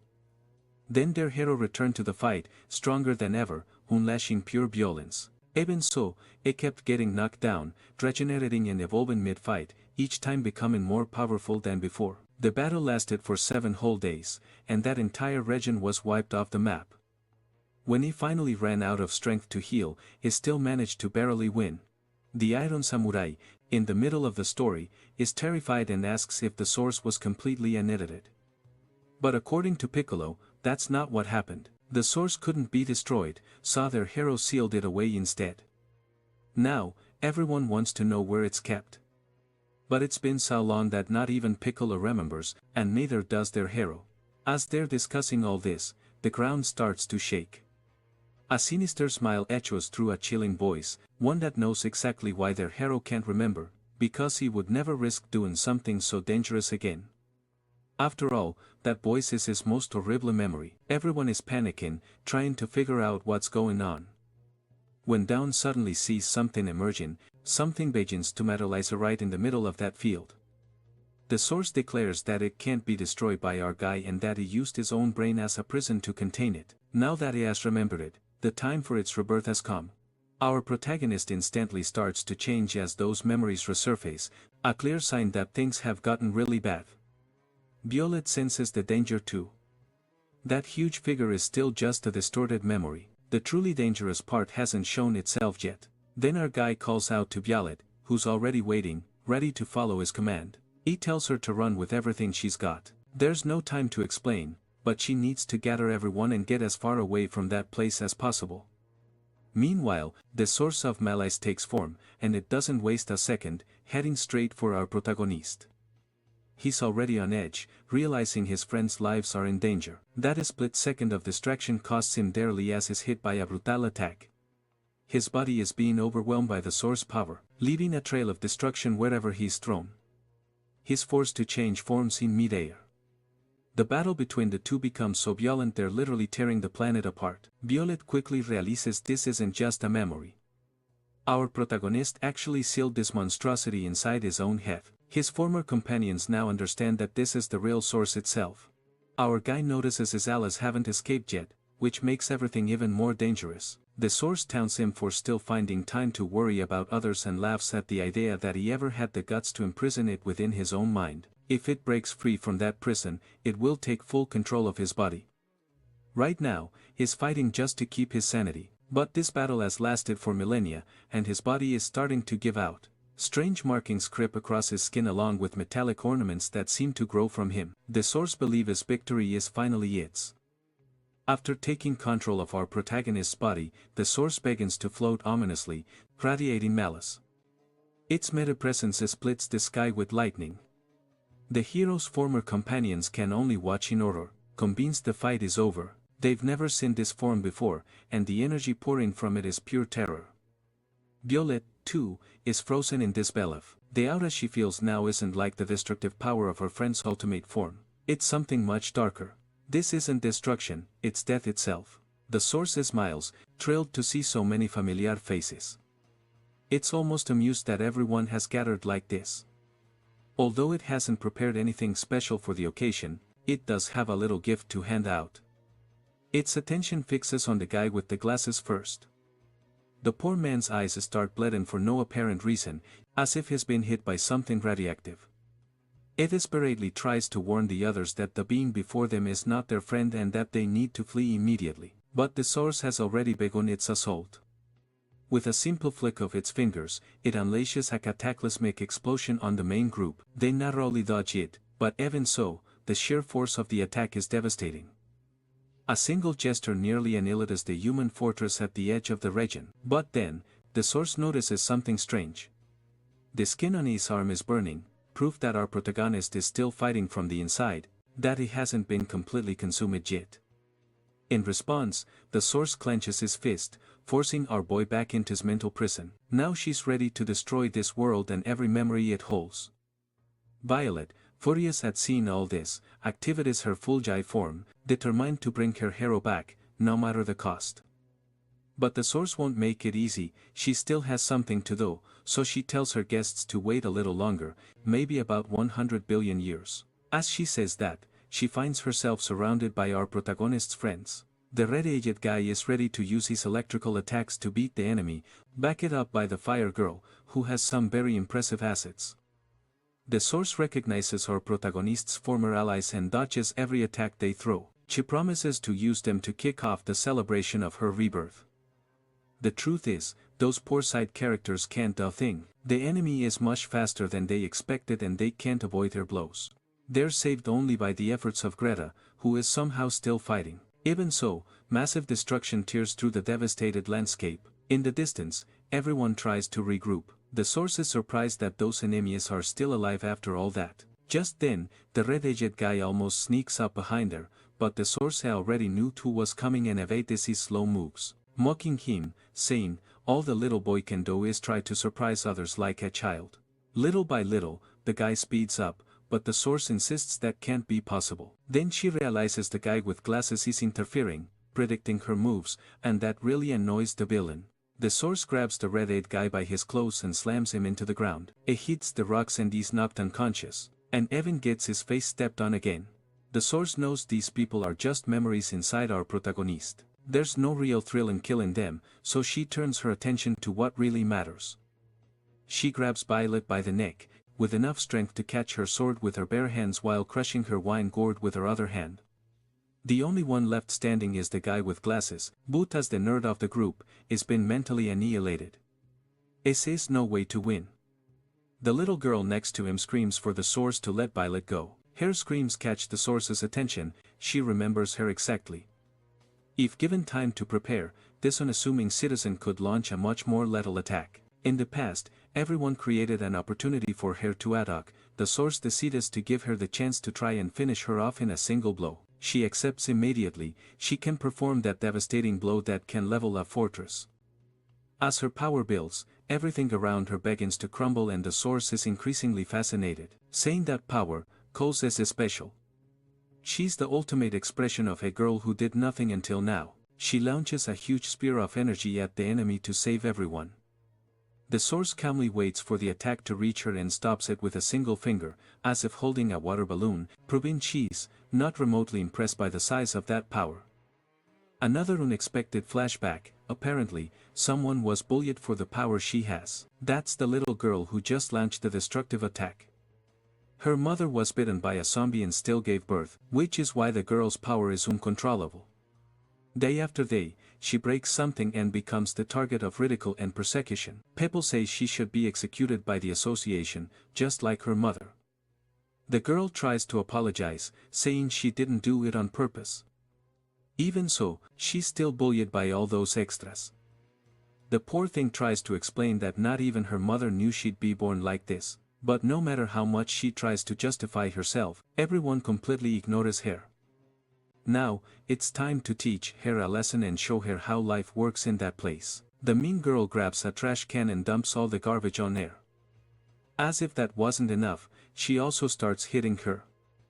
The onlookers think she's a monster and deserves to be punished. The little girl begs them to stop because things could get dangerous, but her suffering causes her powers to activate again and she lets out a small explosion, shattering a piece of concrete.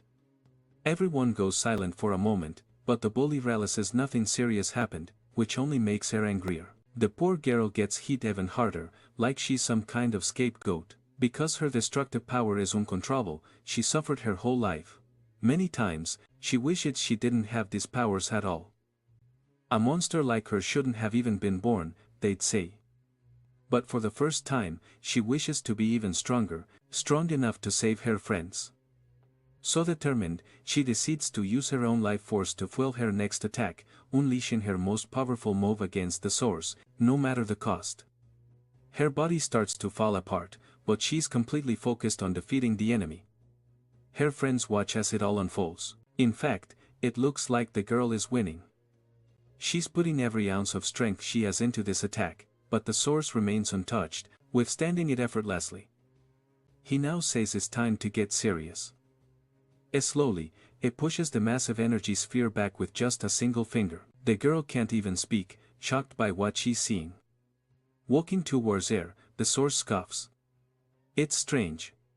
He says how she turned her own body into fuel for psychic power, risking her life for nothing. The difference between their powers can't be bridged by desperation alone. That only makes her more determined. Failure is not an option. She starts to remember when she first met everyone, how warmly her team welcomed her. For someone who always felt useless, the thought of failing them now is crushing her. Her staff has no power left and the source is clearly bored watching the scene. But suddenly something changes. Piccolo, our protagonist's subordinate, appears holding the girl in his arms. It tells her not to give up just yet. This time, the power she unleashes starts to push the source back. Edison understands what's happening as is swept away by this newly awakened force, causing a massive explosion in that ruined world. The girl can barely stand. Her staff even slips from her hands. She realizes that Piccolo shares the same power as her. As her remains silent, we're taken to another flashback. When the girl was just a child, she made her first teddy bear, the first friend she ever had. Together, they had learned to control her power. What a heck of an emotional chapter.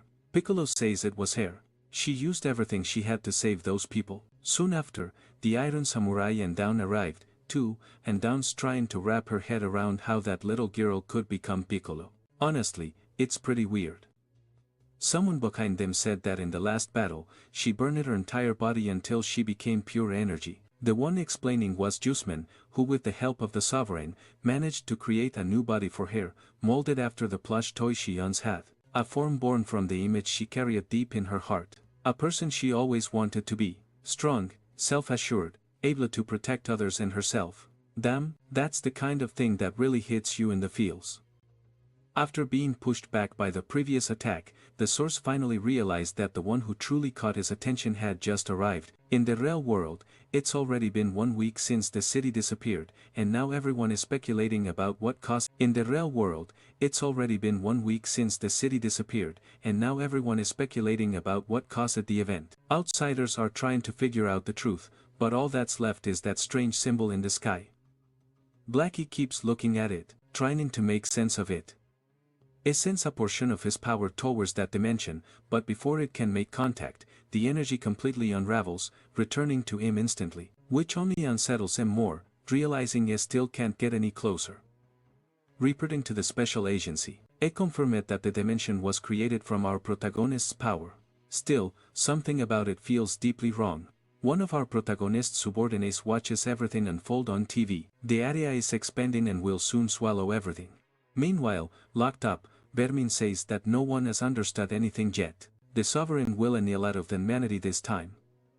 He's sure of it and demands to be released so he can start his work immediately. But Lang completely ignores him, which only makes Vermin scream louder, even more desperate. The God's messenger's secretary understands what this means. The prophecy is coming true. They failed to stop our protagonist and Judgment Day has arrived. Soon the entire universe will turn to dust. Inside that dimension, the source is fighting against everyone. He has already found those connected to the real world because he was waiting for them. Jusman immediately recognizes her as the being responsible for the past wave of undead. Piccolo gently sets down his imagined version of the girl, promising that this time the villain won't escape. He asks his teammates to take care of the girl. The guy with the glasses says he would do it even if no one asked, which motivates Piccolo even more. Thanking the prophet, being called that leaves the guy perplexed, wondering how Piccolo knows about him.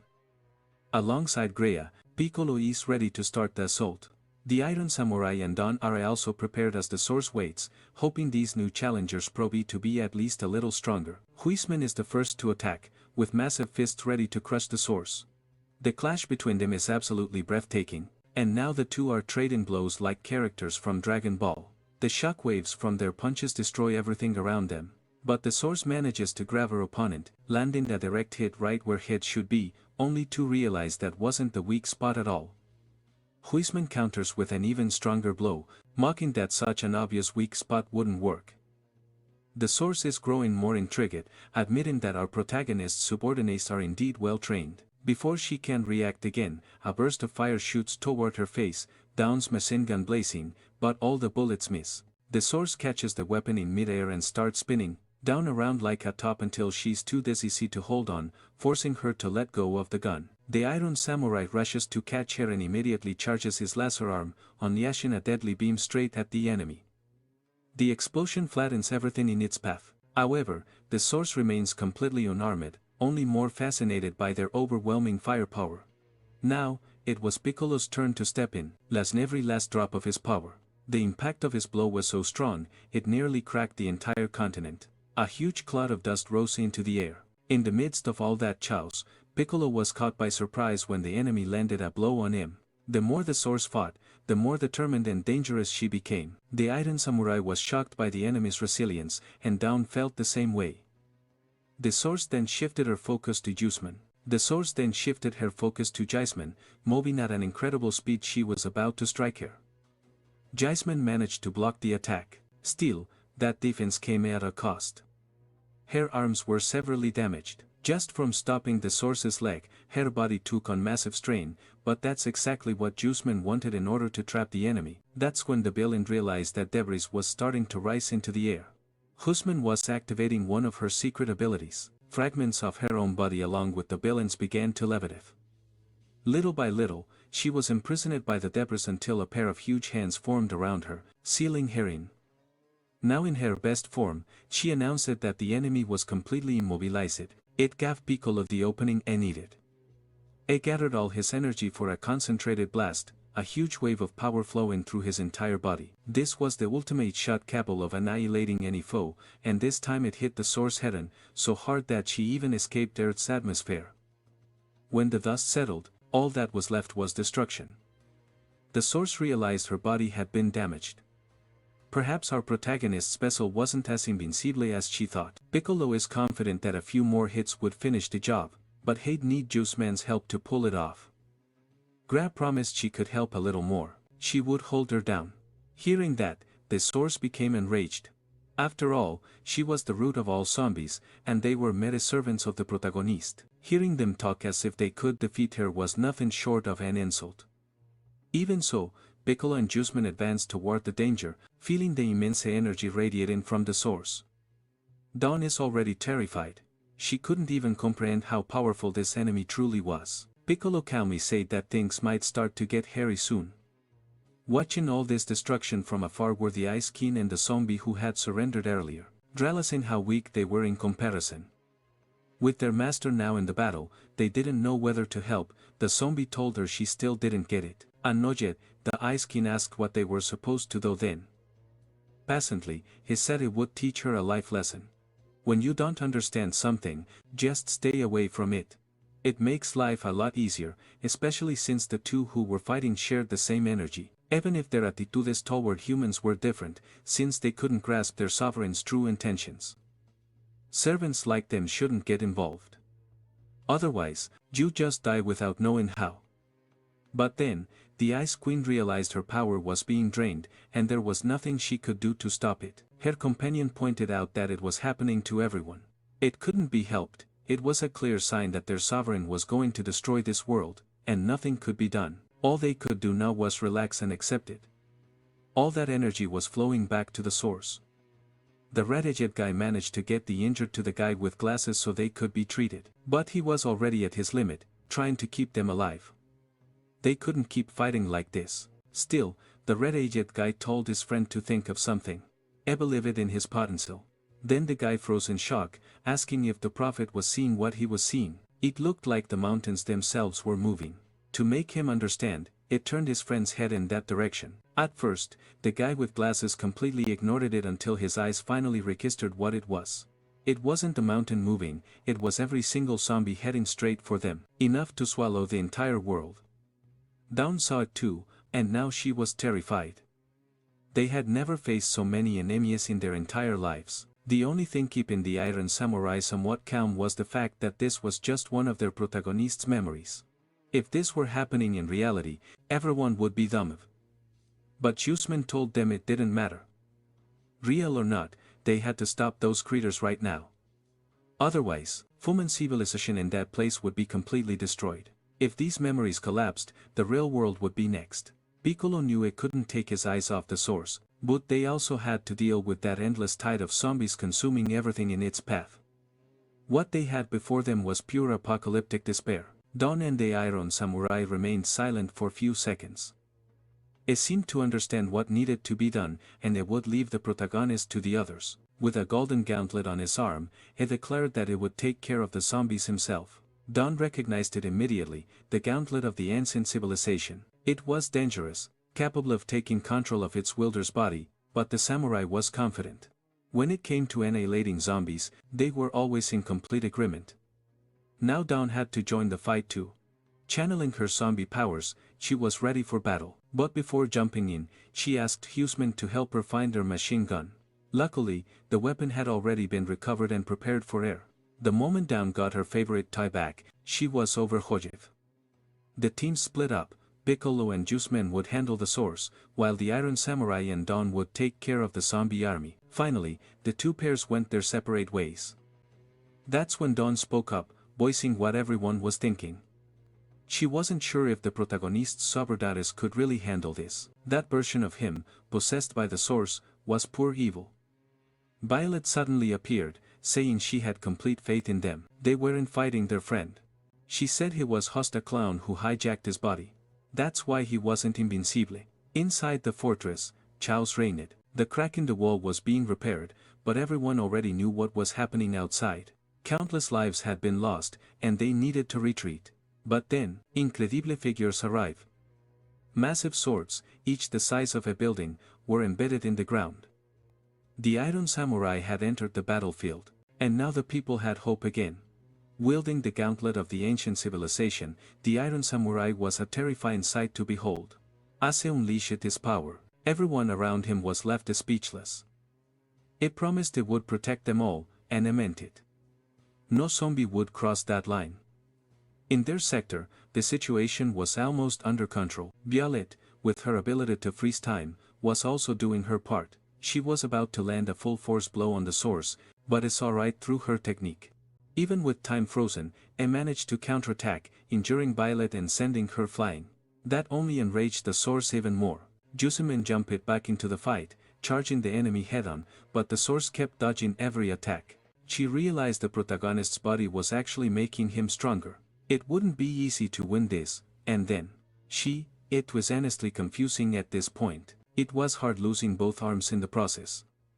Right after that, the source had to dodge again. Dawn had nearly caught him off guard with her gunfire. She noticed she had actually managed to wound his body. The sword still couldn't fully control all of the protagonist's power. Even so, it remained a terrifying opponent. It plunged his arm straight through Dawn's stomach. Seeing this, Jusman rushed forward to help her ally. But all she managed to do was get thrown far away after being struck by Dawn's body. Completely out of control, the source snarled that if these people were so eager to die, he'd be happy to grant their wish. Luckily, Piccolo caught his allies before they hit the ground, shouting back that they weren't going down that easily. He unleashed another barrage of brutal explosive attacks, forcing the source to dodge each one while retreating. Piccolo seized the opening and began charging a powerful energy beam, but before he could fire it, the source smirked and said he'd be the first to die, then tore open Piccolo's stomach with his claws. It wasn't fatal, though. Piccolo managed to hold on, and before the source could finish him, Jusman jumped back into the fray. She regenerated her arms and threw herself at the enemy. She was determined to hold him down so Piccolo could strike again. The longer the battle dragged on, the angrier the source became. This time, Violet succeeded in landing a hit using her time control ability, but she didn't have enough strength to slice through his neck. That only enraged the source further. He said they just wasted their best chance, then released a devastating surge of energy. It darkened the entire sky. The blast sent everyone flying, forcing both Jusman and Piccolo back into their base forms. Even so, Violet declared the operation a success. She managed to slice off one of his arms. Sure, she was aiming for his head, but an arm was still a decent consolation prize. Dawn loved. Sighing, she couldn't wait to see the look on his face. He'd have to learn to write with his other hand now. Up above, the source hovered in silence. He couldn't believe he'd actually been wounded by someone born from his own power. That's when he realized the protagonist's body wasn't as strong as he thought. Dawn was eager to go back in for another round, but before she could move, she coughed up blood. Violet immediately noticed something was wrong. Her ally was at her limit. Any more mistakes and it could kill them all. Jusman and Piccolo exchanged glances. They knew that with one arm gone, the source couldn't fight as effectively. All they had to do was keep pushing. But then the source laughed, saying he didn't care if the body was broken. Everything so far had just been him playing with ants. Now he'd show them his true form. He declared himself the origin of all zombies, shapeless and shadowless, indestructible. Piccolo understood what that meant. The source's original form was as powerful as their own leader. That's when an unexpected voice broke through. Snorts, it was their protagonist himself, clearly nodded, telling the source he was being incredibly rude. A pair of hands burst from the wound in the source's torso, dragging that strange energy back inside and preventing the true form from emerging. The source regenerated his arm completely, and the surrounding energy faded away. Only then did the source realize he couldn't abandon that body even if he wanted to. Another flashback began. It took them back to the era of the ancient civilization when the protagonist first awakened at his supreme form. He was fighting Piccolo. He sent his subordinate flying with a single blow. Huisman, too, was knocked aside, both of them completely defeated. They were still grateful to have been revived, though their celebration was a little too rowdy for the protagonist's taste. He demanded to know why they were weaker than he remembered. It felt like something was off. Piccolo explained that they'd been dead for 1,000 years, and the protagonist had probably just gotten too strong. Even pointed toward Berman, saying he shouldn't have been sliced so easily. Yet there he was, half hanging and furious. The protagonist frowned, clearly irritated, and ordered the newcomers to address him as sovereign. Then, he cracked his knuckles with a grin. He was more than ready to teach them the rules the hard way. Jusman wanted to know if the current version of their protagonist could easily get rid of the source. But he said it was impossible because that enemy didn't even have a physical form, it was just a concept. Even so, he had a strategy in mind, and he'd already set it in motion to handle the situation with the source. He proudly showed his brilliant plan to his new subordinates. Step 1, once everything is ready, he will swallow the source. Step 2, let his allies defeat his possessed body. The two looked at the sketch, finding it strange and weirdly casual, especially the part where they're supposed to beat the source. Step 3, celebrate their victory in the most intense way possible. After sharing the whole plan, he looked at them with total confidence, asking what they thought, both about the strategy and his artistic skills. That just left his subordinates embarrassed because there was a small flaw. Hearing that, the protagonist got a nodded, insisting his plan was perfect. They explained that step 1 was the real problem. There's no way they could defeat the source if it's inside his body. And they were right, since he had no idea where he had imprisoned it in the first place. At least have plenty of time to train them before it emerged again. Worried, they asked if it was happening right now. Back in the present, it seemed the source was having a major internal conflict. The protagonist partially regained control of the body, telling them the time had come. They had to execute the plan now. Piccolo yelled in frustration, saying he should have said something sooner. 1,000 years had passed since that plan was made. The protagonist scolded them for their terrible memory, all while the source tried to interrupt the conversation. The villain realized the protagonist had deliberately allowed him to take partial control, mocking his 1,000-year-old plan, but the protagonist calmly replied that it hadn't actually taken that long. After imprisoning the source, a lot happened and had gotten pretty busy. Centuries later, he managed to revive his two allies, and that's when he started figuring out how to handle the source problem. The villain listened intently until the protagonist casually mentioned he'd forgotten where he had sealed it, and because of his laziness, he ended up forgetting everything else too. The source froze, unsure if it had heard correctly. Then, while helping one of his allies, the protagonist finally remembered that he had sealed the source inside his own brain. In the end, that discovery turned out to be kinda interesting. Hearing this plan made the source feel completely humiliated. It assumed an even more threatening form, vowing to bring the apocalypse down on all of them. The protagonist said, "Hey, we're just talking here, you don't have to get so worked up." It told his allies to finish the fight quickly, since it would be a problem if the source made it to reality. Piccolo begged his sovereign to stop provoking the enemy, he was just making things worse. But the protagonist was confused, since his allies had been fighting passionately just a few moments ago. The source, taking full control again, growled for him to shut up. Now trapped inside that body, the villain wanted total dominion and was ready to end it to everyone. Each shot a huge wave of dark energy directly at the protagonist's allies. The attack moved with terrifying speed. That's when Violetta noticed her blood starting to glow. The severed arms she had taken from the villain began to regenerate, forming her protagonist's body once more. He emerged just in time to block the attack. The source had no idea what was happening. The protagonist smiled and said, "It's easy to rebuild your own body when you have your own genius." With his regeneration complete, things were about to get a lot easier for him to give his enemy a beatdown. Now that is free from the villain's control, our guy is ready to strike. He throws a precise punch at the source, and the two immediately clash in a fierce, no-holds-barred battle. The impact sends the protagonist flying, his arms disappear, and a massive wound opens up on his chest. But the one who's really losing his cool is the villain himself. No matter how much damage he inflicts, killing the protagonist seems completely impossible. Now in his third-level form, with long hair and pure destructive energy radiating from him, he is ready to dish out some punishment. The source is furious. Even after thousands of years, the protagonist fights the exact same way, and every one of his punches explodes like a bomb. After a particularly powerful blow, the protagonist's chest is ripped open and the villain tears away the top half of his body. Still, it's not enough to kill him. That comment offends the protagonist, who declares that is improved since then. He shows off a form the villain has never seen before. His ultimate form, geared for destruction. He moves so fast the villain can't even follow him, and before he knows what's happening, the villain is punted like a football straight into the sky, crashing into what looks like the edge of that dimension. The villain realizes that in terms of raw power, is doomed. Now trapped in that body, it can't escape into the real world. The protagonist warns him that the rift between dimensions is widening. He needs to take this more seriously. That just makes the villain even angrier. The longer he stays inside that body, the more his power drains away, and soon his consciousness will be digested by the protagonist. Only now does the villain understand that trying to consume him was madness. It can't possibly win. But in its ultimate form, the protagonist tells him it will take a while, advising him not to underestimate himself. He even admits he wants to keep fighting, since chances to use this form don't come up often.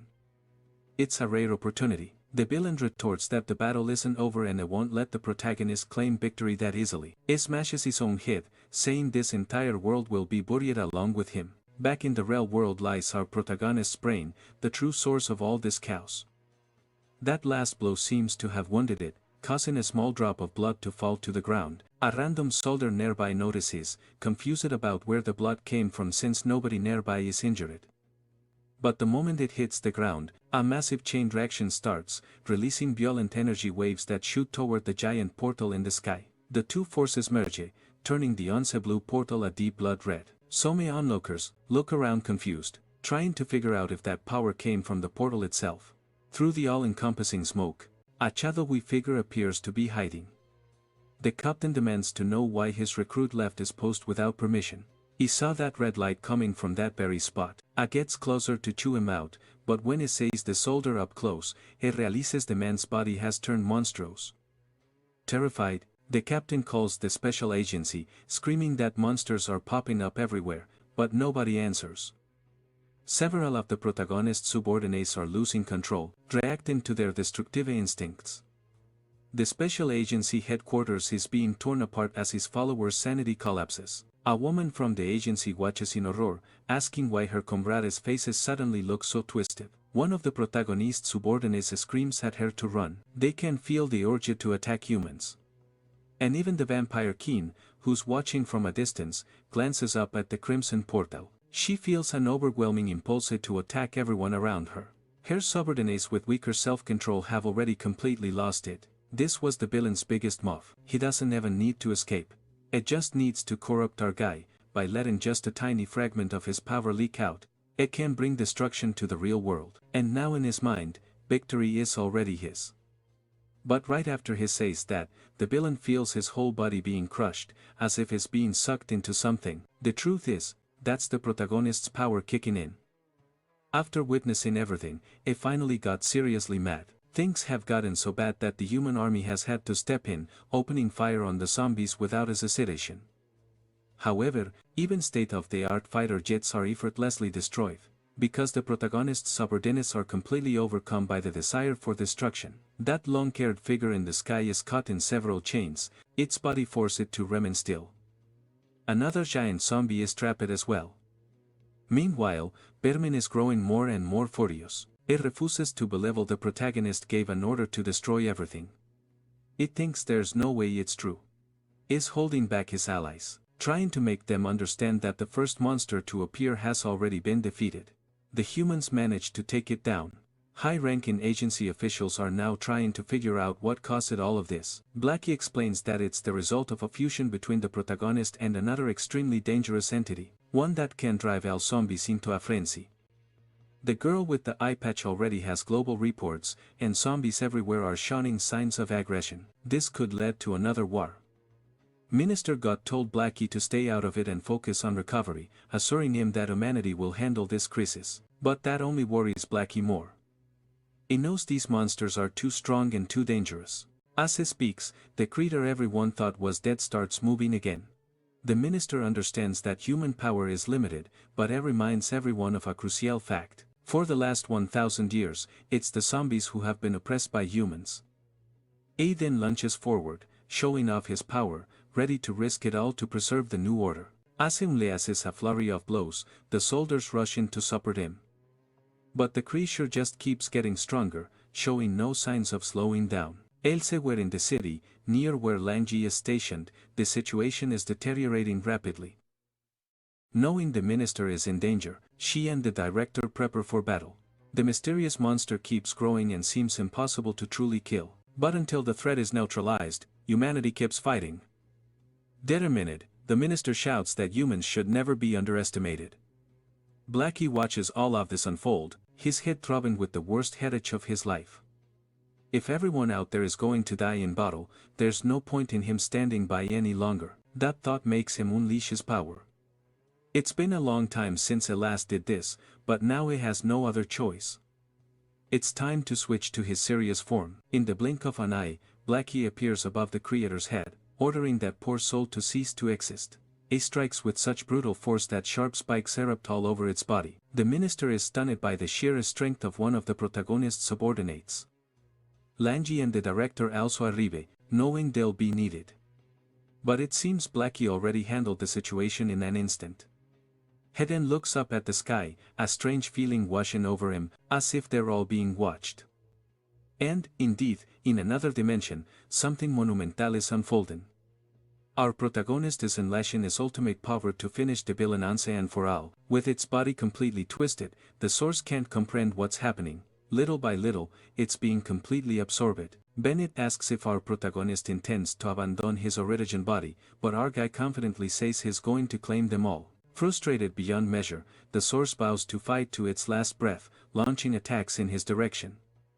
But every single blow is effortlessly blocked by the protagonist's energy. Watching it all unfold, it says the timing couldn't be more perfect. It can now control those attacks too, because he's not going to waste a single piece of that body, everything will be reclaimed. After compressing his enemy into a tiny pill, he gets ready to swallow it and finally bites down, chewing it up completely. That act restores him to his base form. He lands back on the ground, right in front of his allies. A long silence follows, and then with immense pride, he declares that the situation has been resolved, that the source was extremely nutritious, and that he feels even stronger now. Violet and the others can barely believe what they just witnessed. Their protagonist actually ate his enemy. Meanwhile, far away in space, mysterious forces begin to stir. A city protected by magical barriers thrives there. Its watcher believes this zombie outbreak is merely the prelude to the final destruction and that the protagonist's downfall is near. It just hopes there's still time before the end arrives. Sitting on the ground, our guy starts to explain everything that happened, finally coming to an incredible conclusion. Hace demonstrates a brand new skill. It can now make miniature versions of himself. It's a new ability he unlocked after that brutal fight. He's already enjoying the benefits. It can now massage his own back while getting a foot rub at the same time. Those tiny little hands are perfect and Isun wants to upgrade them even further with nanotechnology. It tells his allies to witness just how incredible this power is. Violet, however, is worried since he consumed the source. That enemy might still be able to take over his body. The truth is, he's not even sure why he did it. At that moment, it just looked too appetizing, so he went for it. Still, the result has been positive. It gained new skills and recovered many of his memories. Dawn, watching him, is amazed at how mobile those little clones are and asks where they got all those plates. The Iron Samurai recalls that the ancient civilization said the protagonist had already destroyed the world 6 times. So far, all he knows about is the ancient civilization and the Divine One. Approaching him, the samurai asks if he remembers anything else. The protagonist explains that before the Divine Era, he faced a tremendously powerful enemy and was torn to pieces. When the red-eyed boy found him, he had just been revived, barely more than an ordinary zombie. He had to slowly recover both his power and his memories. As he's about to open his head again, he invites everyone to witness that era firsthand, but his subordinates immediately stop him, not wanting to go through something like that again. That frustrates him. I really wanted to share those fascinating memories, and they had actually enjoyed revisiting the past that way. Unfortunately, he knows that what happens next isn't so pleasant. Since no one else is interested, he decides it's time to go back. But as he says that, he suddenly feels the urge to sneeze. When he does, the energy released is so strong that it shatters the ground beneath them, causing a massive fracture to reality itself. Outside, after defeating the monster, Blackie looks up and sees the new rift opening in the sky. It can feel something from beyond the solar system approaching. He also realizes the creature wasn't truly defeated, so now he has to try a little harder to finish the fight. But before he can do anything, a supernatural presence appears right behind him. A small flash of light shines at the entity's feet, instantly annihilating the creature for good. Blackie points out that the monster can't be defeated like that, as the infection will just spread further. But the young man reveals a small artifact in his hand. He says there's no need to explain anything. He already knows how troublesome our protagonist can be. Oh my gosh, it makes sense now. This guy is the red-eyed boy, and he wields an ancient relic. With it, a monster can be completely annihilated. This is a remnant of our protagonist's uncontrolled power, with level 989 and 100,000 hit points. Not knowing who this stranger is, Blackie orders him not to interfere with his plans. But the red-eyed boy is already ready for battle. It tells them not to worry, that everything will be resolved soon. His next strike deals an irreversible blow. The critical hit completely destroys the creature. For real this time, everyone who witnessed it is left speechless. Blackie wants to know who this kid is, someone capable of annihilating a monster born from our protagonist's power with such ease. Approaching the humans, the boy introduces himself as a member of the divine civilization, the second prince of the Sea, Kai, better known to us the red-eyed boy. To completely solve the problem, SSM must destroy both our protagonist and this planet. The humans are completely confused, believing the disaster had already been resolved. The minister asks if he's just saying that to scare them, but the boy calmly replies that nothing has been resolved. What appeared in the sky was just the beginning, and from that massive portal, countless people began to fall from the heavens, leaving Blackie deeply alarmed. Immediately, he uses his powers to keep them from getting hurt, causing a huge slide to rise from the ground. Thanks to that quick intervention, everyone who falls lands safely. It takes a great deal of effort, but at least it fulfills his duty. It tells everyone to descend calmly and in an orderly fashion. The red-eyed boy realizes that things have happened just as the one with the glasses predicted. Our protagonist consumed the source, which was the same level as him, and that's going to cause something completely inevitable. It seems our protagonist is allergic to it, and now he can't stop sneezing. He's been completely isolated for safety reasons. He's struggling to hold in his sneezes because their effects are catastrophic. The walls of his room are already in ruins, and they can't hold on much longer. His last sneeze caused a tsunami and wiped out several islands. Bai is worried that if he sneezes again inside the city, it will be a complete disaster. Since he's only supposed to eat light food, she brings him some soup, but he starts craving eggs again. To her surprise, the Black Assembly shows up with 2 shopping bags. Since they never imagined they could get sick, they bought all sorts of medicines that might help. Our protagonist tells them not to worry so much. It just has a stuffy nose and needs a few days to rest, convinced he'll recover soon. But for now, he's struggling not to sneeze again, which makes his allies panic, warning him that if he's going to sneeze, he should at least look up. He can't hold it in any longer. Another destructive sneeze erupts, and the released energy manages to hit the planet Mars this time, shattering a large part of its structure. The explosion was captured by a space agency satellite. Earth's orbit is slowly changing, and due to the massive damage Mars sustained, it's predicted the planet will disappear in 3 days. Hearing that, the minister feels a bit relieved. It could have been worse if the sneeze had been aimed at the sun. As he's processing that, someone bursts in, shattering the office window. Blackie tells everyone not to worry. They barely escaped that disaster and honestly thought it was their end. It was a terrifying experience. Realizing they made it out alive, the minister points to a few unlucky souls who weren't so fortunate. Their bodies were completely annihilated by the shockwave from our guy's sneeze, and one of them hasn't even started to regenerate. That's when Blackie realizes things could have gone much worse. Piccolo assumes it's just an allergy and wonders what's so scary about it, until he learns he's next up to watch over our protagonist. Among them, the red-eyed guy explains that this is just the beginning, it's going to get worse. Our protagonist has control over his own body at a genetic level, which means nothing happens unless he allows it. But since he absorbed a being as powerful as himself, his immune system is now overreacting. Every time he sneezes, he's unconsciously using his full strength. For humans, a sneeze can produce a wind as strong as a storm. In his case, it's not much different, except his raw power can destroy planets. He'll stay like this for 2 weeks, and by then, the entire solar system might cease to exist. The moment he says that, Piccolo punches him right in the face. I can't believe that during the Divine Era, this same guy annihilated all existing zombies. his reckless actions, and get at the sovereign, and started the war that destroyed them all. The red-eyed guy insists he had no choice, but his former allies clearly don't buy it. They look ready to beat him to a pulp. Violeta is shocked to realize it's the same red-eyed guy from so many millennia ago, still alive even now. The Iron Samurai steps forward with a question: why does their civilization need to be destroyed? The guy corrects him: they don't need to destroy the civilization. They need to erase it. But before that, he wants to try one last solution. Everyone tenses up, waiting to hear what he'll say next. The guy declares that he's going to suppress our protagonist directly. Instantly, he channels his energy and teleports straight to him. At that very moment, our protagonist is peacefully enjoying a meal, completely unaware of what's coming. When he finally senses the presence, the red-eyed guy is already in his room, ready to strike. Completely clueless, our guy casually says it's been a while. Right after that, he feels the urge to sneeze and lets it rip right at the red-eyed guy. Despite he using his electric powers to shield himself, he gets blasted off the planet.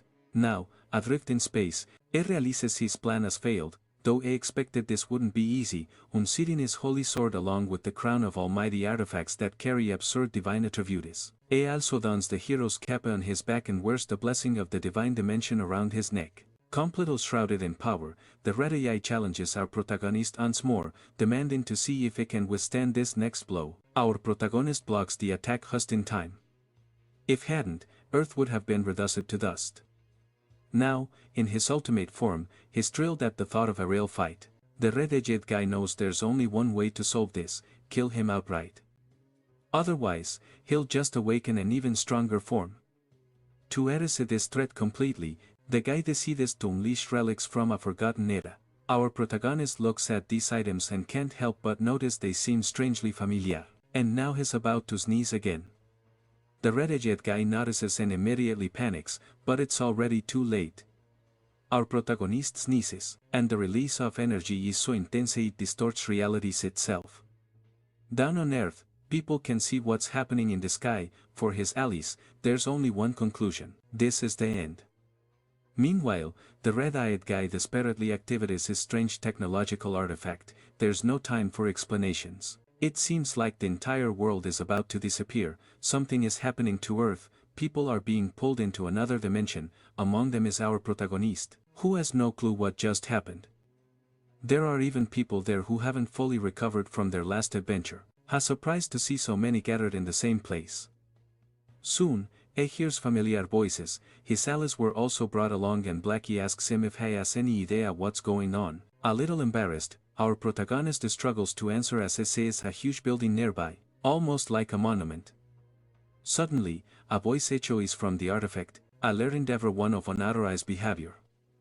It turns out the one responsible is Minister Intestine, completely naked, and Don starts beating him up, yelling, demanding to know why this guy is running around without any clothes on. He insists it was necessary to activate his battle mode. Inside this strange dimension, a mysterious man appears, welcoming everyone to the game dimension. He explains that a sacred artifact was used to turn Earth into data, integrating it into this realm.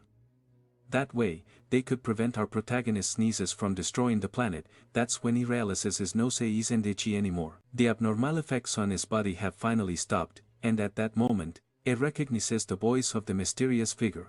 Among the crowd is the Iron Samurai, amazed that the divine civilization is capable of such a feat, but Dawn is hardly surprised. After all, she's already been inside our protagonist's mind, so something like this seems almost normal to her. The mysterious person apologizes and says they will explain everything in detail. But before they can, our protagonist is already behind them, demanding to know who they really are, and that's when he discovers it's her, that beautiful woman from the past. For anyone who doesn't remember, she's the one who is extremely well designed with, let's say, very generous proportions. Right now, she's wearing an incredibly revealing outfit, which leaves our protagonist a little flustered. He apologizes for having undressed like that, saying he didn't realize she was dressed like this to begin with. Pickle and Greta run to greet her. They haven't seen this woman in years, but she immediately makes it clear that she has a lot to explain. To control the sacred artifact, she had to completely give up her physical body. What she's wearing now is the system's default outfit, she can't change it. She firmly clarifies that it's not a fashion choice. Dawn, on the other hand, seems a little too interested in the outfit, wondering if it's actually real. As they talk, more people start appearing in this dimension. Even the vampire princess is brought there. Then Bermich appears, delighted to see the sovereign again.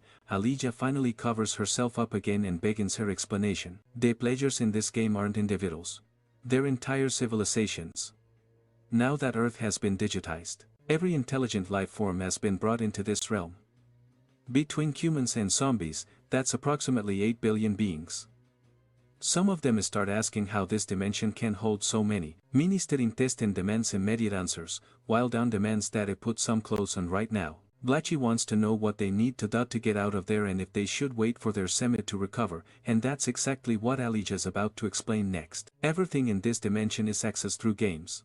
The place they're in now is the lobby where players can choose from various options. Points can be redeemed for anything they need: space, food, equipment, you name it. If they manage to beat this game, they'll be able to become like the ready-to-yet guy and return to reality with all the power they've gained. The one who got really interested was Minister Intestine. Now that he's wearing pants again, he's super eager to start racking up points, without even listening to the rest of the instructions. He just chose the first game that popped up. His body vanished instantly. Dawn seemed very worried, but Alija assured her that everything was fine. He had just entered the game. Right now, he's on the chicken battlefield. However, since he was injured in the last fight, his health points aren't at max. Even so, it didn't care. He's confident he can make up for it with his gaming skills. The minister starts running across the field, looking for enemies. Finally, he comes face to face with someone stronger at level 68, while he's just a level 1 newbie. The poor guy watches helplessly as the enemy's attack closes in. After getting completely wiped out, he returns to the lobby, apologizing for being so reckless and admitting he couldn't even do anything. Because of his defeat, Earth's civilization lost 100 points. Since they didn't have enough points to lose, part of their agitated space was confiscated. Aliyah told everyone to pay close attention this time. This is a civilization game, and other players are already well into it compared to them. Earth is way behind, they'll have to play carefully. The director realized that if the minister was defeated that easily, they were in serious trouble. After witnessing all that, Dawn asked what would happen if they lost all their space. Judging by Alia's expression, the answer wasn't going to be good. Alija apologized, saying there was no other choice.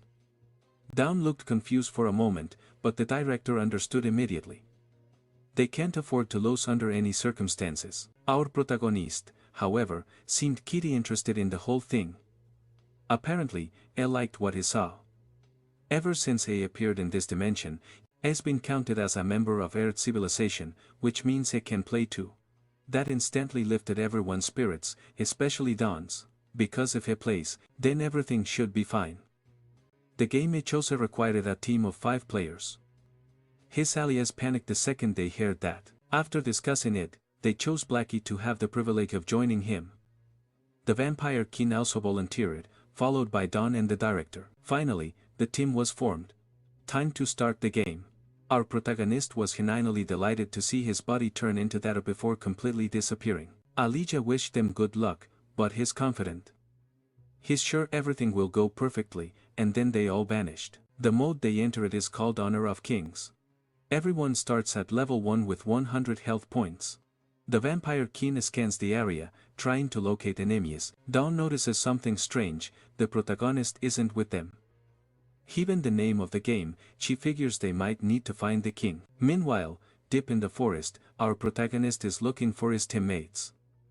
From the game's perspective, he's been classified as a common monster with only 50 health points. In the game they chose, a huge army is marching through the forest, and standing in their way is none other than the vampire king. Already in a battle stance, she's ready to take them all down. She launches her attack while ordering them to kneel in her presence. Even though she's only level 1, taking out all those enemies turned out to be easy. Her attack was powerful enough to devastate not just the forest, but also the surrounding mountains. The queen proudly stated that she had cleared that entire region, letting the rest of her allies continue to advance. The director was already equipped in his armor, target locked, ready to fire. He unleashes a massive stream of flames toward the enemy artifact, burning everything in its path, even the objective he was supposed to protect. Back on the ground, the director realized he had also completed his task. But with how weak the enemies were, the Vampire King got irritated, feeling like this was all pointless. Meanwhile, Blackie was still trying to figure out the rules of this strange game. The two kingdoms were divided on opposite sides of the map, constantly sending out soldiers to attack. The objective was to destroy the defense towers and take down the enemy kingdom. That's why they had to move carefully. It was clear that other civilizations were playing this game. Those soldiers were just system-generated NPCs. The real enemies hadn't shown up yet. What really frustrated Blackie was knowing their protagonist was still lost out there somewhere. But the queen dismissed his concern, saying there was no need to worry, she could handle everything herself. Besides, she was getting solid support from that cyborg guy who had been surprisingly useful so far. Dawn, on the other hand, was busy defending their kingdom from any invasions. The king had completely stopped caring about the game's details. Leading her army from the front, she was ready to crush anyone who stood in her way. Everyone started to advance, though they weren't working in perfect sync. Just then, a level 48 player appeared. She immediately sensed the presence of other players. One of her allies commented that these newcomers weren't just beginners, they were also fools. There are no respawns on this type of map, and yet, those players were exposing themselves too much. But a man with a sword on his back disagreed. He was level 50, and judging by the power of the previous attack, he guessed it came from someone at level 20, which meant they were probably among the strongest in their own world. Strong or not, is that they would soon find out every true level. The short-haired woman declared she was heading to the battlefield. Activating one of her skills, she scanned the entire area, and that pulse of energy was instantly detected by our protagonist's team, allowing them to react to her surprise attack.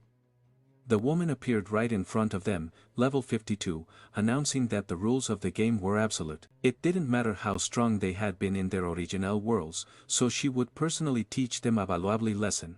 From the ground, enormous mechanical roots sprouted, whipping around like iron lashes and shattering everything in sight. The blonde girl looked stunned at the scale of the destruction. That woman had just ignored their entire strategy, but since her teammates didn't complain, she decided to keep quiet. She called for one of her companions to come back from the forest, telling him to stop hunting monsters, but he was already in trouble. His forest had just been stolen, and she meant that literally the entire forest was gone. It turns out our protagonist was the one who took it all. He was fascinated by the game's mechanics, amazed that the defeated creators simply respawned afterward. Thinking it over, he decided to collect the forest to solve humanity's food crisis, recognizing how incredible this world was. Since he had been eating soup while recovering from his illness, he was excited at the thought of trying something better. But on his way back, someone suddenly interrupted him, a player who almost hit him with an axe. Now that he was on the ground, he had to stay alert. The forest had stolen came crashing down, and he wasn't happy to see Skewer ruined. Still hopeful, he thought that if he just brushed the dirt off, it might still be edible, completely unaware that someone had approached. After picking up his skewer again, he looked around, confused.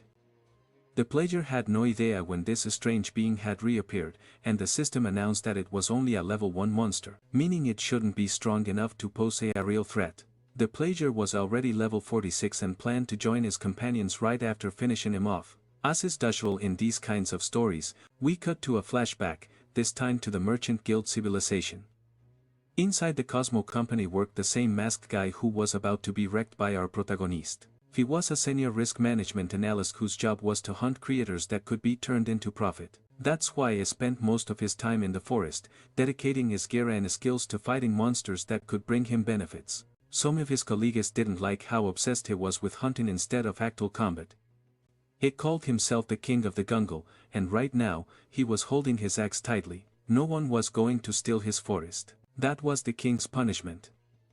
The force of his blow sent countless monsters flying and caused a massive shockwave. He defeated so many creatures that his experience point skyrocketed, but the result he really wanted didn't happen. No notification appeared showing that he had finished off that zombie. Our protagonist had dodged the attack and wanted to know what the hell was going on. Had been attacked without any warning. Instantly, I assumed this game worked like a battle royale, so there was no need to hold back. Charging toward the clueless player, he went all out. The poor guy tried to summon a defensive barrier, but it was useless. Our protagonist's overwhelming power slammed him through the forest, dragging him along the ground. Our protagonist actually enjoyed that his opponent's body was tougher than ancient metal. Then he noticed chains coming at him from all directions, one wrapped around him, binding him tightly. The player had thrown it, trying to completely immobilize him.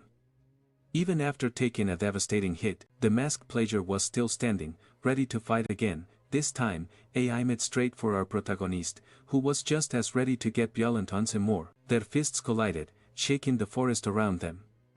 The poor guy couldn't land a single lethal blow, while for our protagonist, it was nothing more than entertainment. After taking a punch to the jaw, the masked fighter got even angrier, only for our protagonist to jump on his head, trying to smash his ears. That taunt drove the poor man crazy. Feeling humiliated, they attacked again, their fists clashing with even more force. A truly explosive exchange, but once again, the poor guy was outmatched. He was now desperately trying to figure out what kind of monster this was. He was incredibly hard to defeat. Our protagonist, on the other hand, was fascinated by this type of player. It seemed the red-eyed guy had discovered something really interesting this time. Seizing the opportunity, our protagonist activated his serious mode, his zombie form with his hair down. Saying this, the masked player panicked, realizing his opponent had a second transformation. Our hero was ready to unleash another round of chaos, but Ragazzi tried to move and lost his balance. The lingering effects of his allergy kicked in, temporarily paralyzing him. The truth was, the player had no idea what was happening either. He stood there thinking hard while our protagonist struggled to move properly. The player assumed it must be some special mechanic of that creator. Maybe growing his hair had weakened the zombie, slowing him down. Determined to end the fight, he grabbed his axe once more and charged forward.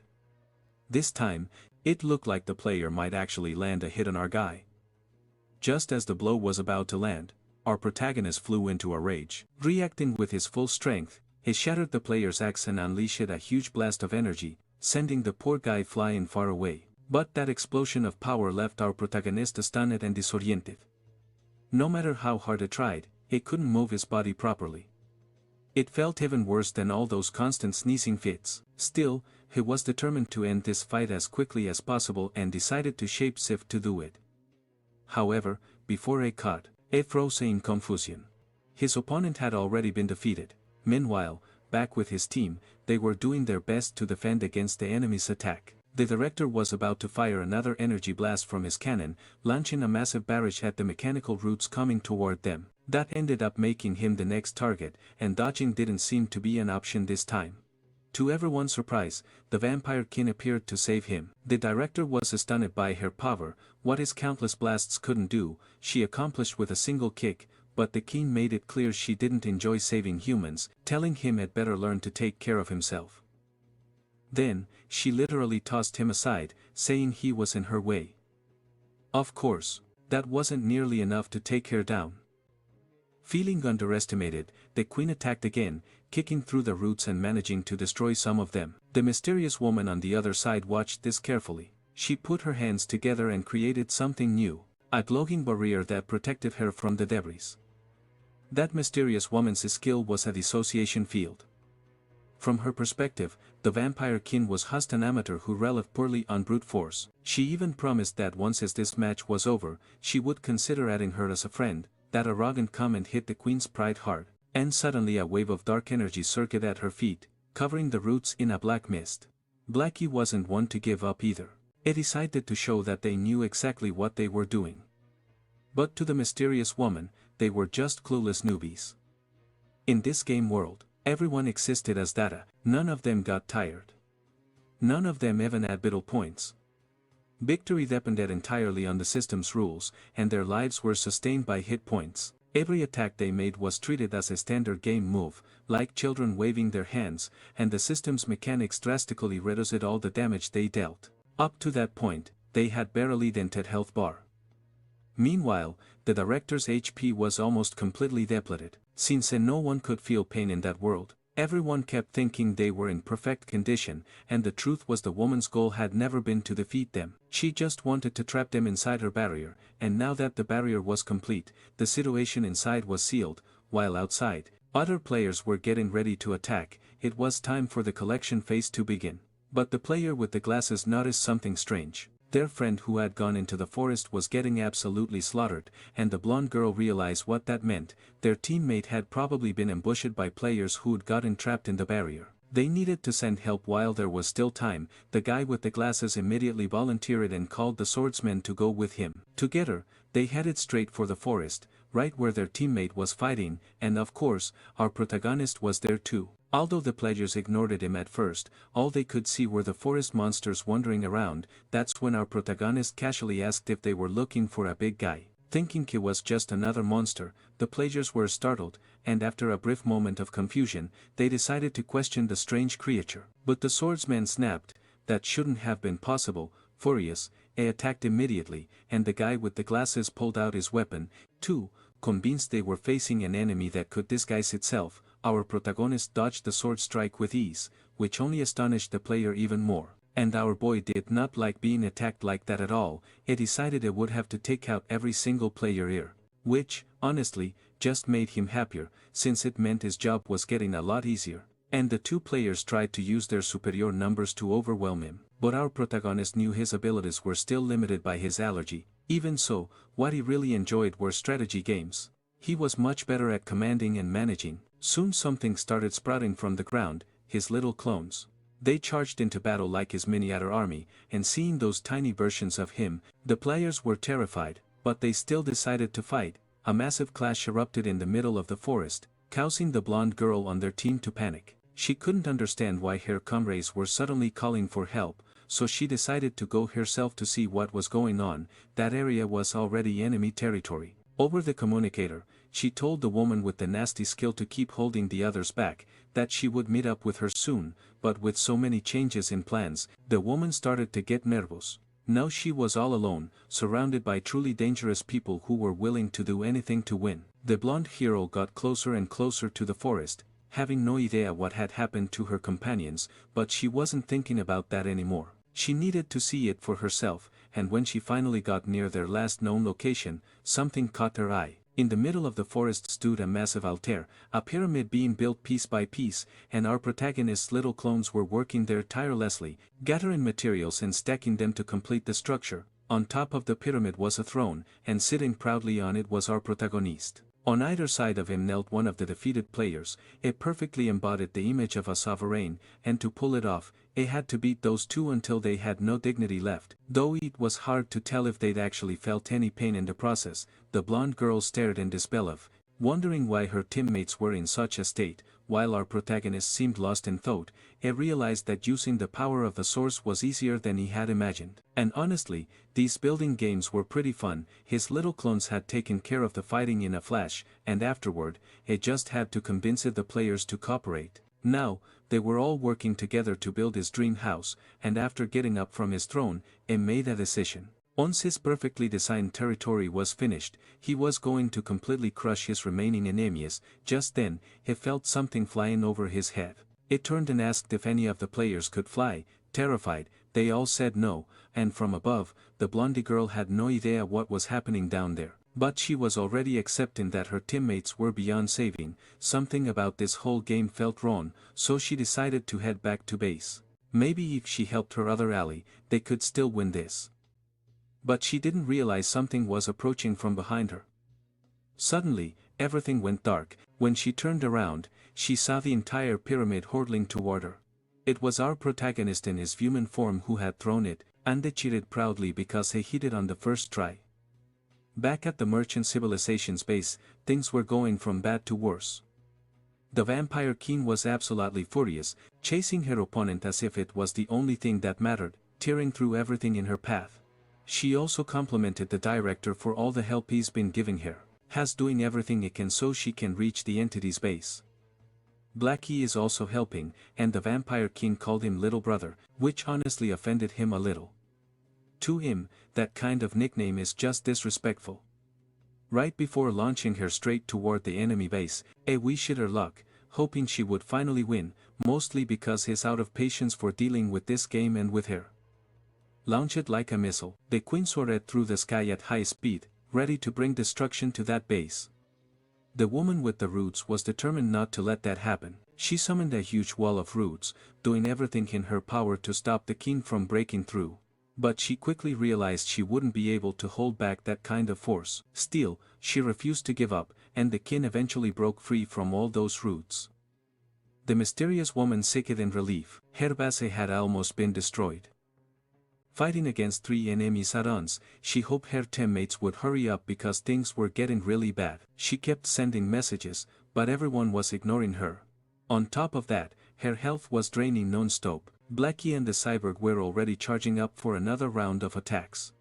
With no other choice, the mysterious woman pulled her roots in even closer around herself, almost hitting both Blackie and the cyborg in the process. The king didn't understand what was happening, but the cyborg figured it out right away. The woman was heading straight for their base. However, the team decided not to chase her, since they still needed to destroy the enemy fortress. Blackie summoned a giant hand made of his own energy to attack, but his strike was blocked by a powerful defense barrier. He was surprised by how strong that structure was. The woman believed the newcomers would need a lot of time to get through the castle, which was exactly why she had used that window of opportunity to completely destroy theirs. Panicking, Blackie warned Dawn that something big was coming. With her machine gun in hand, she was already prepared to turn anything that came close into ashes. The mysterious woman thought she still had enough health left to survive. She had to if she wanted to win. She ignored the enormous pyramid hurtling straight toward her. By the time she realized what was happening, it was already too late. They were all wiped out. The explosion was so massive that even our protagonist's allies heard it, and they instantly knew the zombie had done something again. Black Cat almost finished demolishing the enemy fortress when the cyborg noticed something on the horizon. The girl who barely survived was coughing heavily, trying to understand what kind of creature she was up against.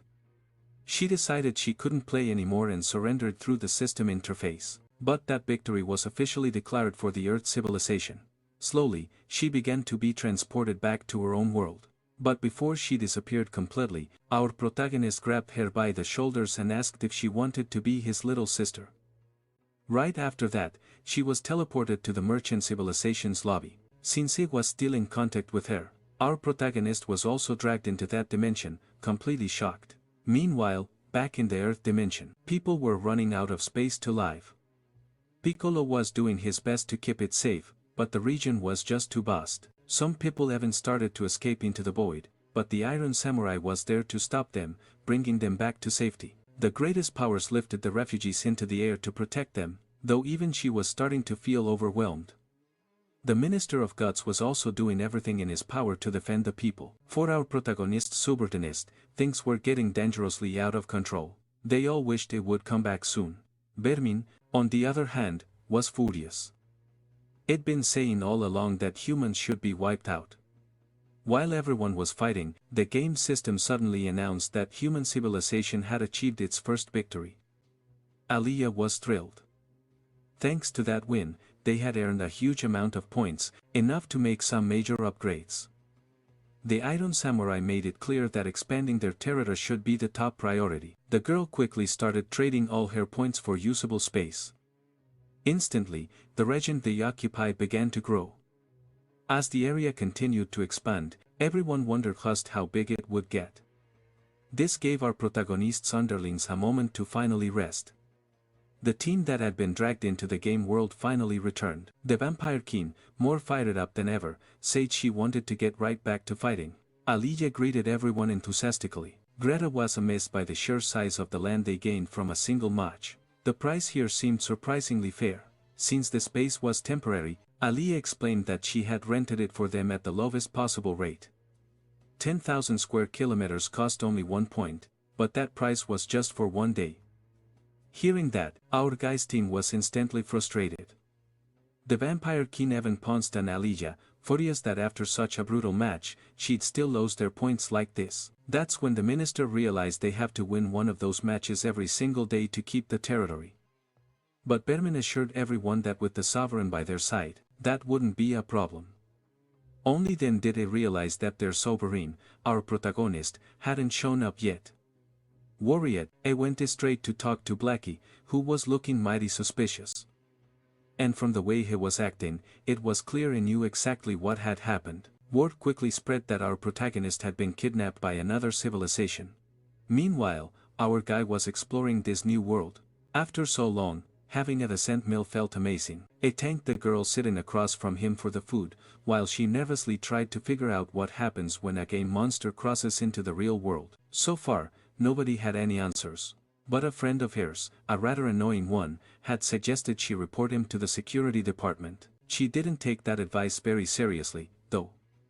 At the time, she was arguing online, trying to prove her point while her teammates were salty about losing the last round. Tired of the arguments, she closed the chat window. Looking at our protagonist, she started to wonder just what kind of creature he was. Maybe this was a rare event, a one-in-a-million encounter where she could actually tame a monster. Treating him like a Pokemon in her mind, she imagined all the ways she could safely capture him. Lost in her daydreams, she barely noticed him asking for another bowl of noodles. Wanting to take advantage of the situation, she told him he could order 100 bowls if he wanted. They were family now. Being the hopeless glutton that he is, our guy immediately started calling her boss. But while they were joking around, someone from the security department had already locked onto their target, labeling our protagonist as an intruder from another dimension. The elimination protocol was activated instantly. The security squad descended on the city, clearing civilians from the area to begin their inspection. Some hooded guy was mistaken for their target and taken into custody for questioning. One of the investigators thought something was off. High sensors were still detecting their real target nearby. Scanning the crowd again, it couldn't see anything unusual. Meanwhile, the blonde girl was hiding, realizing the security department was already in the area searching for anomalous data. And that made our protagonist start to get suspicious. She was surprised they still didn't know anything. Since everything in that world was made of data, anomalous data was a serious problem. The security department was the most powerful force in that entire civilization, created to ensure everyone's safety. Spies from other civilizations, refugees, or even rebels. All of them were considered anomalous data. As his lord of his noodles, our guy thought it over carefully. Once they locate anomalous data, the security department uses special system permissions to delete it completely, leaving no trace behind. Just that thought alone started to terrify him. Luckily, the girl wasn't a target of this investigation, and she decided to help our protagonist, who was now in a full-blown panic. She pulled out a small device, using it to mess with the investigator's sensors. Now, they couldn't analyze anyone's data, creating the perfect opportunity for chaos. Looking back, she told him to stay calm and follow her, but right away, our protagonist swept her up into his arms. She froze, thinking he was about to do something incredibly stupid. Calmly, he walked over to where the other people were, the same stall where he bought his noodles. The vendor looked confused, thinking they were trying to dine and dash. But what our guy really wanted was to get his food packed to go. The moment they got it, he lapped it, literally soaring through the air. As soon as it was gone, the investigators detected something irregular. Everyone could see him in the sky now, and the chase began. Panicking, the blonde girl screamed, demanding to know why he'd done something so reckless. He yelled back that he was a pleasure from the Earth civilization, and if he got caught, they'd execute him as a spy. The moment he was identified, the investigators opened fire and his food was destroyed in mid-air. The lead investigator flew straight for him, determined to stop the escape. Terrified, our protagonist kicked the investigator to keep him from getting any closer. The impact was so powerful that several ships exploded from the shockwave, creating total chaos, which gave our guy the perfect chance to flee. After seeing all those ships destroyed, he thought the danger had passed. But one of the investigators wasn't giving up. His armor had already repaired itself and he was back on the hunt. The girl was even more terrified now. Our protagonist was at a complete loss, Surfy was about to be taken out. That's when the girl told him to stop whining. It was time to keep running. She blasted a hole in the ground and together, they dove through. The investigator ships couldn't follow that way. Down below, on the streets of that futuristic city, the police were checking every citizen. He warned everyone that hiding abnormal data was a serious crime. In the middle of the crowd, A pulse of pink energy slipped through the people, going unnoticed until it reached an empty room. Once inside, the door sealed shut. That's when our protagonist realized they were in the women's restroom. The girl was still doing her best to keep him hidden. Interacting with the system, she generated a digital barrier, doing everything she could to keep their pursuers from detecting them. Our protagonist watched in awe, amazed by her tech skills. She finally managed to stabilize their situation and showed him a virtual ID card. That would be his first disguise. But to make it official, he would need to play a game as a citizen of this civilization so the system would register his new account. He was genuinely impressed by her talent. Then she revealed something surprising: she wasn't from this dimension either. She was also classified as abnormal data. Now it was time for the two of them, the little zombie and the runaway girl, to start their adventure together. Outside the restroom, a few people started to notice a strange glow flickering under the door. Our protagonist was brought into a game called Bullet Hell. The match hadn't started yet, but there were already a lot of people waiting. Among them was someone familiar, the messenger of God, who couldn't understand why he had to play such a childish game. Violet appeared, warning him to behave. Thanks to the souls he had absorbed, which were now under Violet's control, they were no longer recognized as souls from Earth and were classified as a separate civilization. Among those souls were two characters seeking revenge against the messenger, the swordsman heroes from the beginning of the story. She told him that if he refused to cooperate, his life wouldn't be easy either. But the man said he was simply a remnant of spiritual power residing inside her and shouldn't be blamed for what his original body did. Even so, he promised to cooperate since in this game system knew that Violet was the head of their civilization. The players in this game were grouped by level. The higher their score, the better their chance to progress. The setup looked like a chaotic, violent game show stage with players constantly being kicked out of the evaluation zone. Our guy was a little worried about how tough it looked. He had no idea what was going on. It was all about quick reactions, and he was always one step behind. The platform was also moving on its own, making him feel like he wasn't even moving, while he needed to dodge everything flying at him. It was a real challenge for him, but for the blonde girl it was almost too easy. She reminded him that the goal was just to help him blend in and that he only needed to score a single point. That's when he remembered they were just playing a game. He refused to let his gamer pride be wounded, so he decided to give it his all. But after complaining a few more times, he could barely move and ended up getting hit by the flying objects. The blonde girl instantly regretted bringing such a troublesome partner along. As she moved forward, she felt the platform tilting forward, not knowing it was our protagonist who was doing it, and knew there were people waiting for his return, and that's why he couldn't afford to lose here. Panicking, the blonde girl yelled, asking what the zombie was doing. He replied that there was no way he was getting eliminated in a place like this. With overwhelming power, he destroyed most of the arena, knocking other players off the platforms in the process. Securing the victory in that crazy challenge, he started to realize he was finally getting the hang of the rules. That kind of brute force strategy actually worked. In the next stage, they had to conquer a chaotic maze. In just a few moments, several players were already exhausted. When one stopped to rest, he heard a strange sound. The wall next to him was cracking. It was our boy plowing through everything like a locomotive, punching holes through the maze to get to the finish line, shoving anyone in his way aside because he was going to win. Surprisingly, his reckless tactic worked again, granting him another victory. He was convinced now, even if his plan seemed weird, he was a gaming genius. Finally, they reached the third stage filled with treasure chests. A man carrying one accidentally bumped into him. Offended, he demanded to know if he was being robbed, but our protagonist made it crystal clear. Every single treasure in that area belonged to him, and he wanted to see who would dare to disagree. His threatening tone caught everyone's attention, but a second later, everyone burst out laughing at his arrogance. That just made things easier. He completely embraced the chaos, seeing everything he had, destroying the entire area with his attacks until every player acknowledged his dominance. The fourth stage was filled with obstacles. Our protagonist now has to overcome every one of those obstacles. Crouching on the ground, he started examining some cracks. Since his sad boy form was too lazy to walk, he decided to pull the finish line towards himself. And that's exactly what he did.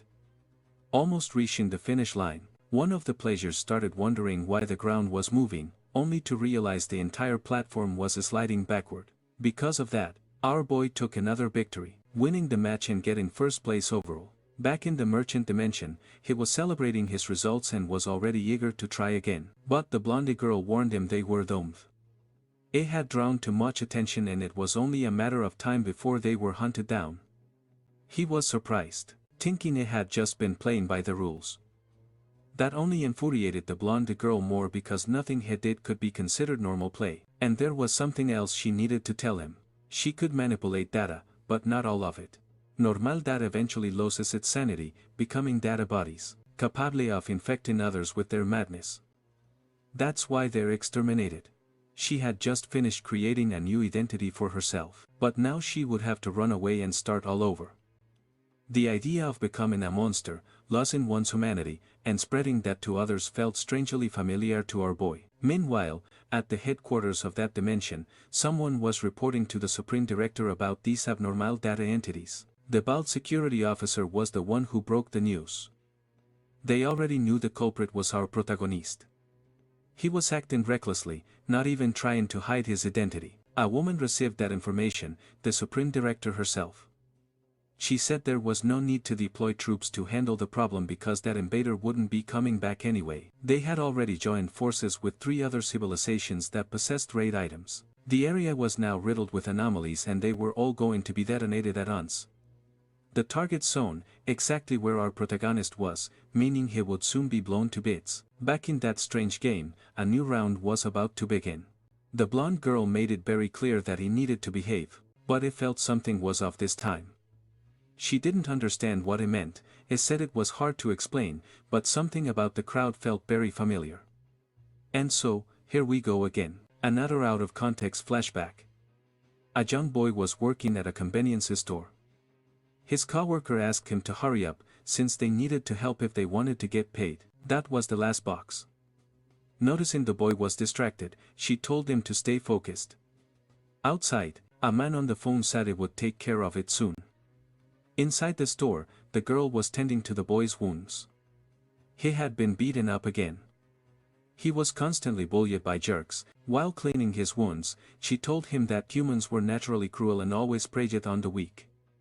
Now that he was patched up, he said they understood. That's when their boss came over to say the customer had arrived. Outside, a man in a truck had come to pick up some goods. The girl said she helped him load everything, bending over to look for some items. At that moment, the fat guy took a picture of her from behind, and the boy noticed. But since the kid was afraid of everything, he decided to pretend they hadn't seen it and was even scolded by the fat guy. After that, they helped finish loading the truck. The driver warned the boy not to stare too much. The kid already knew the fat guy's reputation around town. A scumbag who lured young girls with promises of a high salary only to exploit them. That poor girl probably wouldn't escape his trap either. That was the day something strange happened in the city. Countless zombies appeared out of nowhere. No one knew what they were or where they came from. The boy inside the truck was terrified. Before long, he got out and started heading back to the store. He left his wallet there. In the streets, people were desperately trying to escape from the zombies, and they watched it all unfold right before his eyes. Several of those creatures stood between him and the store. Inside, the girl was backing away from her manager, but that disgusting fat guy decided to do something repulsive. The boy saw everything. Before anything could happen, the man started to feel strange. His body began to move violently. The helpless girl was in a complete panic. Outside, the boy froze for a moment, lost in thought. He had spent his whole life being pushed around, and his mother had told him not to cause any trouble in this new city, since they had just moved there. But knowing what had to do, it transformed one of his arms into a chainsaw. His hair started to grow longer, and he was ready to unleash chaos and destruction. While the normal zombies were chasing everyone, none of them dared to touch Vermont. At least, that's who I think he was. The unfortunate bystanders who didn't pay their taxes were reduced to nothing. That disgusting fat guy was about to do something terrible, but before he could, he was sliced cleanly in half. Vermont made perfect use of his mechanical arm, leaving his coworker horrified. In a matter of moments, nothing was left of the man but chunks of flesh. Vermont had completely given himself over to the situation. Now, it's hard to say if this happened in the past or the present, but at one point, the boy went out to buy meat, spoiled meat. He was only 17 years old, and the vendor decided to give it to him for free. That year, he would become a full-fledged zombie. It happened centuries ago. Humanity had been purged from the world. The first line of defense had been great walls.